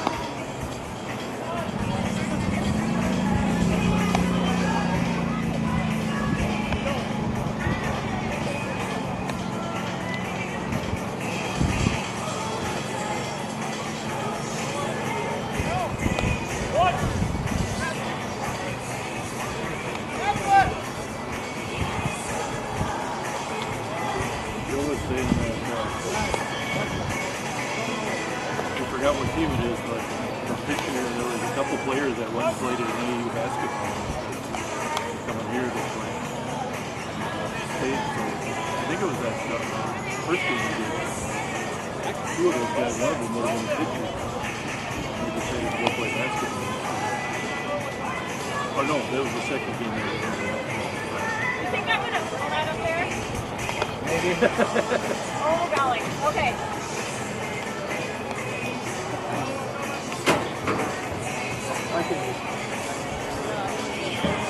I don't throw well. Thank you. Perfect. Did you put yours down in your Sueur? I think that one's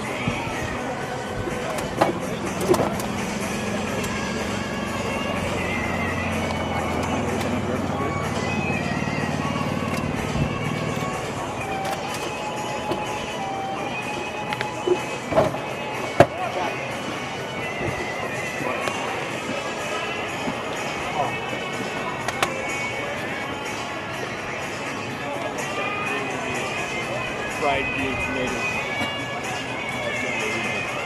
I would already think something. I got too much going on. I can't take one day off.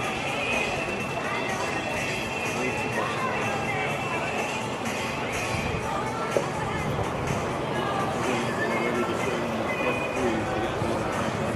I might see him. Kim was into it. And the family. Gotta get down on it. I still got battery.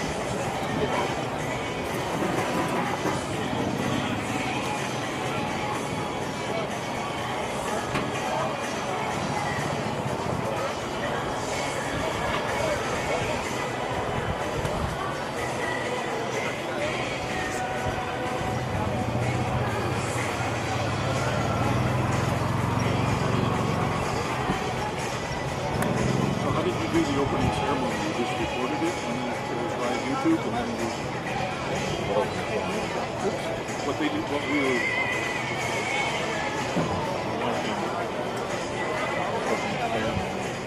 when I was following the teams up, yeah, that's what I mean. So you just went live and now we're just waiting again. We're just still live. Oh, we're still live. Live all start to feed and run all day long. Yeah, they can hear us right there.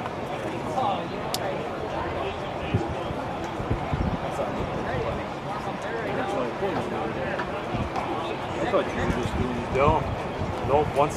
Once I'm set and I'm live, I don't mess with it. It just stays going.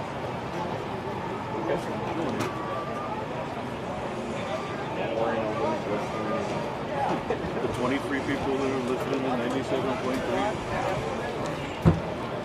No, but they will when they go back.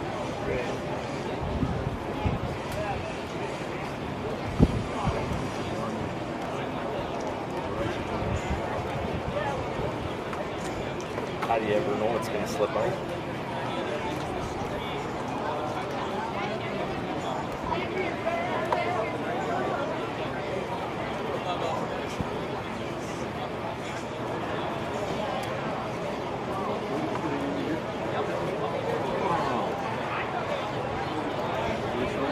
I mean, there's nothing special, but cool. I was wondering if you were going to do the opening game.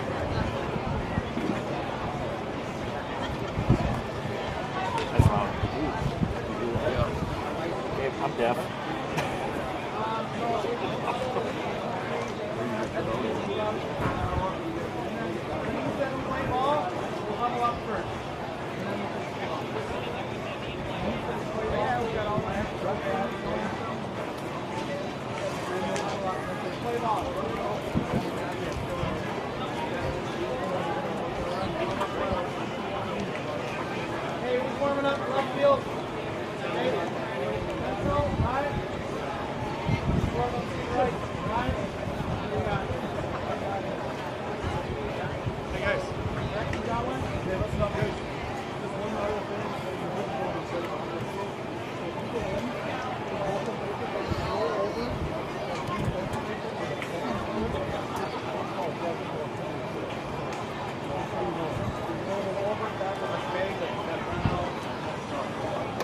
Ladies and gentlemen, welcome to the Division II Department of Minnesota American Legion Baseball Tournament. And tonight's game between the visiting host 186-430 Bold versus the home team on the scoreboard, host 114 from Fosston.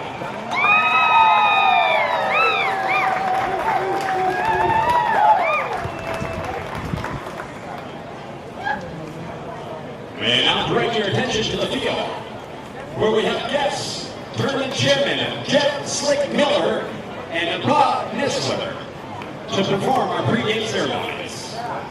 Our umpires for the night, behind home plate, Johnny Benson. And at third plate, third base, Grant Will.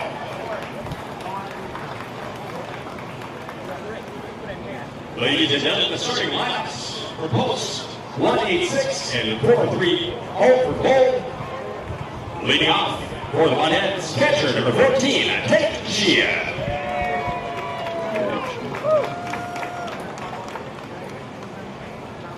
Batting second, the second baseman number 6, Hunter Melvin. Batting third, the center fielder number 3, Max Benson. Batting fourth, shortstop number 9, Galen Weber. Batting fifth, the pitcher number 12, Alex Taylor. Batting sixth, the third baseman number 10, John Walton. Batting seventh, the left fielder number 18, Owen Flam. Batting eighth, first baseman number 24, Emmett Flam. Rounding on the order for the right, for the Bold Mudheads, right fielder number 15, Gavin Hammerschmidt. Reserve players for the Mudheads, number 2, Cole Eulenkamp. Number 5, Nolan Ron. Number 22, Carson Hickel. Number 33, Bryce Henslin. And rounding out the order for the Mudheads, number 32, Jacob O'Halloran. Coaches for the Mudheads, Jeremy Mortensen and John Benson. Manager, Joe Dollarshaw.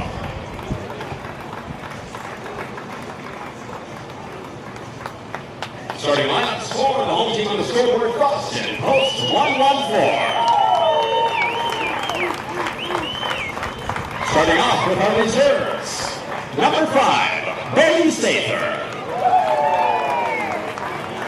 Number 14, Trevor Vinn.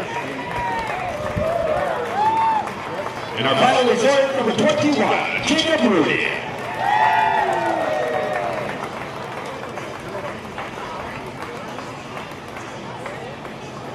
Leading off for Fosston, shortstop number 4, Colin Norland. The catcher, number 12, Hudson Bushi.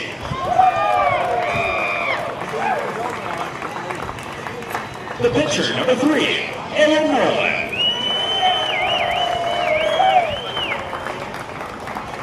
The first baseman, number 9, Brecken Levine.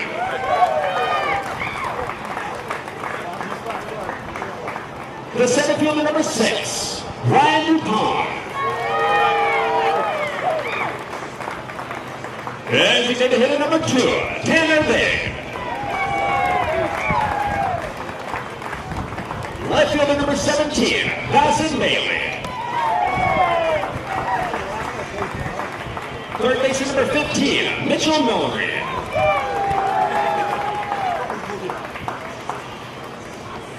Right fielder number 11, Zach Teese.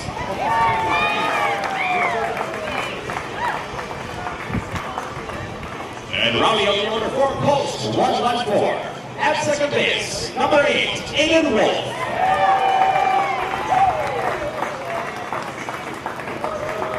play ball.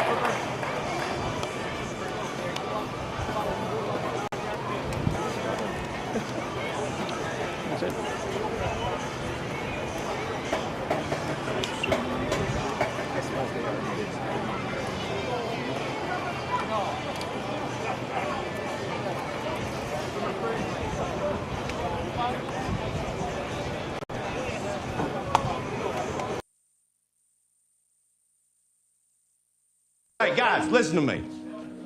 Belief doesn't just happen because you hang something up on a wall. All right? Comes from in here, you know? And up here, down here. Only problem is we all got so much junk floating through us. A lot of times we end up getting in our own way. You know, crap like envy or fear, shame. I don't want to mess around with that shit anymore. You know what I mean? Do you? No, coach. No. Oh, me neither. Now, you know what I want to mess around with?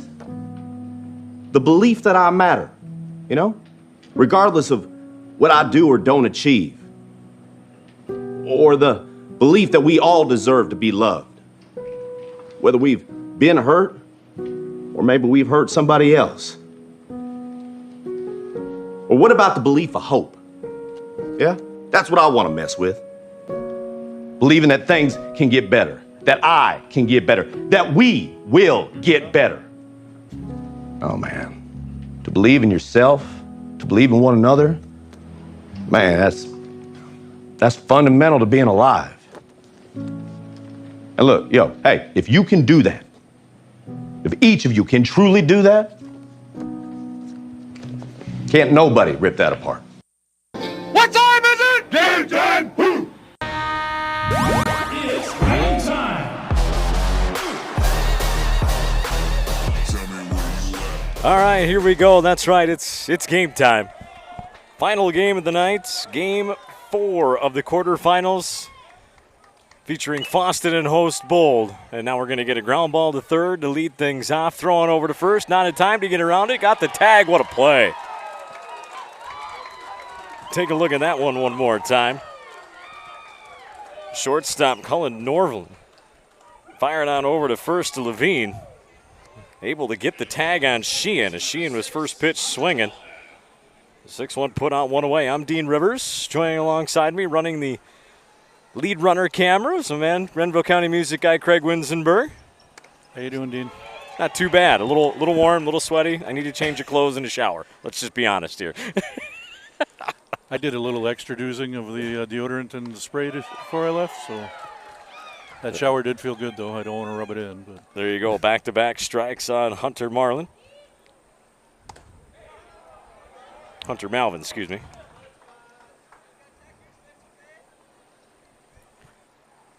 For Bold. Swung on and missed. First strikeout of the game. That'll bring up Max Benson, the center fielder. Batting fourth for Bold is Dalen Weber. Fifth, Alex Taylor. Sixth, Jonah Walton. Seventh, Owen Flan. Eighth, Emmett Flan. And ninth, Gavin Hammerschmidt. Try and get through the defense of Fosston, but it's gone so quick here. Swing and a miss, strike one. Of course, on the bump is Aaron Norland. Behind the plate, Hudson Bushi. We'll try and get the rest of the infield after this pitch. Nope. That's going to be lined into right around, hooked right around the pole. 0-2. First base, Brecken Levine. Second base, Aiden Wolf. Third base, Mitchell Mulry. At short is Cullen Norland. Swung on, that's going to go to short to Nolan. Throw on over to first for the final out of the inning. Left to right in the outfield for Fosston. Dawson Bailey, Ryan DePong, and Zach Tice. So a 1-2-3 inning. It's not 2-6-3 putouts. Bold goes down in order. So nothing doing for post 186. Let's see what 114 can do in Fosston. Coming up, their lineup. Leading off is going to be Cullen Norland, batting second, Hudson Bushi. Batting third, Aaron Norland. Cleanup spot, Brecken Levine. Batting fifth, Ryan Dupong. Sixth, Tanner Veg. Batting seventh, Mitchell Mulry. Batting eighth, Zach Tice. And batting ninth is Aiden Wolf. Veg is DHing for Dawson Bailey. in left field. So quick top of the first, we head to the bottom of the first. I was talking a little bit about it earlier, Craig. The last time I broadcasted a Legion State tournament was in Sacred Heart. And I broadcasted every game, and we know what happened there. Right. The host team, for the first time in Legion State history. That was kind of fun. The host team went on to win the state championship. So, well, this is the next time an opportunity. You never know. Just saying. Yep.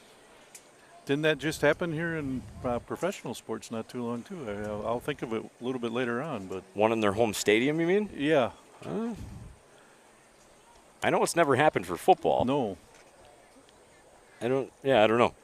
I'll have to think on that a little more. You ponder the imponderable. I will. There's a lot of information to get through up there, that's for sure. I've had a few common man references today.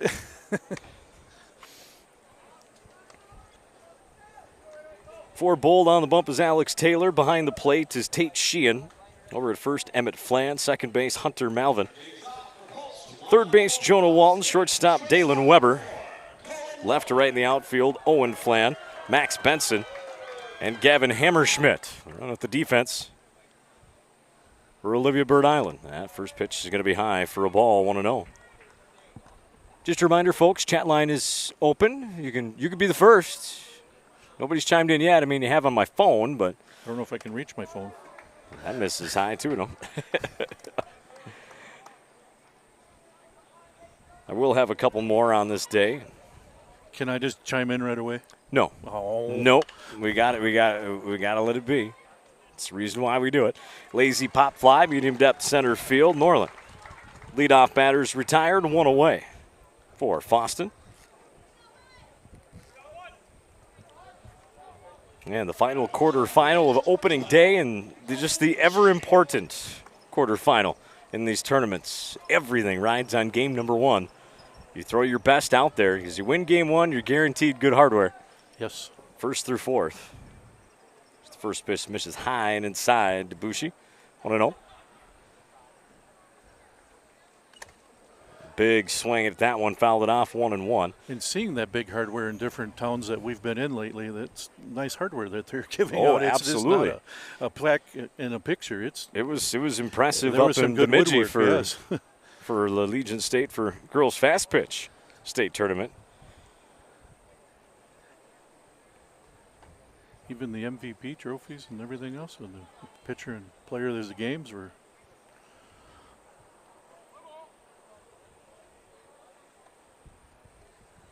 And the 1-1. That must have missed high, 2-1.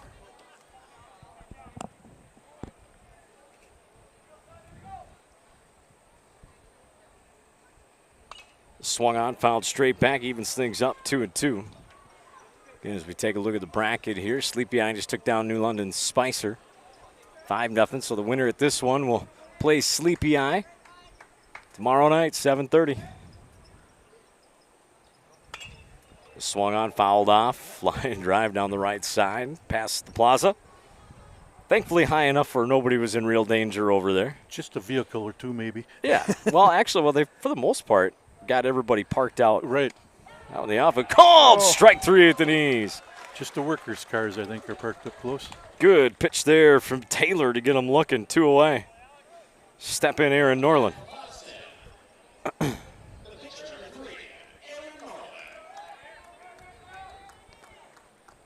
View for tonight is going to be a little bit difficult through the cameras. We got the sun beating straight on us for the late game, and eventually it'll go down to the point where hopefully the last couple of innings will look very nice. I should have stopped and got some eye black before we. I know, it's not a bad idea. Put the war paint on Yep. for the evening game. Could have been Batman. Swung on, fouled off his foot into the on-deck circle. 1-1. The way I sweated, it would have ran by now. Ooh, that one got him. The back. So a 2-out hit by pitch will bring up the cleanup batter, first baseman Brecken Levine. little kid went and got the bat. He was going to take a swing, and the other guy had to back up a little bit. So he look out, little buddy. Yep. I like that they bring out the yes, that's cool. bat boys, ball boys for this. A couple of them, they take turns in each side. Get them here and engaged. Here's a line drive to left. That's going to drop down for a hit. So a 2-out single to left for Levine. See if that hit batsman comes back to hurt Bold. Ryan Dupong will hit now, the center fielder. Runners on first and second, 2 away. Sorry about that. Not used to running camera again. Lead runner. Yeah, that's me. Or him. That's you. So zoom way in on the lead runner. Get him real tight in the camera. Certainly will. Yeah, that's the other one, Craig. Keep going. Keep going. There you go. Nice and tight on that runner. I want the base, though.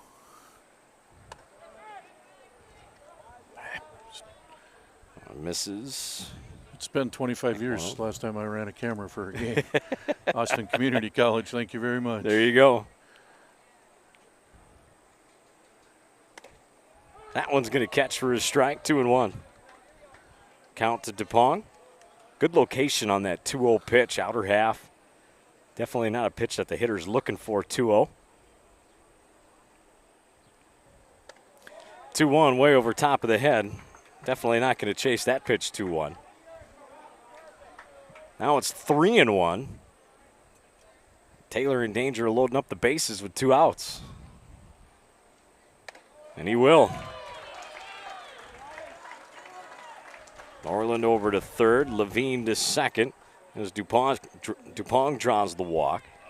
So we got the first 2, and then hit by pitch, single to left, and a walk. That'll bring up the DH, Tanner Vig. Taylor trying to pitch out of a jam now. Trying not to allow anything across for Fosston.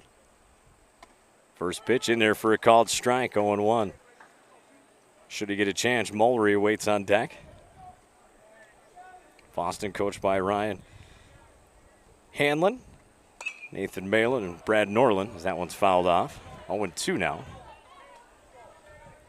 Horse for Bold, head coach Joe Dollarshell, and Griffin Schaub, Jeremy Mortensen, and Johnny Benson. Excuse me, manager Joe Dollarshell.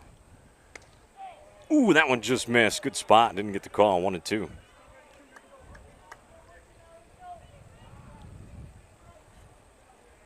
A lot of baseball in those names there, Joe. Oh, absolutely. That one's going to miss inside. Now it's 2-2. Of course, Randy Griffin's dad was a RCW coach for I don't even know how many years, but a long, long time. Long time.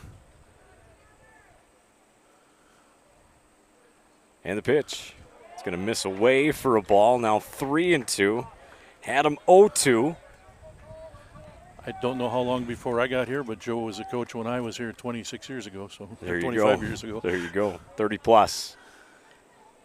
Taylor trying to get out of this thing. 3-2, 2 outs, runners on the move. Oh, and it just missed. That's a great spot, but he didn't get the call.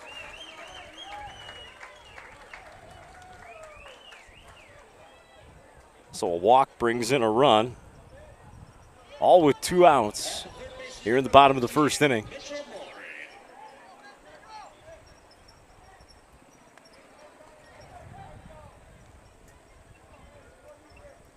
Stepping left-handed, hitting Mulry now with bases loaded, 2 away.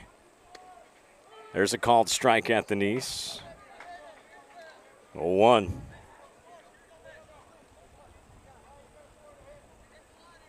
Taylor trying to get out of this thing with minimal damage. The 0-1 pitch. That's going to be fouled off. So again, he works another hitter, 0-2 to start. We just got to finish him off now.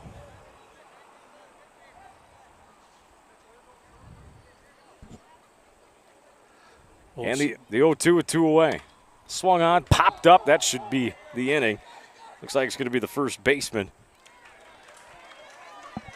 Now giving away second baseman. That one makes the play. Sorry for interrupting, but That's all right. walks and errors usually make runs.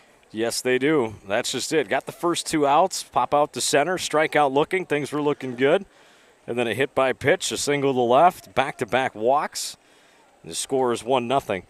Fosston in front after one with just the one hit. There were no errors. They did leave 3 on, so it could have been a lot worse. Coming up for Bold. In the top of the second inning, it's going to be 4, 5, 6. It'll be Weber, Taylor, and Walton.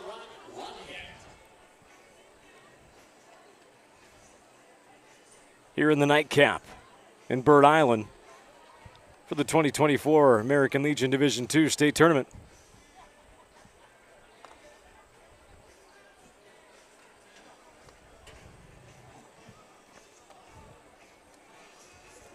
Take this time to thank George Power Agency, Auto Insurance, Life, Home, Car, Business in Bird Island. They care about our communities because it's our community too. Simple human sense. Auto Owners Insurance, George Power Agency, Incorporated in Bird Island. Do you think when the Mud Hens decided they're just going to cover exactly what the Broncos look like with the B and the orange and the blue? Or? I think you're right. First thing I think of every time when I see them. Oops. Leading off the top of the second inning for Bold. The shortstop, number 9, Dalen Weber. Dalen Weber steps in. Bold trailing 1-0 here at the top of 2. Norland. That's going to catch for a strike, 0-1.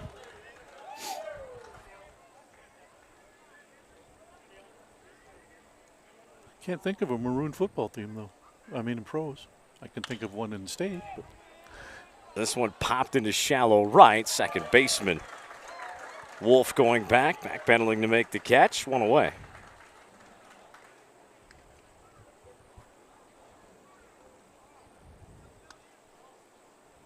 Yeah, I can't think of any maroon either. Just to go for it. Yeah, that's about it. I'm sure there's more, but. Right. Can't think of any at the pro level. Swung on and missed. I don't know if the Washington team is that maroon, the Generals. That may be the closest thing. 0-2 now on Taylor.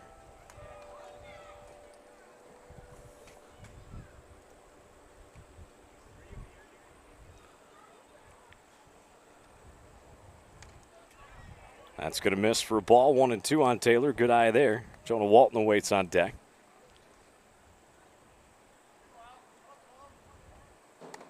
That's going to miss high. 2-2. Good at bat going here for Taylor.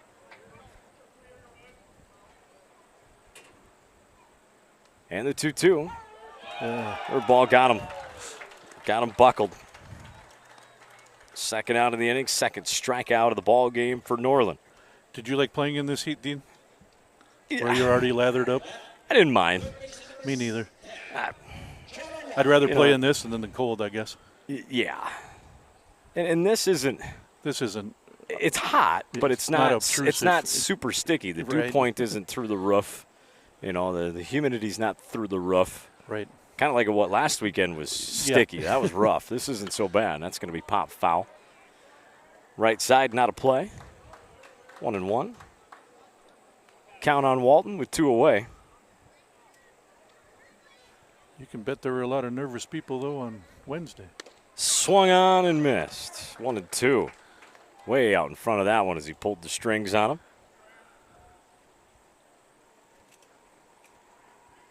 Norland. Going to kick and fire on the 1-2. High fastball at 76, and he got him. 12-mile-an-hour difference between that pitch and the pitch before. Hard to hit that. In and out, up and down, and changing speeds. It gets you all the time. So good pitching from Norland. Bold goes down 1-2-3 once again, coming up for Fosston. Did you ever put a smile on your face when you actually hit the? Oh, my bad. We'll be 8-9-1. It'll be Tice Wolf back to the top of the order in Norland. What's that now? I couldn't hit the curveball if you would have put it on the tee, and I don't know how you with a string. I could not hit it. And the first time I hit one, my smile must have went ear to ear. So it's interesting. So when growing up, I was always a righty. I batted right-handed, threw right-handed, and I struggled hitting. I did. I was good fielding. I could run, obviously fast, catch, throw, all that stuff. Struggled as a hitter. That's part of the reason why I was more reserved, didn't make all-star teams, at 10, 11, 12. I only made one of them. and it struggled with the curveball. And it's interesting, Dad, just because I was always slightly ambidextrous, so he's like, I just go over to the left side, and he's like, there's something there. So we worked on it. Well, found out that I'm right-eye dominant. Sure. So I was able to pick the ball up out of the hand better with my right eye, looking in instead of my left eye. Yep. And after 2 years, eventually I just batted left-handed all the time. Right. I got really good at bunting. I started hitting. With your speed, yeah. I started hitting for power and moved into the 3 spot in the order, and it's history there. But once I made that switch, I could pretty much handle just about any pitch. And as a lefty, hitting that curve, especially the ones that would come down and into me, as a lefty, I'd almost beg for it. Like, please bring it in there. Give me that down and in. Because usually most right fields are a short porch. Please put it in there. I'll golf it over. Step in Zach Tice, the right fielder. There's a called strike, 0-1. But yeah, it was just all figuring out what eye dominant I was. Right. Made all the difference in picking up the ball out of the hand. That misses down and away for a ball, 1-1. Now, there were other adjustments I made as a right-handed hitter in that transition, too. That here after this, just for folks at home. And here's pop fly hitting a right center field, drifting over to his left, camping underneath it. So center fielder Max Benson to make the play. So just like we started the last inning, fly out to center, start things out. But so I opened up my stance a little bit, got my head turned more to the pitcher instead of, left eye, just so more even with the head. So my eyes were looking at the pitcher kind of more balanced and even with an open stance. And then I'd come in and close off and hit, and that helped. Swung on and missed at the first pitch, 0-1 to Wolf. And I would imagine you took a lot of pitches. Oh, yeah. Oh, yeah, absolutely. Didn't matter who was throwing, but. Absolutely. Soft toss work. Yep. Oh, there's a called strike. Belly button high there, 0-2 on Wolf. Back to the top of the order with Norland after this.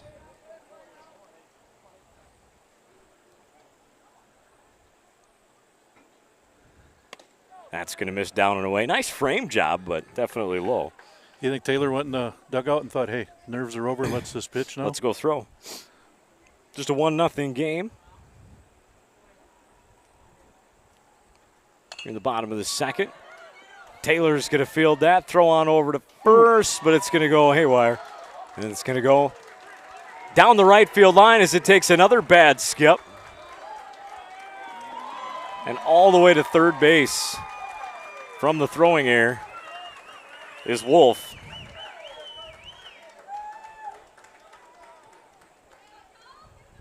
So it'll go as an error. Wolf's at third base. Another run 90 feet away for Fosston. Top of the order. Shortstop Norland.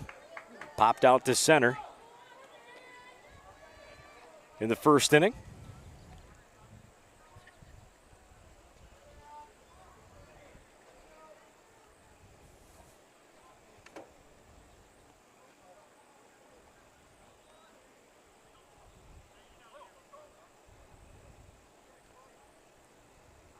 That's going to miss high for a ball.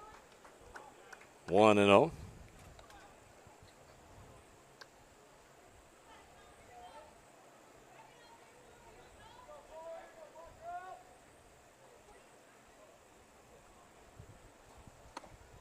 That's going to miss in. 2-0 now. Gene, I lost my viewer. That hit him. Need the battery change? Maybe.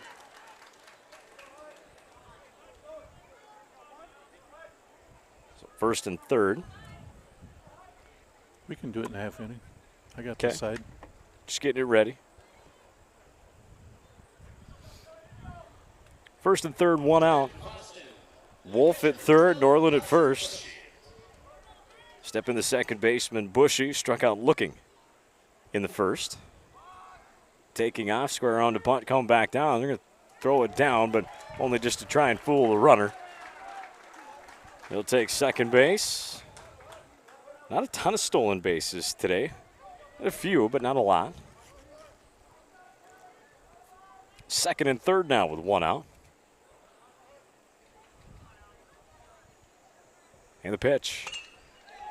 Swung on, driven to right, backing up, backpedaling and making the catch. It's the right fielder, Hammerschmidt. He couldn't see anything. I don't know, but 2 runs are going to score. I don't know if he couldn't see anything after he caught it or what. Didn't get it in right away. It allowed 2 runs to score.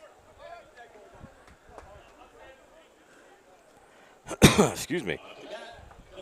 As Wolf tags up to score, Norland scored as well.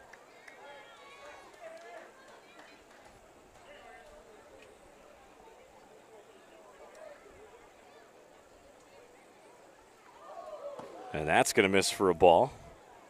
The pitcher, Aaron Norland, 1-0. 2 more runs across for Fosston. 3-0's the new score.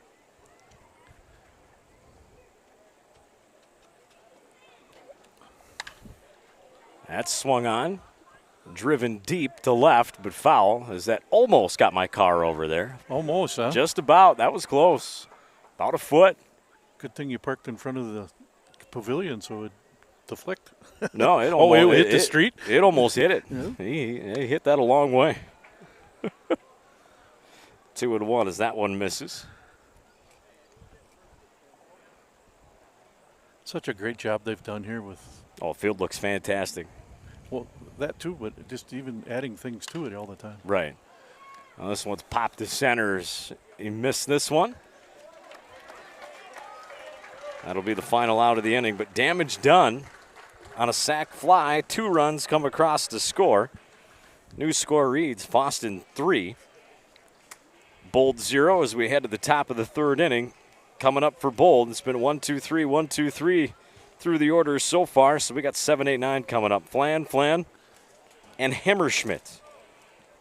As we've got kind of a sad on this day in baseball history. Oh no! But I know you'll know it. It was on this day. Oh, hang on. Not top of 2, Dean. It's top of 3. There we go. Now we got it. Don't say the name out loud, Craig, but it was on this day, 1979, Yankees catcher. Who was the Yankee catcher? Who died in Canton, Ohio in a plane crash that he was piloting. A crowd of 51,151 would end up attending memorial tribute for this player at Yankee Stadium the following day. He was only 32 years old. Yankee catcher back in 1979. All-star. Considered one of the best catchers in the game at the time. He was a good one. Sadly passed. Died in a plane crash on this day in 1979. Answer in the half inning. Feel free to chime in if you know the answer, who it was. I'm going to show my age, but he reminded me a lot of Butch Wagner with the Twins. There you go. Oh, hey, I got to change this out for you. I looked at it, but I wasn't sure how to change it, so I didn't want to screw anything up again. Thank you so much.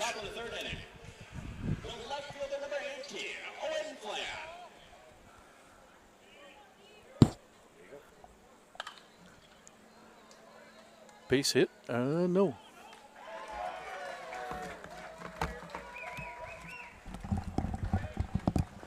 So Flan was first pitch swinging. Pounded it in the ground to second base for the easy out. 1 away. Step in Emmett Flan. Norland hasn't had to throw a lot of pitches here so far. Swung on and missed. 0-1 to Flan. Hammerschmidt on deck. 105 pitches, I was told, between games. For the last pitcher from Sleepy Eye? No. Oh, the man. Right. Yeah. Yeah, in a game. Yep. Yeah. You can finish the hitter, but then, yeah. And I think you have to have 4 days rest then after that, so you pretty much get one done, game. Yeah. 1 game in, you're done for the tournament, yeah. Swung on and missed. 2 away. Another strikeout, 4th of the game. Which is fine because you don't get an Oral Hershiser or somebody like that just throws all the game. Right, a rubber arm. Yep. Yeah. Don't ask me why that name popped into my head, but great Dodger. Step in Gavin Hammerschmidt, the right fielder. Good curveball in the dirt, got him to swing out in front of it. 0-1 to Hammerschmidt.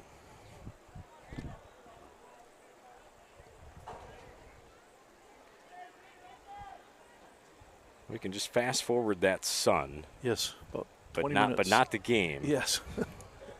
Good breaks there by Hammerschmidt as he doesn't chase that one down and away in the dirt. See what Norland goes with here. Comes with a fastball and he missed it. Swung through it. 1-2.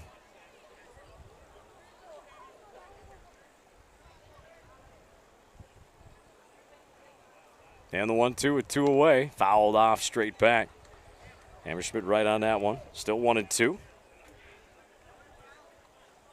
This thing does have wheels. We could just roll it around the field, right, till we're out of the sun. Just put it wherever we want. Ooh. As he backpedals, Norland thought that was going to be strike 3. It was mishandled by the catcher. That might have played a part in it, and that's kind of what the catcher, Bushi, is saying, hey, that's my fault. I could have helped you out there, yeah. 2-2. Swung on, fouled off. We'll do it again. Pitcher catchers, though, they're always, you know. Oh, yeah. There's nothing wrong about that. Used to working with each other. No, there it is. Called Yep. strike 3. That's it. Framing them up and letting them go. 5th strikeout of the game. And Bolt goes down 1-2-3 once again. A whole lot of goose eggs on the board for post 186. And that'll bring up Fosston to come up in the bottom of the 3rd inning. It's going to be 4-5-6 for them. Levine, Dupong, and Big. Coming up is, again, if you're trying to think about that that catcher for the Yankees, Craig, you can go ahead and answer it now. Who was that Yankee catcher? Thurman Munson. That's right, it was Thurman Munson, sadly. Passed away on this day. He's not 1979. Oh, sorry, Dean. No, you're good.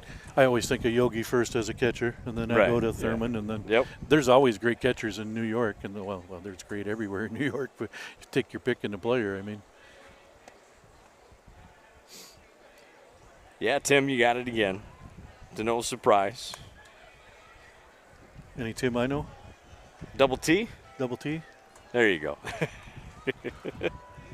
He's on it. He's got it. Tim, thank you for making us a part of your Friday. It seems like for the most part all day. He must be really bored, or we're that good. I don't know. Well, he doesn't have to work at the field anymore, so. Right. I think he's thinking, oh, okay. All right, my bad. All right.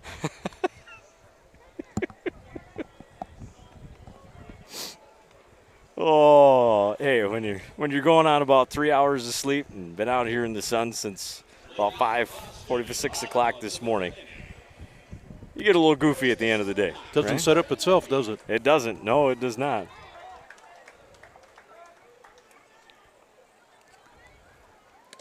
I'm just going to miss outside for a ball. I'd still love to have a time lapse sometime somewhere where you are, just to watch you set up. And I know you would find the perfect music for it. Oh, too. I would too. You put it on fast forward.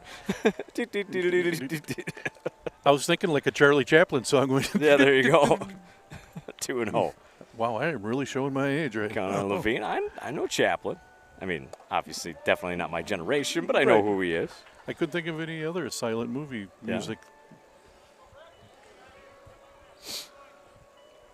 So 3-0 to the leadoff batter of the inning, Levine. And the pitch. There's a called strike. Job there by Taylor to get one over. It's the first time I've watched him pitch. That was a little sidearm there, a little. Dropped it a little bit on that one. And that's going to be in the dirt, ball 4. So Levine starts things off with a walk. That'll bring up Dupong, the center fielder. Walk, stranded at first in the first. Ooh. That zoom moves, doesn't it? Oh, yeah. I just always got to remember which way. First pitch inside, misses for a ball, 1-0. Yeah, I heard you picking on lefties. Was it Fosston or not Fosston? That's who was playing. Who was the team that had all the lefties? Esko? Yeah, I think it was Esko, yeah. I was going to text you, what's wrong with lefties? As that hits him, actually. So hit by pitch, and now so we got a walk, a hit by pitch, and we're first and second, and that's going to bring Dollar Shell with this long, slow Tom Kelly walk out to the mound. Good thing he doesn't have Bly living out there. Yes. Can I start whistling? Tanner Vig is going to hit. Andy Good time to talk about Lee Marie Salon in Olivia. Check out Steph LaRue, the owner and stylist of Lee Marie Salon. If you're looking for a good stylish cut, or even, down the road, homecoming, prom, stuff like that, can only imagine some good stuff. Senior pictures. Yeah, get them. You're going to need a cut. Going to need to get ready. Yikes. Salon in Olivia, also Rambo. Local sports teams, they support them.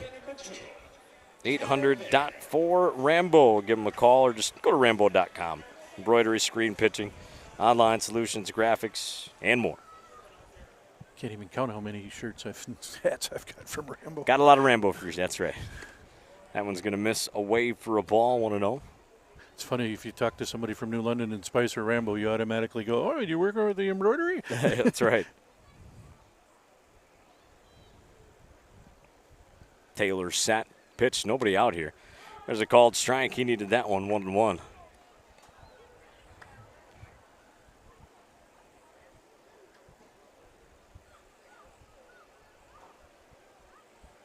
And a 1-1. That's going to miss away for a ball, 2-1.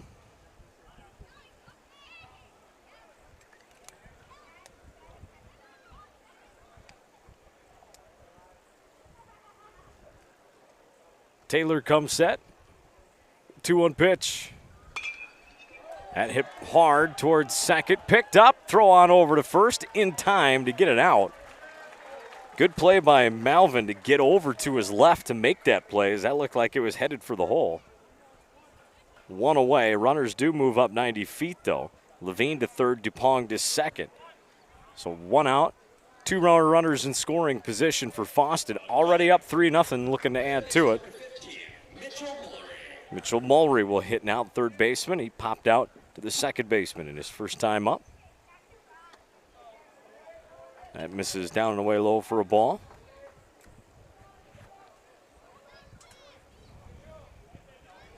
Well, you're going to put me on camera more often. I don't talk as much. It's perfect for baseball. I'll swing and a miss.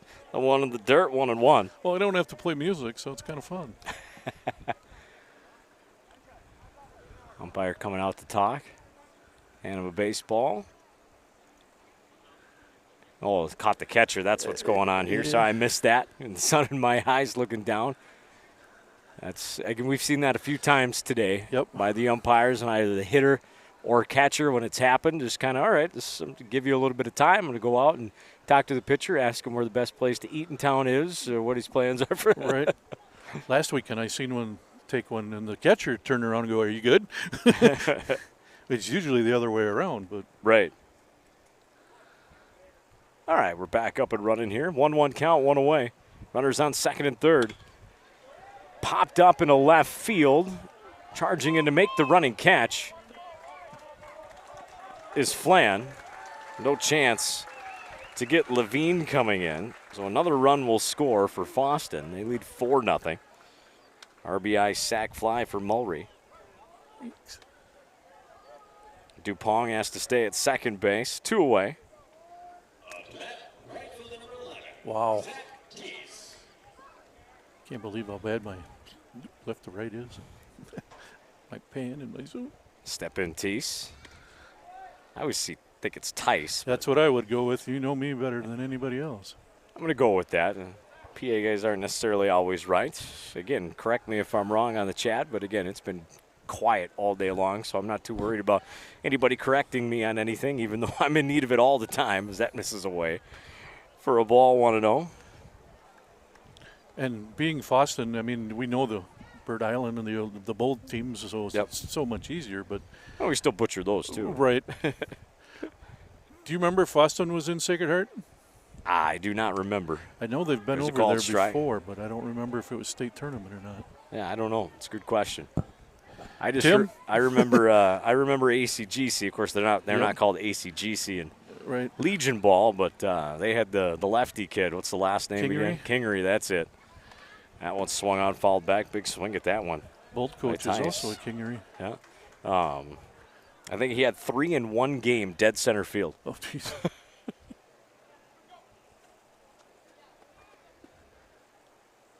But it doesn't matter. Sacred Heart ended up winning it all. Right. You know, all the home runs you want, all that matters is who comes out with the W. As that pitcher goes back to the backstop. Why did I think I needed a break at that time? I don't know. DuPong over to third. Oh, I got to do that. Ooh, it's not easy to do. How do I tighten this? There we go. Now I got to tilt down a little bit. Now I got to get back to third. Where are you? There you are. Now I get to go in. Nailed it.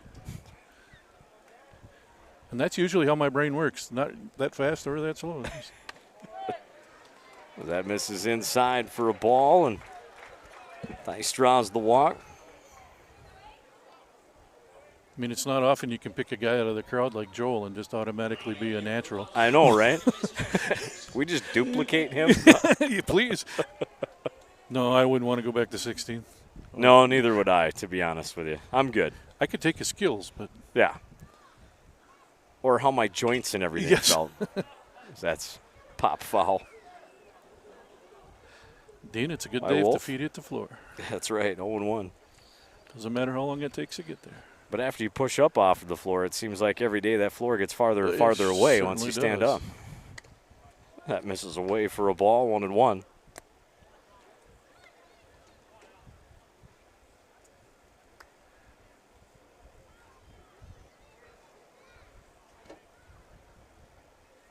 I know I give you trouble about your squirrel, but watching you today, I was amazed. There's a strike. 1-2. My break times were watching baseball. And plus all the games I've watched. That's what I love about YouTube. You can just go back and watch it again. That's right. As that one's going to go to the backstop, and that's going to bring in a run. Yeah, I can't get there in time. There we go. Runners move up. DuPong comes in to score.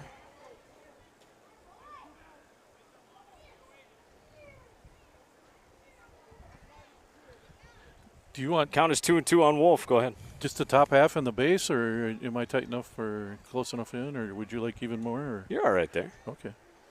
Just try and stay on him as best you can. Sometimes you got to zoom out to follow. They move up. That's going to be fouled back. Thanks for the tip. Oh yeah. And it'll stay 2-2 with 2 away. 2 more runs across in this inning. The score is 5-0 Fosston. Here in the bottom of the third inning. That pitch misses inside for a ball. That'll run the count full at 3-2. Now no runner at first, so Theis just with a good secondary lead. Not often running on the pitch. See, sometimes they will just send. Not this time. It's going to be fouled back. Depending on the situation and the hitter, and coach used to have me do different things in those situations. Right. Did you ever act like you didn't know what was going on? All the time. That's every day, Craig. What are you talking about? That hasn't changed. No, I meant like you know. Yes. Yes. Instead of you were going to go fast, you just always look like, well, I'm not paying attention. And then when you heard the ding, you were gone. Yep.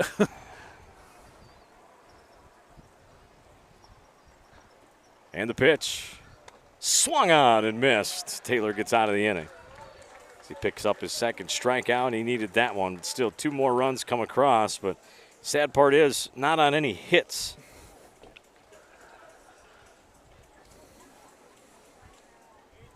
Didn't have any errors either. I did. I didn't have any errors. Just the one left on base. So Fosston with a 5-0 lead. We head to the top of the 4th and back to the top of the order. For Bold, it'll be Sheehan, Malvin, and Benson.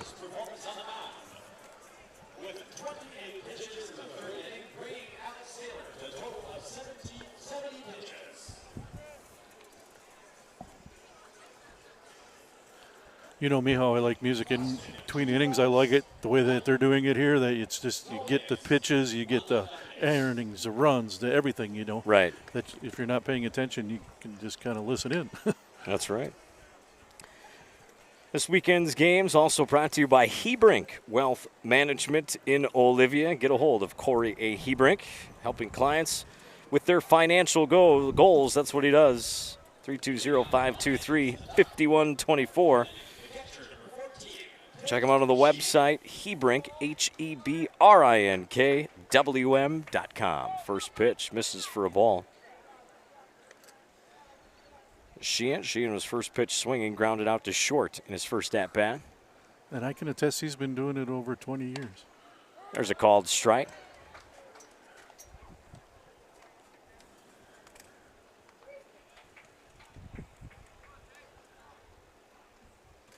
That's going to be popped up. Foul and out of play. Off the top of the plaza. 1-2 the count to Sheehan. And the pitch. Ooh, good location, just missed. He thought about it too, hitting it. Sheehan did. 2-2. The count on Sheehan. Norland nearly picked up another strikeout. Hard ground ball to short. Gobbled up, throw on over, no problem. For Norland over to Levine. One away, and that'll bring up Hunter Melvin. Struck out swinging in the first. It's Adam Levine, right? For the singer Maroon 5? Yes. Doesn't look anything like him, does he? No. Nope. And the pitch. Hard grounder pulled foul.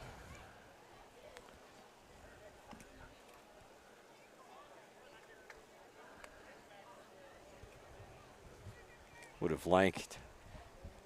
Swung on and missed there, 0-2. To have seen what that sleepy eye coach would have done with that hard one. He was perfect 4 for 4. Fielding grounders, making the throw back to the pitcher in the last game that we just saw. Any hot smashes? It was impressive. He had some quick pull out with the left hand or the right hand, didn't matter. And the throw off balance. He was looking pretty good. 2-2. The count on Malvin.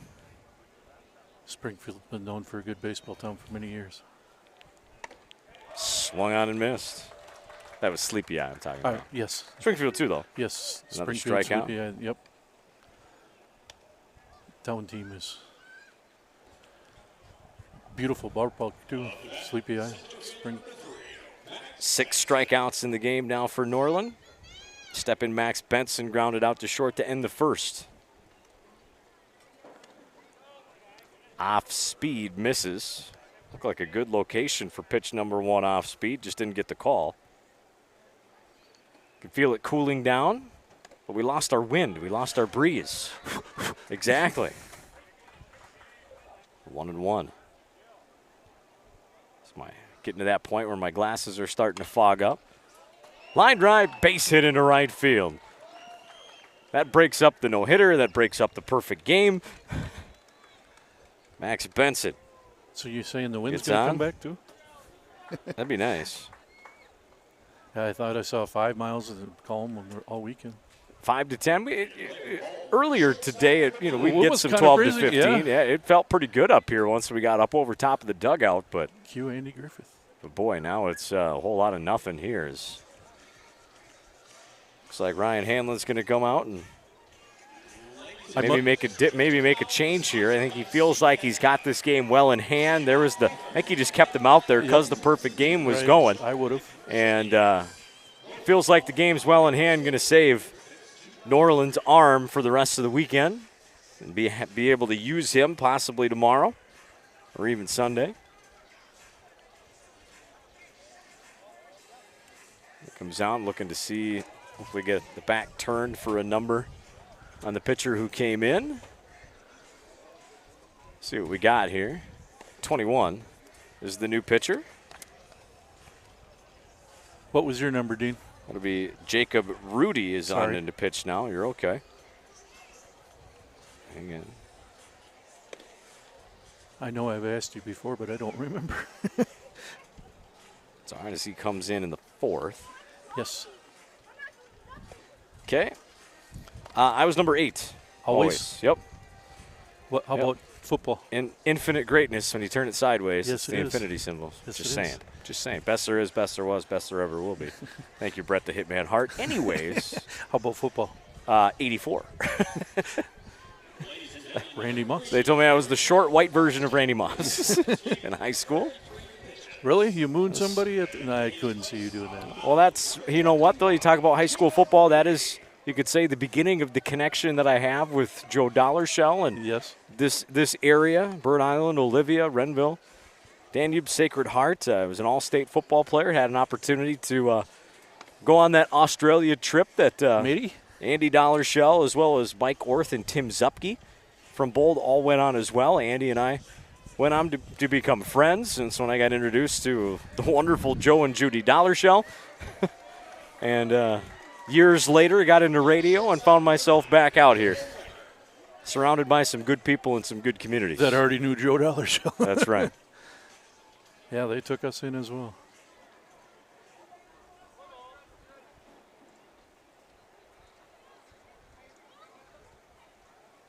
And just a tough shot with that sun there, but it is what it is. 1-0. Can I give a shout out to The weather. Sean, who's coaching with the Ridgewater still? Yeah, there ain't nothing we can do about that. Okay. Yeah. Oh, I'm sorry. Seeing what he's doing. So what now? Well, Sean, he helps out with Hebrink up there at Ridgewater. Aha, I did not know that. As Benson moves over to second base in the pass ball. Yeah, Tyler Hebrink is a very good, well, he was a very good bullfrog. Whole family good baseball players.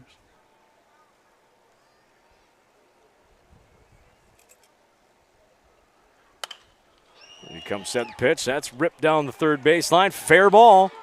Benson digging for third. The ball's finally picked up and brought in. So now second and third with two away, and Bold in business here in the fourth.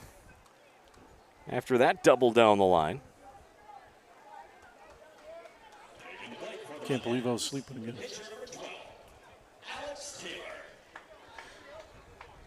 Sending the pitcher Alex Taylor now to hit. Struck out looking in the second inning. Chance to help himself, help Bold get back into this thing. Oh, just one or two runs would be beautiful. Base hit, just put a little bit of wind in their sail.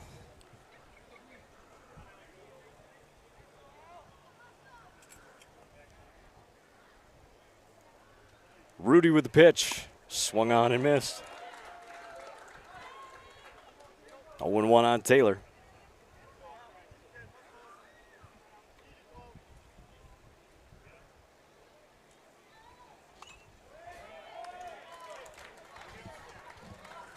I'm curious here if maybe the next half inning we switch responsibilities, because Craig, your cam just kind of in its spot.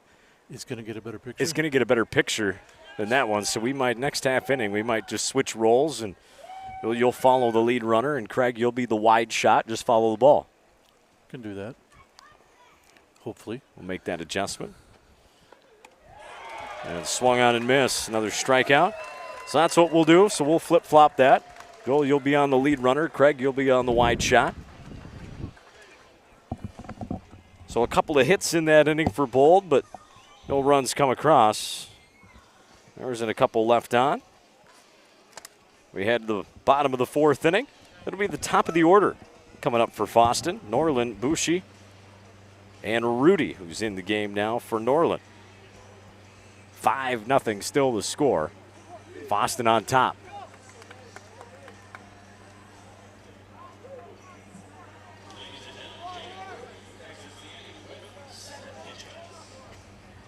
What? No, you're still on that camera. We're just, no.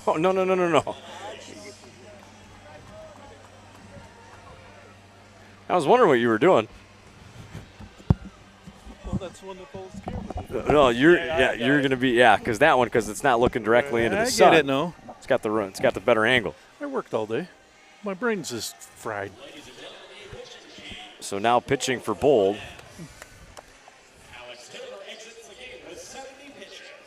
Jonah Walton will come in and pitch now. How wide do you want me? So you start out, you have just past the pitcher, as well as the catcher, hitter, umpire all in the shot. So that's just about full out. How's that look? That'll look good. I just got to flip-flop the picture-in-picture. I love your replays I seen earlier today.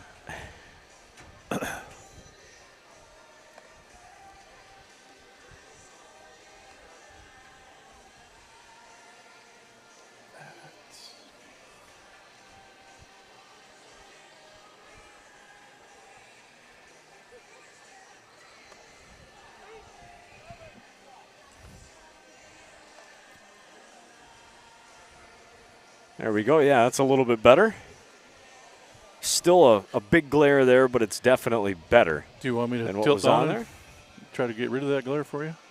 I don't think you're going to be able to quite get rid of that. It actually almost makes it a little worse as it gets to the top of the screen. But that's definitely better than what it was. So there we go. Tough on the umpire because I got that light in my way. Hey, sometimes you got to make that halftime adjustment. Exactly.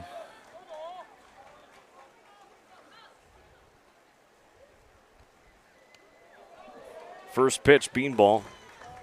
Oh, I'm pretty underneath good that at left this. shoulder blade. Hit by pitch. Put Walton on. That'll bring up Owen. Oh, excuse me. Come on, Dean. I put Norland on. Hudson Bushy, the catcher, will come in now. Struck out looking in the first. RBI sac fly in the second. Takes strike one.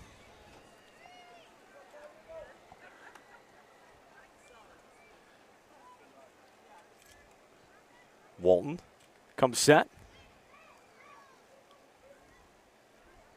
Takes his time and the pitch.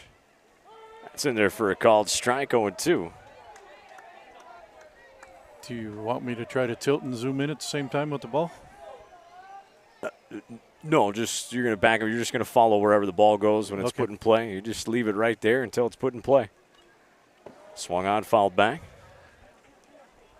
I was thinking once it hit if you wanted me to fall like in a golf shot where it goes up, or you just want me to go. No, yeah, you follow the ball when it's put in play.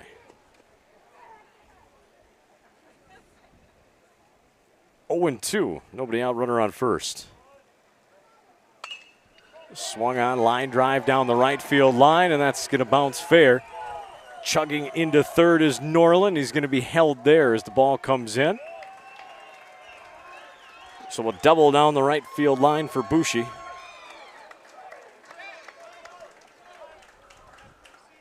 Norland moves up to third.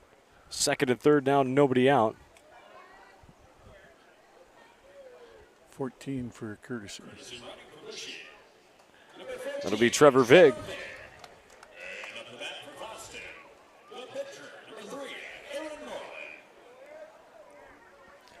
That's not, yeah, that's Norland hitting.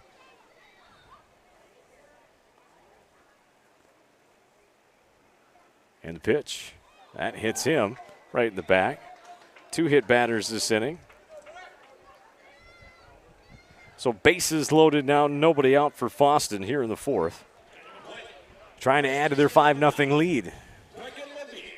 Only 2 hits for Fosston. But a lot of walks, a lot of hit by pitches. Just the 1 error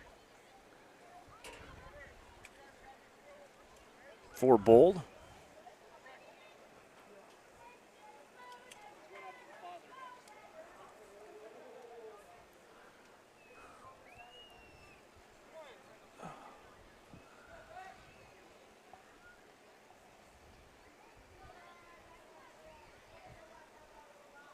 And the first pitch to Levine. Swung on and missed as he took a big cut at that one. He was looking down that left field line. Hoping for a glorious grand slam or even just anything to bring in some runs and clear the bases. The 0-1. Another big cut. Got too much underneath it.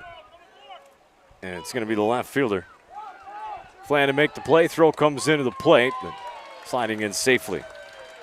is Norland, so it'll go as a sac fly for Levine.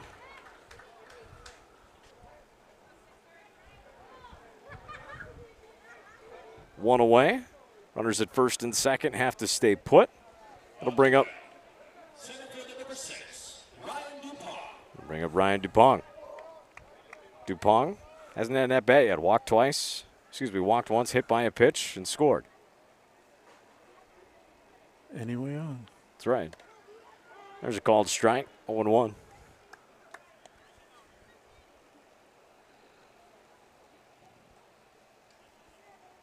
As the lights are on here in Bird Island.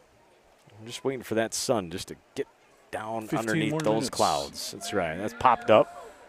Deep into left center field. Running, and unable to make the catch is the center fielder. So that's down. 2 runs are going to score for sure.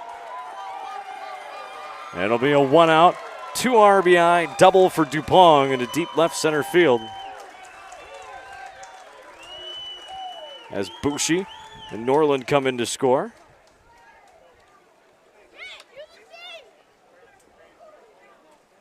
And the score reads 8-0 in favor of Fosston here in the bottom of the 4th inning.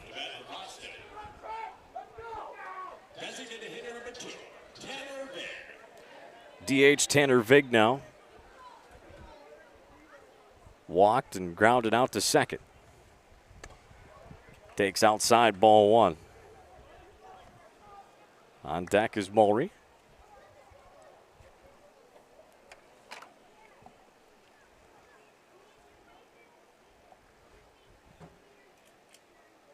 Alton comes set. And the 1-0. There's a called strike just above the letters to Vig. I don't know if that's an umpire gift right there, just given the situation, or comes set. And the pitch. Swung on, driven to third, backing up, making the plays. The third baseman trying to get a strong throw over to first, but it's off the mark. Ball's going to take a wicked hop once again.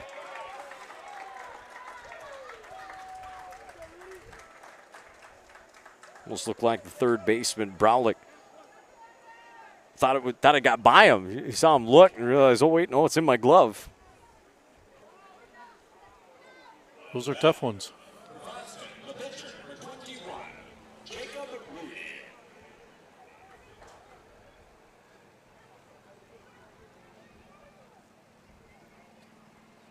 #21, Jacob Rudy, the plate right now.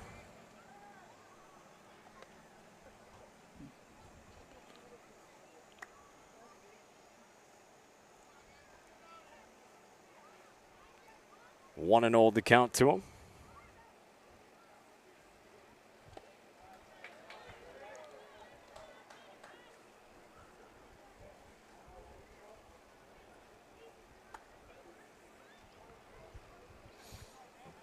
Now 2-0. Vig leads off at first. And the pitch. That one catches for a called strike. 2-1 now. Tice waiting on deck.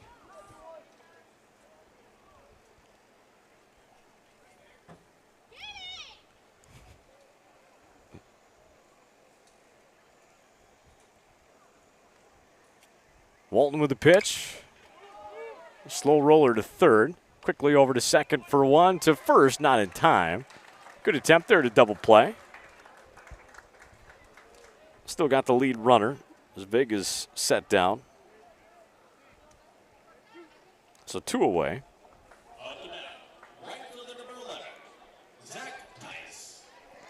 There we go, Zach Tice up. So we had it right. See, we got to trust the gut, right? Yep. And the first pitch to him is going to be a called strike just under the letters, 0-1. Mine's just a little bit bigger than yours, but score there, 9-0 Fosston.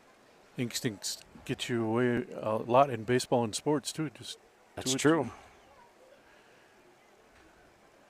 And the pitch. Another grounder to third. Takes a nice candy hop for him this time. Plenty of time. for Brolick to fire on over to first for the out to end the inning. Still 4 more runs across, though, for Fosston as it just keeps getting bigger and bigger as the game goes on for them. Did we want to switch back? Kind of went behind 2 hits. Trees there. Yeah, I think we can switch it back up again. Definitely a much clearer picture now with number 1, so we'll go ahead and do that. Flip-flop you guys once again.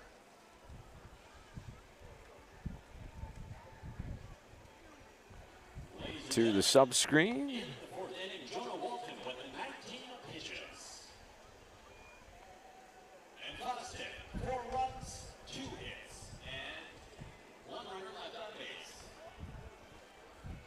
All right, so there we go. Coming up for Bold in the top of the 5th inning. 6, 7, 8. 6, 7, 8. You got it, Walton Flan and Flan.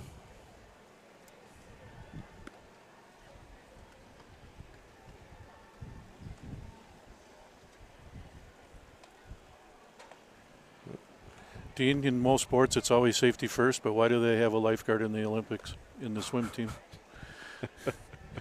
They get tired. Kind of boring. They get tired. They're burning themselves out. Come on now. Well, no, I mean, they're Olympic swimmers. They're not going to. All right, looking at the bracket again, moving on, playing tomorrow morning at 9 o'clock. The losers from game 1 and 2, it'll be Sueur Henderson taking on Esko. And then on the winner's side from the top half of the bracket, it's going to be Rushford taking on Glenwood-Lowry at 5 o'clock. Sleepy Eye awaiting the winner of this game. New London Spicer awaiting the loser. The loser's game will be at 11:30 tomorrow morning. The winners will be at 7:30 tomorrow night.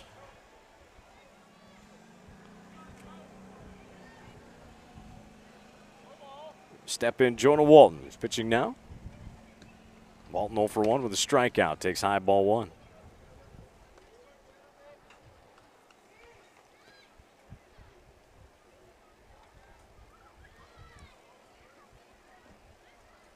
That one's going to be fouled off. You all right there, Craig? I'm just kind of seeing who was going to pitch. I see a 2. Oh, you can zoom in on that if you want.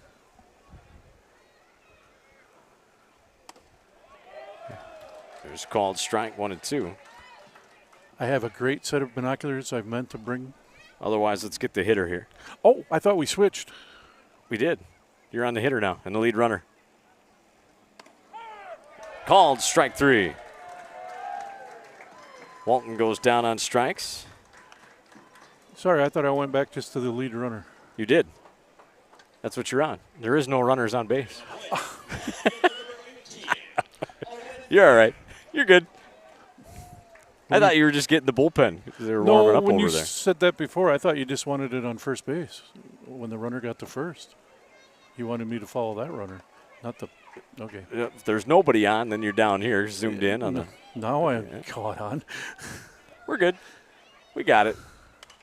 That's fouled back. 1 and 1. The count on Owen Flan. Emmett Flan waiting on deck.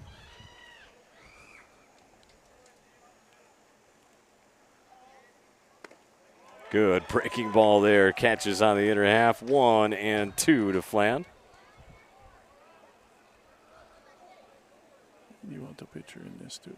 No, I don't. Just the hit. Now we're on the lead runner, following him down to first. And got him out there. Took me half a game to figure out what you wanted me to do. 2 away. That'll bring up Emmett Flan. Struck out swinging in the 3rd. Oops. Oh, we got a good shooter. Number 5. Nolan Brolick. Of course, that's right. He's in there. Yeah. He's been in at 3rd base. Takes a strike.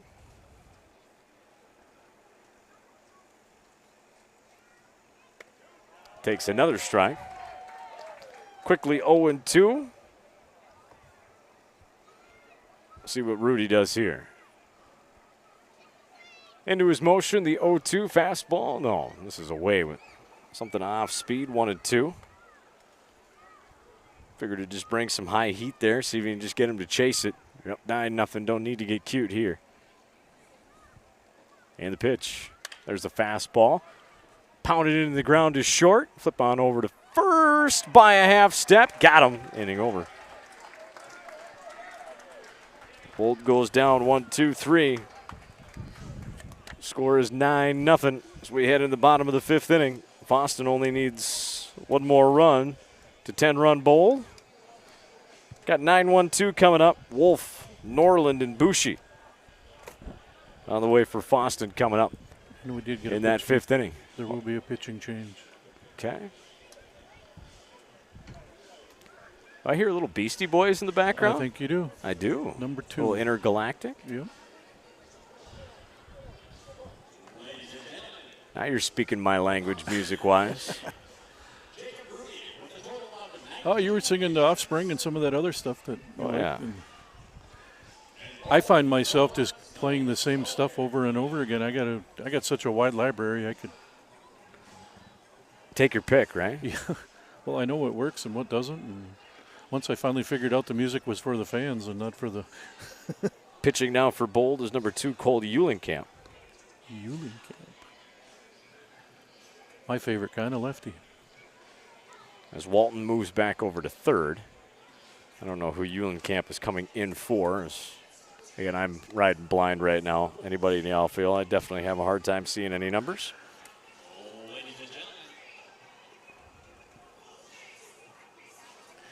I just know Eulenkamp's pitching right now for Bold. That's what we're just going to go with and stick with.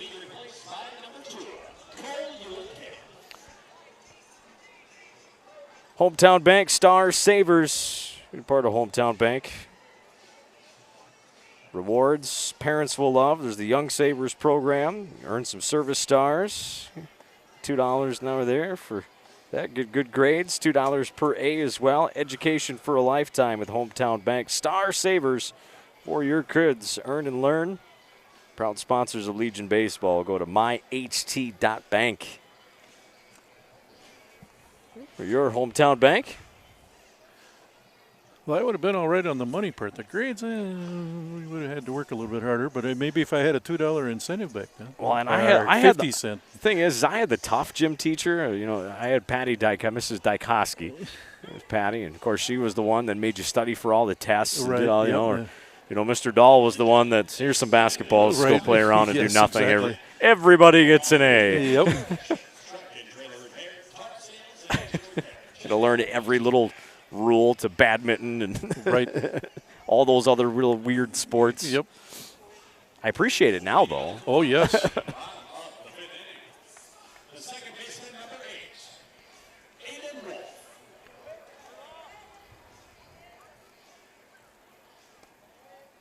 And I know you can attest to this, but growing up in bigger towns, you had an opportunity to do a lot of those bigger sports and because it was right in your town. All kinds of different things. I mean, we had hockey. We even had had a hockey. Well, not ice hockey, but we played floor hockey and we had a ping pong section. We did bowling. We did all kinds of things. Right. Had a swimming pool, so swimming lessons as this one's belted into deep left center. Backtracking, but making the catch as the center fielder, Benson. Wolf is retired. One away to the top of the order with Cullen Norland, the shortstop. We actually had about 2 weeks. We'd go to the ice arena back and forth, and we'd go to the bowling alley back and forth. So let's get in tight there on the. Ooh. Do you want the pitcher still? No, that's what the wide shot is for over here. You're tight on the wherever the runner goes, you stay tight on him. Swung on and missed on a good pitch in the dirt. Won the count with 1 out. Here in the bottom of the 5th inning, Fosston trying to run across, put this game away as that's going to miss in the dirt. 1-1. Norland 0 for 1 with a couple of walks and a couple runs scored in the ball game. Actually, excuse me, not walks. He's been hit by a pitch twice. Swung on and popped up medium depth left field. Can of corn. in the business for Owen Flynn. So 2 away now. As Eulenkamp getting the job done against this Fosston lineup right now. So Bushy will step in. Last time he was up, roped 2 out.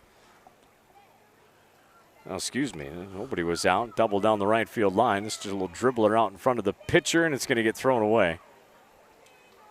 And Bushy deciding to just stay put. We'll get a runner for him. So an error. And now another batter will come. It'll be number 3, Aaron Norland. Walked twice, popped to center, scored twice. So now we're on the lead runner.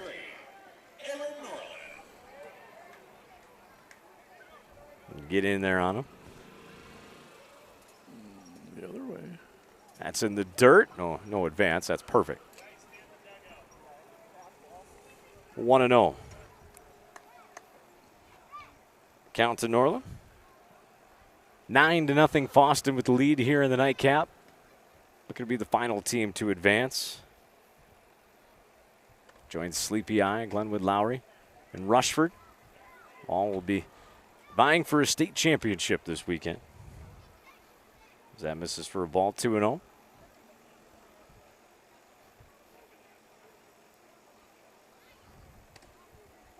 There's a called strike up in the outer half, 2-1.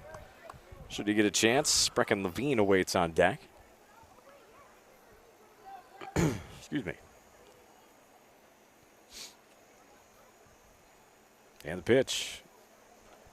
Pop straight back. 2-2 on Norland.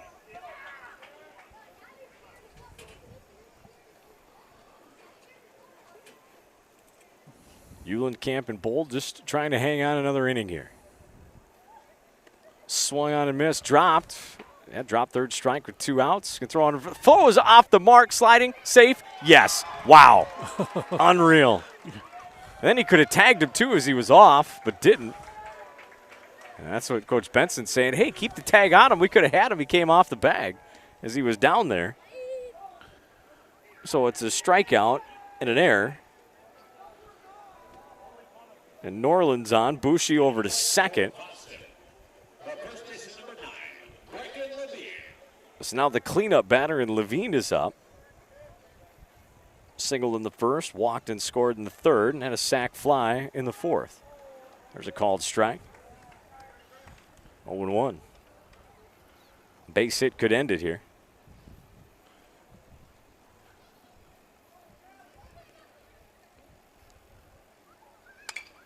Driven down the line to third baseline. Just got to touch the bag, and he does for the final out. Oh, they made it interesting. Dean, I got 1 bar on my battery up here. Does that mean anything? That means that up on the screen, you'll be fine. I got the other battery here. We'll make it through the game. All right. Goes out. Should be enough charge to finish things off. We'll get them fully charged overnight. We'll be all right. Camera will be fine. So it's just a viewer, not anything else. Okay. Yes, it's just that. Yeah, that's all it is. So Bushy was the one that was retired. Went assisted for the third out. Nothing across for Fosston. I know no I don't. hits in the inning. No, I'm sorry. Oh, you're I all know right. I don't need to apologize, but I'm sorry about being your first-time camera operator. It's all good. It's all good.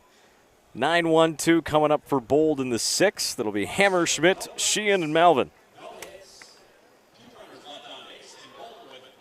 Coming up in the top of the sixth inning.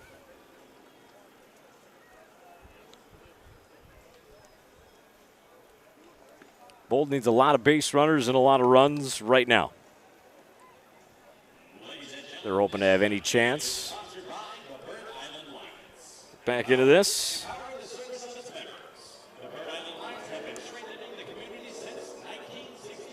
The game. Go ahead.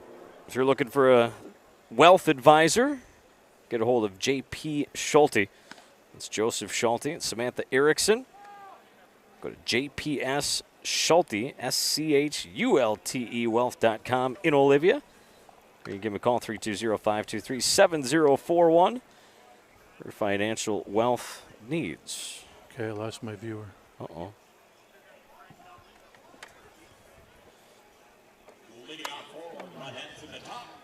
I'm okay. I'd rather almost do it this way. This is the way I'm used to.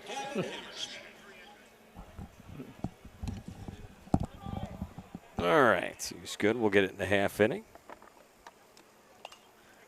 First pitch swinging, fouled back. 1-1 to Hammerschmidt, who's 0 for 1. Struck out looking in the third.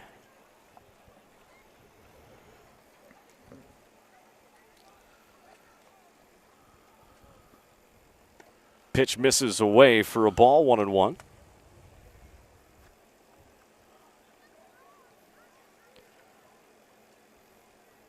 Rudy with the 1-1. It's going to be popped up, shallow left. It's going to be the shortstop, about 5 feet out in the grass. Norland making the play. 1 away. To the top of the order with Tate Sheehan. 0 for 2 with a couple of ground outs to the shortstop in this one for Sheehan.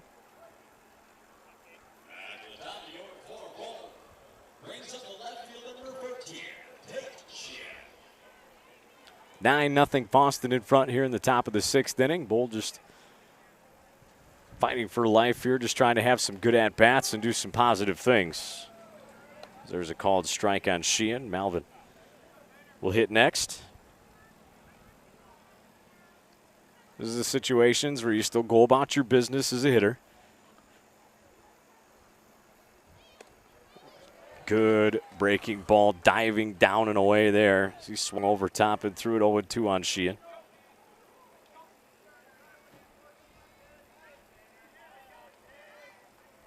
Rudy with the pitch. That one's fouled back, and we'll do the 0-2 again.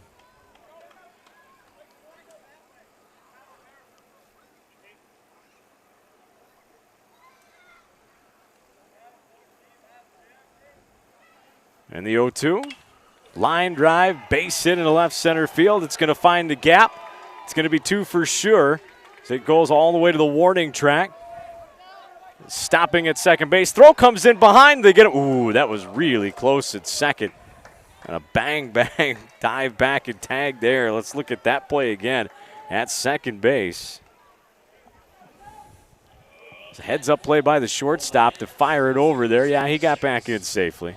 Not by much. No, not by much, but he did. So a double for Sheehan. As they've matched the hit total of Fosston. Again, it just go back to hit batters and walks. It's tough. 4 errors doesn't help either.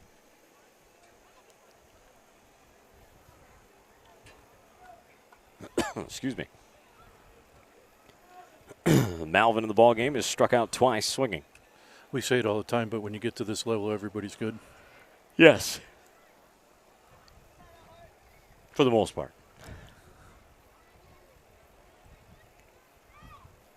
Comes from the stretch and the pitch, swung on and missed. 0-1 on Malvin. Max Benson awaits on deck. And the 0-1. Swung on and missed on that one, too. 0-2 to Hunter Malvin.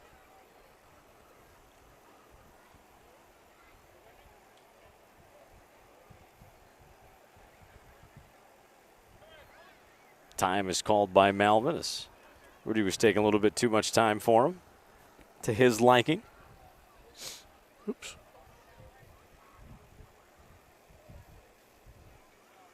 And the pitch. Called. Strike 3. Throw on down to third is not going to be in time. Sheehan swipes the bag. Malvin strikes out for the 3rd time. That's the 2nd out of the inning. Step in the center fielder, Max Benson. 1 for 2. Grounded out to short in the 1st. Poked a single to right in the 4th. Got stranded at 3rd.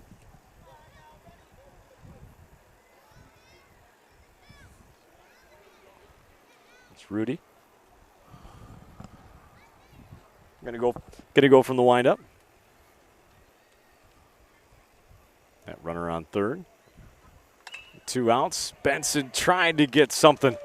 Just lifted into left, but didn't get nearly enough on it. He's the third out of the inning. Once again, nothing across for Bold.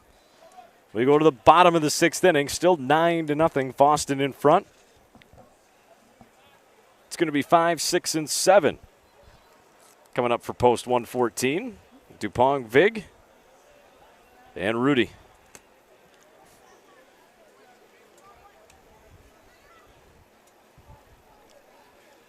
I know where there's preseason, and I know nobody watched it, but every time you say Rudy, you know where we go. So, oh, good movie. Haven't seen that movie in a long time. I happened to come across it just flipping through the other day. I didn't watch it, but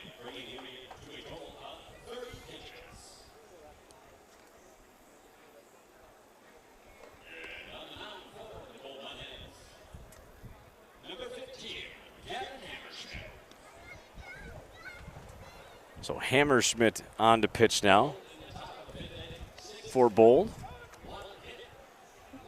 Oops.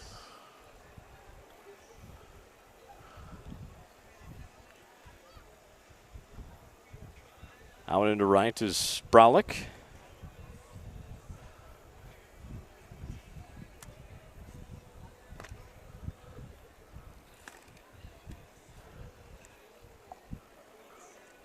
That throw down goes to nobody.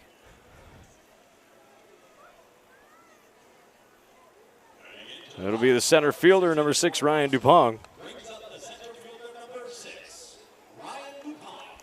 Walked twice, doubled, scored twice, driven in 2 so far today is Dupont. An excellent day at the plate. Fosston just needs one more to end it early. They lead 9-0 here in the bottom of the 6th. Hard shot around the gate at third base coach. Yeah, backpedaling, smiling, keeping on going.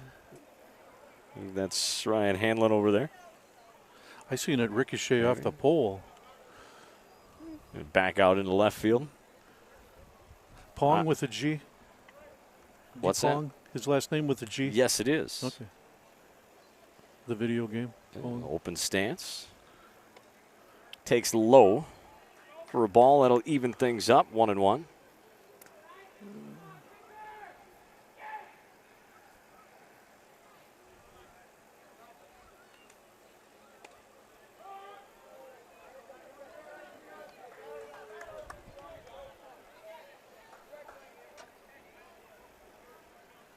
One and 2 now. To Dupont. As he calls time. Didn't get it. You got to step back in there. Swung on and missed. Strike 3. He's not happy. The umpire does not have to give it to you. So he goes down swinging. 1 away. So Tanner Vig will step in now. 0 for 2 with a walk. Hard grounder to third. Throw on over to first in time by a step to get him. So 2 away now. And that'll be Jacob Rudy.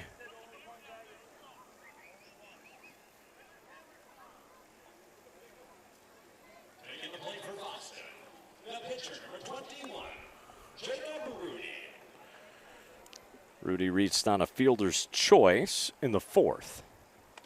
He takes strike 1 here. Should he get a chance? Tice waits on deck.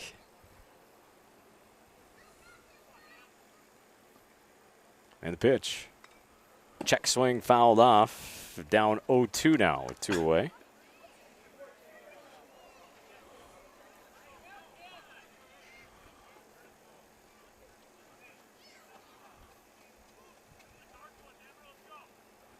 Hammerschmidt with the 0-2. That misses away.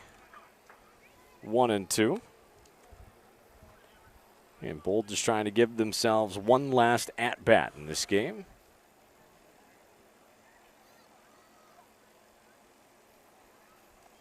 That curveball misses in the dirt. 2-2. I was waiting for 2 more innings the last game, and then all of a sudden I heard the scissor lift start up, and I'm like, oh, yeah, I better move. Yep. Swung on and missed. Strike 3. And that'll do it for Fosston. So this will be it here. Bold down to their last 3 outs. We head to the top of the 7th inning. It's going to be 4, 5, 6. Weber, Taylor, and Walton coming up for Bold in the top of the 7th.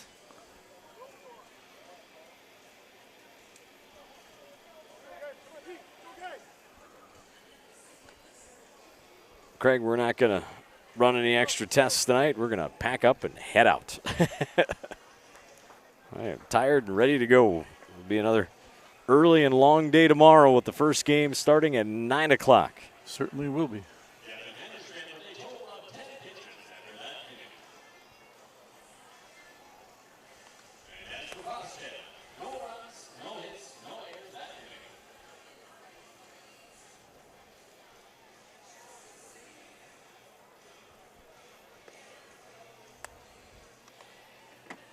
Yeah, if I went to had other commitments, I would. I'm looking forward to seeing Confederate Railroad one more time.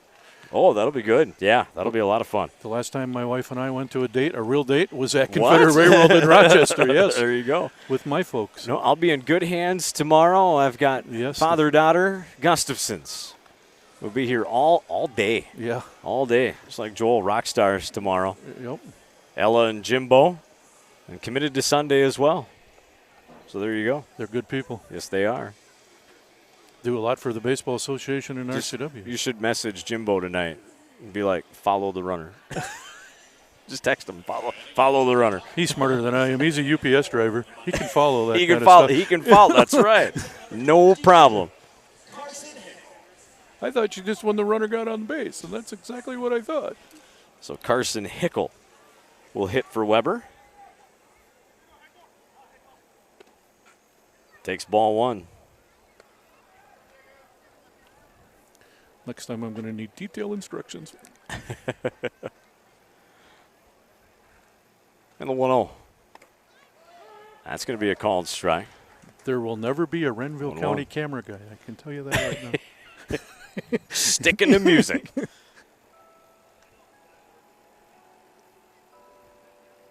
Nice. Chases that high fastball there, 1-2. I thought he was going to hit it. It was up around the shoulders. Let's see if he climbs the ladder again or goes to the breaking ball. I think the other way. Looks like he's setting up inside, and it is breaking pitch, and he got him. Good groove there. Hickel goes down on strikes for the first out.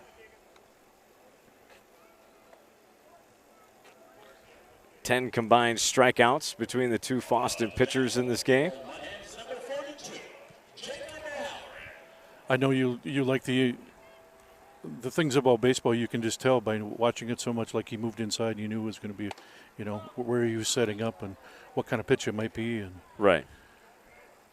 And watching so many games, you kind of know what they're thinking. Sometimes O'Halloran will hit now. For Bold, swing and a miss through that one. 1-1 with 1 away.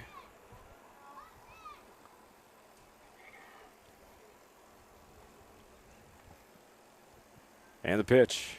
That's going to be a called strike just above the knees. 1-2 now. When I was playing, I was sorry. No, you're all right. I always tried to look at the glove and see if he was trying to change his grip. Aha.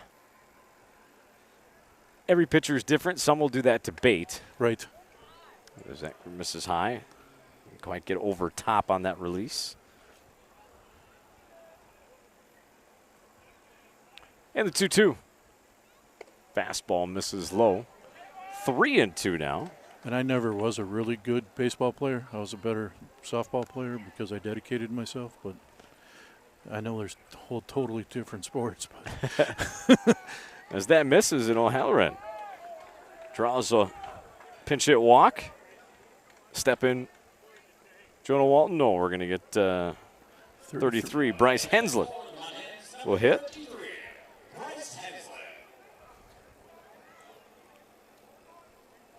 I'm on the lead runner.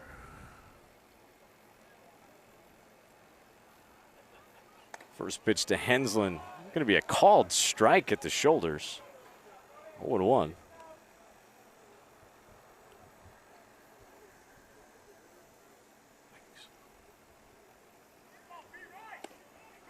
That misses low for a ball, 1-1. Only one away for Bold here in the top of the 7th inning. They trail 9-0. It's O'Halloran leading off over at first. Soft roller between third and short, going to be fielded by the third baseman, and double play, inning over. That's how it ends for Fosston. It's going to be a 5-4-3 double play to end the ball game. Nice little flip. Was over to second by the third baseman. And that does it.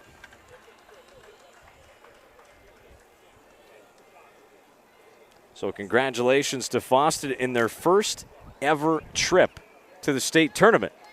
Nonetheless, and they're going to be bringing home some hardware, guaranteed top 4 for them. So congratulations to Fosston again. First trip ever, and they're out of the first round with a win. As we look at the bracket one more time before we sign off. Again, Rushford down Sueur 3-1. They will be taking on Glenwood-Lowry, who beat Esko 12-5. Those two on the winner's bracket side will play tomorrow night at 5 o'clock. Sueur will play Esko tomorrow morning at 9 o'clock. And then it will be, you got Sleepy Eye, who beat New London Spicer 5-0. Sleepy Eye will be playing Fosston tomorrow night in the nightcap at 7:30. It'll be New London Spicer taking on host Bold tomorrow morning at 11:30. And then we'll have the Consolation Championship game that afternoon at 2 o'clock. It'll be the winners of Sueur and Esko, and New London Spicer and Bold. And then we get into our championship round games at 5 and 7:30, and then 2 games slated for Sunday, your championship and your third place game. Thank you for making us a part of your Friday here in the opening round day of quarterfinal action for the Minnesota American Legion Division II State Tournament live from Bird Island. Big shout out once again to our camera operators, Henry Huntercook, who started the day for us. And we had Joel and Dave Cadillac, Joel, all day long. We appreciate you, Joel. Thank you very much. And again, we'll work on getting that sheet signed and get your volunteer hours in. And thank you to my man, Renville County music guy Craig Winsenberg, for finishing the nightcap for us. Dave did an awesome job too, just by watching it. Hey, we appreciate the help as he had other stuff going on. That finishes out our day, folks. Looking forward to seeing you tomorrow, bright and early. Again, first pitch, 9 o'clock, right here at Lions Memorial Park in beautiful Bird Island for what should be another nice day. Highs in the upper 80s with a light breeze. No rain in sight, maybe a little bit overnight, but we don't care about the overnight. No. Matter of fact, maybe could use a little bit on the field overnight before the championship rounds on Sunday. Once again, I'm Dean Rivers, wishing you, at the very least, good rest of your night.